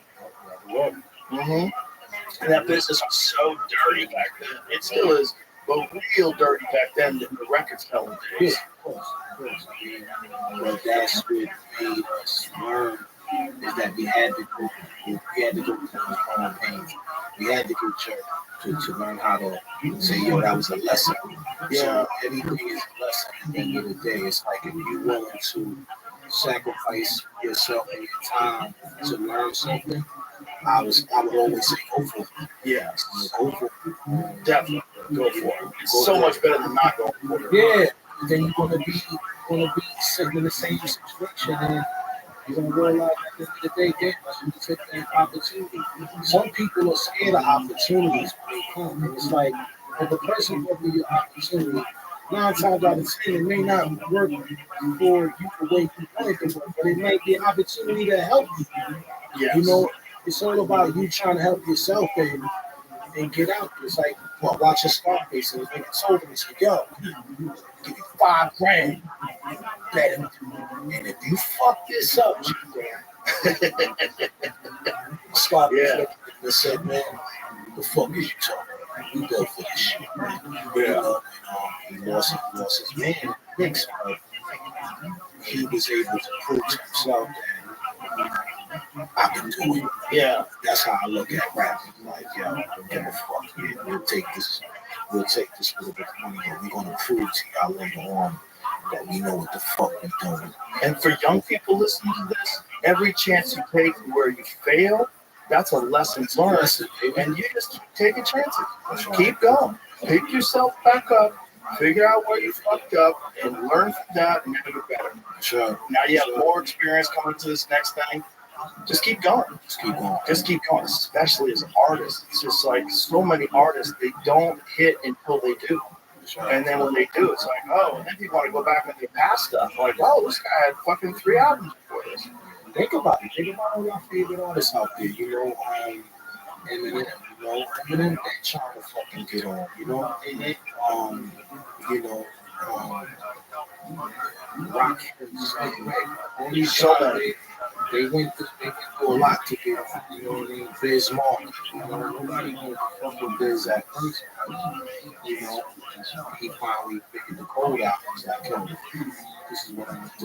You know, we start rocking shows, different communities, and you know, people start hearing about him. Like, oh shit, this guy is dope. But it's that sacrifice we can tell people all the time.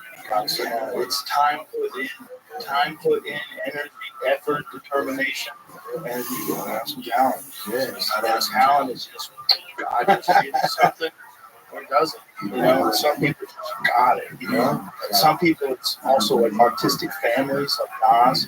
You know, he grew up as like an intellectual, artistic family, and that's why his rhymes are so good.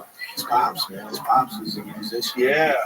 Like Rewind, that's like one of the greatest songs of any genre anybody's ever written. It's a genius song. So crazy. I'm listening to that shit yesterday. Genius song. Back in the gun. Yeah.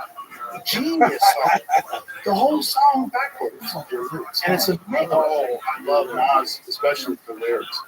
His lyrics are incredible. They were so good. So good. And unusual like that. Like deciding he's gonna be the first guy to make a rap backwards and make it work perfectly. You know? I mean, it's just Hey, did you ever listen to any of the shit where the brand new heavies got together with a bunch of rappers? The brand new heavies. Oh, the name. Brand new heavies are like a jazz band. They did a collaboration with Gangstar, Fuji, a bunch of guys. Some of my favorite shit of all time. Yeah, they was more music. Yeah. Yeah. Have you ever heard Fuji Rap's Death Threat? Oh my God. Jamie, play that. Play that. Find that. Gotta put on the headphones for this. This is in my, along with a bunch of Wu-Tang. This is in my Spotify playlist. This is Fuji Rap in like, I want to say 92? Yeah, 92. Listen to this.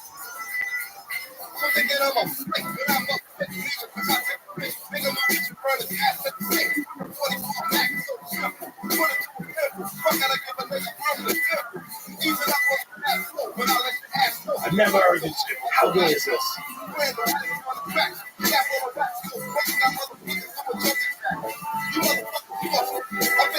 Woo. One of my favorites right there. Tournament champs with small dicks. Woo.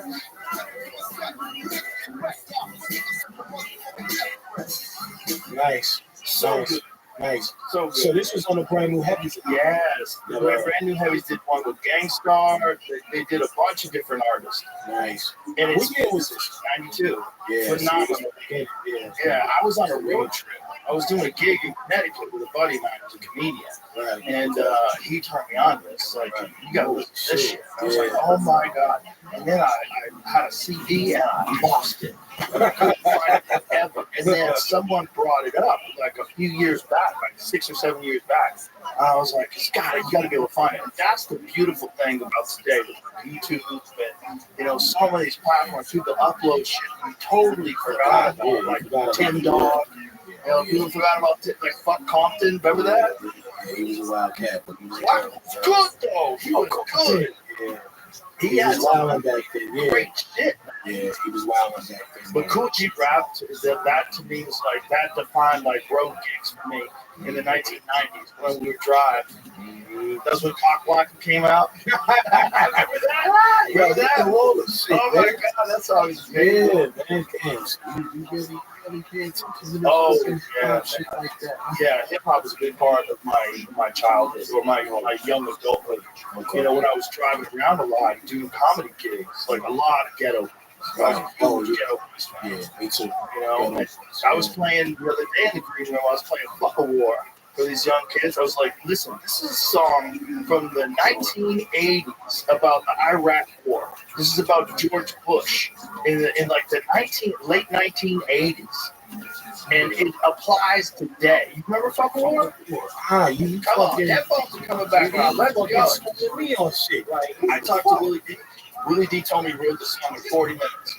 Wow. Yeah, just angry. Wrote the song in 40 minutes. And this is Ghetto Boys in their prime. You know that. Bushwick Bill. That was my guy. This is Bushwick motherfucking Bill.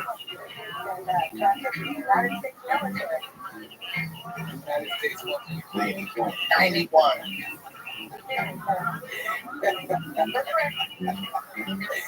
Yeah.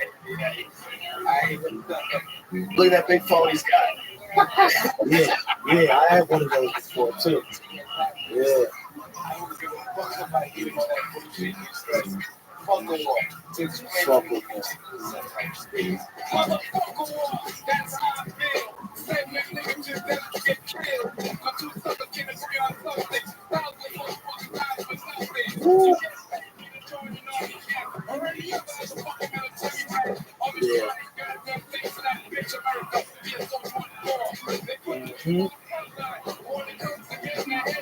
Yeah.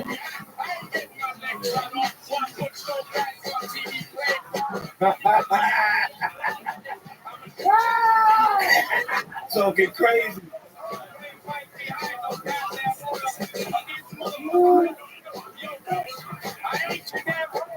Oh shit.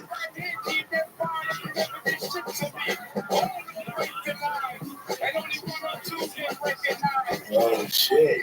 Yeah.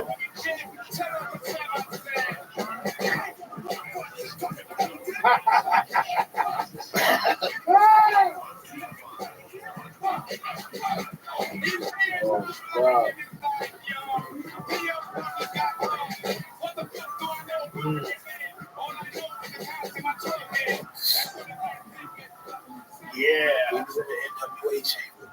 He dude, was in the NWA chamber. dude, that shit was good. It And was that applies Republican today. thinking. That Yeah. applies today. We were all talking about what's going on right now with Gaza and Palestine, Yeah. Iran. I was like, listen to this. And see, this is why we love hip hop so much, is because it was education too. Yeah. It was giving us jewels. It was talking about things that were going on in the world, and that became television for us. The music became the news too. Like you need to know what was actually going on. Like fuck a war tells you what's really what's going on. Yeah. So when I think about those Compton boys, those NWA cats and all of that that was expressing themselves, it was like that's what we all were facing and living amongst. And you know, like I said, I never heard that song before. So I could tell that was made around the time when NWA was doing their thing. And you know, hearing about all of these riots and shit going on and things happening, you know, us living all the way on the other side of the world, it's like, yo, we not, yo, what the fuck was that? Right. You know, but you heard it in the song and you knew it was real. Right. You respected it. Yeah. And to me, those perspectives in music were important for us because we were learning as we were getting older about society. Right. You don't think about society when you're poor and living in fucked up positions. You just think about survival. Right. See what I'm saying? Survival is one thing you want. And you're dealing with things that's as money you that at the end of the day, you're like, damn, what the fuck was that like this? What was this shit?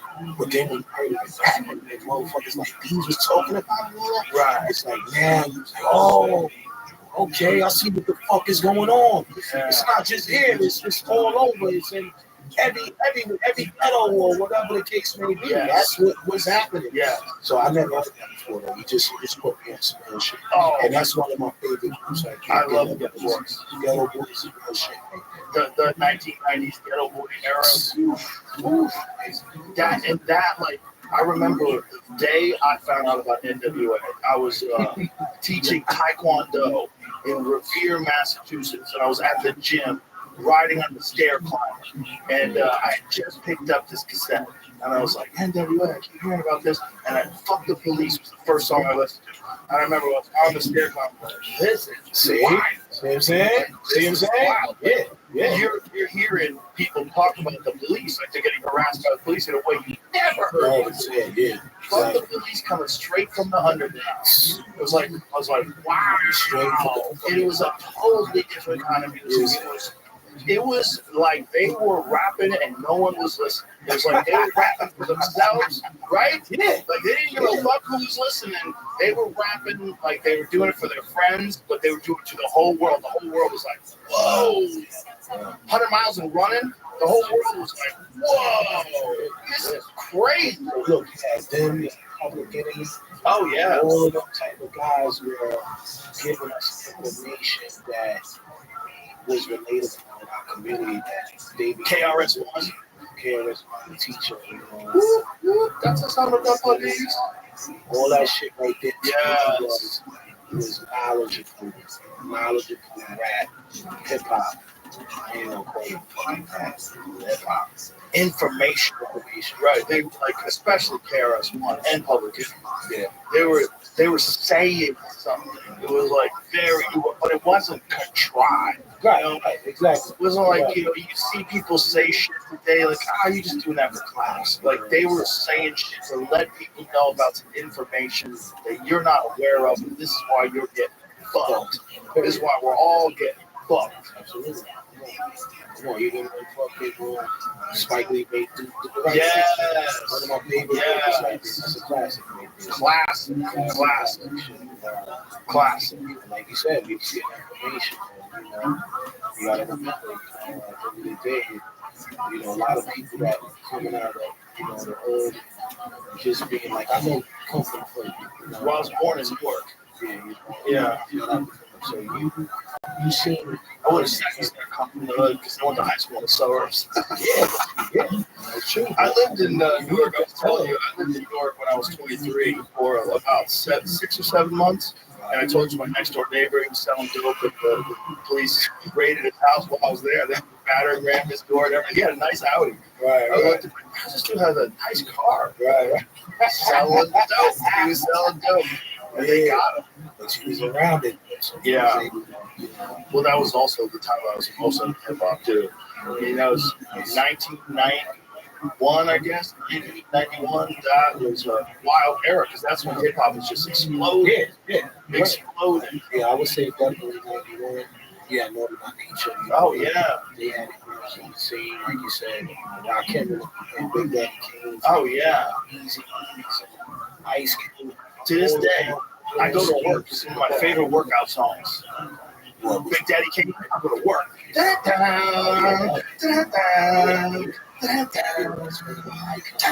Oh my God, I gotta work. Oh, he was so smooth, so fast too. You know, Big Daddy Kane had like a very particular style.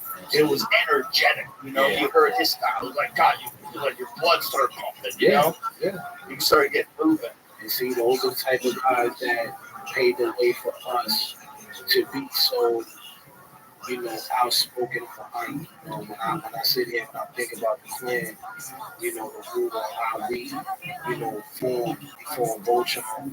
Each one of us had a superpower that related back to those guys. You know, all these guys that we're talking about today, they was the light bulb. Right. House. You screw that shit out. This is what I see. I see Slick Rick, I see Rakim, I see Cube, I see fucking, you know, all these guys that paved the way for us. So the Klan at that time, he was so, you know, inclined on knowing about all these guys, knowing majority of them. We kept a piece of them in us. That helped us become who we are. And I tell motherfuckers all the time, I say, yo, let me tell you something. When we came out, Naughty by Nature was the shit. They was fucking shit up on the East Coast side of things, you know. And at that time, you had them, you had EPMD, you had Queen Latifah, Roxanne Shante, all of these, you know, artists back then were blowing up. LL came from LL. Oh yeah. LL was huge. Coochie Rap, one of my favorites. That's one of your favorites.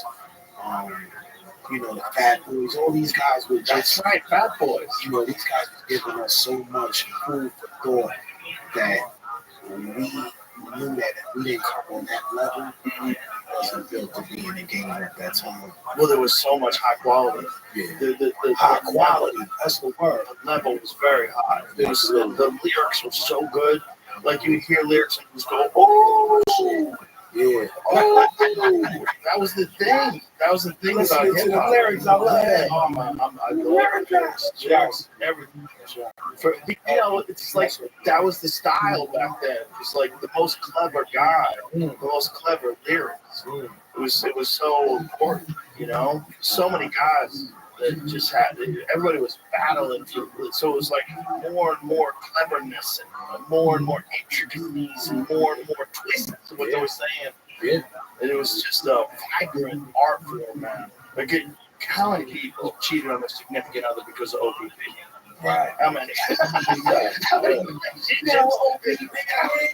It was like a license to fuck. You know? People were cheering. I mean, hip hop had so much influence on the culture, and it emerged out of nowhere.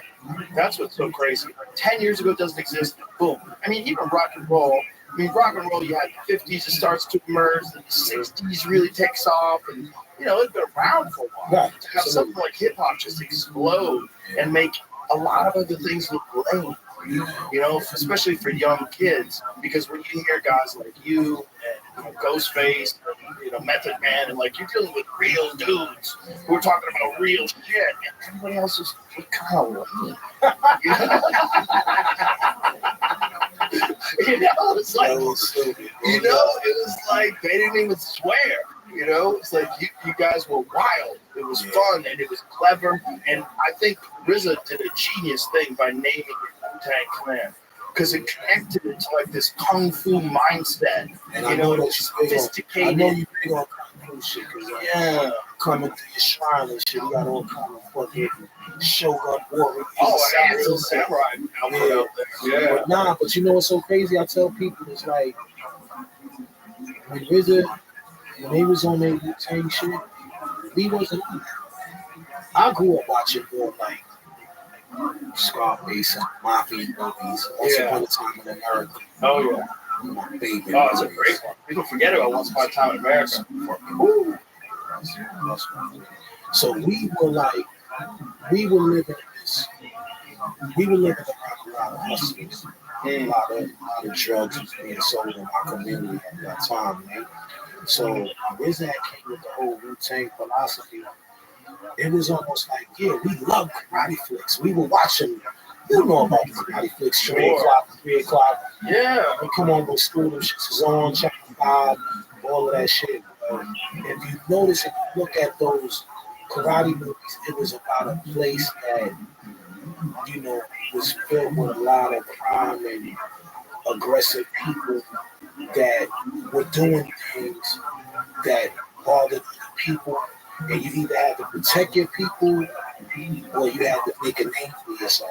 Now, when you think about Wu-Tang, let me just give you a quick lesson on what Wu-Tang was. Wu-Tang was a school that was in Shaolin. This particular school, these niggas was crazy. They was fucked up.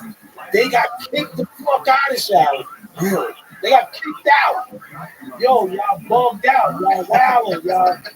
But these guys were very good.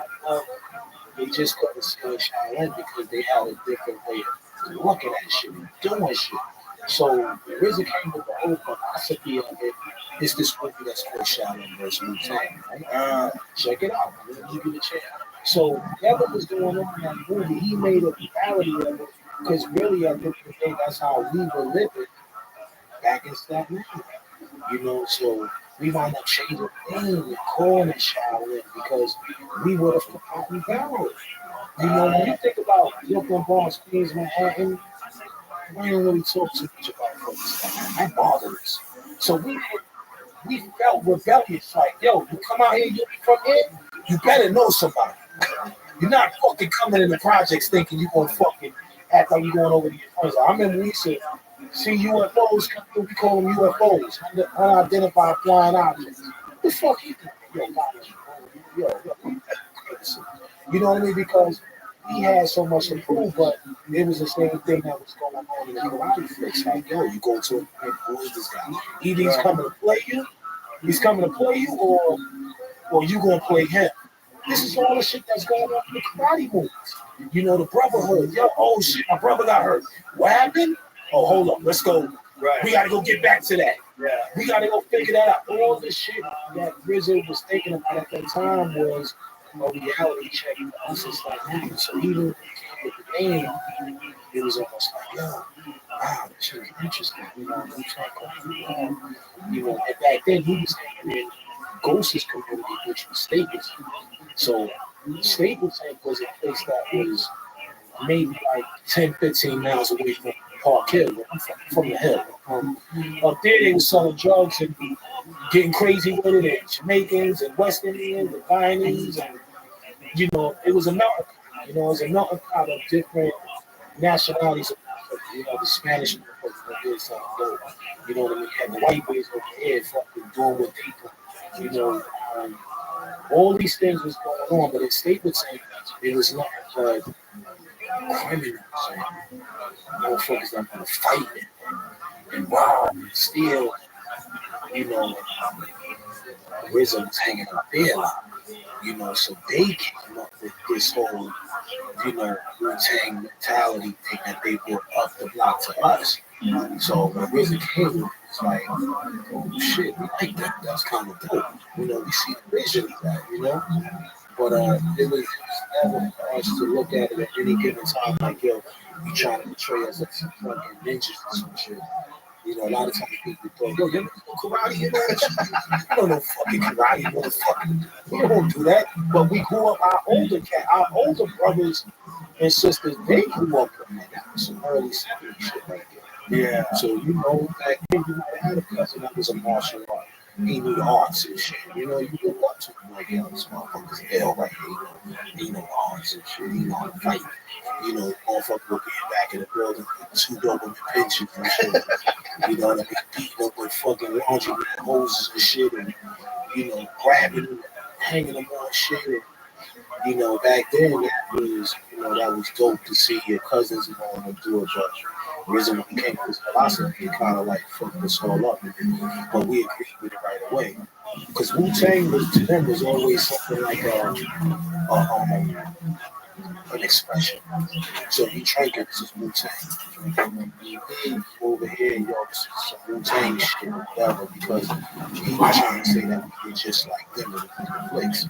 It's crazy. Want to hear something crazy? Whenever I kill an elk, you know, I go bow hunting every year. Whenever I kill an elk, when I text my friend Cam, I text Wu-Tang.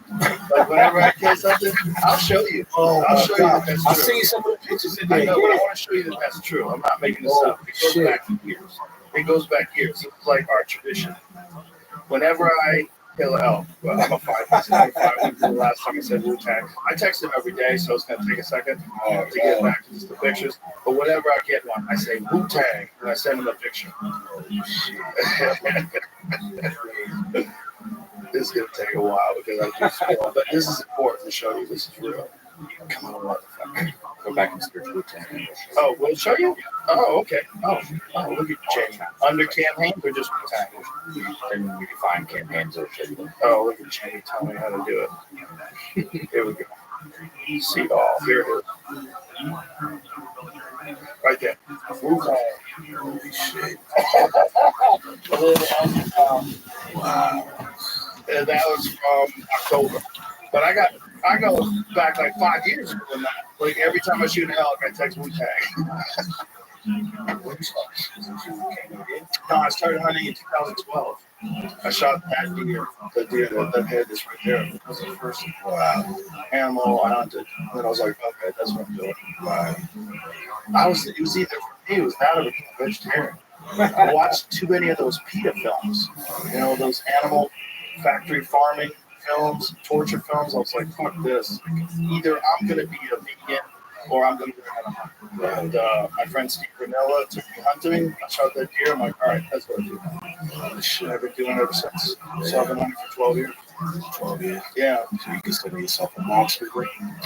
Well, it's like, I'm down to really good, like compared to real marksmen. You know, it's like saying you're a black belt, but you're not really a black belt. You know, like the courses. Yeah, like how good are you? I mean, I'm good for regular people. Yeah, if you didn't know, you think I'm really good.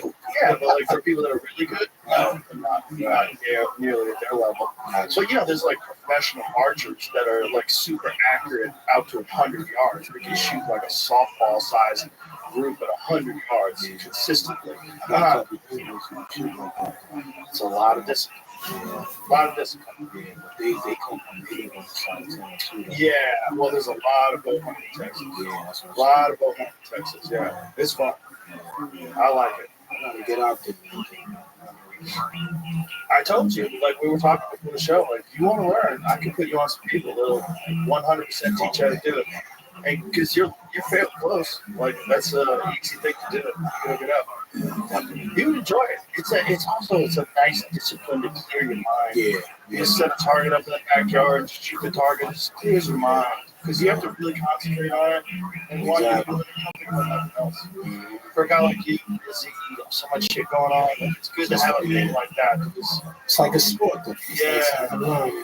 Kind of master. Yeah, but it's one of those things like shooting a free throw. Like at that moment, you can't think of anything else other than what you're doing. If other shit gets in your head, it's like you don't have any room to focus. You gotta push it all out and just think. Oh, and that kind of stuff like cleans your mind. Exactly. It's like it flushes your mind out. That's what it's all about. At the end of the day, man. Just kind of like get a peace of mind and vibe to something different. Yeah.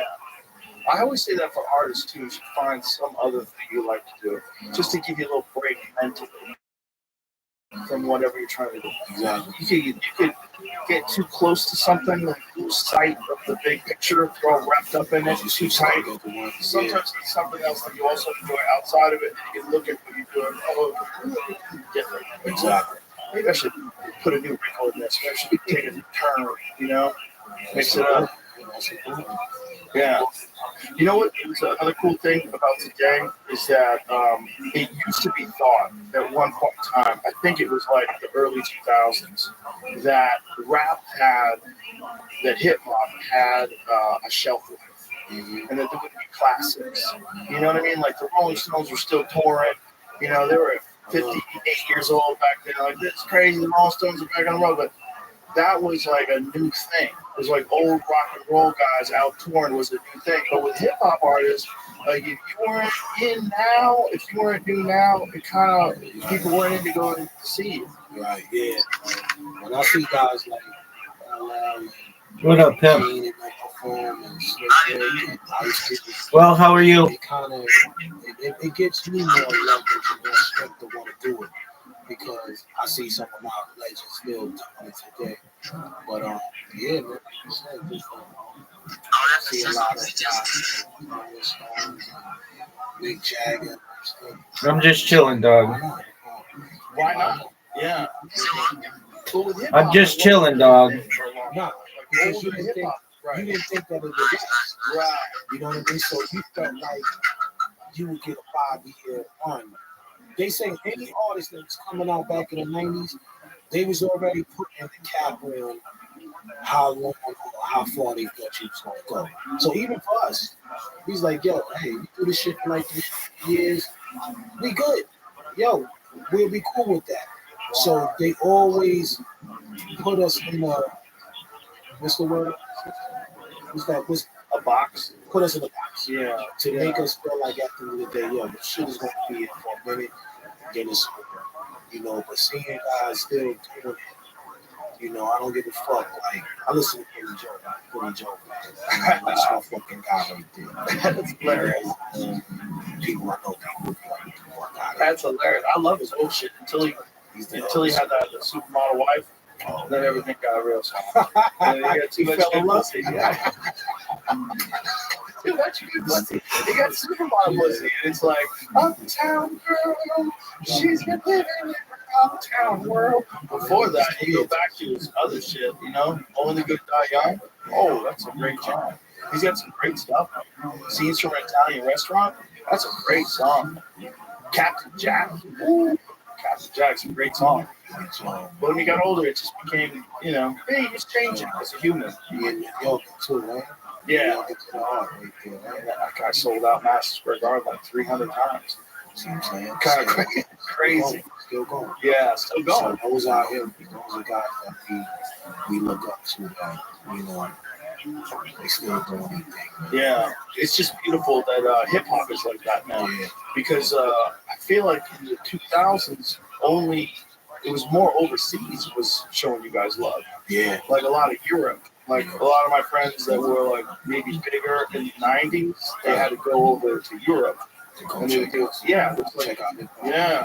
And I tell people all the time, like being from the States, being where we from, I think they appreciate it more because they never really got a chance to grasp it as much as we did. Right. So they come out.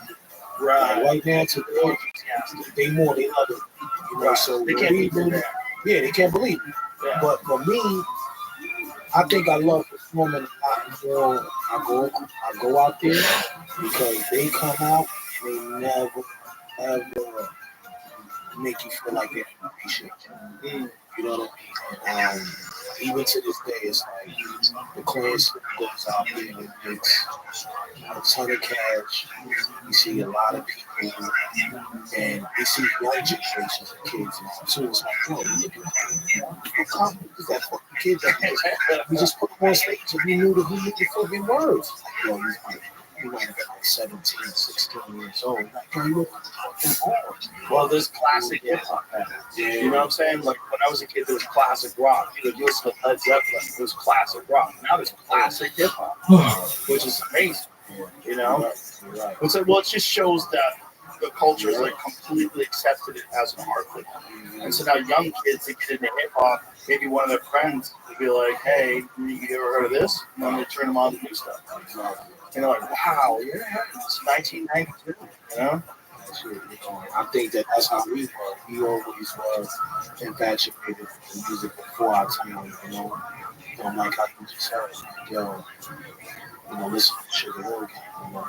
I actually have one of my videos as well. Really? Or you know how that got brought into my hood too. So you know how that felt for me. Oh wow. Sugar Hill Gang. That's come into my community. That's amazing. That was dope right there, man. But yeah, that's why I always feel like, I tell people all the time, you have to respect the people that did before you, because they gave you something to dream about, to be able to instill in yourself. Like, you don't have that, then you're not moving the way you're supposed to be moving. I got the old man to tell us, if you don't know where you came from, you'll never know where you're going. So having that history is an experience that sticks with you forever. You have to have that. Don't try to front on that. I think a lot of times people, they look at hip hop and they think certain things is hip hop. It's like history of hip hop is something that you gotta know. You gotta know it. You should know it, like the history of the United States. Exactly. It's something. If you're an artist, like that's what lit the fire. Somebody had to light the fire. And if these young guys don't know, like, hey, this shit didn't even exist in 1979. It didn't even exist. That's not that long. And then all of a sudden now it's like what happened? Somebody lit the fire, and if they didn't light that fire, you wouldn't have it. You wouldn't have the embers. You wouldn't have this desire to try this thing. Exactly. And look what he did. It's like, one of the biggest genres of music. It's like, and there's a lot of times people take shots at it. Like, how they talking, how they talking, they talking. It's like, my thing to that is always like, it's no different from going to see a scary movie. Exactly. Jason. Motherfuckers killing motherfuckers. Or Heat. I hated Ken. You know what I mean? Based on that. Heat is one of my favorite movies. Great fucking movie. Love it. De Niro. So why is it okay to do that in a movie, but it's not okay to do that in a song? Right. I don't understand it. I don't, it's hypocritical. It's hypocritical. It is. It's hypocritical because they say it encourages violence. Yeah. And that's the same thing they'll say about video games. It's like, doesn't everybody? Yeah. So what's going on really? What's going on really is you have a bunch of disenfranchised people that don't have any hope, and if they are around a lot of violence, maybe something will get them excited about violence. If they're not disenfranchised and they have hope, they're not inclined towards violence. It's a societal problem. It has nothing to do with the art itself. The art itself is representative of real experiences. Right. So if you tell people that they can't express themselves about real experiences, you're just going like this, la la la la la. I'm not listening. That's all you're doing. That's how you feel it. This is these people's lived expression. This is that, which is why Wu-Tang was so good. The reason why it was so good is because it was real. Like, no one's questioning the authenticity of anybody that was in the Wu-Tang Clan. So it's like that, the message that you guys were putting out, the way you were putting things out, like Wu-Tang Clan ain't nothing to fuck with. Like that is that it was like from you to the world, and if someone doesn't like that, you don't have to listen. Exactly. You don't have to listen. But if you slap a warning sticker on it, it's just you're gonna listen to it anyway. Right. You're gonna get caught up in it anyway. Yeah, it's like, look, prime example, when we made the record Cream, right? Cream was a record that didn't have nothing to do with anything but the realness of what we were looking at. It wasn't really a song of that to have fun. It was a reality. It's a picture we was trying to paint. Cash rules everything around me. Cash rules around me, not me. Should never fucking rule you, but around me. Friend from neighborhood, he actually came up with that acronym. But I tell people all the time, I had a cousin from Brooklyn, man. He used to come to South House and he used to sell drugs for us. He came up with that word, cream, because he was like, yo, I was like, make my cream look good. What the fuck is cream? Like, what I mean? Yo, cream, you ever see Tom and Jerry, the movie, and, he make those big fucking sandwiches and all of that, and you splash all that cream on it, and I'm like, oh, the Tom and Jerry, the sandwiches, right? Yeah, man, the big things. This stuff you in your mouth is nah, real shit, real shit. So the cream that was smashed all over the place, he was looking at that against his money like, that's what my cream is. You know what I mean? Like, yeah, you want to get your cream. You sit up in a fucking spot all day, you want to make your cream. Let's get it. And So who came up with the acronym? A good friend of ours in the neighborhood. His name is Wade, right? And him and Matthew was like, they was like real close, like brothers.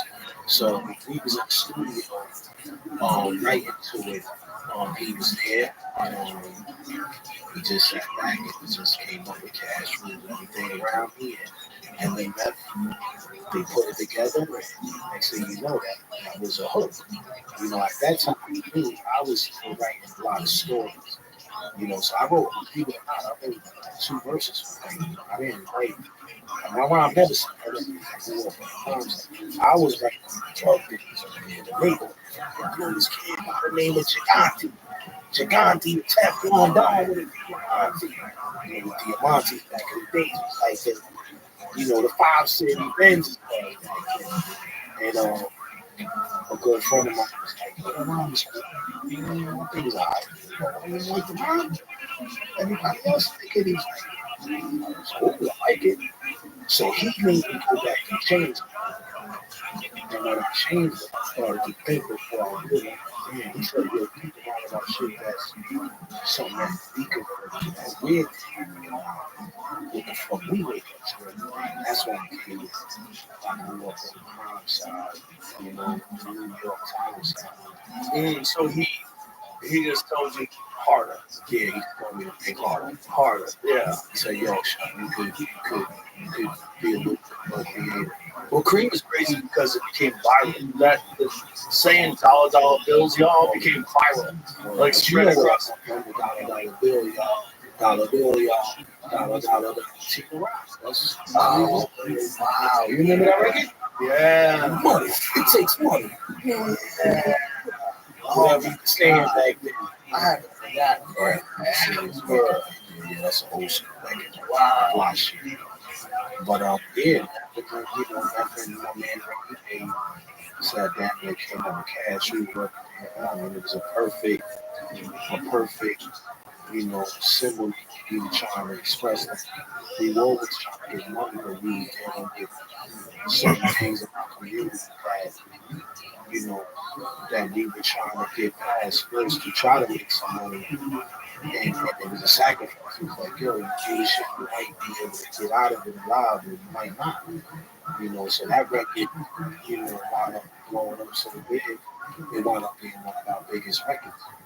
And it didn't have nothing to do with it. I guess to me, it didn't feel hip hop. It just felt like realization. Like real shit is you need to start listening. Like how you just play the ghetto boys shit. You know what I mean? You're trying to give off a message. And that's what I think that people know about these artists, that we give out messages. We give out, we like an emotional roller coaster group.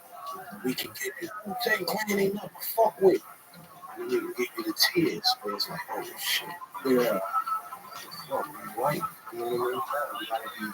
We gotta be careful. We gotta look at things for real. So all I have a lot to do with being around smart guys, the smartness allowed us to write the way we wanted to write. Right. And it's contagious. It was contagious back then. Yeah. But that's what I'm saying about like really good lyrics and high quality rap. It's contagious. Yeah.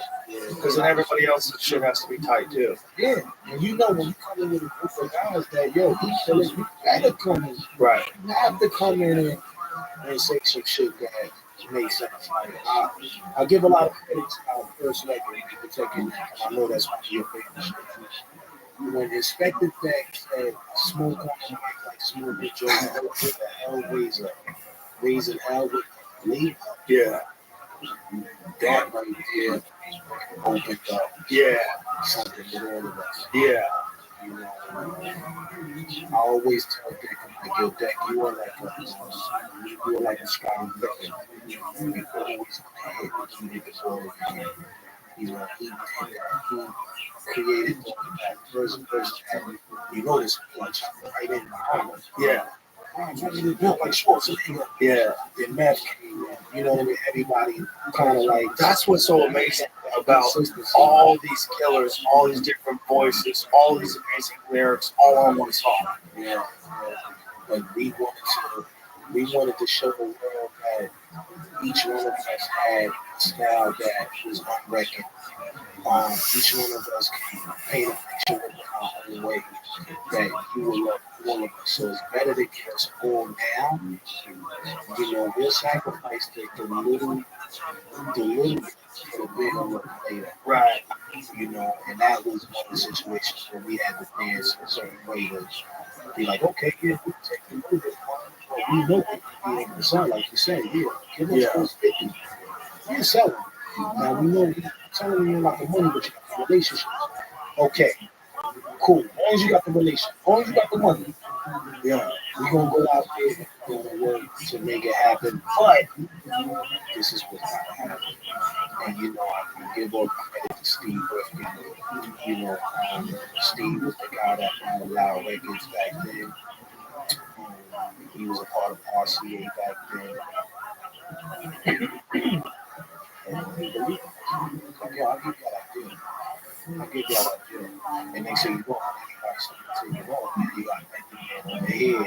You got Jizz over here. Right. Bastard over here. So we did something that was so new to the world that it's like, oh shit. From the outside, it felt different because it felt like a movement. Right. Like Wu-Tang was like a movement. Exactly. It was different. It was like everybody tried to box it. Everybody tried to box us as a group. Yeah. So even though we knew we were free, in our minds, we looked at it, like you said, as a movement being created that would eventually spread out and hit all corners of everything. And that was the plan all the time. That was a premeditated plan because they wanted us to still be it. They was like, nah, look, we sacrificing this and that, but we're not going to box ourselves. Right. You know, so by us doing that, it kind of like really paved the way for other groups and other artists and everybody to kind of, you know, follow this blueprint. So now you have, you know, these other guys coming out and creating their own labels and bringing in artists that they want to do. So to me, this kind of made hip hop a little bit more interesting because it showed the artists were starting to get more smart, which is important. You know, you didn't want to be just, like you said, you know, just coming in, you sell your song. Yeah. Stated. You can't just state it. Is one of the hardest parts getting the right beat? Oh, the beat is everything, bro. Because it seems like all you guys are very prolific. Everybody can write. But if you don't have a great beat, and how many great beats can you make? Right? If you got an album, another album's coming out next year, like, whoa, you got to have 16, 20 great beats. Yeah. And then you got to pick from those beats what goes with what song, try different ways out, and you got to make sure everybody shows up at the studio. How hard was that? Shit was real. I mean, I tell people all the time, like, number one for us, like, you know, being around so many different lyricists guys, beats are important. You know, I remember one time a fan asked me, said, yo, what's the most important thing to you? Rhyme with a beat. He fucked me up the other day with it. I was fucked up. And I answered him. I gave him an answer probably like 3 or 4 minutes later, and I was like, you know what? Nobody never asked me. I said, the beat. I said, you know why the beat? Because the beat makes you think about what you want to say and what you want to get across. You know, anybody could make rhymes. I can have you sit with me for fucking a month, and you could be an ill fucking rapper. I can take you there. But to be able to have that combination factor of making a body of work or a sound that you want, you need to have the right production. So a lot of times, Wu-Tang wrote to whatever they felt. It's like how you protect your neck and you get that energy from us. Yeah. You know, you get something because of that production. Then you get this energy. When you get clean, you get that. Right. So for me, I always tell people the beat is everything. You know, and us just sitting down and waiting for Wizard to come up with something. Like one thing about Wizard, he was so clever. You know, he had a team of guys that was around him that was assistant to helping him come with different sounds and, you know, play with different things. And of course, you know, just having his ear for music and listening to other people's stuff, he was able to isolate himself away from everything and start writing something for us. So it's like he was like he was like the Steelers back in the fucking 80s. You know what I mean? They won 4 Super Bowls in a row. He was like that Terry Bradshaw, Lynn Swan. He was in the zone. He was really in the zone. Especially because he became successful. Yeah. A lot of motivation behind it, a lot of energy behind it. Yeah. I hear what you're saying, but without the lyrics, the beat is not the same. I see from your perspective as a lyricist and as an MC that you would think that the beat is more important because it's important to you to get started. But damn, as a fan, you have to have the lyrics. Just the beats by themselves, that's not enough. Yeah. No. You know how many times me and Wizard would argue about that? And I would tell him like, yo, listen, bro. It took all of us. It took you had that. Yeah. You had this, we had that. It's a 50-50 proposition. I think it's more 60-40. I think it's more 60 lyrics because the thing is the lyrics are the thing that make you go, oh shit. Great beat makes you move your head and gets you going, but lyrics make you go, oh shit. Like rewind that. Well, you know, that me is 50-50 all the time because if I am give you that energy to write. Right. How can I give it to you if I don't have nothing? It's a collaboration for sure. It's a collaboration for sure. But it's interesting that people would think, like, what's more important? Like, what's more important, breathing or having a heartbeat? Shut the fuck up. Like, you need both. You need both. You have to have both. But that's where the collaboration comes in. Yeah, I had Scott Storch the other day. Oh, yeah. He's so fucking talented. He's so out there, you know? His glasses on, his fucking chain. Like, he's feeling music. It's like a rare savant. There's dudes like that are like beat machines. You know? Like, he just feels it. It comes into his head. He feels it. It's just coming out of his fingers, you know? He's a super talented. Oh, so talented.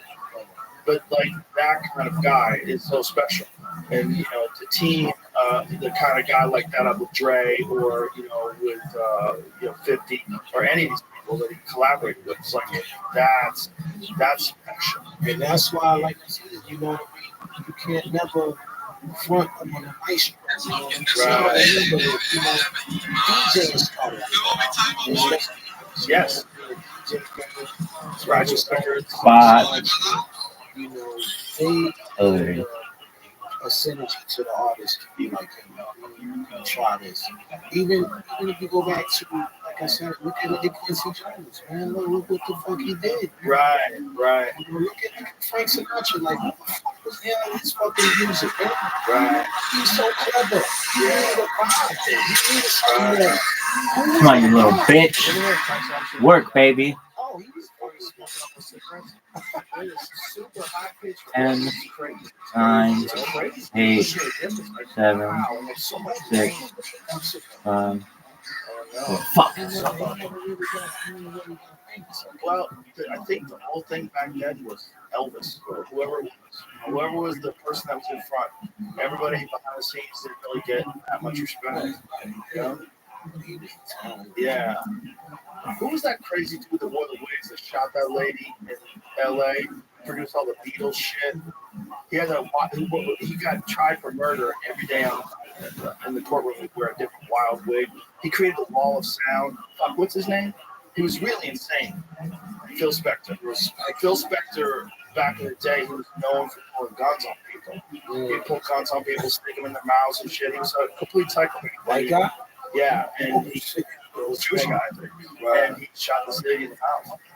Was he Jewish? I don't want any Jewish people mad at me. Jewish people get mad because they say someone's not Jewish and they did something terrible. Hey, look, guys. I'm just saying a little talented, successful Jewish people. that dude, he was responsible for the Wall of Sound, the Beatles. Like that was a big thing with him. Like he was known for being a guy that would cheat his music. Russian Jewish. Boom, man. What's And he was from the Bronx, right? From the Bronx. Yeah. Holy shit. Wild boy. Wow. And shot some lady, picked up some lady at a bar, took her back to his place, shot her in the mouth. Holy shit. Yeah, he put guns in people's mouths. Like, he was known for threatening people. Like, you want to get out of this contract? Shove a gun here. Wow. What's that? He pulled a gun on Cher. Cher recalls stopping Phil Spector in his tracks when he pulled a gun on her. He couldn't pull that shit. Right. We had this really strange relationship. You don't say. Well, it's like the music business at one point in time was run entirely by gangsters. Of course. That's the story about Hendrix. The story about Hendrix is that his manager killed him. That's the conspiracy. Was that his manager killed him because it's more valuable for Hendrix to be dead. His music is a maestro, like a 1 in a billion year talent, and that they knew that they had all these recordings of him, and they could kill him. And so that's why his girlfriend jumped off the top of the building. Yeah, to all this shit, because he was going to leave his manager. His bodyguard wrote a book about it years later, and it just came out I want to say 10 years ago. Well, not long ago. Whereas the bodyguard said, yeah, but the manager killed her. Wow. Killed Hendrix.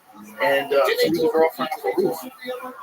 Oh, yeah, they did a bunch of movies on that. They need to do a real Wu-Tang movie. I know Hulu had a series, but they need a real, Quentin Tarantino needs to do I know Quentin Tarantino. That's what I think. I think Quentin Tarantino, if he wants to do one more movie, how about he does a fucking Wu-Tang movie? The real Wu-Tang movie.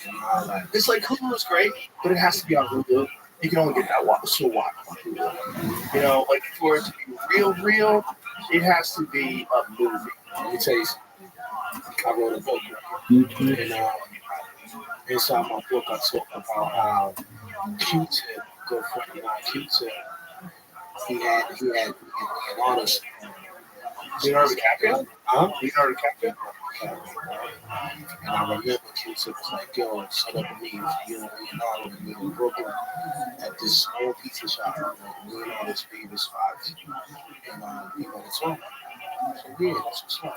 So me and Leonardo, we started talking. He was like, yo, Q-Tip was telling me that you was thinking about trying to, get guys together to create a movie.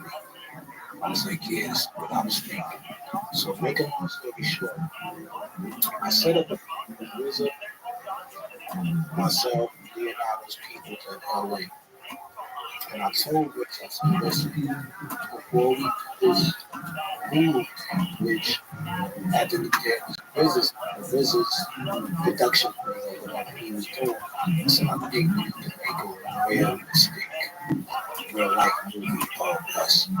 So it shouldn't be nothing that we should play with because people need to know our real story. So there's a entertaining conversation, but I don't know, for some reason, I guess he felt like he was committed to doing whatever he wanted to do with Hulu. You might already have a deal. Yeah. And like I said, I could put the clan. Look at that. Yeah. Jamie. Jamie's the best. It was that night, and I remember that. Wow. I wish I would have been able to sit down with him because the way I had him looking at it, it was almost like I told him, I said, this would be like a slash of Goodfellas and Innocent Society. Yeah. Kind of talk about our story and whatever. He was super open. He was like, yo, shit, what we got to do, yo. Who do we need to talk to? But at that time, Rizzo was already in pocket with what he wanted to do. So I said, you know what, one day, maybe I might get a chance to show my version. Because how many Pablo Escobar movies we got? Right. You got these guys too. Oh, for sure. It can still be made. So it can still be made. 100%. Just because there's a movie, that doesn't mean shit. Right. But I think that at the end of the day, God, we will really give you guys another taste of really how we really see it. Well, I think it would be hugely successful. I think for a music, from a movie rather, Would you rather see it as a movie or would you A movie. Or you do it like on Netflix where you can get wild. Yeah. You know, do it like, like Netflix has shit like Ozark. They get wild on Netflix. You can get wild. That's how it has to be. It has to be grimy. It has to be. That's all you want. It can't be in any way ABC after school special vibe. You know what I'm saying? Like it can't be cleaned up through a filter. It has to be good too. It has to be like a good narrative. Like it has to be set up. The scenes have to be set up because it's very hard to take an insane career of 9 of the best MCs to get together under one mastermind, all these genius talents, and they form this movement. And you're gonna condense that to 2 hours? Yeah. Yeah, See, that was one of his right. Fuck. He's like, yo, wait. But I think he done. That's what I said. I said, yo, come on now. I said, people do it all the time. I said, yo, look at prime example. Look at NWA. I thought NWA movie was tough.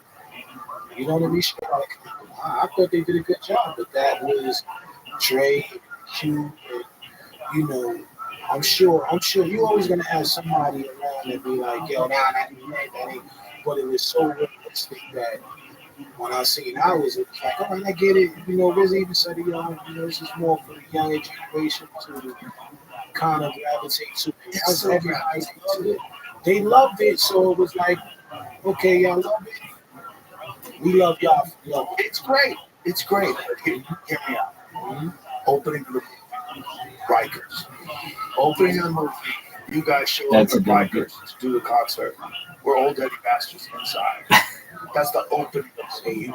That's the opening of the movie. But that just get everybody on the hook right away. And then you bring them back to the beginning.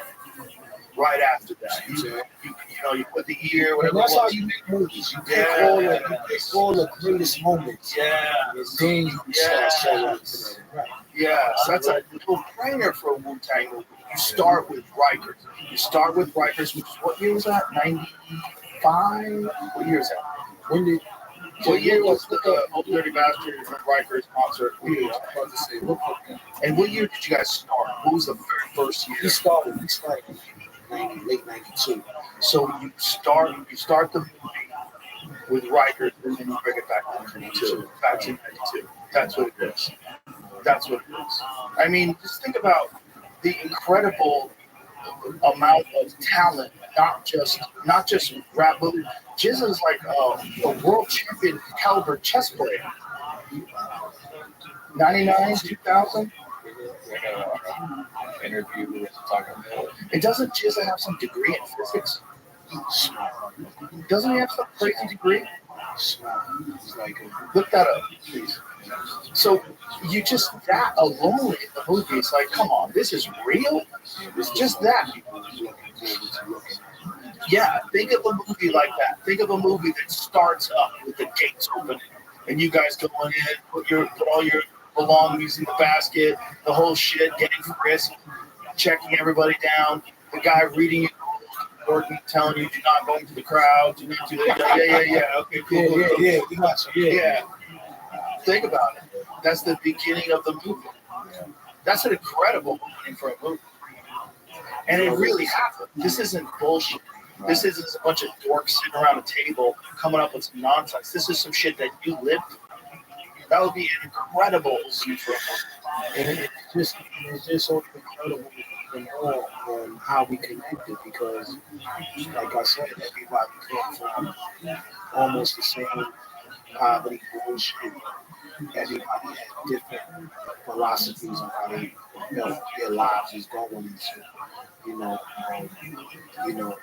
tell people all the time, my neighborhood is about making money. Ghost neighborhood is about taking money, taking shit money. Jizza, being one of the MCs that could have been down with the Juice WRLD. The Juice WRLD. He turned it down. Really? It's like they was the hottest shit back then. Master Ace, Biz, Kane, Coogee Rap. All these dope MCs, they asked me, we want you to come and get down with us. I was like, nah. All these things I remember like yesterday, like Wow. Juice school. He was like, I love the juice room, but I just was in this chamber. You know, us with Old Dirty, like, oh, you know, Old Dirty always wanted to be like this. He had that personality, that charisma, that energy. So, like you said, these are the things that I wanted to see. Each individual, like, you know, and like I said, you know, shout out Billy for doing a great job. But I do agree where it really defines me. Yeah, you know,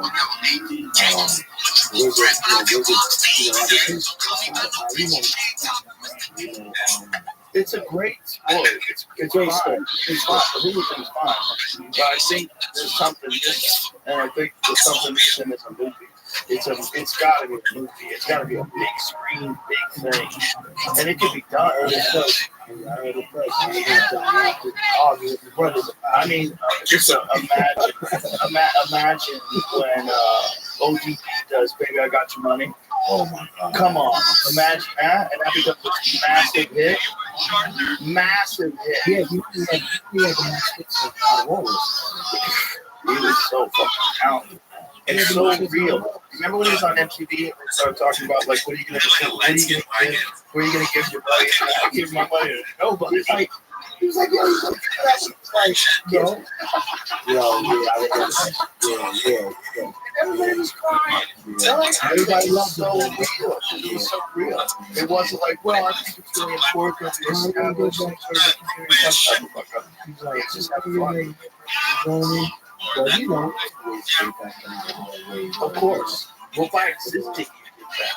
By existing, you inspire others. By existing, how many rap careers, how many hip hop careers were inspired by Wu-Tang? All of them. Countless. Yeah, so many.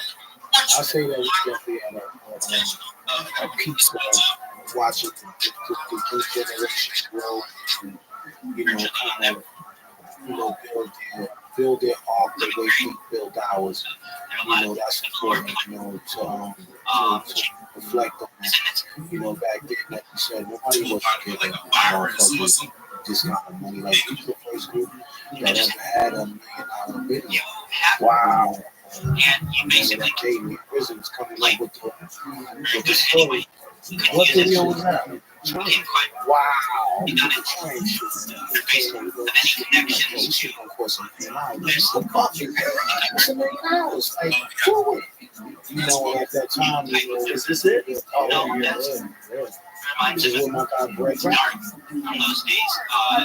Bee is approaching from Brooklyn, the Bronx, Queens, and Staten Island. See the bees coming through and shit. This just police are reporting that there's a man told that possibly Old Dirty plan. The police suspect that there could be some connection between this Old Dirty man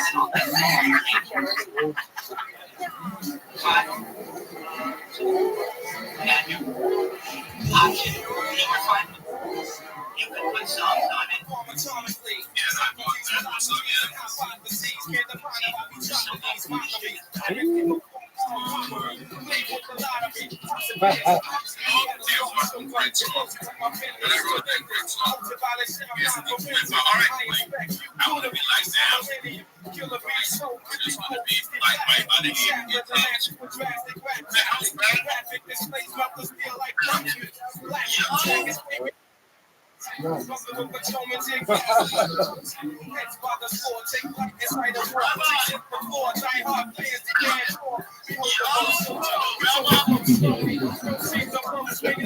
So funny. Hilarious. All right, how are you gonna do this?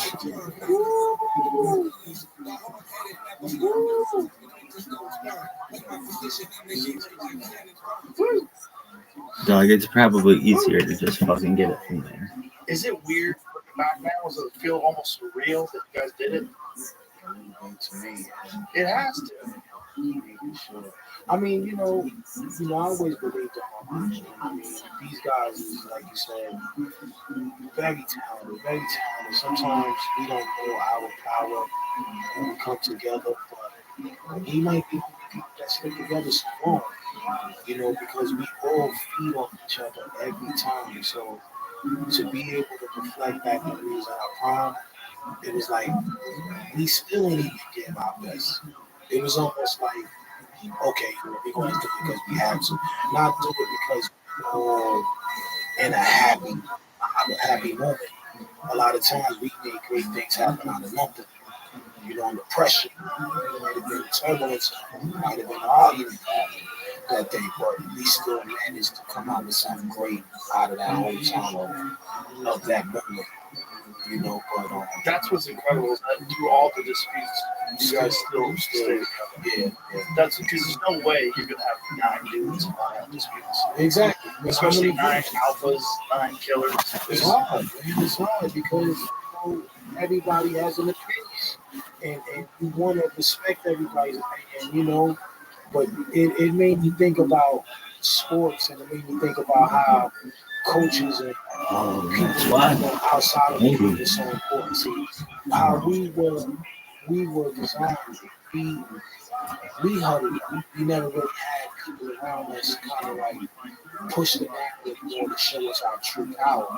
So we made a lot of mistakes, of being great, still handling the business a little bit different from if we would have had some coaches, some guidance. The problem was back then, no one knew what was going on because it was so fresh. It was so new. The whole genre had only existed for 6 or 7 years. So it was emerging, and it was chaotic, and it was so exciting, but there wasn't a lot of experts in how to manage it. It's like today, you could, a young artist could go to a guy like you and say, hey, what should I do? Help me out. Like, what's the path that you think that I should take? And you could give them real advice. Where back then, like, who knew? Who knew what time was going to work?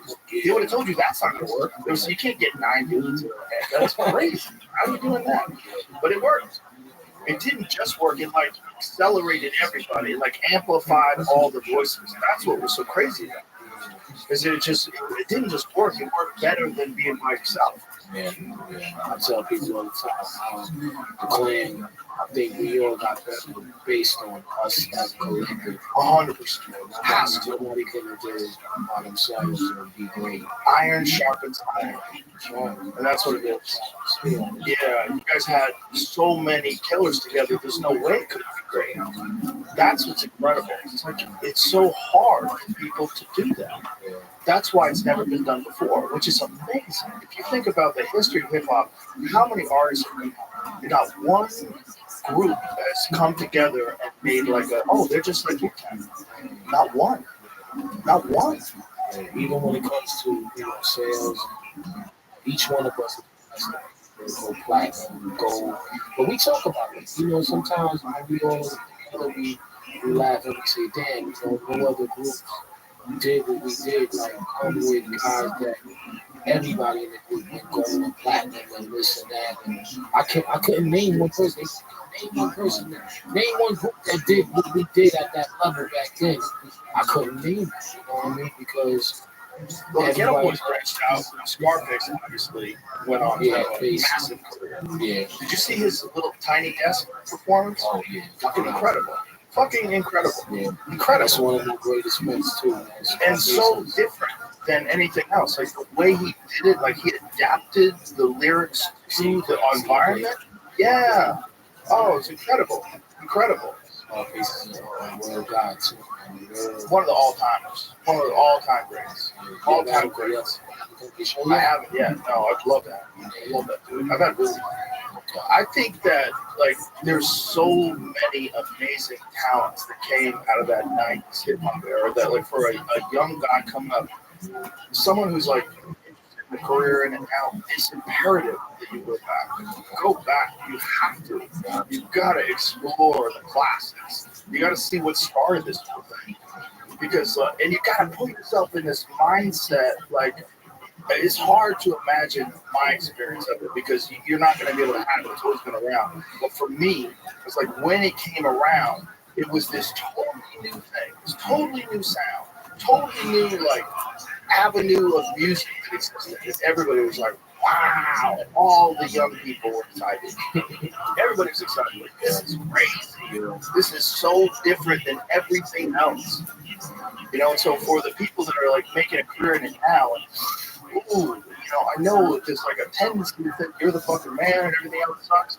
I'm telling you, you gotta abandon that. Abandon that thinking.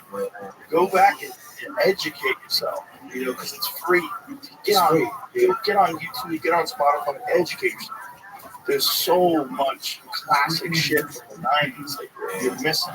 All we was doing really was just, like you said, just expression. Yeah. We was smoking a lot of weed, and a lot of times when we were smoking and just vibing, it's like we were mentioning things that, like today, like for example, I own a cannabis business in Newark called Asheville. We see you representing us.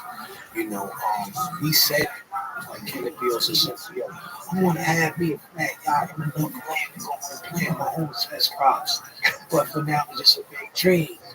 So we kind of like spoke things into existence that at the end of the day, like, now, as I sit here and I'm the owner of a cannabis business, I'm like, wow, he's talking about things. My first joint in the day goes, put it on my mother's living room. We did that. So we were kind of like saying things that meant so much to us back then, but still dreaming bitch of it being a reality. The next thing that happens, like how you said, Jizza being so intelligent, talking about science, meth, talking about certain things. And now today he's in the movie world. Riz is a director. These were the things that were going through our minds as we were just smoking and listening to production and just saying, what the right next? Where do we want to go? And I think that is important as an artist, is to dream. Be creative. Don't sit in one box. Like, that's the shit that just be driving me crazy a lot. Hip hop today is like, it's just sounding too fucking repetition. Like, let's make it bigger. Let's take it over here, over here, over here. Yeah. But it just sometimes it's just sitting in one fucking box. Where it's like, come on, it's not just that.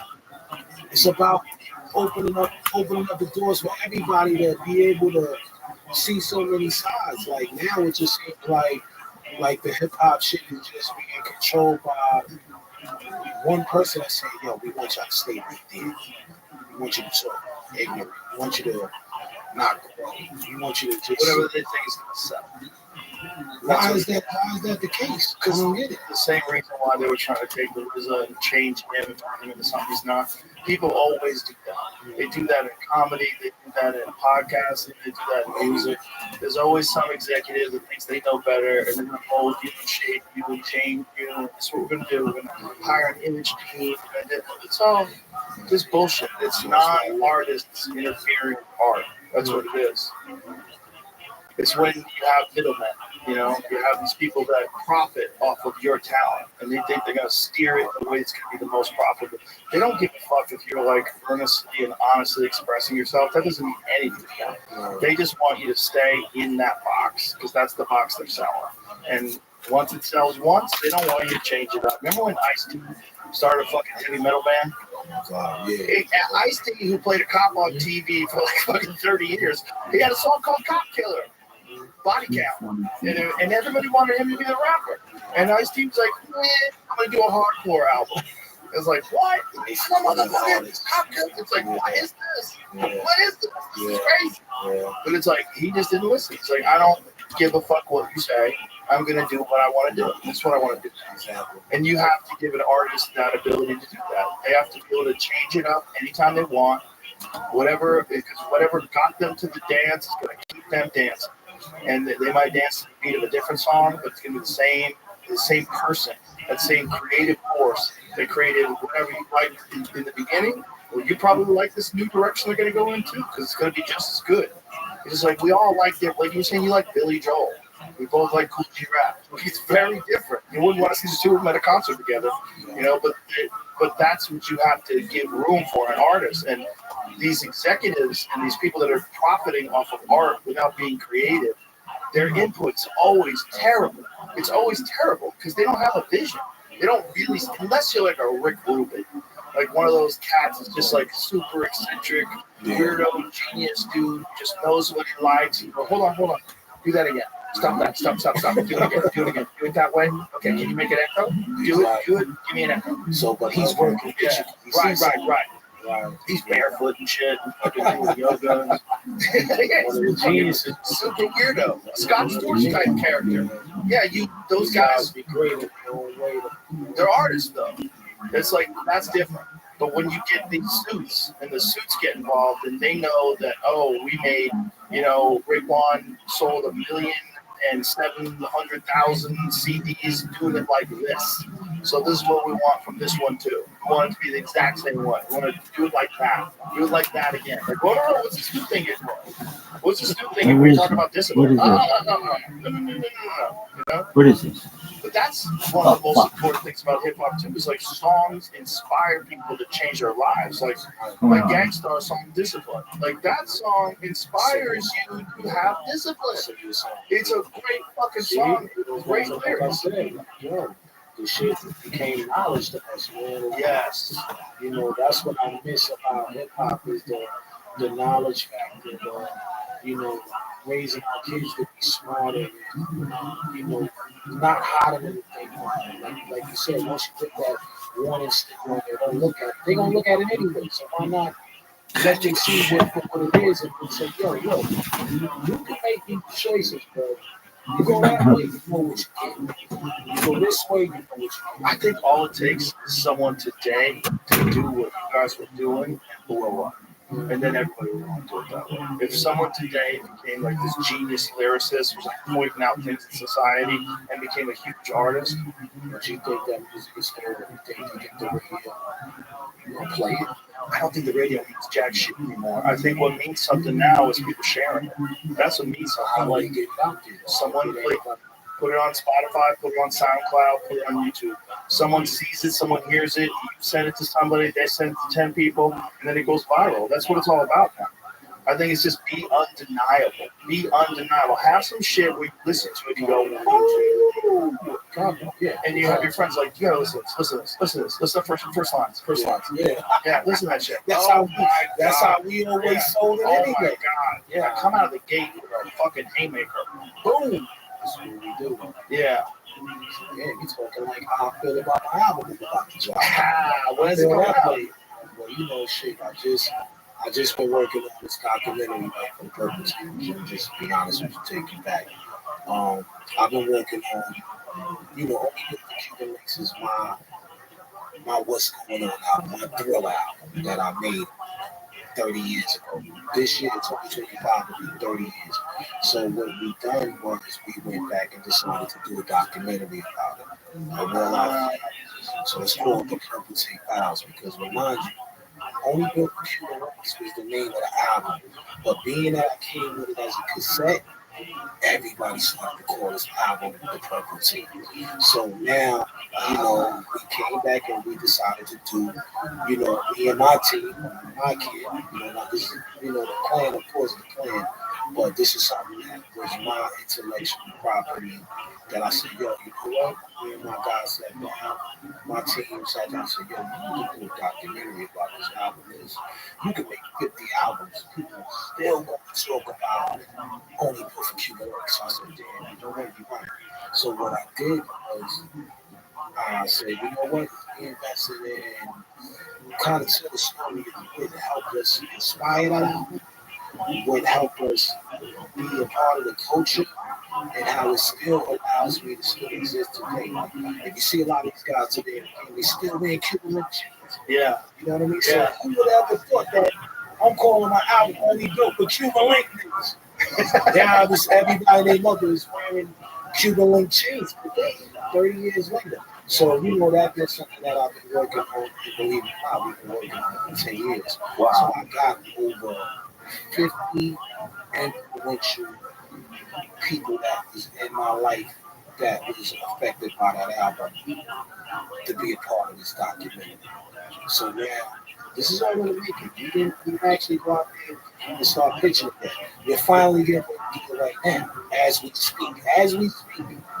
Once the new year kick in and all that, we will be ready to go out there and position ourselves to go do a deal with the network with this project. It's going to be ill. It's a great idea. So my thing is to talk about it in a way the way we made the albums, all the experiences, all the things that we went through, and eventually that would wind up becoming a movie later on. Because the story of how I talk about it is going to move people on. It's like, damn, this is what you're going through.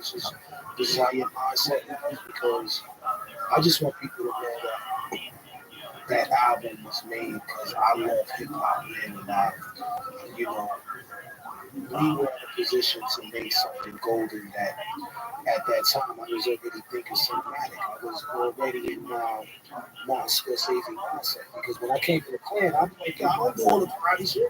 I don't know how to rhyme like that. I don't even know about drugs and hustlers and trying to get from here to there and turn my life around for the positive, So we talk about this in the documentary and we go through some of the songs and like I said, I got some of my guys that, we had confliction with some artists out there like Biggie back then. Everybody thought we had a beef and, just it becomes interesting. But the bottom line is that's what I've been working on alongside with working on some other music. So I just said, let me get this done the right way first. And then drop some new music. So I got a definitely new album when they come out. The new album, I'll say probably like the second quarter right now. Yeah. And I never even mentioned the name of the album, but I'll mention on your show. The name of the album is going to be called The Empress New Clothes.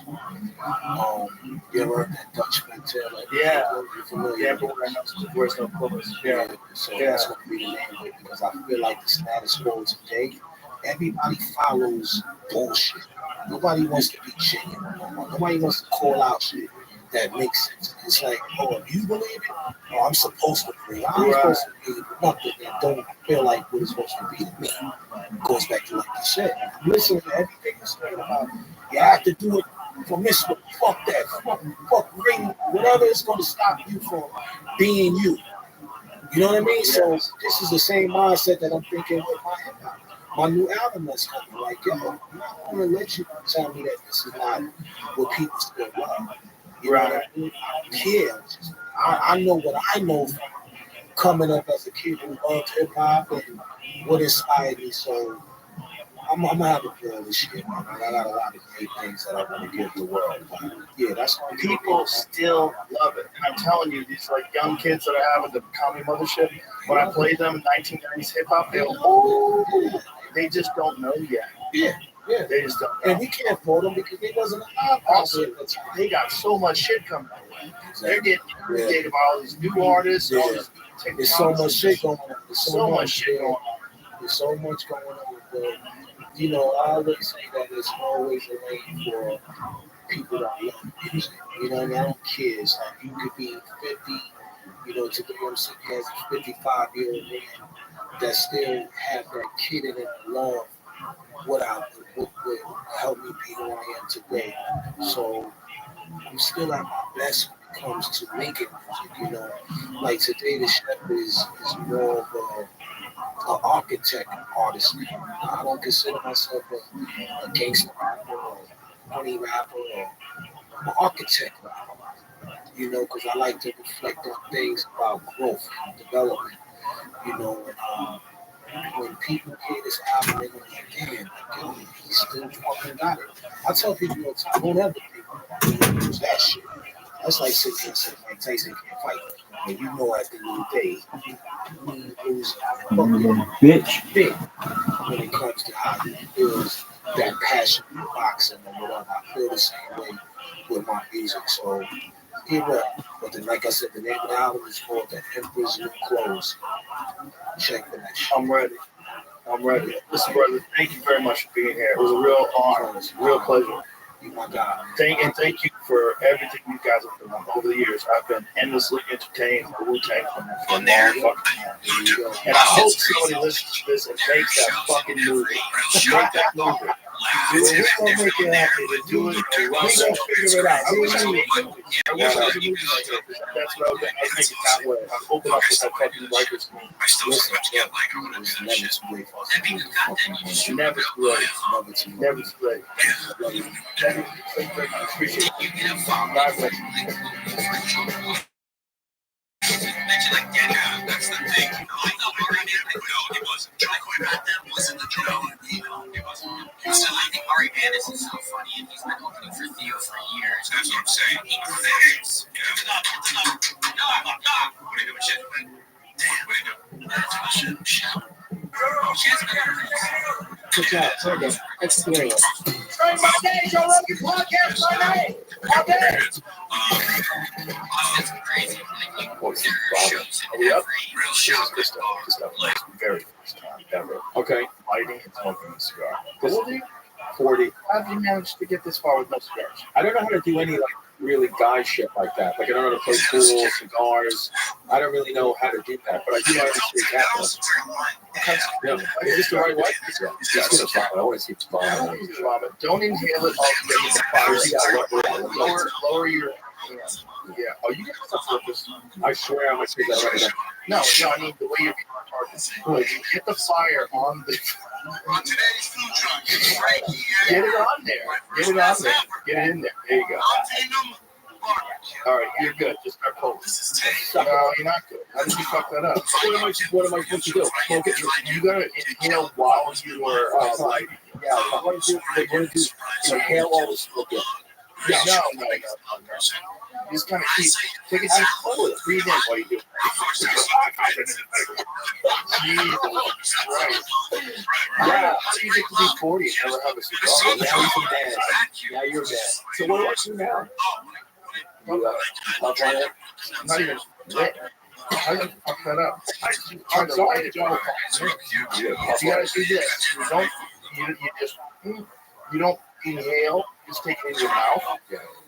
You enjoy the taste of it. There you go. Take some more puffs. Couple puffs. Yeah, puffs. There you go. Puff. Keep puffing. Keep it lit. You want to keep it lit? There you go. Yeah, this wasn't the first time. Sorry. I was 6 years old. My uncle. You know what it is? I think because my dad never really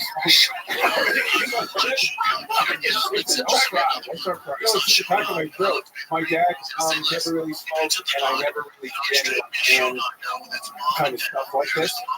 And it was with my mom mostly. She was more I know what she's got cigar in the back of my throat. But I don't know what to do. I'm just thinking about how my clothes are small. Cigar smoke. Yeah, no, it really does. And that's gonna mess with your head. And it messes with my head because I'm like, I don't want to get cigar smoke on my clothes. Do you use cologne? Yes. Shout out to Cologne. One body odor. Do you not use cologne? Never? What do you just go with your natural musk. Dr.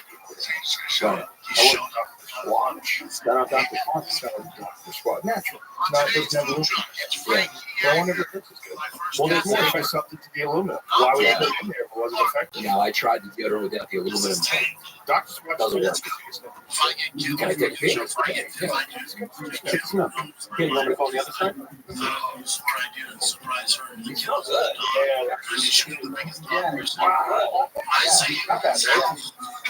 Yeah, that's I forget which flavor it is. It's like fucking whiskey, bourbon, mustard. There's pheromones in natural substance. Yeah, that's you know, there's pheromone. It's natural. It's not disgusting. People that don't wear any deodorant goes, you know, your pits are, think about how it works, right? It's getting squashed all the time. Your pits are just constantly getting squashed. and there's hair. Unless you're a weirdo. Yeah. So there's hair, and the hair is flexing on the sweat, and it's just getting bumpy.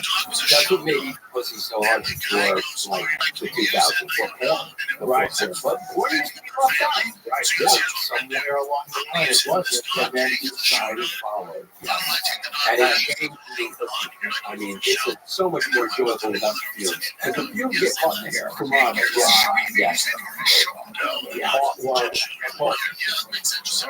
Yeah.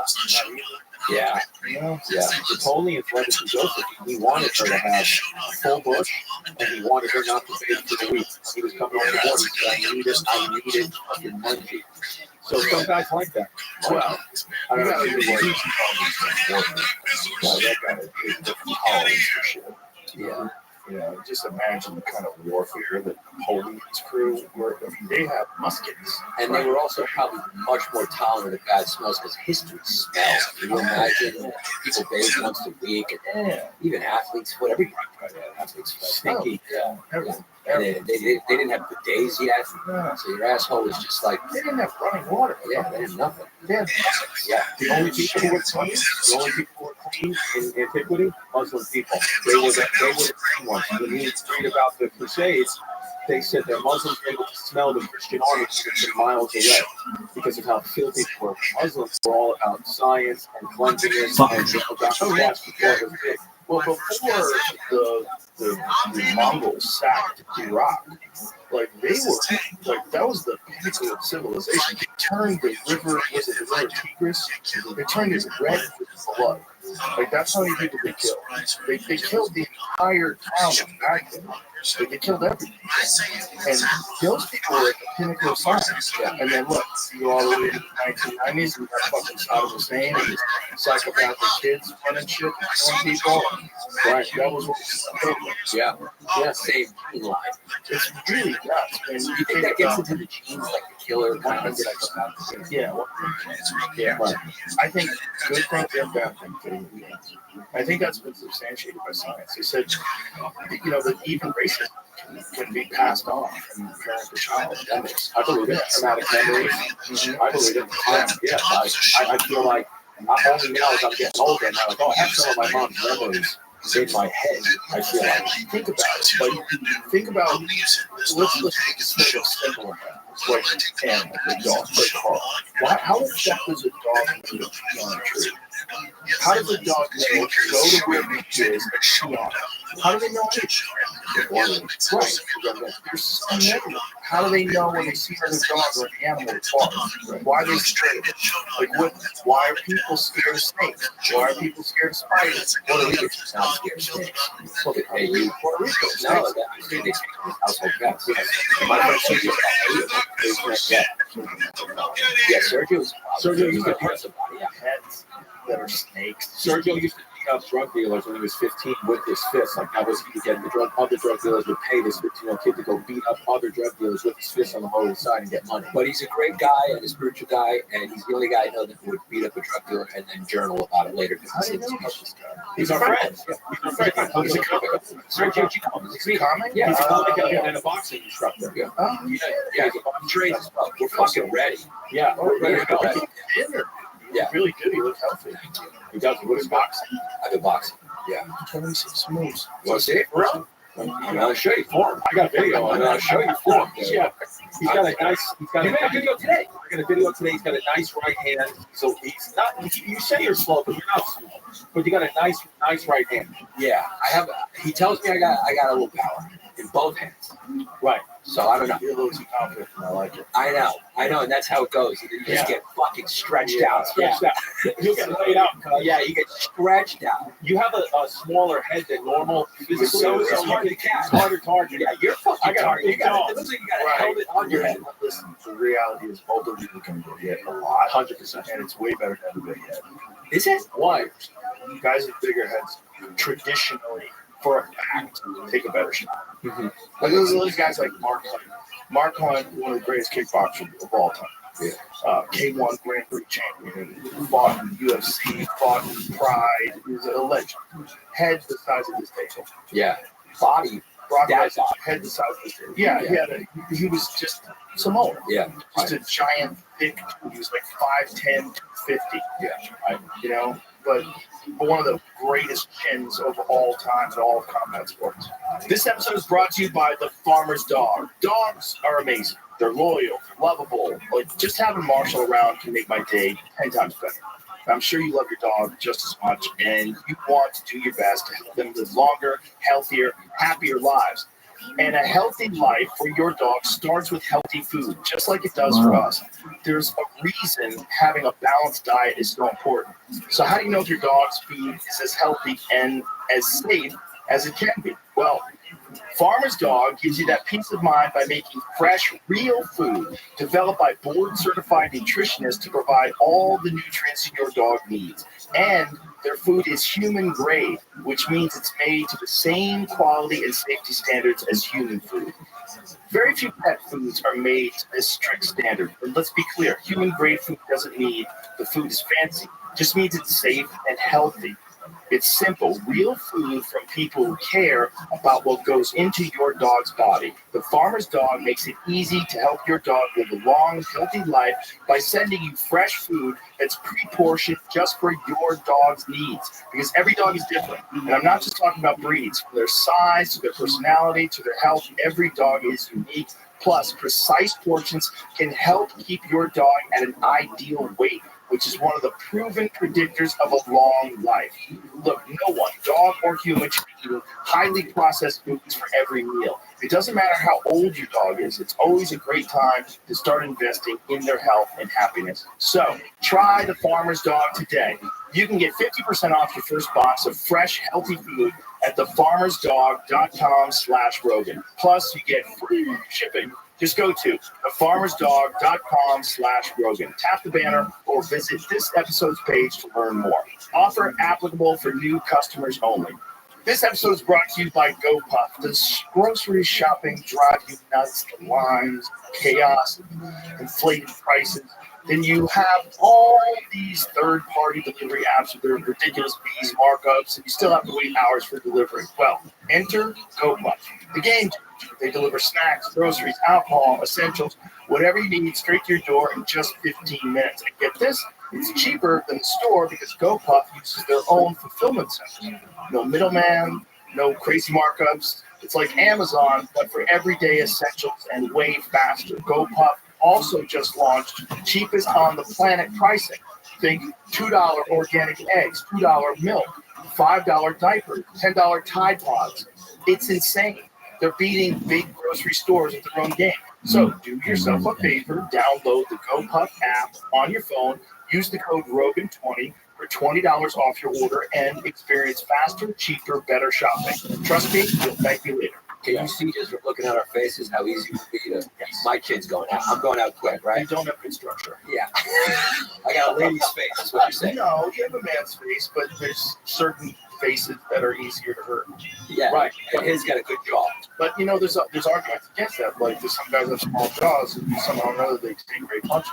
Right. Max Holloway doesn't have like a big square jaw. It takes a tremendous punch. Yeah, right. I'm scared to speak with the punch up, so I think if I got hit, you're gonna get a good shot. But the structure's good. Yeah. What I have, what my defense is, not against guys like you, or you don't know me. What my defense is, I look like I can take a punch. Like you could be a complete psychopath, and I don't know any. Like, I could teach you how to like really find your inner psycho. You'd scare the fuck out. First, you got to teach me how to light a cigar. There's something dead behind your eyes that's very troubling if you're angry. If I was angry, the thing is for me, Joe, I'm just completely honest with you. When I get really angry, like you'll punch a wall, you'll do mad shit. I really do. Many times I've gotten so mad that I just start to tear up and cry. I've cried pretty honest before. So when I get angry, I just start to cry. So there's some wires crossed somewhere in me, but we've kind of accepted. That's why I think our friendship is blossomed to the way it is. We both understand that we just have a little bit more estrogen than most guys, and that's okay. We got Nick for sure. I mean, some people get fully clipped. I think we got Joe didn't get it at all. Joe got not even close to being Nick, and which is rare for a comic because it's very usually hard to be funny and not a little bit of a feminine guy. You're a very manly guy to be funny. That's a rarity. Yeah. Well, most guys that if you like hang around boxing gyms, or if you hang around a lot of cops, or if you hang around soldiers, they're funny. They're funny dudes because it's gallows humor. because they're dealing with, like, one of my funniest friends who's a special forces guy. Yeah. He's fucking hilarious. Yeah. And he's always cracking, like, jokes you could never repeat. You know, saying things you could never repeat.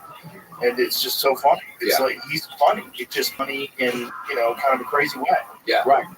We always say that, like, if we were, like, back in history, like 200 years ago or whatever, we'd be the guys in the war. We'd either be hitting the drums or we would just be keeping the troops loose, laughing with the troops, because we're not the kind of guy.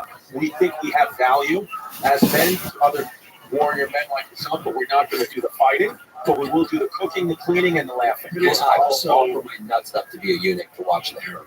It's also the experiences that you've had in your life that make you who you are right now. It's not as simple as like when I was a kid, I was terrified of everybody. That's why I learned martial arts. I was getting picked on, right? I hated it.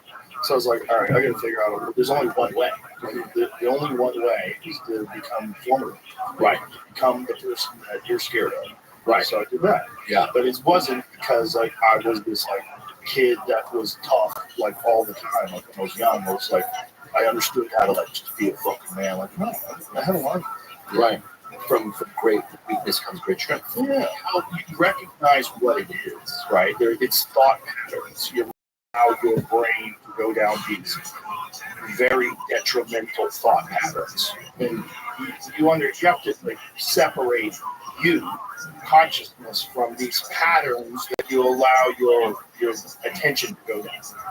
That's what it is. Yeah. And if you can shut those off, you'll have a happier life. You have to understand where they're going. And when they go in a negative, detrimental anxiety spiral. Now, I'm not saying this will work for everybody because I do believe that some anxiety is chemical.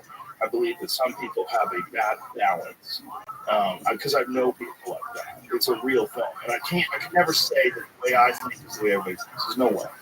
But I know for me, I know because of extreme experiences, I know how to shut those things off. So from fighting, from hunting, from doing stand-up, from doing a lot of live things where you're in front of like thousands of people, I know how to shut that part of the brain off that goes down those roads. I know what it is. You know, I've experienced it. I never had a panic attack, but I've had anxiety and I've freaked out before. And then it's like, why did I react like that? And then you look at it in retrospect, you go, okay, I started spiraling, and then what if this happens? And then what if that happens? What if this happens? What if that happens? Ah! Okay, no, yeah. And then get to that spot and have enough mental clarity and enough sovereignty, control over the mind to not allow it to go down. It's tough when you have comedians, right? Because that's what we do. We spend a lot of time in our heads analyzing things, so sometimes it can turn on you. Yeah. If it starts with what if, it's anxiety. You push it out of the brain, folks. And anxiety's a liar. No good. Anxiety's a liar. That what if sometimes is good, but what if I do this? What if I just relook at this? What if it's not bad? What if it's attached to what if it all falls apart? What if everyone hates me? Like every now and then I get a text from a friend that's like, hey man, cool, what are you talking about? Like, what happened? Yeah. Well, I just haven't heard from you in a while. Like, are you okay? Yeah. Like, what is this? Let's talk on the phone. Yeah. These are weird conversations, you know? Some people just go down the road and they start thinking everybody hates them. That's narcissism, right? They just think everyone's obsessed with you. There's a little bit of that, right? Unfortunately, even victims, like people that are psychologically damaged, you know, and they're depressed, like, that is a type of narcissism, unfortunately. You don't want to like further victimize someone who's got a mental illness by saying, oh, you're a narcissist. But if you're just only worried about how other people think of you and only worried about how you feel, there's a narcissism in that. I know when I text you, I just go, hey, there's a 1-6 chance. Guy's a busy guy. That's what it is. I never take it. I have to give you a number, and I've been saying this for a while. I have a couple numbers, but I got to just completely check out. And I never call you first. I'm like, I don't know if we got that type of friendship. I can call you. All right. Yeah. There's been a couple of times I've sent you. I come over for Christmas. Yeah. Oh, wow. You're going to see a lot of guys back. Yeah. There's been a couple of times I've sent you voice notes, and then you listen back. I'm like, I'm not sending that. And then I just don't reach out. What'd you say? What's up, buddy Bubbles? What's up, baby? Yeah, I was sending the most voice notes, Alex Jones, because they disappeared. Oh, right. This is what they're planning. And then You could keep them. Yeah, you can, but doesn't he know if you keep them? Yeah, that's what I'm saying. You don't. I don't want to do it. I'll record it with another phone. It's smart. I'll film it. Smart, dude. That's what the problem is. Yeah, that's perfect. I mean, I've known him for about 25 fucking years. I mean, if you called me to do that, I'd be like, "Oh, as soon as Trump gets in, they're like, will land." That's turning the frogs gay. I saw a video of Alex Jones, and I became a student of how he predicted 9/11 in June of 2001. He did. I was crazy. Oh, that is fucking funny. Right. As shit. It's really unfortunate that Sandy Hook thing because it wasn't. Oh, there you go. Be way more respected if you appreciate him for what he is. He had a psychotic break, and he had a drinking problem at one time and maybe some other stuff. And he was losing his fucking mind because all day long it's conspiracies that are real. And so when you start looking for conspiracies in places that aren't real, and then I think there's also another thing. I think there are certain people. Now, I don't know who they work for. I don't know if they're independent. I don't know if they do it just for fun. Some people create fake, compelling conspiracies and then put them online. Yeah, for sure. They do it for content. Yeah, for views. That's true too. But I think there's a more nefarious aspect to it too. I think the more conspiracies that you can make look really stupid, the more the real ones. Oh, that is seem fucking funny. because they're connected. Right? Joe Rogan knows Here's an that. example. 9/11 was an inside job. That sounds fucking insane, That is right? good. That sounds completely insane that the government did that. But My finger smells like 51 former intelligence agents testified that Hunter Biden's laptop was Russian disinformation. That sounds crazy too, right? But that's real, right? If you get enough of the ones that don't make sense, like the Jews control the weather, you get enough of the flat earth ones, you get enough, it's like the term drugs, right? The term drugs applies to nicotine. It applies to the coffee you drink. That's what a drug is, but it also applies to fucking meth, right? Conspiracy theories are lumped in all together, just like drugs. And the best way to do that is to put a bunch of bad ones out there, really bad ones. So that the ones that are plausible, you go, wait a minute. You sure the Pfizer fails? Why are they hidden for 75 years? How many people test this? Did you ever test for transmission? You never did. So when you were on TV saying that, what was going on there? That's a real conspiracy. Right. These are real people conspired to hide information and to shape a narrative that would be very, very profitable. Right. But nobody's going to believe the Jews created the weather, and then also everyone, it's only a small group of people who are going to go the Jews are controlling. They're definitely cloud seeding. They can Dubai. They will crawl in your shoes, though. Your shoes will crawl in your shoes. For sure. Yeah. Make sure you see tighten your list. For sure, there's people that can discern between a good conspiracy and a bad conspiracy. But I don't think there's a lot. I think it's like 30% of the population. All right, let me ask you about this one. America, 30%. Let me throw this one out. You ready for this one? Do you think it's possible? Just hear me out. Do you think it's possible that what this existence actually is some type of prison planet, and negative emotions are being fed on by an ancient alien race that us, and the reason why monks and people like that go into deep meditation is because a lot of this universe is spoken through vibrations. They can get their vibrations to a certain height where they can vibrate and have so much positive energy that the prison planet rulers can't eat them, and they're not stuck in this loop like we are. Where'd you get this one? This is real. I thought it was eat their negative thoughts. Eat their negative thoughts and negative emotions. Can you write me up, Josh? Yeah. I'd like to hear about that. This is such a feminine thing. He's asked you to hold the door open for him. Yeah. I wanted to put the umbrella over his head, light a cigar. You get lit up on me. Yeah, that's what it is. Yeah. I feel lightheaded. Is that Yeah. You may get sick too, but it'll be fine. That's why cigars are so good for conversation. Cigars are so good for conversation because it gets you a little loose. Yeah. It's nice. It's a nice little buzz. So you don't think the prison planet? You don't think there's a possibility this is a prison planet from your advanced human race and you're eating on negative emotions and thoughts for fuel? Where'd you get that? Where'd you get that from? Alex Jones. No, not Alex Jones. Alex Jones is much more detailed on YouTube, and he said that child molesters. There's a device on the moon. That's how they reflect. That's how the energy goes to them. That sounds like it's possible. L. Ron Hubbard shit. Have you ever read any L. Ron Hubbard? I know the details. I know it's a nice pyramid scheme to go up all the way. Oh yeah, but that's just the Dianetics or Scientology. The really fun stuff is his science fiction. Do you know that he wrote the most words ever of any human being? Or the James Joyce? He has the most published work of all time. So he's like no one. Thomas Kincaid of writing. Well, he never made the second draft. Homeboy stuff all sucked. It was all unbelievably bad science fiction.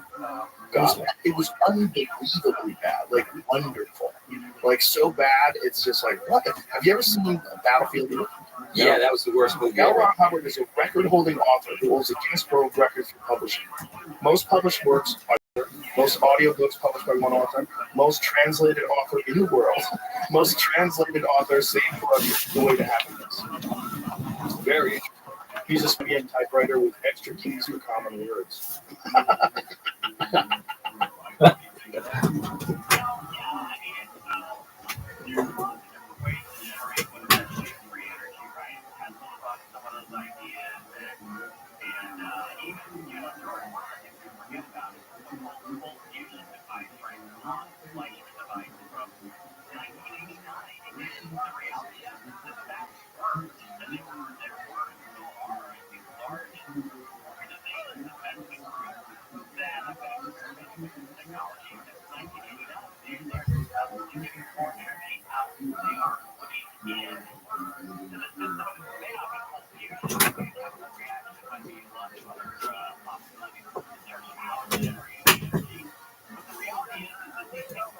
He was so bad at writing.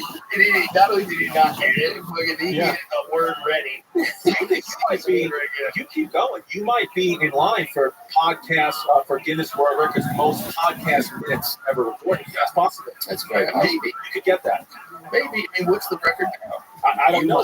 Who's doing 9 hours a week? Yeah, only you. I might already have it. You might already have it. That's like I already have the Guinness World Record one that Adam Carolla holds.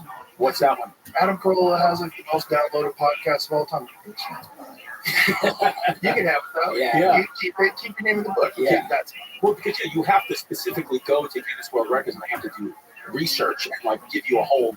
Yeah, you have to prove it. You have to go to them to try to get it on the books, and I don't give a fuck. But if they were like really checking, it has to be. Like, this has been number one for 5 or 6 years. Yeah. There's no way. Right. There's no way I'm close about it. That's crazy. No way. You're lying. No, and you do what? Average 3 every episode, 3 hours. So it's 9 hours a week. Average. Yeah. Yeah, but I'm usually 4 a week. So it's usually 12. And sometimes 5. Yeah. This week is 4. Some weeks it's 5. And if it's a fight companion, like some weeks it's 4 and a fight companion. The fight companion might be 5 hours long. You know? Yeah. It's just passion, you think? Like you never say, fuck, I got to do a pod. It's always like, can't wait to do a pod. I never say, fuck, I have to do a pod. That's beautiful. Especially guys like you. I'm like, we're going to fight. Yeah. What are you talking about prison? You know how, do you know how much we would be loving this if it never happened? Like if you never got to be around friends and just shoot the shit, smoke a cigar, and laugh and crack up and talk about nonsense. Like, if you couldn't do it, it would be something you would look forward to so much. If you're lonely, you didn't have good friends, you didn't have like comics are the best friends. They're the best friends because you can be open with them. They talk crazy. They say wild shit. You laugh together. You feed off of each other. They're the best friends. If you didn't have any comics for friends, there's a lot of fucking sad people out there. Yeah. So not sad. You see your comics and sad? Oh yeah. Some comics. Yeah. Some comics are sad. Tears. Yeah. So exaggerated. I think a lot of them are sad because of the whole thing we talked about before, like narcissism and anxiety. Like comics are some awful narcissists. But you know when you really see that? When comics start attacking comics they're doing better. Yeah. It's only comics they're doing better. So what's happening? Comparison, the thief of joy. Yeah. Teddy Roosevelt. Yeah. All criticism comes from a place of unmet needs. Right. Tragic result of unmet needs. Right. So there's this feeling. Me, fuck you, X, Y, Z, fucking history hyenas. I don't give a fuck if they're back. Fuck off. Yeah. We're on back.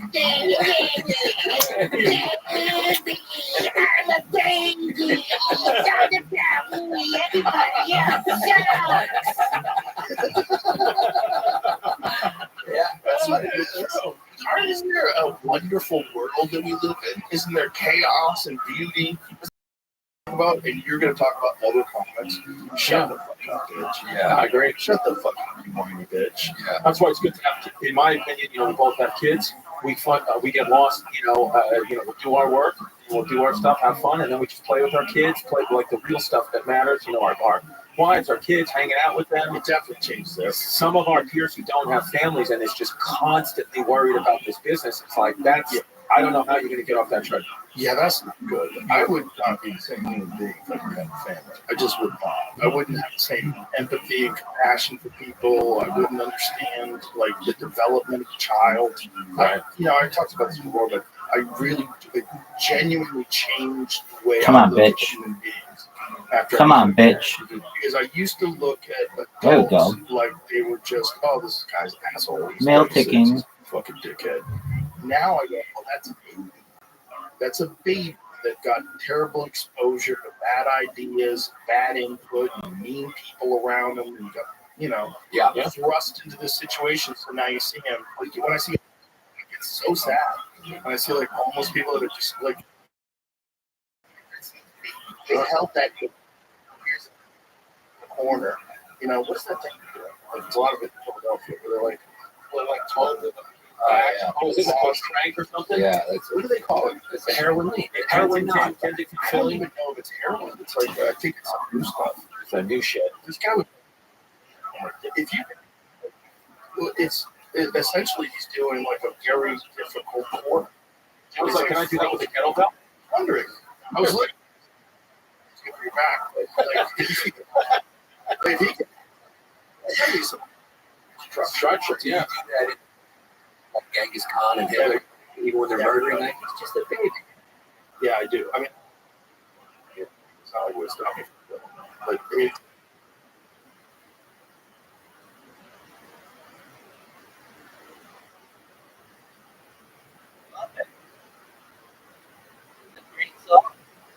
Yeah. Even though, listen, dude, I love. That was really good. I stay true to the American flag. I love our country. I do. Because like bombed their country for whatever reason and killed their babies. This is easy. Now I'm gonna fucking go lethal and I'm gonna start killing everybody in that country when I can. Where I didn't get it before I had kids, but I'm like, if somebody did that to me and my children and took them away, I would just go crazy. I'd learn how to light a cigar and I'd start fucking killing people. Oh, because I had nothing left Caspian to Sea got him. Yeah, Wow. Of course. It's not a coincidence. It's some of the scariest people. There you go. Wow. Oh, did they wake you up, my man? Oh, excellent. Amazing. How are you? Kicking ass, taking names. I'm working on this fucking little robot. It's just about where I need it to be. I think to just be this fucking Tommy gun, like circular firing squad. And then I've got Flax's interview that I'm gonna upload. I just have to edit it. He does like a 13-hour stream, so I've got to get like the 40 minutes. But yeah, things.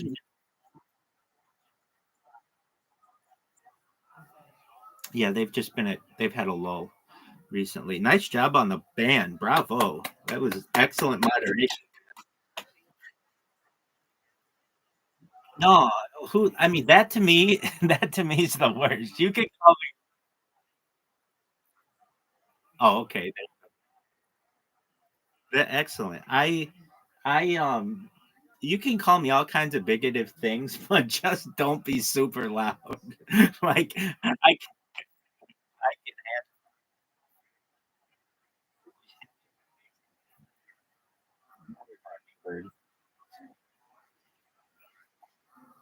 Yeah, I agreed. Yeah, and we're just watching Joe Rogan. He just had on. I slept, and I'll probably sleep again. But whenever we have I don't know, whenever my hours are all fucked up, I have to work to get them back, and then it's so easy for me to fuck them up again. It's 3:30, and it's like, do I stay up or do I go back to bed? Or if I don't, then I'll end up taking a nap at 10 a.m. or something, and then it just it can get fucked up. But yeah,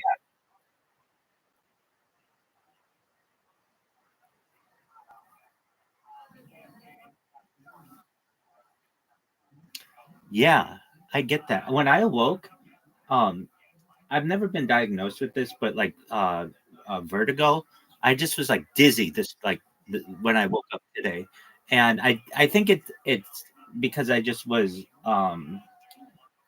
just low on sleep, or but I don't know. Like I got up to go to the bathroom, and it's just like everything's just for like a little bit, just kind of dizzy, and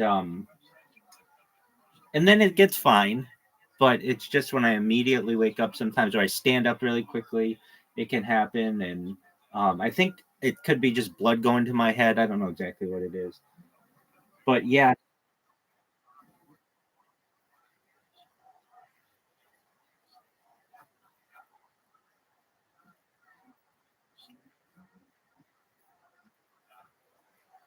yeah, yeah. Of course, I know what the fuck that is. So, what is POTS?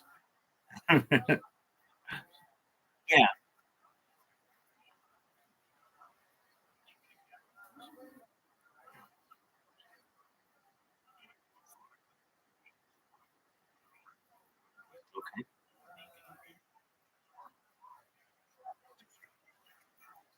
Oh wow, you were seriously injured.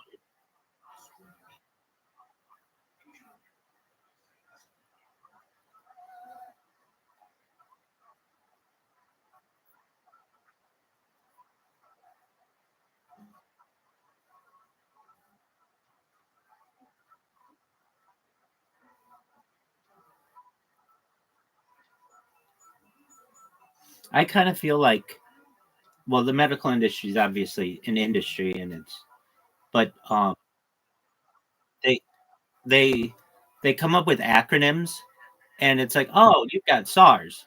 Oh, but they're easy to say acronyms that are like one word. Oh, you've got, I don't know, Thames. You've got uh POTS. These things aren't usually like one I've heard like, okay, this is different, but like COPD, that one's a little bit different. But like they're not usually like that, where it's like, oh, you've got JRS 293, you're fucked. Like, huh? Well, how am I supposed to know what this fucking is, man? Like, and I feel like they're almost like, look, when they're marketing drugs, they're like, we could make $1 billion if we call this thing QR235, or if we call it queef disease, we're gonna make $10 billion on it. Or just, it's queef. Oh, you've got queef? Yeah, my queef is acting up. If it's like a uh, one word acronym, they can make more money on it. So you hear all of these things like, I don't know, back in the day, you would only die from like heart disease, cancer, I guess like diabetes, but that kind of was okay. What else was like were the big ones? Like of course there's like car accidents and that kind of shit, but there was like um old age. Yeah, that was the big thing. People would just die of old age. And I don't understand this one, Caspian Sea, and I am not gonna understand what old age death is. That to me isn't something that should kill you. It's not like you It there's a reason why you died, and I don't know what it is, and I don't know if I also dream of a day of a machine that when you die, they just put you in a machine and it tells you how you died. So it'd be like, yeah, I mean, because old age is not good enough. Or someone being like, oh, well, we're going to attribute it to, I don't know, swine flu. That's not good enough. You could have swine flu, but you had a fucking heart attack. I want the actual fucking reason. And we don't have to cut into anybody, and we don't need a coroner. It's just a real simple machine. Just scan your fucking body and be able to tell us. But that's an easy machine. Like, I'm not saying I could invent it, but with the right funding, I could lead a team to invent it, which is essentially a body scanner that knows the major ways that people can die of brain hemorrhage, diabetes, or stroke, cardiac arrest, all that shit. But they don't want that. Why? Because then when you're killing people, they don't want you to be looking into it and how somebody actually died. They don't want you to know that someone perhaps got poisoned. They don't want you to perhaps think somebody got the heart attack done. They don't want people looking into that. It's just like, oh shit, sorry, and nobody looks into it. And another thing, when I'm the boss, I'm gonna really try to turn the tide on the coroner system. Like, you don't even have to be a doctor to be a coroner in the United States. Most coroners in the United States are the sheriff of the county. So it's like, bro, yeah. Let me check the percentage. Um,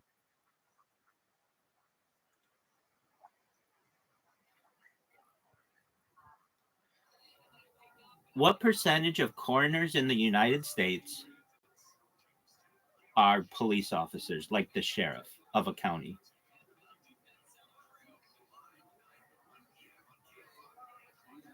Okay. In the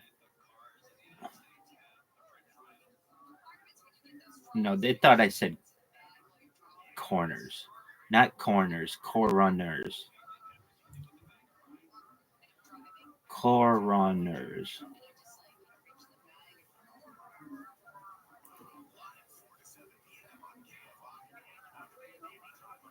Dog. Coroners. Welcome, welcome. Shout out to Jonas. All right. Coroners are elected officials. The majority of coroners, let's see here, who are such as can vary by jurisdiction. I want to know. Okay, it's not 50%, but it's at least 10 to 15, and that's okay. So maybe it's this: less than 50% have a medical degree or a doctorate or something like that. But like in number one, 15% is too high for it to be the same person as the sheriff. What percentage of coroners have a medical degree in the United States?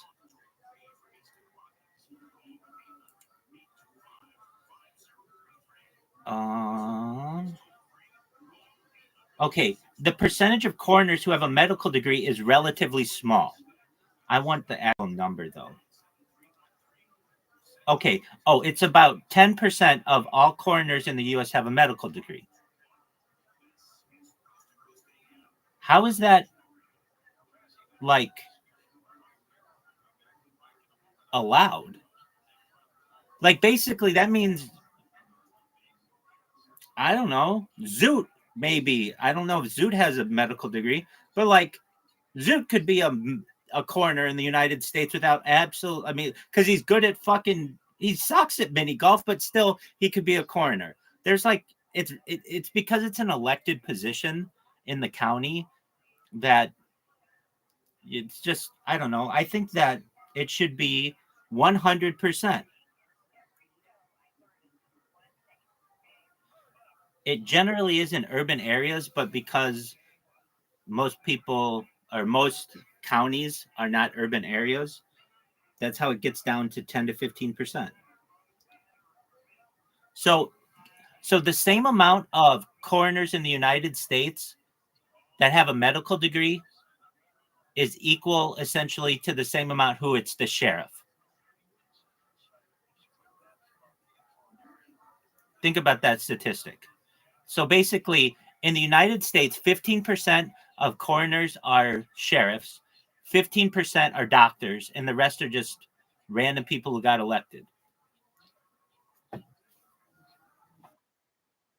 I agree.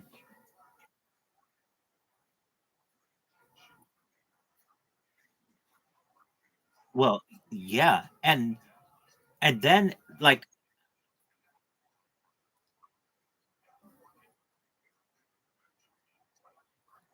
I think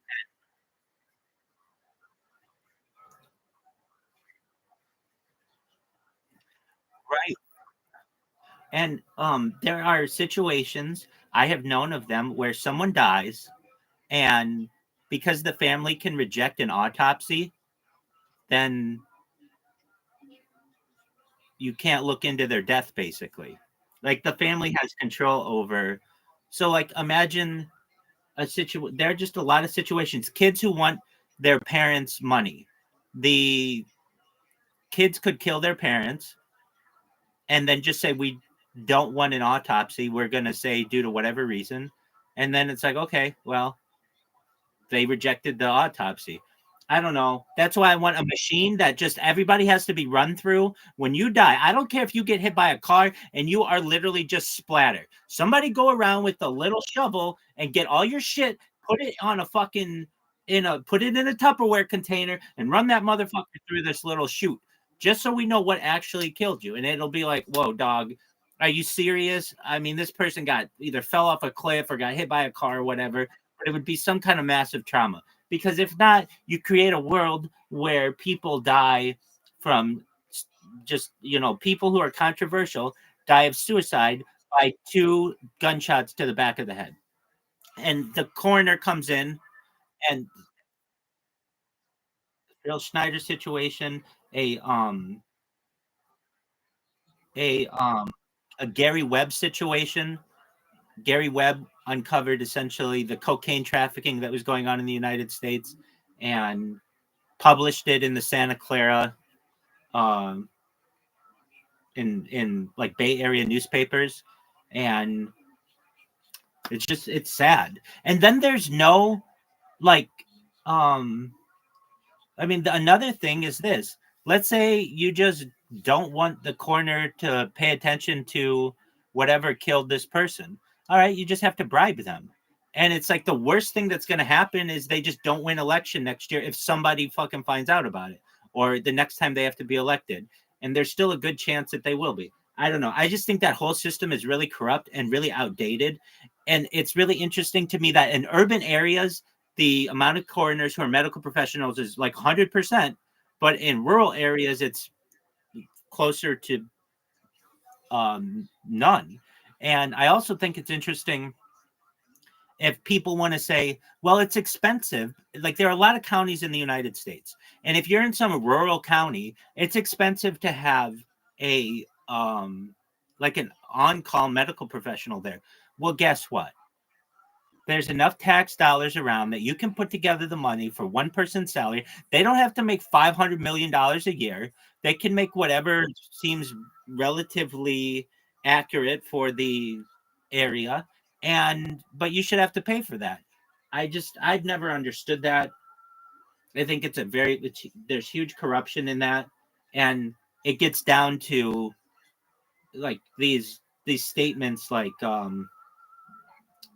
well, I mean, basically, if somebody dies, they don't necessarily have to have an autopsy on them. And I just feel like they should. We're at a point where you should absolutely have to. And it gets into insurance too. And that's the big thing. And this test could be very cheap. It could be like, it's not like it's just a machine. It's like electricity is all it would take to power it. So you just buy those machines, and then really, if you bought those machines, you don't even really need a coroner. In fact, I'd rather just have an accurate machine system without coroners. But if you're gonna, I understand that there's gonna be some overlap to that, but yeah, just like a tube that you put someone's body in, and then it just tells you how they died. That's not that hard.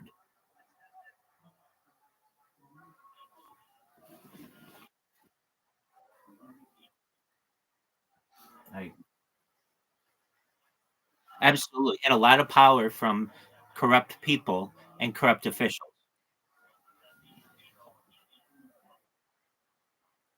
Right.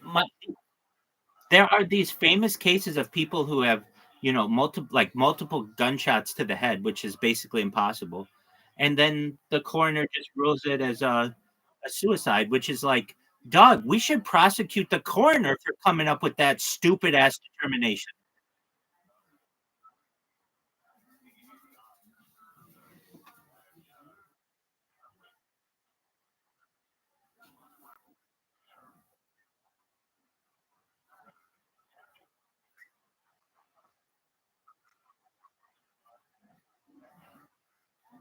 Well, well,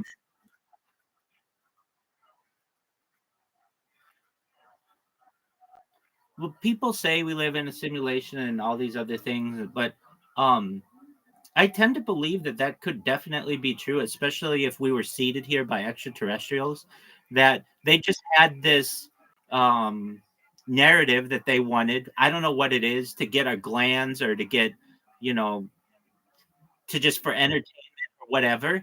But there's certainly corruption. And I mean, I don't know what it is, but it would be like, we were playing SimCity, the game, if you're familiar with that, or The Sims or something like that, and we're just living out somebody's life. And we could make it really easy on easy mode, where the girl falls in love with you and you get the best job and nothing ever goes wrong. But that's kind of boring. So we'll shake it up a little bit. But we know at the end of the day that we want the player to win or whatever. But we're going to put them through a bunch of tests, and we're going to really, push them. And that's kind of how humanity is, or it could be. I'm not saying that's what it is, but it very well could be.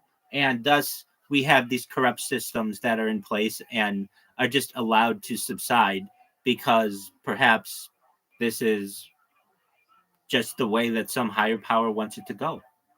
I'm not saying that's what it is, but I'm saying that is an option. When we've got these fucking UFOs flying over every major city in the world on a nightly basis, who's to say that couldn't be a real a reality?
I mean, my entire life, I have been playing with what is God. And I don't know, maybe 15 years ago, I really think at the end of the day, every single person on earth is agnostic because no one really knows. There's no proof of anything one way or another. Okay, with that being said, I think everyone has to be agnostic about everything.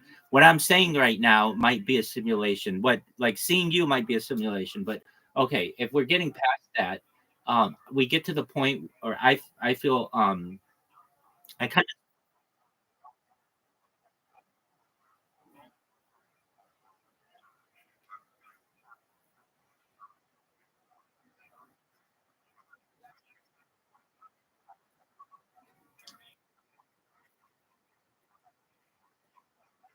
subjective.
You're good.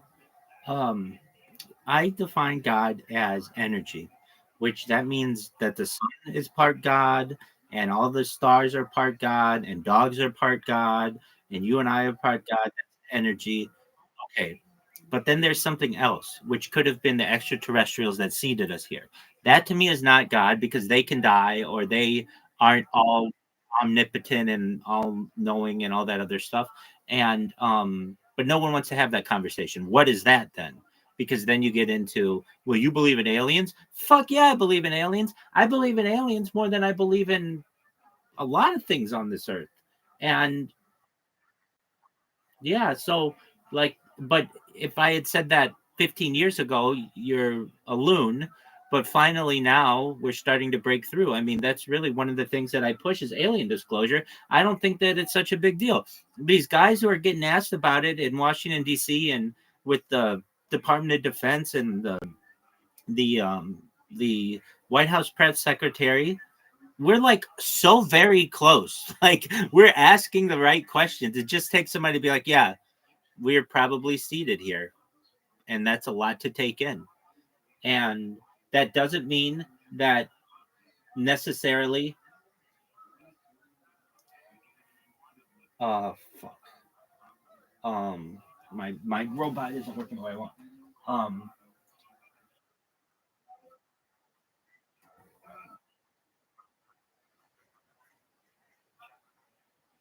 Absolutely.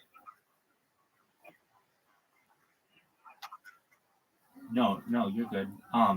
Yeah, it's an important conversation that people don't want to have, but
Right. It's an easy way to tie things at the end.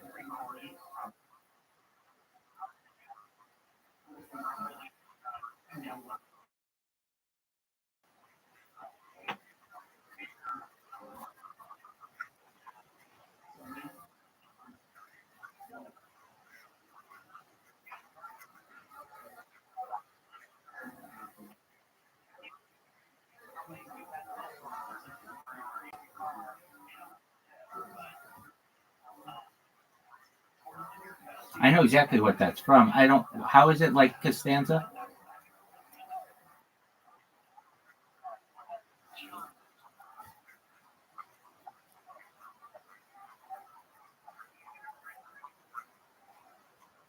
Right. I know the episode very well. It's the fur hat episode.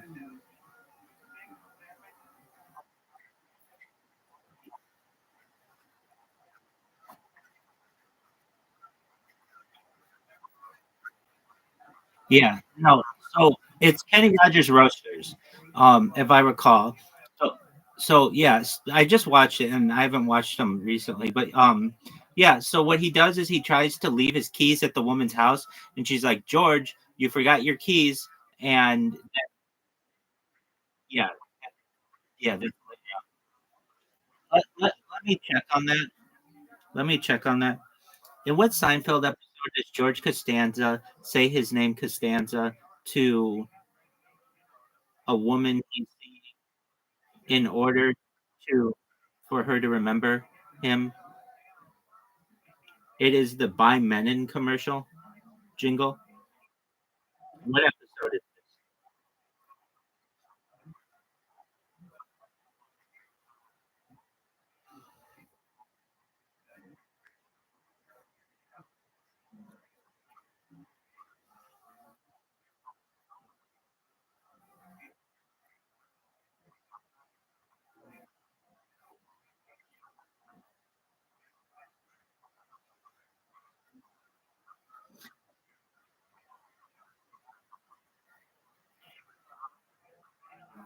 Yes.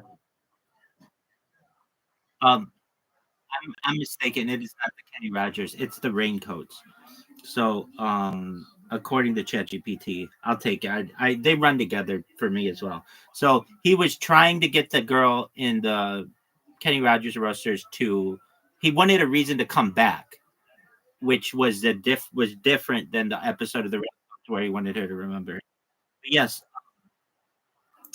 he's just trying to make a lasting impression.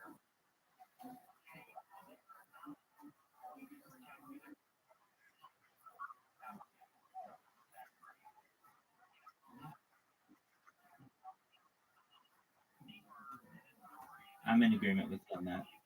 Well, I mean, it's really just Larry David and what he's done in the past.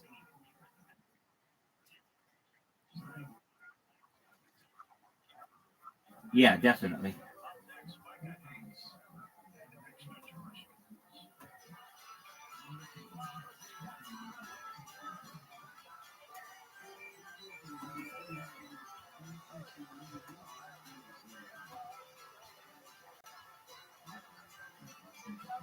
So the reason why I keep running into an issue with this, it's not a big issue, but it's quite interesting. Uh, okay, so what's? Let me just explain. So sometimes I use a VPN in the United States, and sometimes it's in Europe or whatever. The way that Twitch shows their sign up page differs on what country you're in. So, when I'm like having it click in the right spots, well, if you're in the EU, they have all these privacy things that come up. So I have to customize it basically so that it works for all countries. And, but once we get that, we're made in shape. Yeah. Well, look at the history of that part of the world. Yeah. You have to be a hard person to fucking survive. Right. Yeah. Yeah. Am I supposed to just keep holding the cigar? You guys put it down. No, I put it down every now and then. So I just put it down, and Oh, then sorry about that. Sorry about that. So all right. There's Dice's cigarettes in there, so don't put the cigarettes out. Take the fucking ashtray. Oh, sorry. I don't know what to do.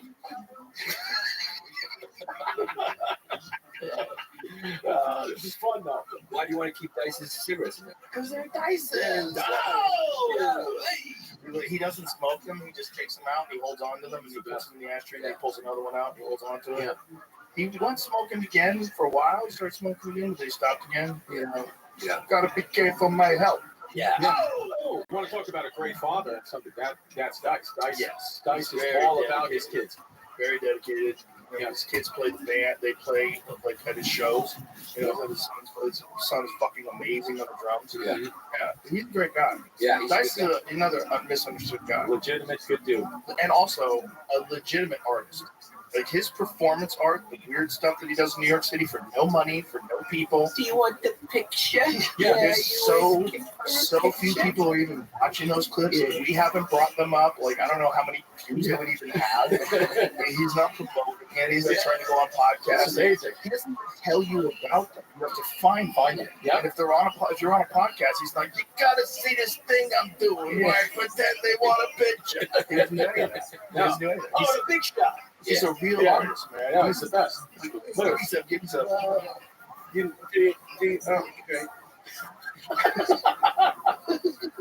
Have you been keeping up with the drone flying saucer thing? Hi. Have you been seeing like the spaceships?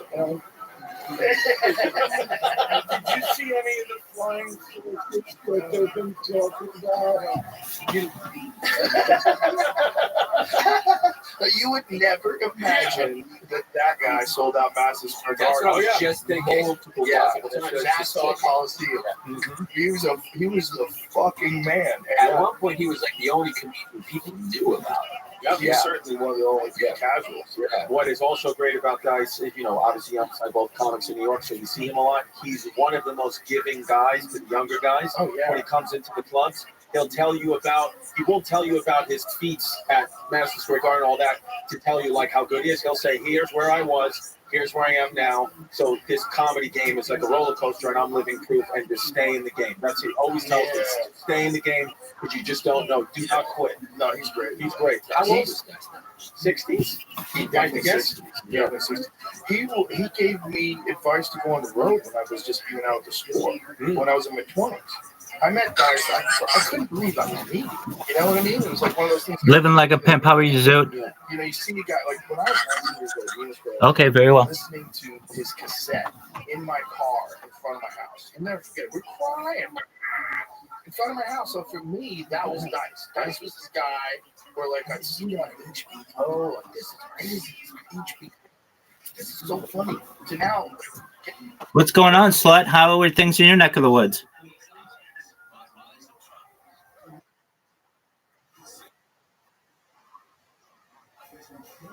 What'd you say?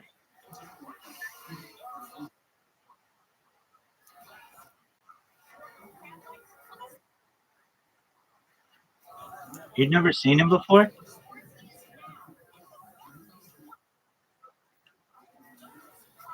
No shit. That's what you expected him to look like when his avatar looks just like him?